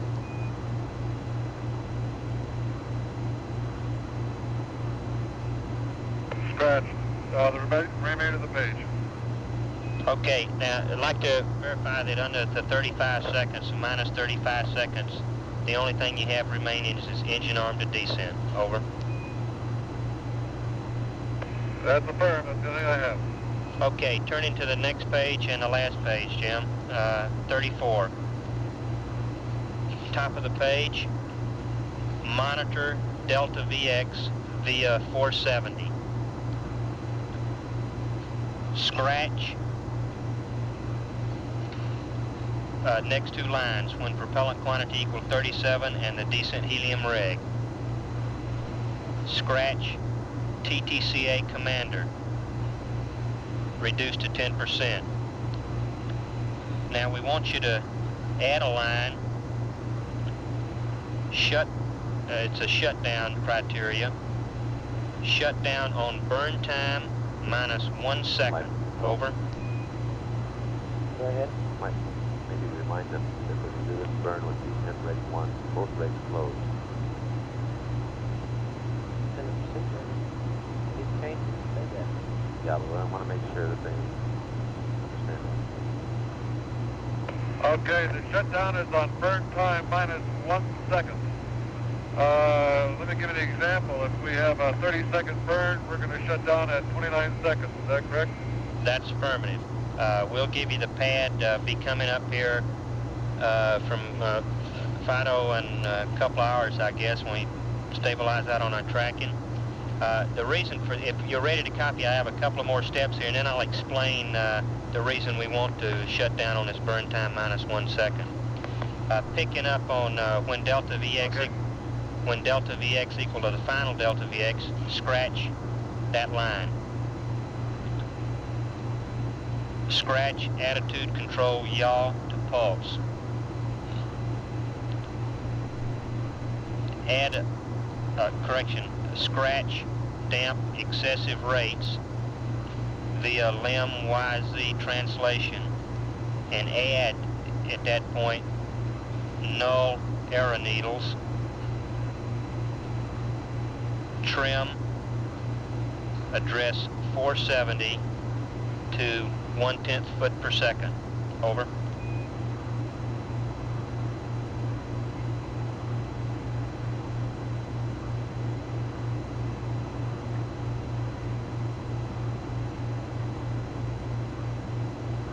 Okay, going through, after the shutdown on burn time minus 1 second, we scratch the next line, then we scratch attitude control yaw to pulse. We scratch damp excessive rate via LEM Y and Z translation. We add the line null arrow needles, trim, null the arrow needles and trim address 470 to, what was the value there, Charlie? 0.1 foot per second. The reason we're shutting down on burn time is since the ASA breaker has been out for so long, we're not real confident that our AGS PIPAs are going to be super sharp. So we want to make sure that we just get a burn time, no overburn, so we're shutting down on burn time minus 1 second. And then that will allow us a plus X translation to trim 470 if it looks okay. If we had an overburn, we'd be impinging on our command module to try to trim it out. So that's our reasoning there. Over. Okay, understand. Okay, picking up in the middle of the page, that block CSM resume attitude control scratch. Scratch the next line, pro, verb 96. Scratch the third line, propellant quantity monitor, off. Over. Okay, we'll scratch the block, and we'll scratch pro, verb 96, then we'll scratch propellant quantity monitor, off. Right. Now, at the bottom of that page, I have a procedure for you to reestablish PTC. Over.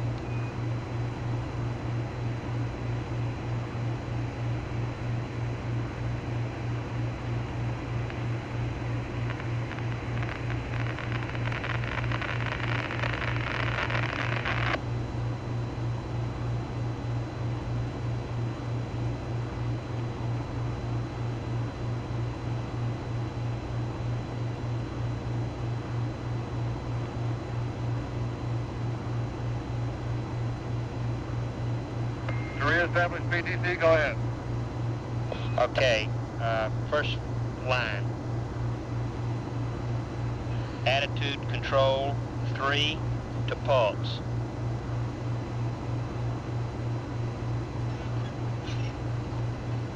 Line 2.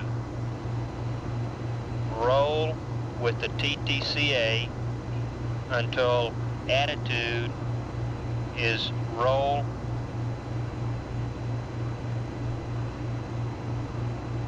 plus or minus 90. pitch 0, yaw 0. Over.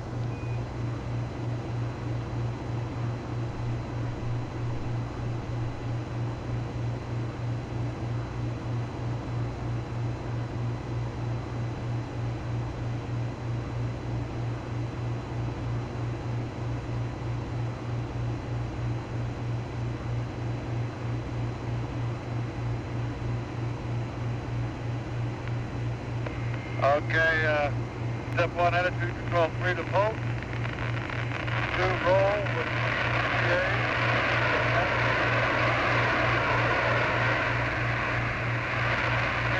0 and yaw is 0, and I think we still have the egg ball. That's affirmative. You broke up there for a minute, Jim. We'll do that on the Ags ball from the Vern attitude. We just want you to roll either way 90 degrees. Keep pitch 0 and yaw 0. Now step 3. When at attitude, ACA out of detent. Step 4.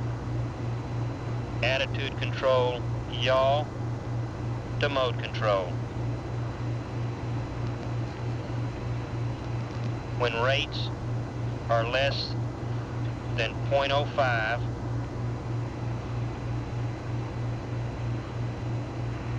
attitude control, yaw to pulse. Okay, Charlie, can you hold up here a second? I'll launch you. Roger.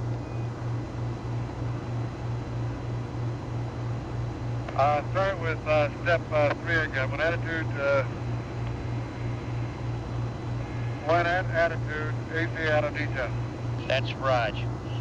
Next step, step 4, attitude control to yaw, attitude control, yaw to mode control.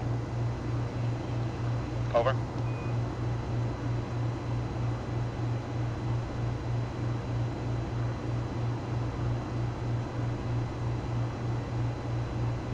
Okay, step 4 is attitude control, yaw to mode control. Roger. Step 5. When rates are less than 0.05 degrees per second,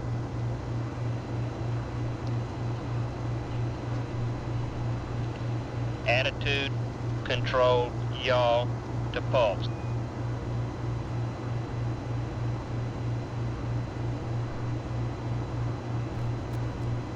Okay, this we will also receive the when rates are less than the CM activation for telemetry procedure and the back out of that, and we will do that in 1 hour and 17 minutes. Per second in yaw, and that takes about 21 pulses. Step 7. Yeah.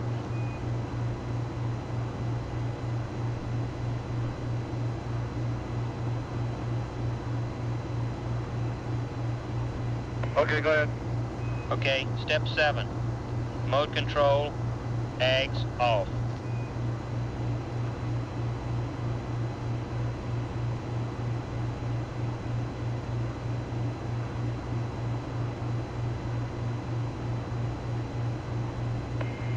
Okay, step 6 was spin up to 0.3 degrees per second in yaw. That's about 21 pulses. Step 7 was mode control, AGS off. That's firm.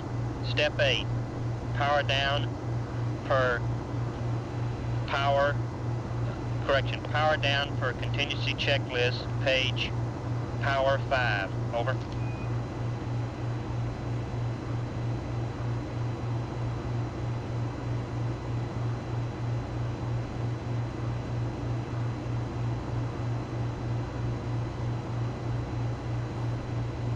Okay, and state failure is power down for contingency checklist power 5, and I take it that's been revamped concerning our situation. Okay. That's affirmative, Jim. That's the one we gave you last night after the big burn, and we'll use that one as modified by us. This we tried this PTC under ags in the simulator, and of course no slosh or anything, but it seemed to work pretty good by nulling the rates using the TTCA in pitch and roll and letting the ags do it in yaw. You null the rates by looking at the arrow needles and just watching those, and when they don't when they stop moving, and you got it within the limits of what we want. Over. Okay, and I guess, Charlie, you have no you haven't had hold mode and pitch and roll at all in this configuration we're in, or do we have to use the TTCAs? We feel like we have to use the TTCA. The ags gains are not too good in pitch and roll in this configuration. It'll hold it in yaw, but it won't in pitch and roll. Over. Okay. And you'll have to, during the burn, of course, you'll be controlling pitch and roll via the arrow needles with the TTCA also, and it's the little scheme that we've practiced in some of the sims. Over. Right, understand.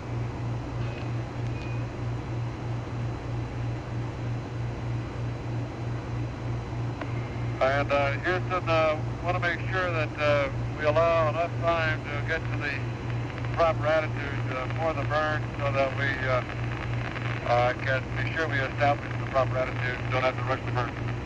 Right, Jim. We're looking right now tentatively at starting this about 45 minutes before the burn, and our sensitivity is not too bad on this burn. We can go 30 minutes either way and not affect our delta V. Over. Okay, fine. And do you have a handle on just how long the burn will be in time? It's looking like at about 7.8 seconds and about 7.8 feet per second and about 15 seconds. Over. Calling flight signal. About 18 good enough seconds. on the burn time flight. Negative 15, 1-5er. 1-5er, okay. And one other point is that we'd like to remind you that this is going to be in blowdown, and both rigs be closed, but we got plenty at the 10%. I understand. Okay. And Jim, in the simulator with our configuration that we had here, the thing is real stable at 10%, so we don't think you'll have to tweak very much at all using the TTCAs. Over. Okay, I understand. Tell me flight. And I'll give you back Go ahead, Vance. flight. You got Thank about another 15 minutes. Yeah, we'll put it in on about 101, I guess. Okay. And thank you. Capcom flight.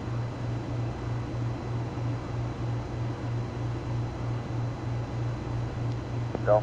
From what we've seen to date on this battery, we're beginning to think that it's probably a sensor failure. We don't know that for sure yet. But at about 101 hours... Okay, that was the procedures for MCC5, the mid-course correction that we will do in approximately 4 hours and 40 minutes from now. How did we interpret or check out?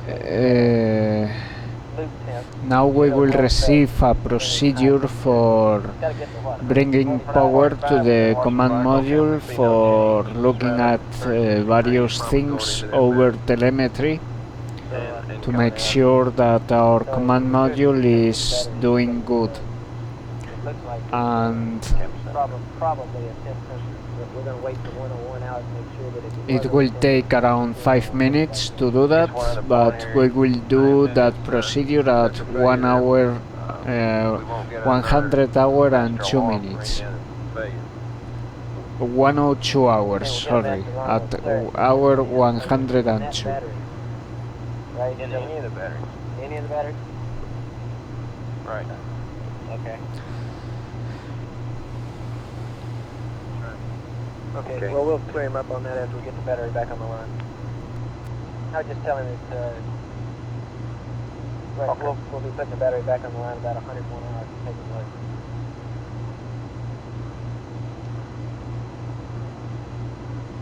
Aquarius, Houston. Go ahead, Houston. Jim, regarding your number 2 battery, we think that it's probably a sensor failure, a temperature sensor failure that's caused this alarm rather than an actual overtemp of the battery. The reason being that we haven't seen any higher temperatures in the glycol loop. We expect to put the battery back on about 101 hours. That'll be about 10 minutes. And then we'll look at it some more there. Okay, concerning number 2 battery, you think it might be a sensor failure because you haven't seen any changes, and we're going to put the battery back on the line in about 10 minutes. That's firm. Okay.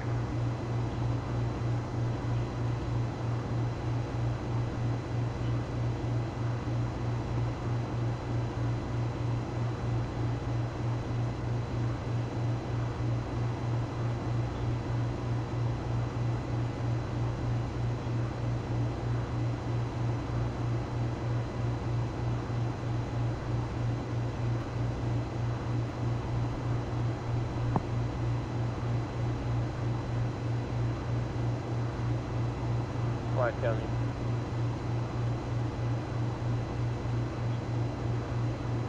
Go ahead, tell me. Okay, Flight, when we put this battery back on, we'd like to open the bow load cross tie again on panel 16. We can follow the response a little better if we do that. Okay. Prior to putting the battery on. When it's ready to do that, we'll let you know. Okay. Okay.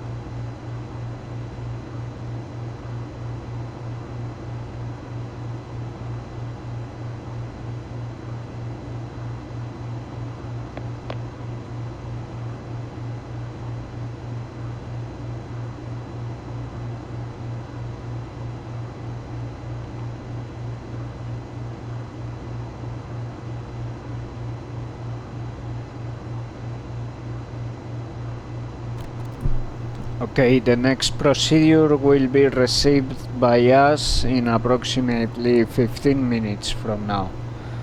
It will be the procedure to get some telemetry from the command module.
I want to talk to the captain about where we ought to do this. What configuration are we in now?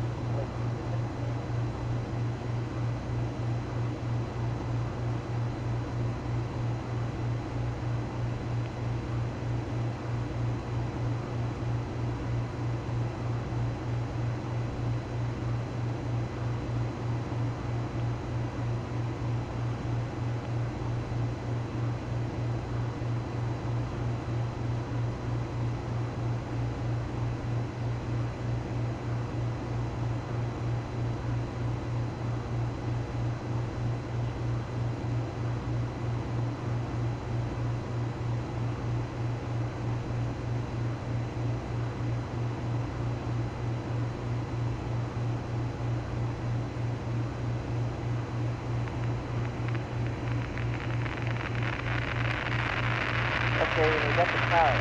Okay, everybody, well, we got the power amp still up. We got good comms. We've got the procedure now to power up the CSM telemetry. Capcom, I think, part of them standing right behind you has got the procedure. And let him explain to you what the red notations mean on there.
Houston, Aquarius. Go ahead, Jim. For information, Vince, about half hour ago, I guess, Jack and I could see constellations at certain spacecraft attitudes, stars. So we can see the Scorpio and Sagittarius, and we can see Aegea or Equinox and Alpha Centauri and Beta stars of that magnitude.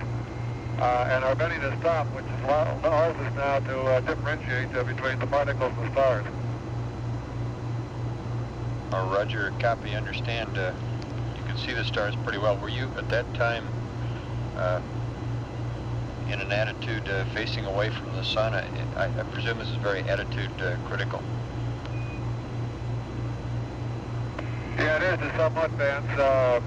If we have the sun shutting off the quads, it sort of ruins our vision, and also if the Earth or the Moon are in the general field of view, we can't see anything. Okay, thank you.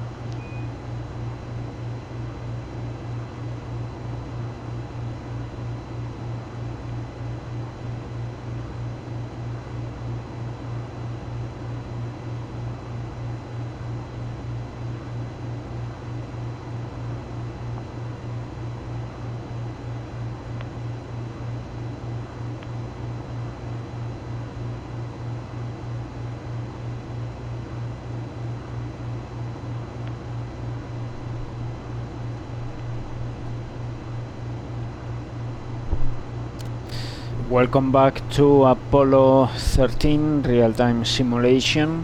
101 hours and 47 seconds. In approximately 1 hour we will do a procedure on the CM to check its status on telemetry.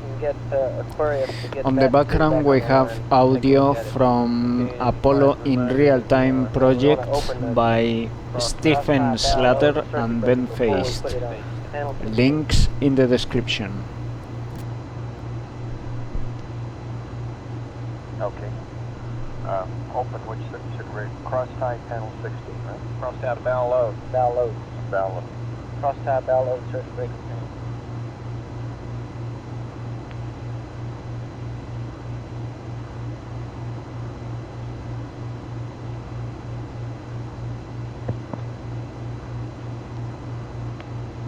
Aquarius, Houston. Go ahead, Van. Jim, we're ready to put that battery back on the line. Request you open the cross tie bow load circuit breaker, panel 16, and then put bat 2 back on the line. Okay, first of all, we'll open the balance cross tie breaker on panel 16. That's affirmed.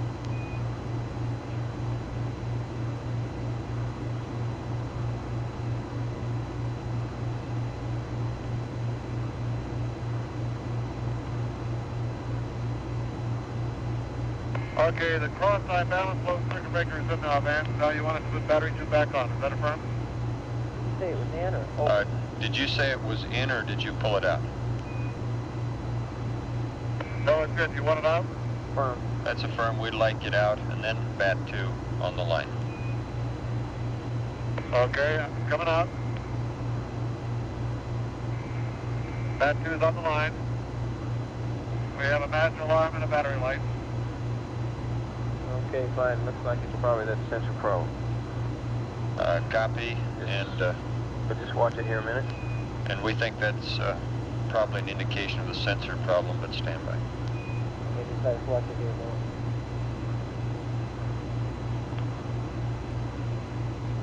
Looks like we got a good battery flight. Okay, you want the cross tie bow loads closed? Stand by one. Just watch.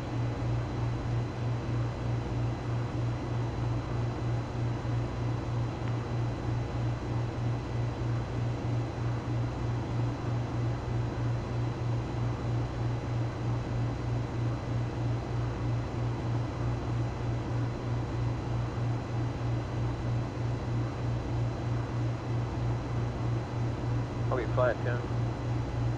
Go ahead. Okay, I think what we'll do is leave it. Looks like a sensor problem, and they're just stuck with that light on. Okay, now does that mean that they will not get any future bat mouths On board, that's true. that we can feel on the ground? Yeah. Okay. If we're in high bear rate. Yeah, when we have how big it is. So we should be able to see any kind of overturn or Yeah, current we're watching the in the currents. We got the currents all the time. Okay. Okay, now what about the cross tie bow load? Okay, we'll go ahead and close. Okay. Let's close the cross tie bow load. We think the battery's okay. Got a failure in the causing the overtip circuit. Yeah, the overtemp thermal wafer. Thermal wafer. It means that he'll not be able to get any additional net now on board. However, we should be able to detect them on the ground. Battery.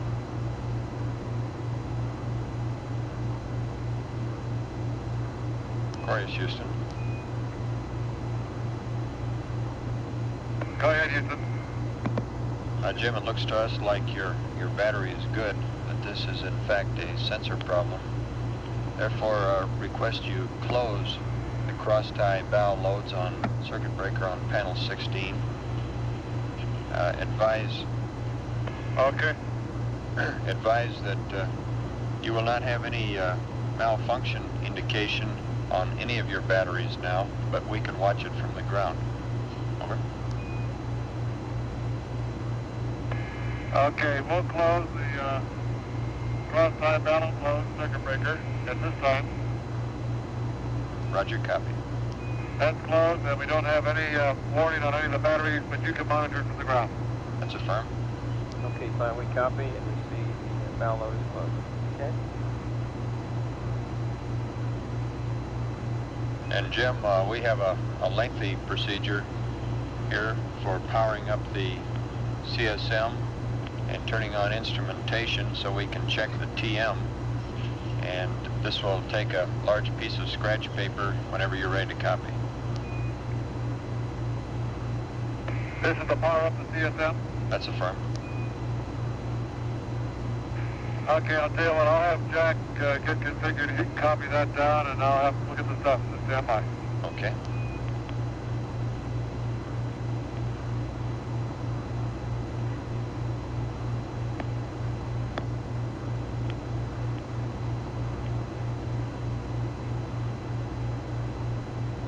Fido flight. Go flight. Give me an estimate for when we'll be ready to leave a pad up soon. Okay, flight. All we're really planning to put on the pad, I think, will be delta V, total delta V, TIG, and burn time. So, and we would like to take it as much as we can. Hello, Matthew. Delay it till about an hour prior to the maneuver. Glad you are trying Orbiter and NASSP. About 104.30. That bug usually happens if you right click at the same time that you move the scroll wheel.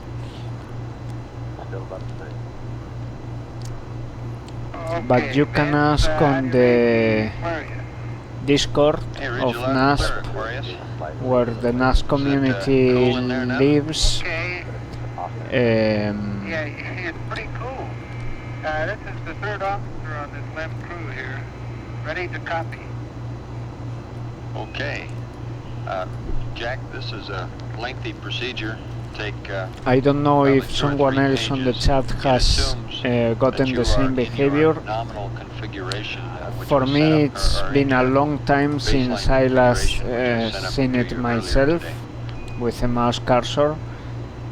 Okay, I can verify that we are in that configuration with the exception of I know that one trigger is to right click and at the same time use the mouse wheel. And I'll put those in the proper configuration before we do anything. Okay, ready to copy.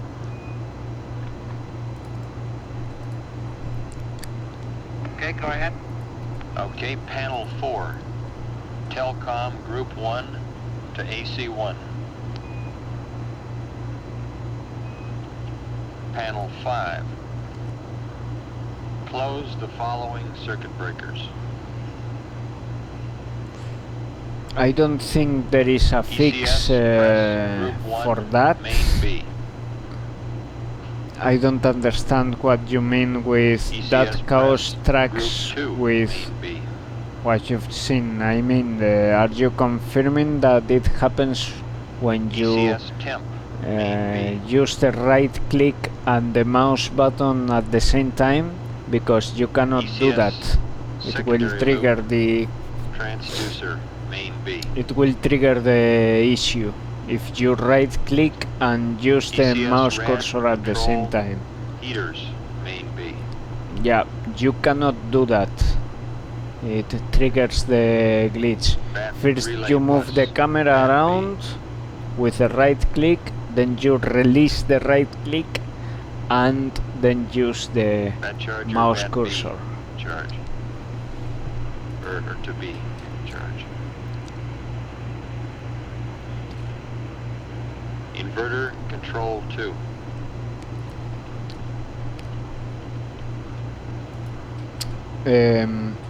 On the Discord here, on this link, you can find a Discord link.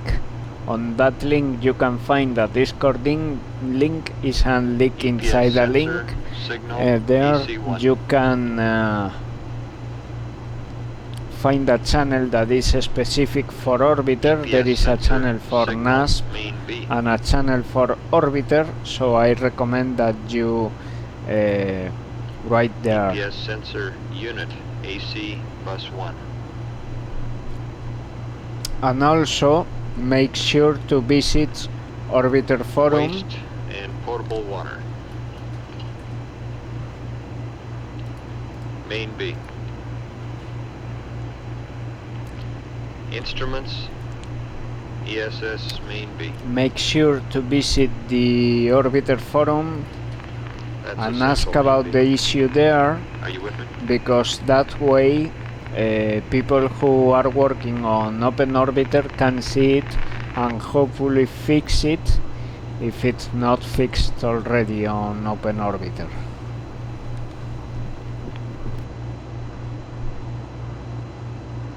Okay, Vance, are you with me? Raj, why don't you read that group back and then we'll proceed on. Okay, sounds good, because I don't know how far I lost you here. Okay, panel 4. Telecom, group 1 to AC1. On panel 5, close the following circuit breaker. ECS, pressure group 1, main B. ECS, pressure group 2, main B. ECS, temp, main B. ECS, secondary loop transducer, main B. ECS, rad control heaters, main B. BAT relay bus, BAT B. BAT charger, BAT B. Inverter control 2, inverter control 1, EPS sensor signal AC1, EPS sensor signal main B, EPS sensor unit AC1, waste and potable H2O main B, instrumentation essential main B. Okay, that's all correct. Is that reading rate okay for you? Yeah, that's fine. Okay, and leave a little space, if you can, to the right of these, because when we talk about the backup procedure, well, then we can just use the same listing, and I'll tell you open instead of close these circuit breakers, or at least most of them over.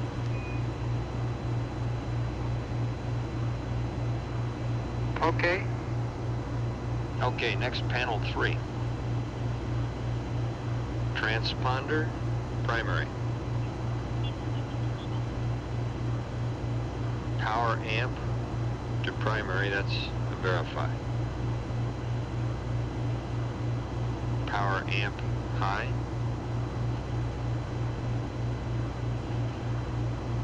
Mode voice to off. Power SCE to normal.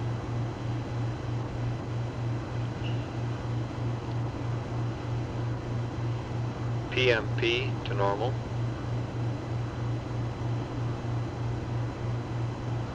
S-band antenna, Omni D, that's Delta.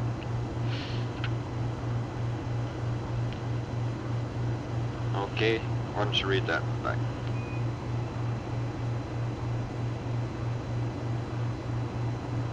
Okay, on panel 3, transponder to primary, power amplifier to primary, power amp high, mode voice to off, power SCE to normal, PMP to normal, S-band antenna Omni D. D is in doggy. Hey, very good. Okay, panel 225. Circuit breaker, flight bus main B to close. Circuit breaker CTE main B to close.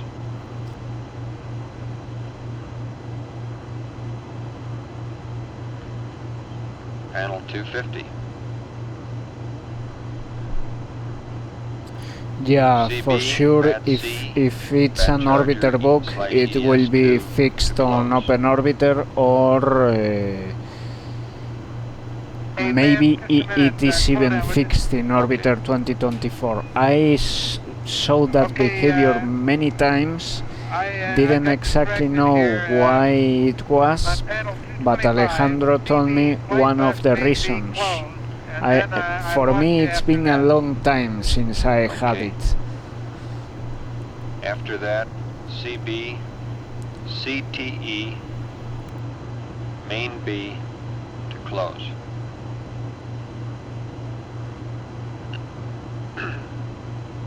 Next, panel 250. Okay, I am listening to the procedures. BAT C, BAT charge, slash EDS2 to close. CB, BAT C, power entry, post landing to close.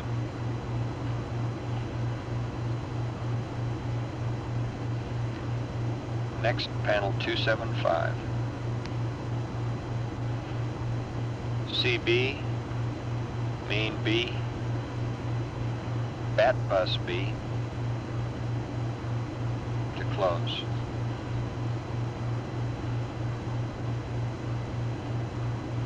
CB, inverter power 2, main B to close. Fine, Tim. Yeah, I'll be off about a minute here. I'm about to have some hours here. Okay. Incidentally, anything that I've given you up till now is not sequence critical, but from now on, it should be. You should be sure to do it in the sequence we give you. Why don't you read that back, Jack?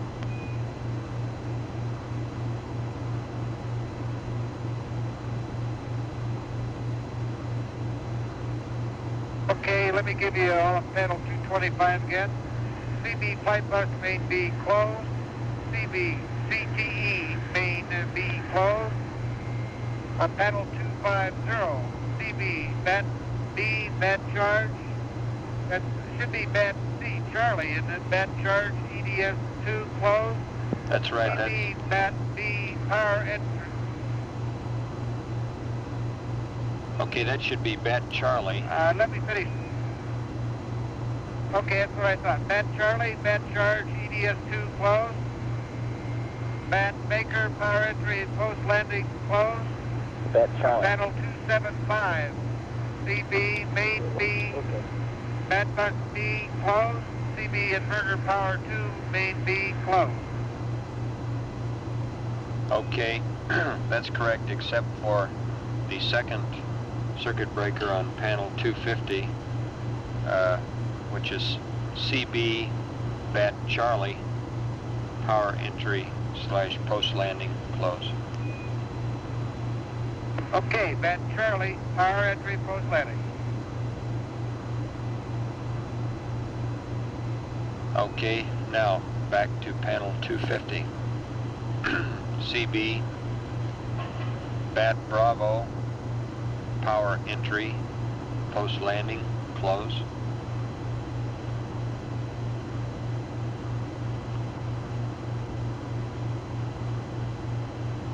Next, MDC3, AC inverter 2 to main B.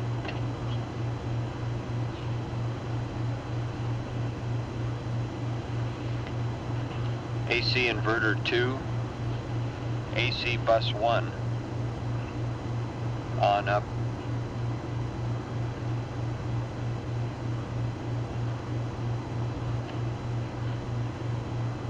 Next, panel 5.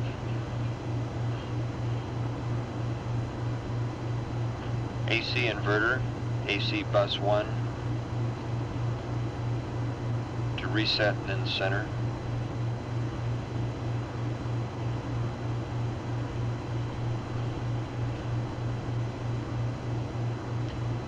Panel 3. Up TLM to command reset, then off.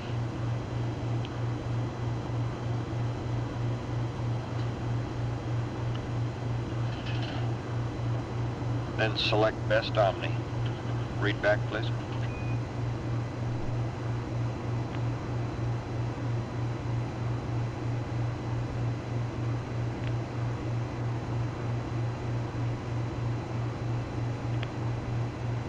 Okay, Ben. The following steps are sequence critical.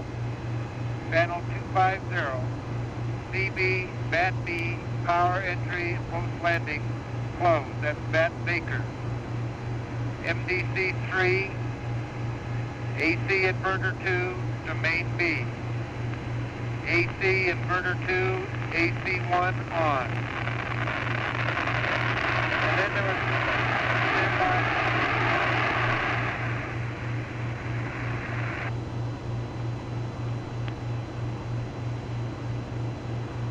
How do you read now, Jack?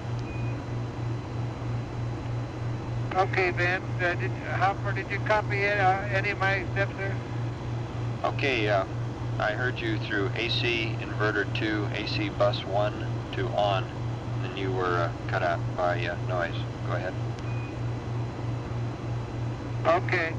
Now comes to one I didn't understand. You said go over to MDC 5 and say an AC inverter, AC bus 1, reset, then center.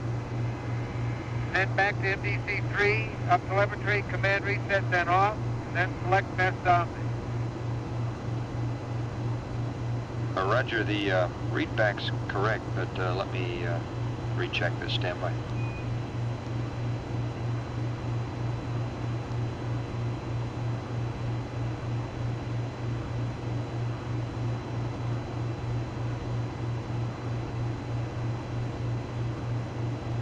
Jack, we were incorrect on panel 5. That should have been panel 3. Okay, that's good. I got it. Okay, now, when you are in this configuration, the following onboard readouts are required. Panel 3,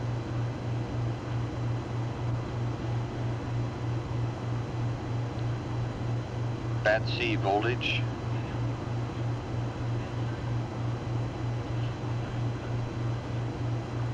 Pyro BAT A voltage,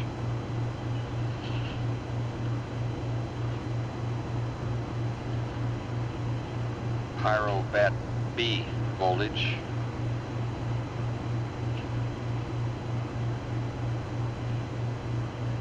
SPS helium pressure,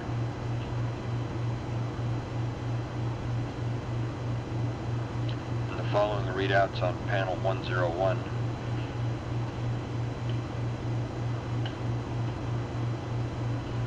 CM, RCS injector temperatures,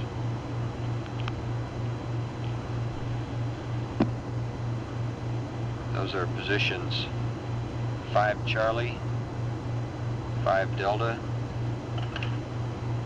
6 Alpha, 6 Bravo, 6 Charlie, 6 Delta. And the battery manifold pressure, which is 4 Alpha. And standing by for readback.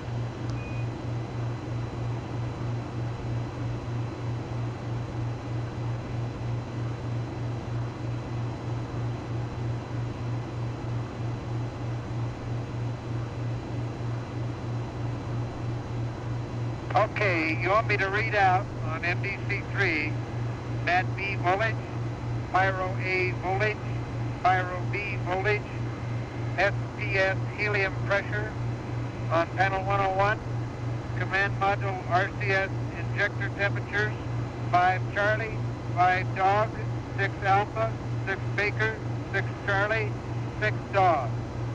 The battery manifold pressure, 4 Alpha.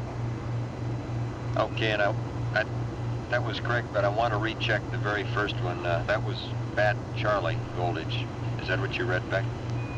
Okay. Okay, BAT Charlie voltage. Seems like we're having a difference. I can't understand BAT Charlie from BAT Dog. Okay, now that's the complete procedure for getting into it. As far as getting into it's concerned, what I'll give you now is how to back out of it after you're through with your readings. Actually, are you ready to copy? You might tell him, Vince, we're going to get about 5 minutes to PM, and then we'll give him a date. Okay. Okay, now you'll back out fairly quickly after you go into this procedure. All we'll need is about 5 minutes of TM. And so if you're ready to copy, here it comes. Go ahead. Panel 3, power amp to off. Incidentally, copy this down on a piece of scratch paper as I read it, and then later I'll refer back to your first list where you can write things in the right-hand margin.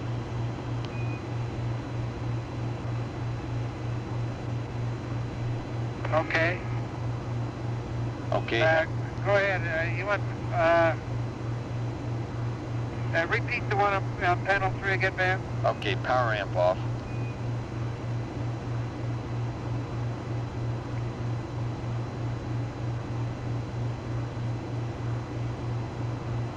Okay, go ahead. Transponder off.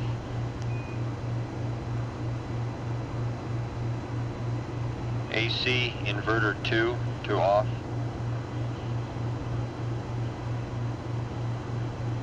Okay, next panel 250.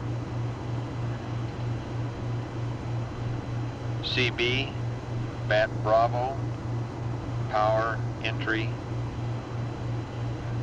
post landing to open.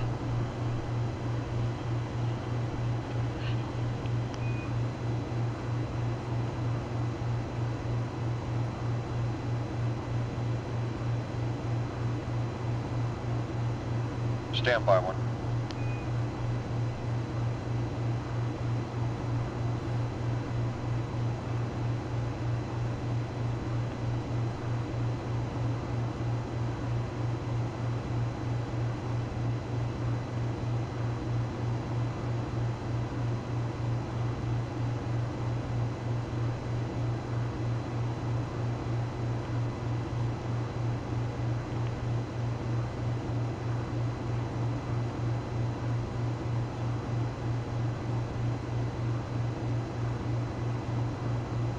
Okay, Jack, what I just gave you now on the back out is the only thing that's order critical. From here on, you can go to the steps for initiating the procedure and backtrack. In other words, you should go to each of the panels that I read up and put the circuit breakers back to the baseline configuration, or the switches. Over.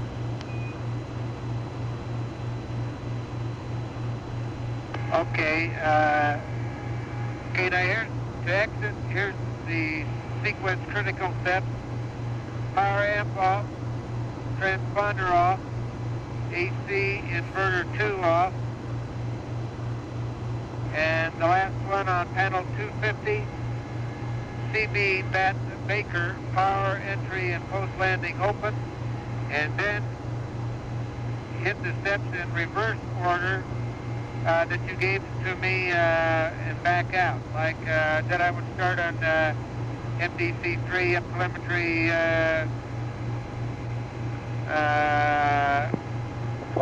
off, and then AC inverter AC1 bus 1 to off, and then AC inverter 2 to off, AC inverter 2 main feed off. Is that the type of order you want to back out of?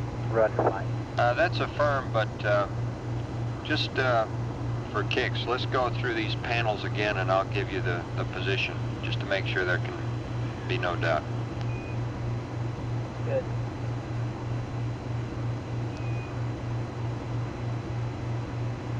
What you just started. Okay, go ahead. Okay, and once again, in the area where I said order was not critical. It's still not critical when you back out. But now I'll go ahead. Okay, panel 4. Telcom group 1, AC will not be AC1, it'll go to off. Panel 5. All circuit breakers on that panel which were positioned will now come to open. Over.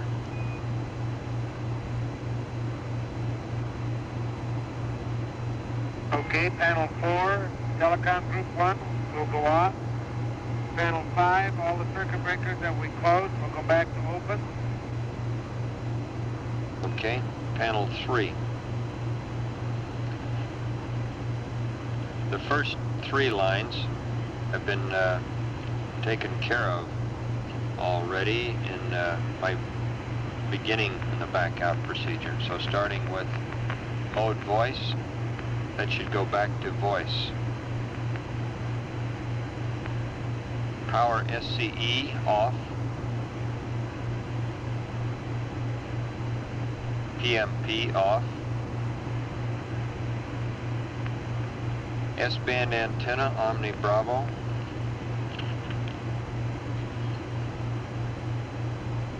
Panel 225. CB flight bus main B open.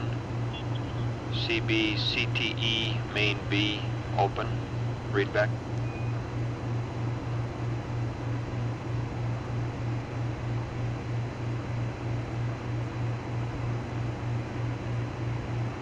Okay, Vance, I'm going to have to switch on these. I'm starting to get some static here. Okay.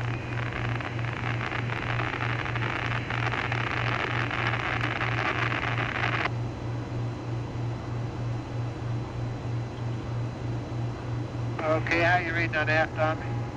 Loud and clear.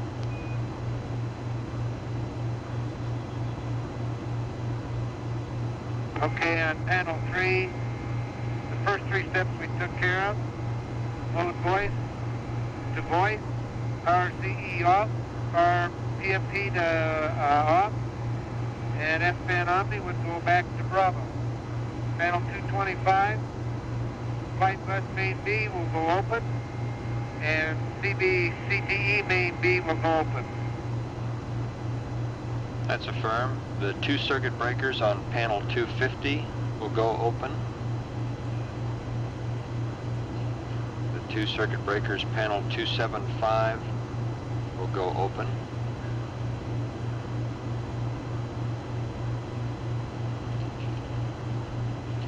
Okay, the circuit breaker on panel 250 we took care of already. Panel 3,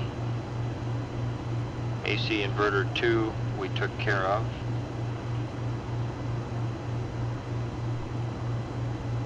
AC inverter 2, AC bus 1 should now go off. And the remaining 2 switches on panel 3 we took care of.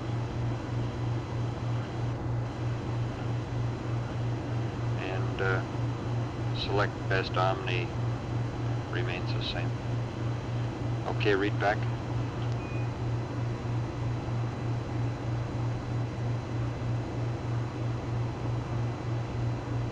Okay, the 2 switches, 2 circuit breakers on panel 250 will go back to open. 2 circuit breakers on panel 275 back to open. The power entry and post-landing circuit breaker we already took care of earlier. The AC inverter 2 we took care of earlier. AC inverter 2 to AC bus 1 will go to off. The AC inverter AC bus 1 we took care of. No, that'll go to off. And up telemetry command reset will go off.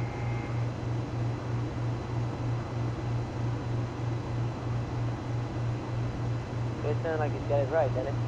That's correct, Jack. Okay, that's it. And I think we're about ready to go with this procedure whenever you are.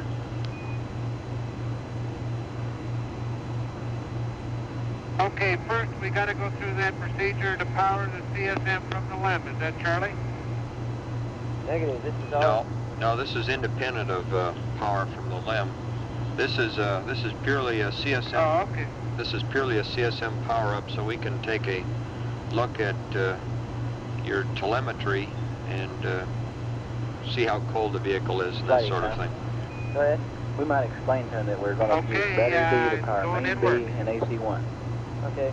I think he knows that now. Okay, now I won't have any voice with you, so is that right? You don't want me to get connected up? You want me to just take these readings and come back and tell you what I have, huh? That's right, Instructor. Yeah, no voice flight. That's affirmed. There'll be no voice. And okay. Okay, in work. We presume, though, that there'll be somebody in the LEM that we can call if we have to get word to you. And also the telephone. Oh, yeah. There'll be somebody standing by. They'll run up into the bedroom and tell me to stop what I'm doing. Okay, and let us know when you start. Okay, tell me, control. Okay, Houston. Ready to go back to low bit rate, power amp off. Houston 13. I am going to start the CM first activation for telemetry. This is for Aquarius now. I'll see how it goes. Okay, no, I cannot open ports, unfortunately. Okay. Also, I assume that somebody's going to have... I will try to connect through localhost and look at things. I want to know if I will get some problem with main B because of the behavior we saw earlier. Okay, Houston, but well, we'll see that happens. If I get some kind of weird behavior, I'll reload orbiter because Indy was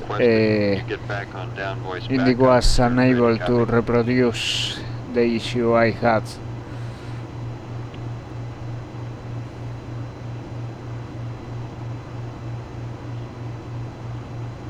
Ready to copy. Okay, bit rate to low bit rate. Voice function switch to down voice backup.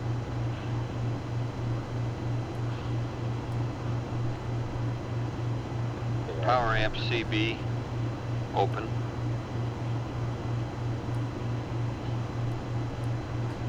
Range function switch in ranging, that's verified.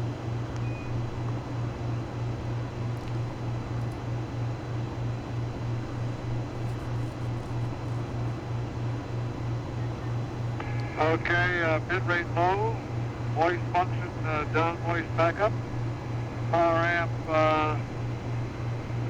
S-band open, and range function to range, and then to verify. And I still have the biomet on right here, so we don't have hot mic. Okay, thank you. And you want that in work now? That's firm. Okay.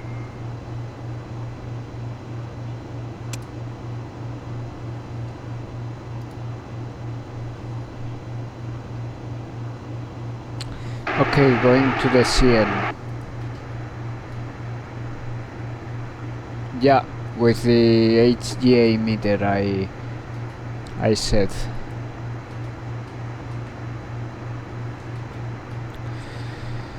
Okay, going into the CM for first CM activation for telemetry.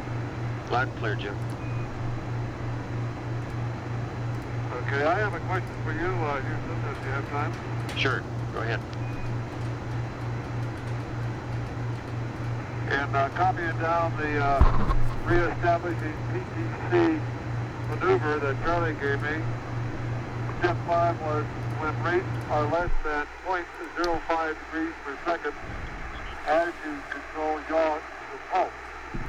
Yeah, I have it on. Now, Mike, to get my rates down to 0.05 feet per second. Okay, telecom group 1 AC1, panel 4. Stand by. I guess we'll tell him, huh? Okay, Charlie? The flight, what we got is it works in a simulator anyway. If you watch his air needles are 1.7 degrees. Yeah, plus or minus. Okay. And as he watches his rate needles, if he'll just null on the rate needles, and he'll null, let it watch on the rate needle. Panel 5. Null on the air needles. And ECS. really can't detect any movement in a couple of minutes. If he sees the movement, flip just a little bit with the TTCA. Transducer. Detects no movement on the Pressure group 1. Main A and main B. Close. Up. Like that. CS temp main B. Close. ECS sec loop transducer main B. Go ahead. Jim, this has been tried in the simulator by Charlie and others, and what they recommend is that you null your rates on the air needles till you see no movement whatsoever, and then wait another couple of minutes. And that should do it. That's the only way we can tell. Over. Sec loop transducers. Okay, I'll give it okay, and if main B close, ECS radiator control heaters. We'll have to give it a try. Maybe it won't be quite like the simulator. Radiator control heaters, main B close, battery relay bus, but B close, battery charger, but B charge close, inverter control 1 and inverter control 2 close, EPS sensor signal AC1, EPS sensor signal main B, EPS sensor unit, AC bus 1, AC bus 2,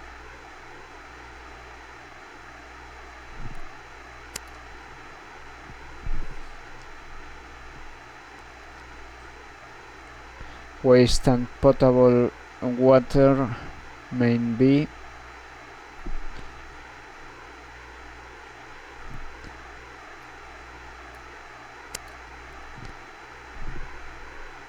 instruments essential main B.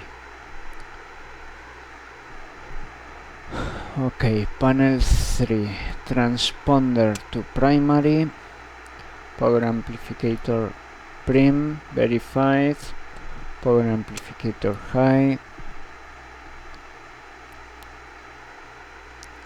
mode voice off, power SC normal, PMP normal, span antenna omni delta,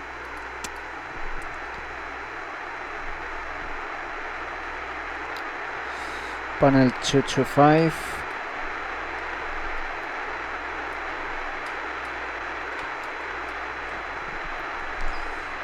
flight bus main B close, CTE central training equipment main B close, panel 250,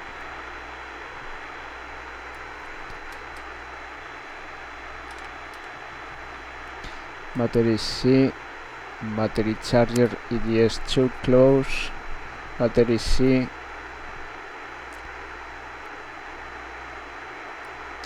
power entry post landing control flight close, Dick, if we get enough trap pressure now to expel all the rest of the circuit breaker, pretty close. Main B, bus B. Close. Inverter power 2, main B, close.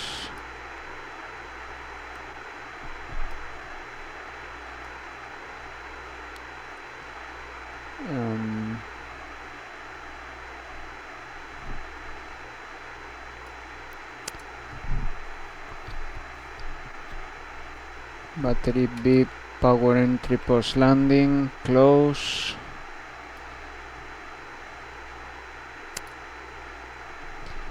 Okay.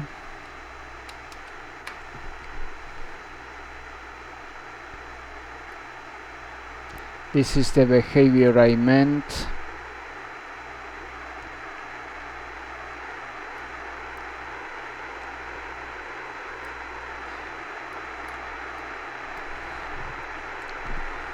Okay. AC inverter 2, main B.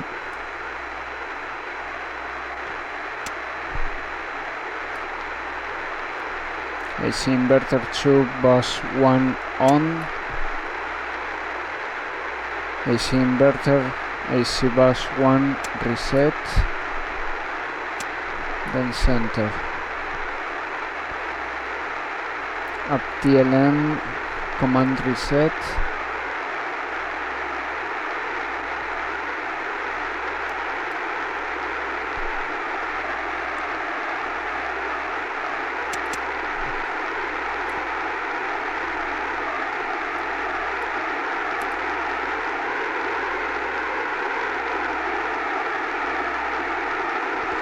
This is the behavior I was describing or trying to describe early. So I don't know if it's just a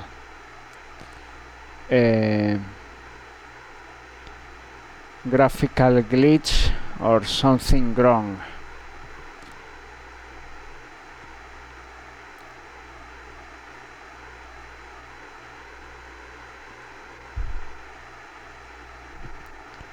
Let's see if my power amplifier gets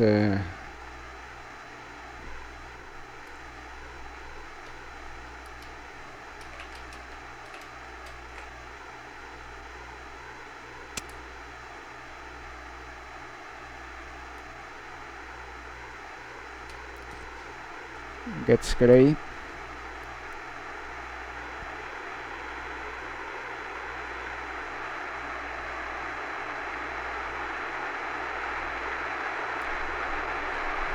Somebody let me know if they have a Yeah, a safe coming in.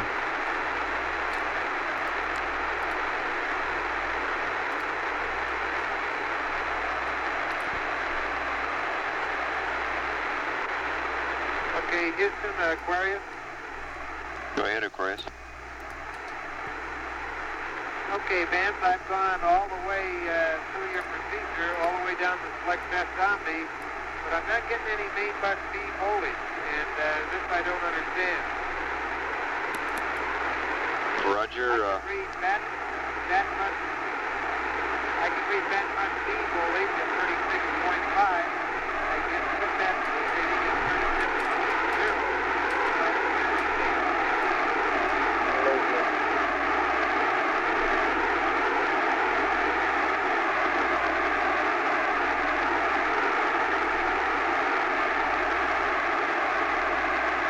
When we get it back, we can turn the power up on so it's good. Power and circuit closed. Okay, however, I will try to get Okay, Jack, you read now? onboard readings. I am loud and clear, man. Okay, you faded out due to noise in your orientation. If you close the power amp circuit breaker, we can hear you better. Over.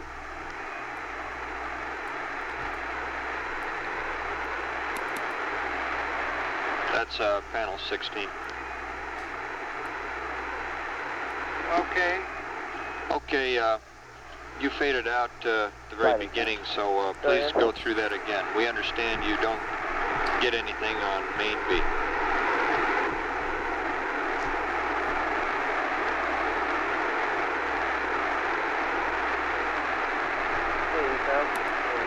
seem to verify that these two are breaking the switch. Main bus high. Okay, Van, now bat you're BC. reading now. Okay, we're hearing you better. Stand by one. Okay, you want to verify two switches, right?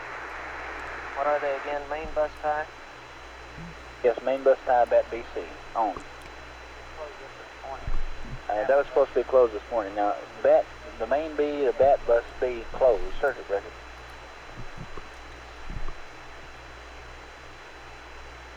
Okay, say it all over again, Charlie. You got. Okay, both of them? Yeah, say everything again. Main bus tie, bat B/C.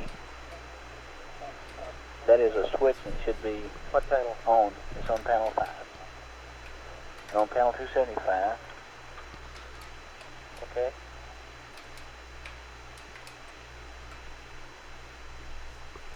Wait. Did they have something similar? That's it. The rest of the stuff's on the list. Okay, that's per the baseline checklist verifications, right? Okay, that's right. It was supposed to have been done in the baseline this morning. If he's got all the other switches configured, main bus tie bat B/C on, then he should have it, right? Right? Okay, That's correct, Frank. Okay, nothing on 275 though, huh? He started to say Well, the rest of the stuff on 275 is in the list, the procedure we just passed up. Okay. Okay, that's all, huh? Okay, let's have him verify main bus tie bat B/C on and recheck his switch list that we gave him, and that ought to do it. Okay, Jack, please repeat back now your conversation. You were cut out for a while ago. I don't have any idea where we cut out, Vince. I just said that we had performed the procedure exactly as you say. We're down into the step critical portion to where I said select best omni. However, we're not getting any main bus B voltage reading. I can read bat bus B, Baker, at 36.5, bat Charlie at 37.0, but I have negative main bus B reading. Okay, stand by.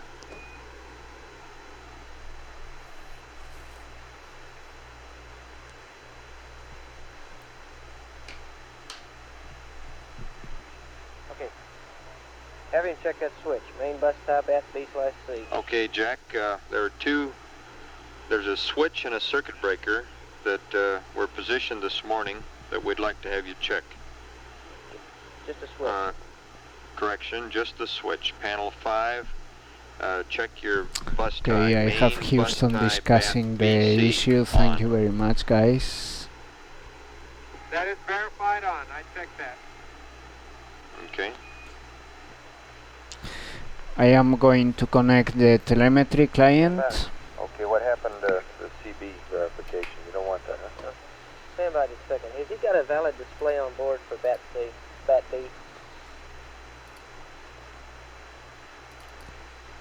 Network, are you getting some CSM?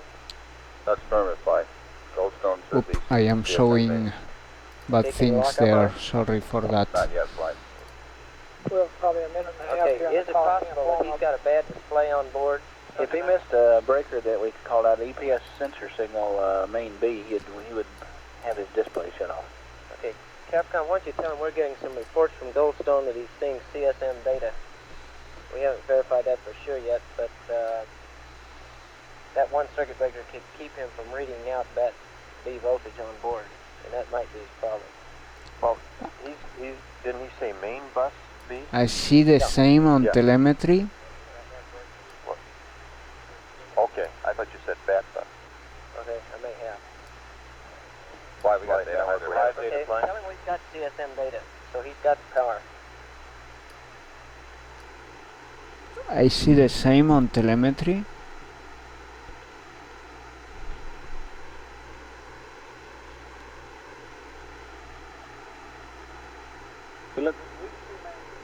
Or something very similar. Okay, Jack, this is Houston, over.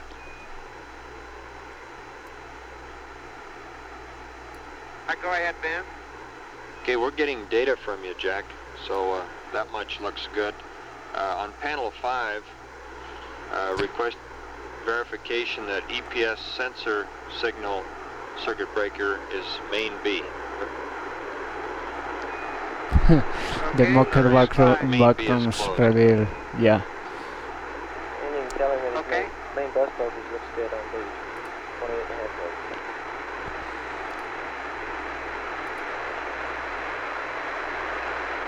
Okay. What is it? Here I can also see the issue on this display. Okay, Jack, and we see your main bus B voltage at 28.5.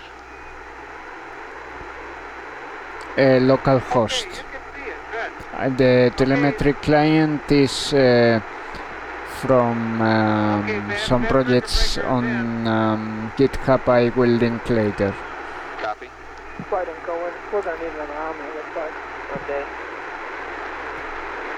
If he switches with the...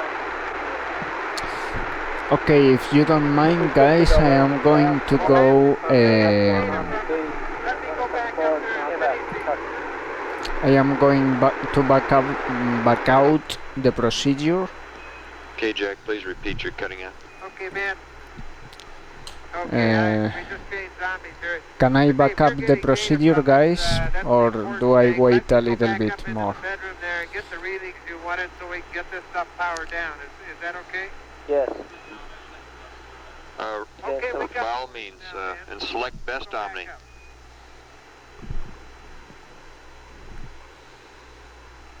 I am seeing the YouTube chat, not the Discord. Vance, One moment. We'll go back up. We've got voltage now, and we'll go back up and take the readings that you want. Just tell us what Omni. Now I am seeing the Discord. Okay, and select best Omni. Okay, F, Bravo. Forward. Okay, I'm going back up into the bedroom, Vance. How do you read? Loud and clear.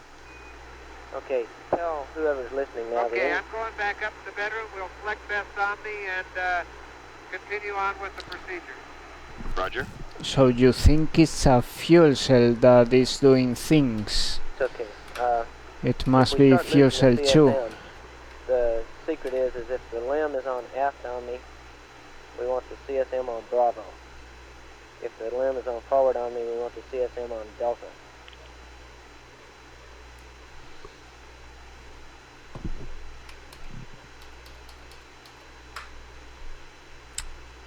Confirm go for power off, back out procedure.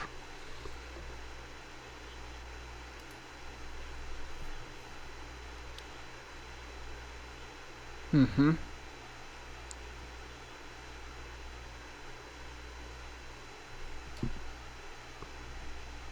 Go ahead. Okay, Vance, Jim's up. How do you read? Reading you loud and clear, Jim. You're not receiving data now? No. And about 2 frames of it. He's going back and he said he's going to go back and give you the best Omni. Flight network. Go ahead. Yeah, the site reports he's getting intermittent lock on the data. He's not able to ship us very much. Here comes some now. I noticed the AOG to the overhead document window that we are vetting again. Okay, Well, Jim, battery relay bus service is module somehow powered now.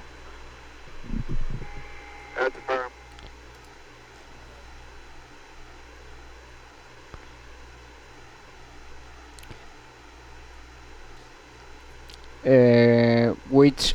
Which fuel cell circuit breaker, Indy?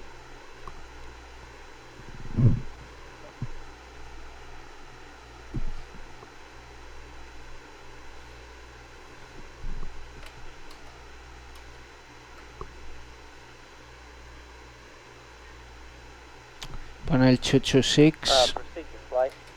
Go ahead. Could you get me a time when the site first... Here is all open. Which one do I need to close? Fuel cell 2 bus control circuit breaker. Okay, that's closed.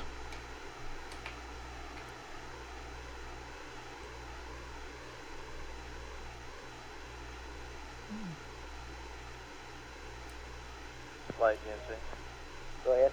The issue disappears when I close that circuit breaker. Okay. Flight account. Go ahead. Look like the ambient in the command module is about 52. The issue disappears when I close that circuit breaker. Okay. No wonder they've been saying it's a little chilly. It's a little cool. Flight network. Go ahead. 010815 Zulu. Say that again. 010815 Zulu. What happens if I open the circuit breaker? Okay, so we get the onboard readouts, we can shut it down. Okay. Why don't you tell us? Aquarius, Houston. Go ahead, Houston. Okay, fixed. Jim, would you holler Fixed. into the bedroom and tell Jack that when he Thanks, has his onboard guys. readouts that we wish he'd It's back, fixed. use the backup Thanks, procedure guys. and shut down I again am going to back out for the procedure we procedure. gave him. Thanks. What happened is that during the accident, the command module died a little bit early on me, so I could not properly shut down fuel cell 2. That is what happened. Panel 3, power amplificator off. Econ flight. Flight econ. Okay, I got a GET for you when they first detected data. It was 101.55.14. And we'll verify that a little later. We'll get a mark when you lose data. Okay, power amplificator off. Right. Transponder off.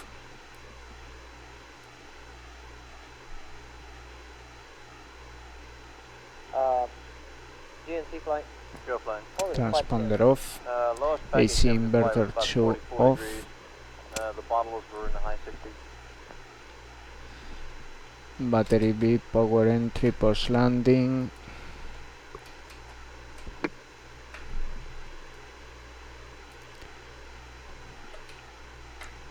Open.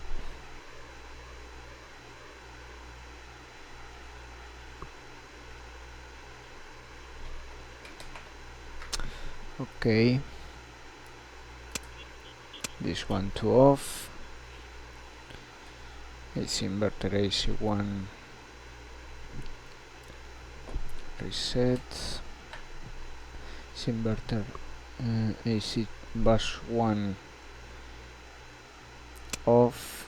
AC inverter 2 off.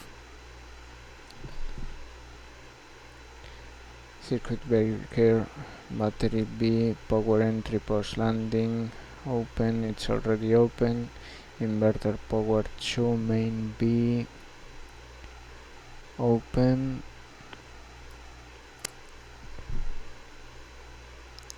Flight network. Main B, bus B, 1552 open. Zulu was the LOS.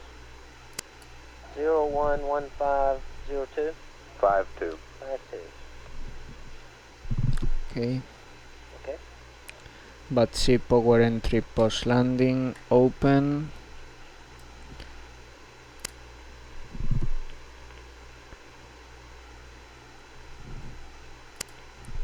Open that one.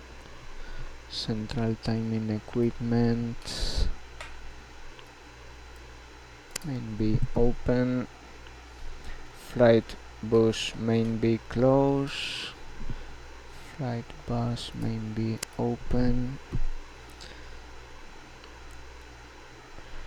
Omni Bravo.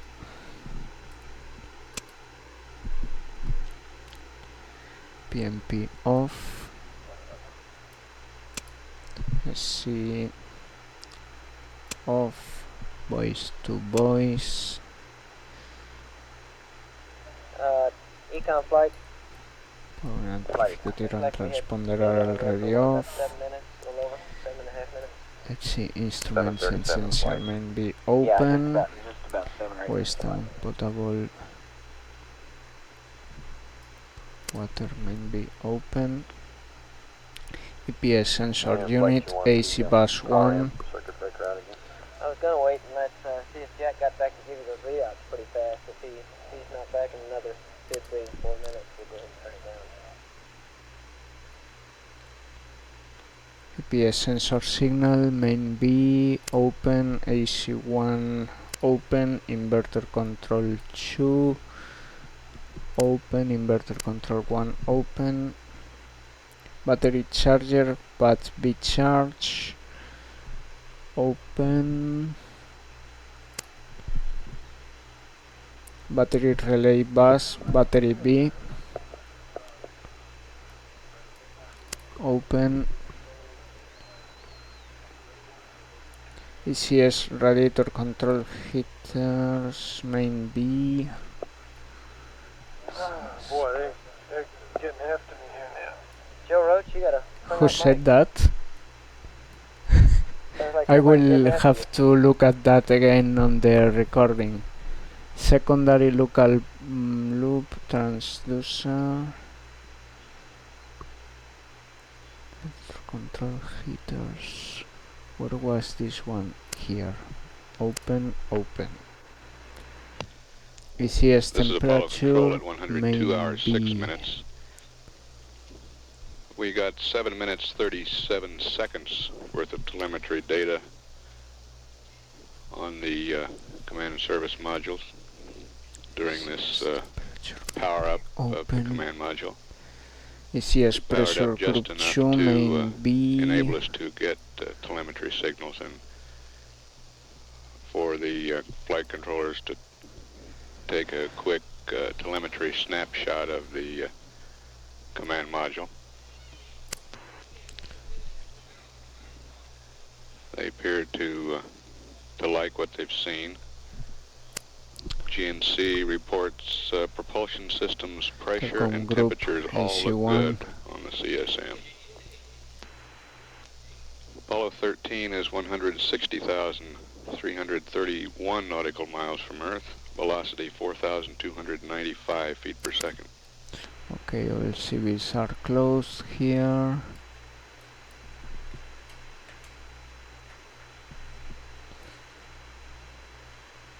All open below. Okay. Everything is off. Telecom group 1, AC1 off. Perfect. Thank you very much, guys. Thank you very much. Thank you. Stand by.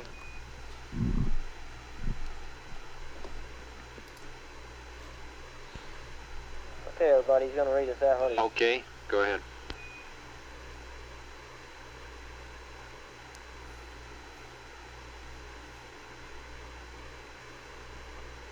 Flight checkpoint. Okay, Van, the readings that you wanted. Are you ready? Ready to copy, Jack. Okay, Bat Charlie, 37.0. Pyro A, 37.0. Pyro B, 37.0. SPS helium pressure, 3450. And just for kicks, nitrogen A, 2300. Nitrogen B, 2400. CM RCS injector temperatures, 5 Charlie, 4.5. 5 Dog, 3.5. 6 Alpha, 4.0. 6 Baker, 4.6. 6 Charlie, 4.0. Okay, thank you very much, 6 Dog, guys. 3.8. Battery manifold pressure for Alpha, 1.4.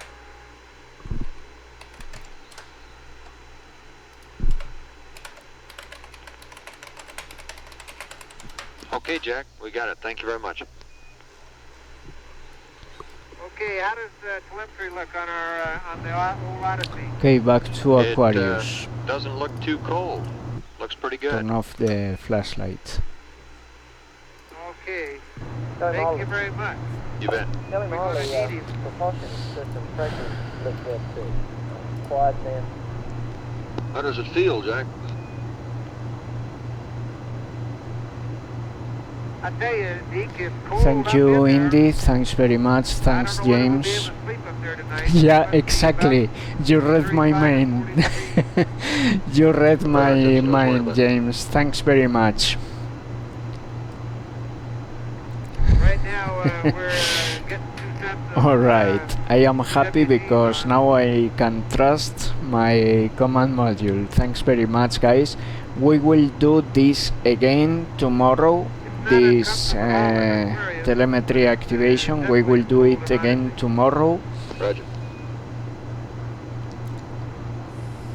And I might run an experiment to see if I am able to give you guys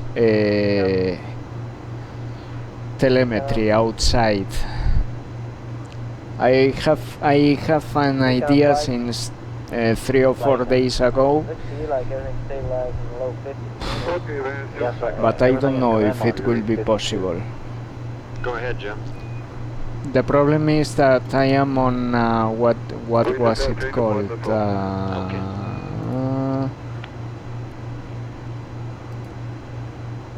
CGNAT. My ISP has migrated some users to a thing that is called CGNAT, so I am like proxied. I cannot expose the ports outside. Yeah. That's probably not a bad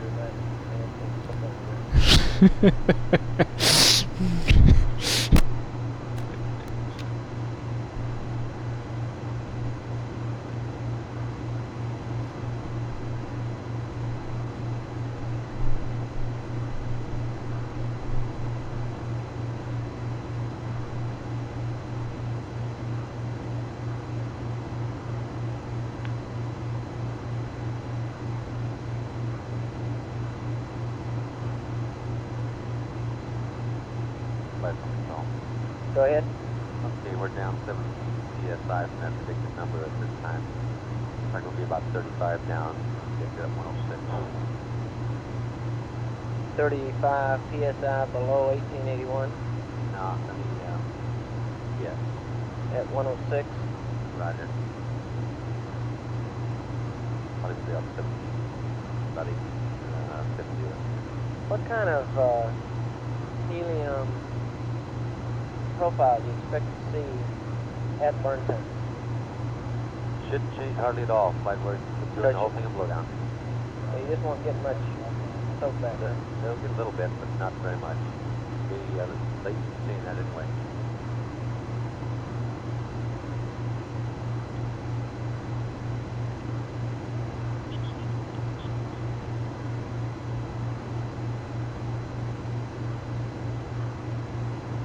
Could somebody, either you guys or span people, get us a drawing of what that helium vent looks like and where it's located?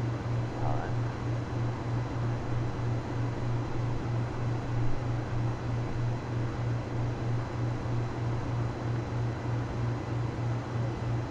Okay,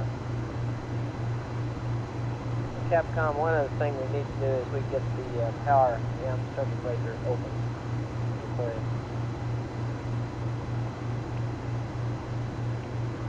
In fact, we ought to go ahead and do that now. There's no use sitting here pulling. Aquarius, Houston. Go ahead, Houston. Jim, 2 items. In the command module, we wish to verify that the pyro battery selector was left in the main position.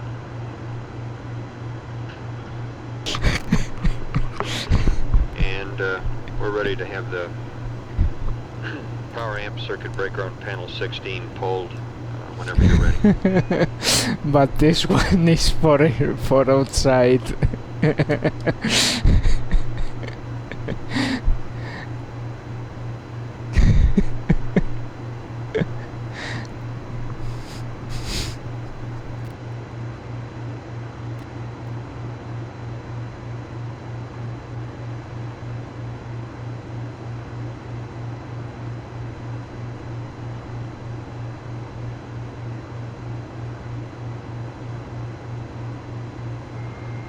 Okay, Vance. Why they don't count? This is a proper flashlight. Okay, understand you're checking it. And I'll pull the power amp. It's a proper flashlight. It's metallic.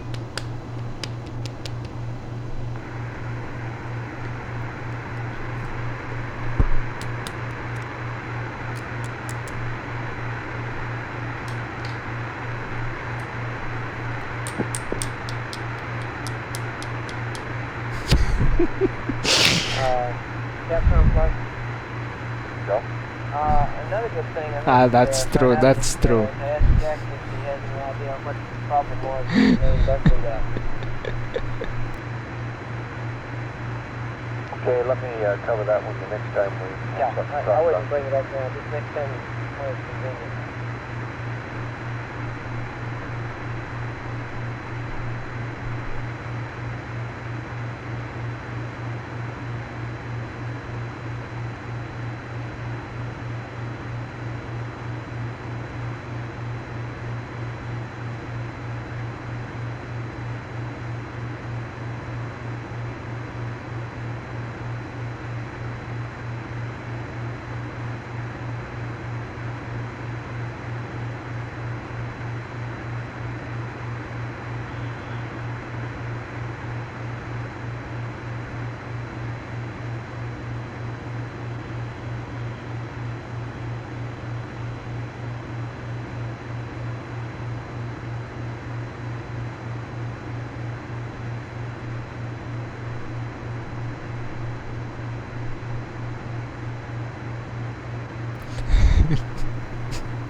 Thanks very much to Max. I think it was Max who added the flashlight into NASSP. It's a really useful feature.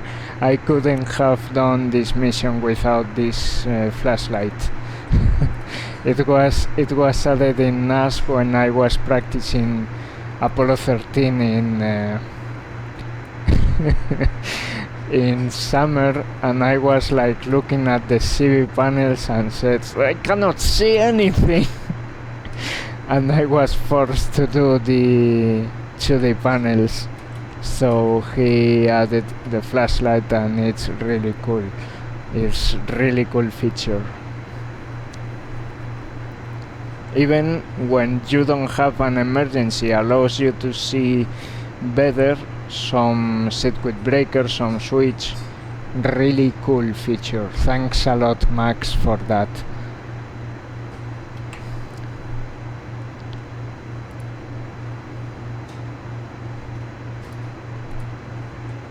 Oh, I still have AOS with the CM.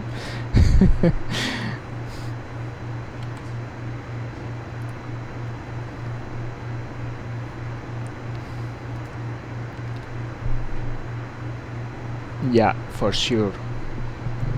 And it could get even better as Orbiter 2024 evolves and supports more graphic engines. But Orbiter has a problem. Hopefully this problem gets fixed or gets better as Orbiter is more known now that it's open. Orbiter is very niche. It's a very niche community. We are very little.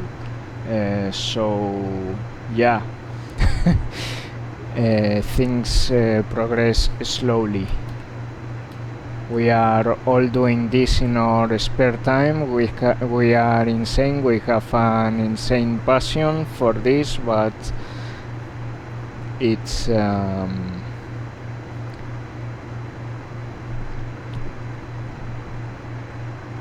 niche.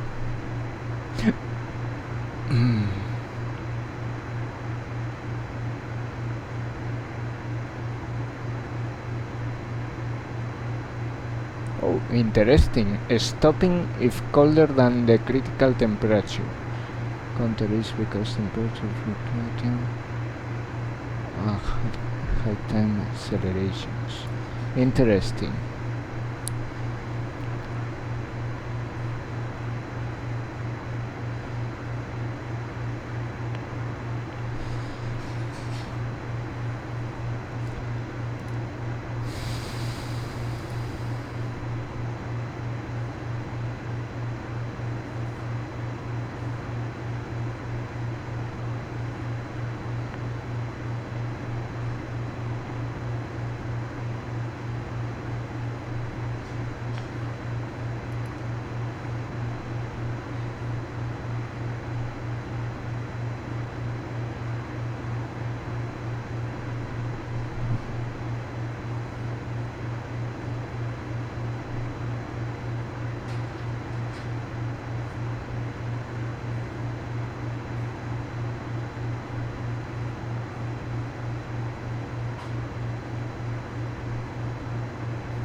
Thanks guys for looking at these things that I found during this Apollo 13 flight.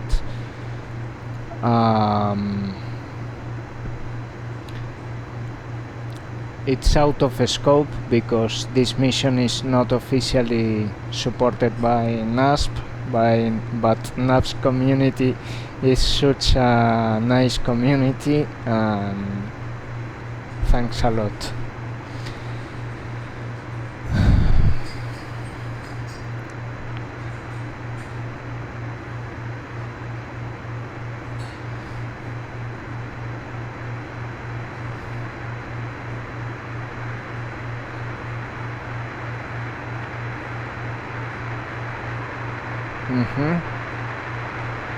Yeah, I saw the discussion on Discord. Thanks guys.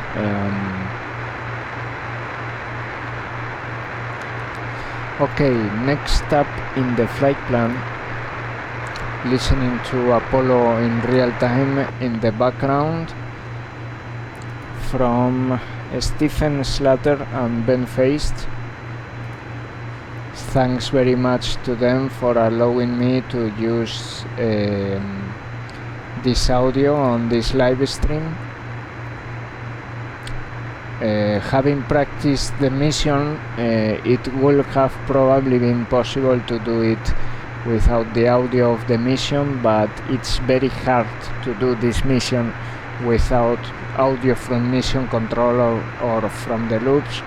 So this tool is indispensable to be able to fly 13 as I am doing. Thanks very much to Stephen Slater and Ben Feist. It links on the description, apolloinrealtime.org, where you also have 11 and 17.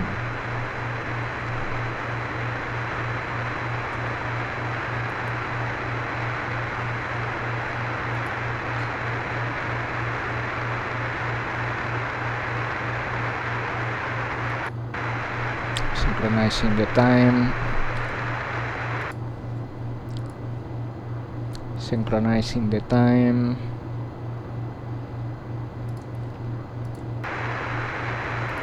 Alright.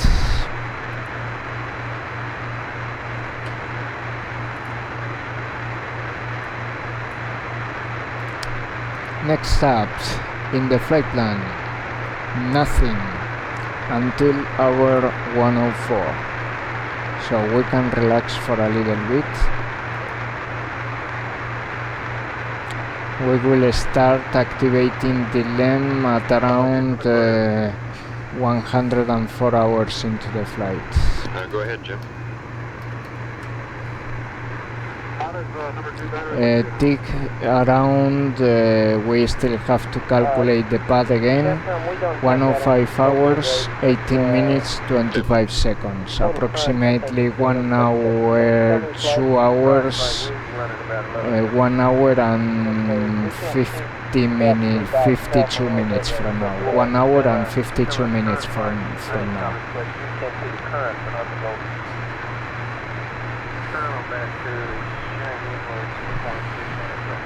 Yeah, third looks good. Good. You can't see individual volts, but currents look good. Okay, light call test and all that sort of thing. That looks good. Okay, James, thank you very much. Thanks for your help. Aquarius, Houston. Thank you. Hope to see you again. Jim, it looks like it was probably a sensor problem. The battery number 2 is load sharing well, and we see no indications of higher temperatures in the glycol loop or anything that would make us think that it's heating up. Okay, thank you. Roger.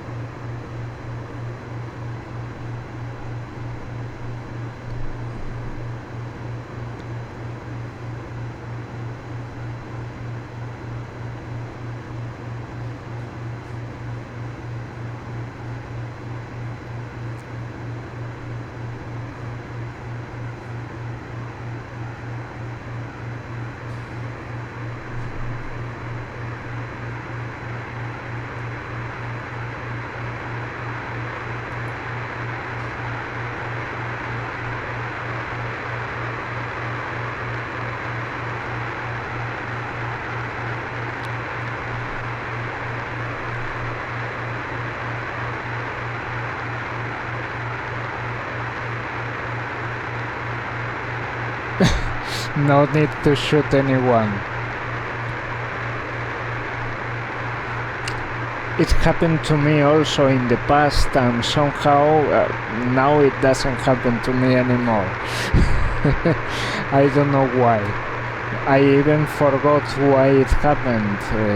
It's what Andrew says there.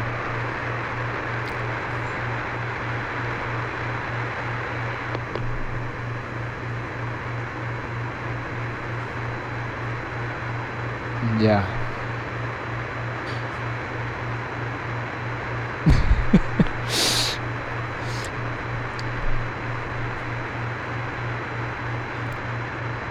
Uh, 2000, Andrew. Orbiter came in 2000.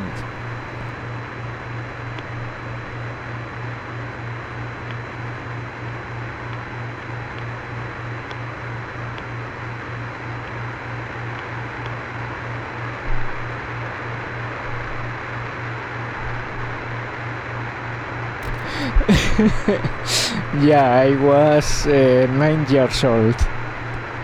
I was 9 years old.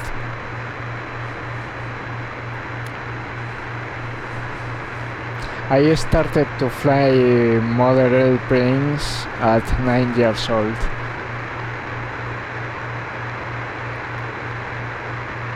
NASSP 3? Indy, sorry for this, okay? Sorry for this. Apollo 5 real-time simulation in Orbiter 2002 and NASSP 3.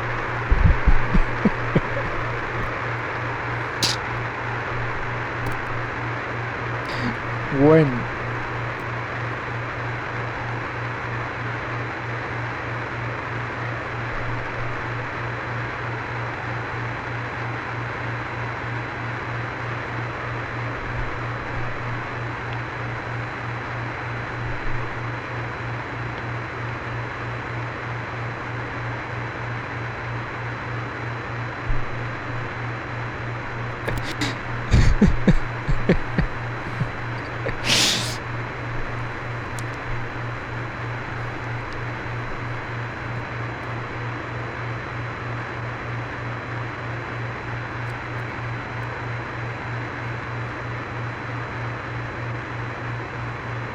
Yep, ask Alejandro about it. ask ask Alejandro about that NASSP version. I think it was my first NASSP version also. Was a full different story, but also happens with other simulators. Okay, going to have dinner.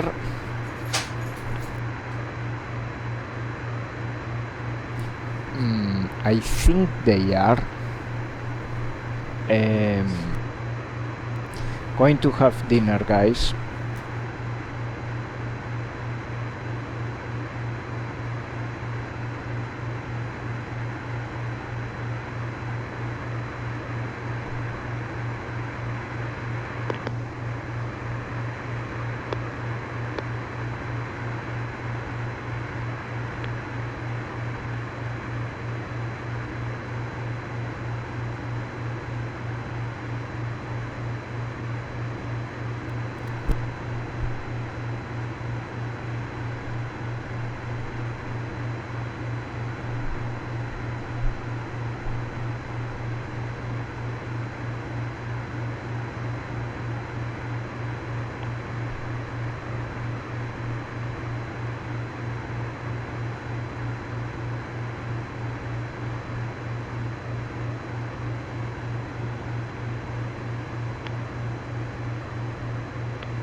lights on it. Go ahead. Hey, we've got some words. Probably one here. I hope that's really what we're talking about. How we control it. And I don't think our 1 second is meant to do it. The reason is control the voice people as much as we can. We are predicting much faster than start on rise and do everything. So we have the last night we saw about a half a second. The RTC was within 3.6. And that's basically what that means, that if we control the crew, the burn time was 15.5. A worst case startup of that dipped engine will give us a burn time of about 13.9. Okay, and even if they shut it down at 14.5, get an overburn. Zero reaction time, so about 6 seconds, which would require a little bit of time. How much? 1.2 seconds. Okay.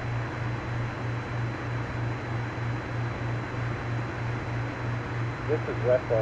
Was that startup consistent for the first impulse? It doesn't count. You can't use the first one. Right. Okay. We only have one data point that said it was a fast startup. They don't have seconds. Can't we take one? Why don't we can't we take the startup that we saw last night and calculate if we get that, what kind of burn time we should have? 13.9. Why don't we base it on that? Well, or 12.9 or 12.9. 13.9. 13.9. I mean, but you don't want to bias that by 1 second, do you? Why? Now you're talking about cutting them off 12.9. All I'm saying is, why don't we determine what the burn time would be with the best data that we have, subtract 1 second from that, no matter whether it's on a glider or whether it's in the RTC suit. It's trim out the rest. Yeah. You're saying 1 second off a fast startup time. Yeah. Okay. And then if we don't, 12.9 or 13 seconds. then if we don't quite get that, it just means that we'll have to trim it. You're trimming in the right direction. Well, but you've got a 30-second constraint in one direction and 15 in the other. You're not talking those kind of trim numbers. 40 seconds. About that. Yeah, wait a minute. We got 30. It'll be 30 seconds after you've always 10 seconds. And it'll be 15 in the minus direction. Yeah, we get another 3.5 seconds there.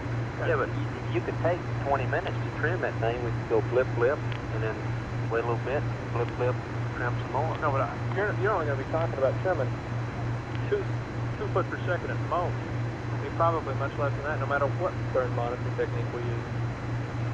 But Bill Long says, why shouldn't we use our best estimate of what the burn time will be? But last night, the pressures are a lot different last night than they are tonight.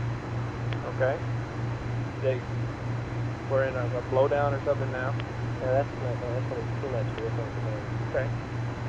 Tell us what you want to do then. I don't know how super close we ought to play it. I think it's academic. You want to pass 14, 13, I think it's academic. Okay, so what is the best data that we have? Well, let me ask it this way. What would the burn time be with the best data that we've got? So assuming that we burn the engine once, we got all the lines full, all that good stuff. We've got slightly lower pressure, I guess, than we started with last night, but almost negligible difference. 13.9. It's the total burn time. To get the best visual sheet. That's 14 seconds, so why don't we give him time to shut down at 13? Now, are we going to pass predicted burn time on the pad? Okay. Well, I think we ought to make it clear to him on the pad where we want him to shut down. That's right. So we don't even have to pass predicted burn time. We just say you shut it down at 13 and he'll be smart and say that's 14 seconds. Because Charles already told him one. I told him that we'd give him a P30 pad with burn time on it, and we'll shut down on burn time minus 1 second. So we will So lie. the best burn time we got is Whatever. 14 seconds. 14 I seconds. think we ought to put that on the pad and then over in the notes, say, shut burn down. I will make an attempt. 1 second prior at 13 seconds. Put down 14. So machine spit down 14. Now what the RTCC is putting out about 15.5. And we'll try to fix that. I don't know if we can, but I'll see what we can do. Get the system parameter. I think it'd be best to be a little short, on the short side, because we can always go up a little bit, and it looks like the RCS is okay. Well, what were the startup time distances again? 0.5 as opposed to 3.6 for the U model?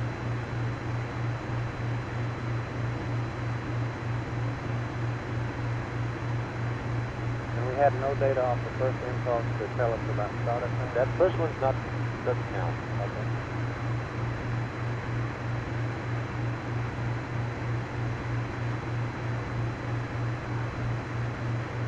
Fine. The other question I got is are we still laboring under the impression that the eggs is going to be as good as we know it? Two tenths is You the mean the number. accelerometer? Right. Yeah. Okay, and we're going to trim to zero. All right, let's qualify that. We're going to make sure that we're at the temperatures that we think we are. Okay. Well, we won't burn until they're there. I think that's a good policy. Okay, you guys see that on the low bit rate? Any problem with trimming to zero? So I've already told them procedurally we trimmed at 10. Fine.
incoming flight. Go far. What's the total amp hours in the amp battery? Total, you mean available? Yes. 600 amp hours. 300 each. Yeah, thanks.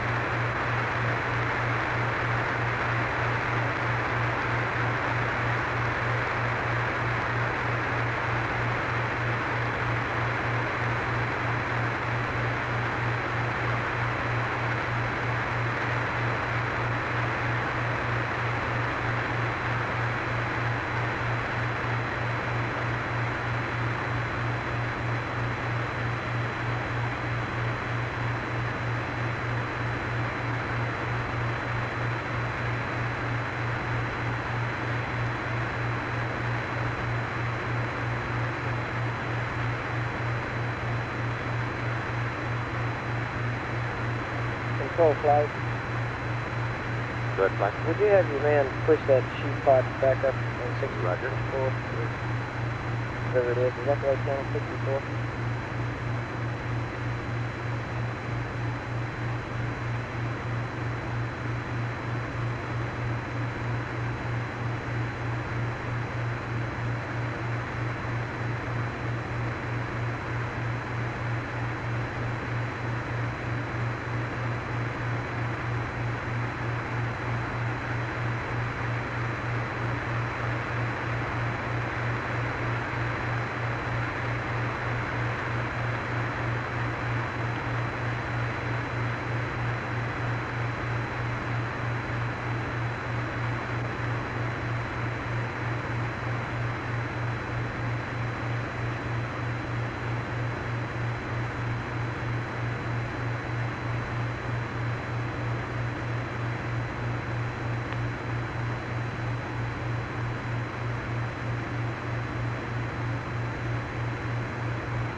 Houston, Aquarius.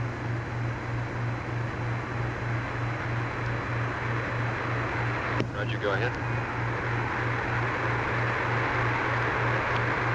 I just want to talk over a little philosophy here.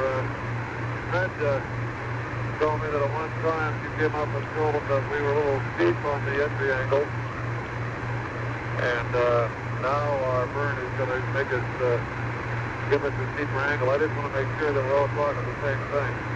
That in essence, at this particular situation, we are shallow and not steep, and we are going to steepen the angle.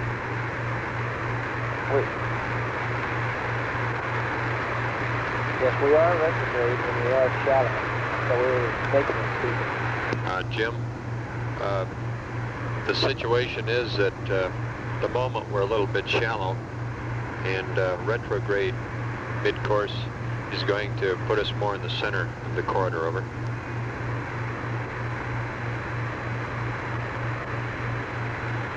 Okay, fine. I just want to make sure. Fred had written down some time ago that our angle now is about 7-1, and we were going to do a mid-course at 17 per second. It appeared that we were going to shallow it out. I think we're up on the same line this time. Raj. And I guess it follows, but your perigee is a little bit high right now, too. So that'll be bringing it back down, that is. Oh, yeah, that's the important thing.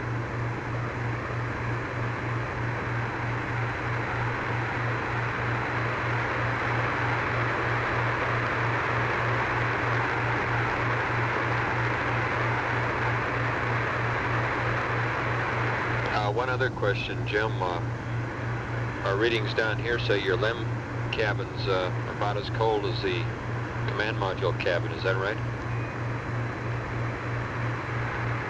Well, we really don't know. There's usually 2 people in the LEM cabin, and seems to be a lot more compact, and so we don't notice the coldness down here as we do in the command module. Okay. Don't you work tomorrow? You want to go to Atomic Heart and then to Apollo 9. Don't you work tomorrow?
Okay, approximately 2 hours and 33 minutes for the mid-course correction 5 burn.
Houston, Aquarius. Go ahead.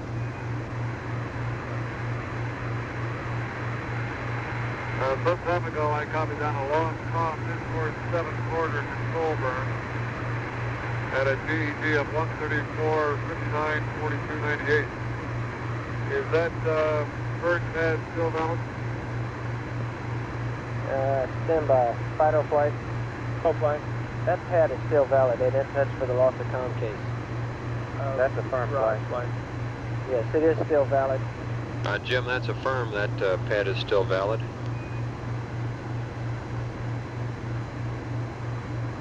And that is assuming no mid-course 7 here at 105 miles. That's right.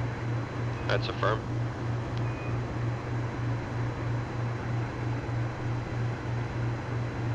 Fido flight. Go ahead, fine. Where are you, you got your... Our Earth is getting a little bit bigger now. That's what we're assuming we're going to do. Yeah, I think we're all great to do it there. Okay.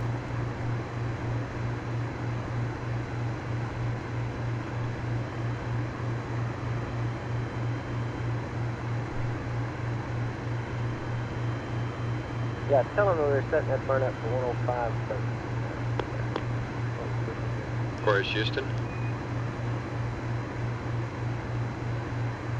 Go ahead.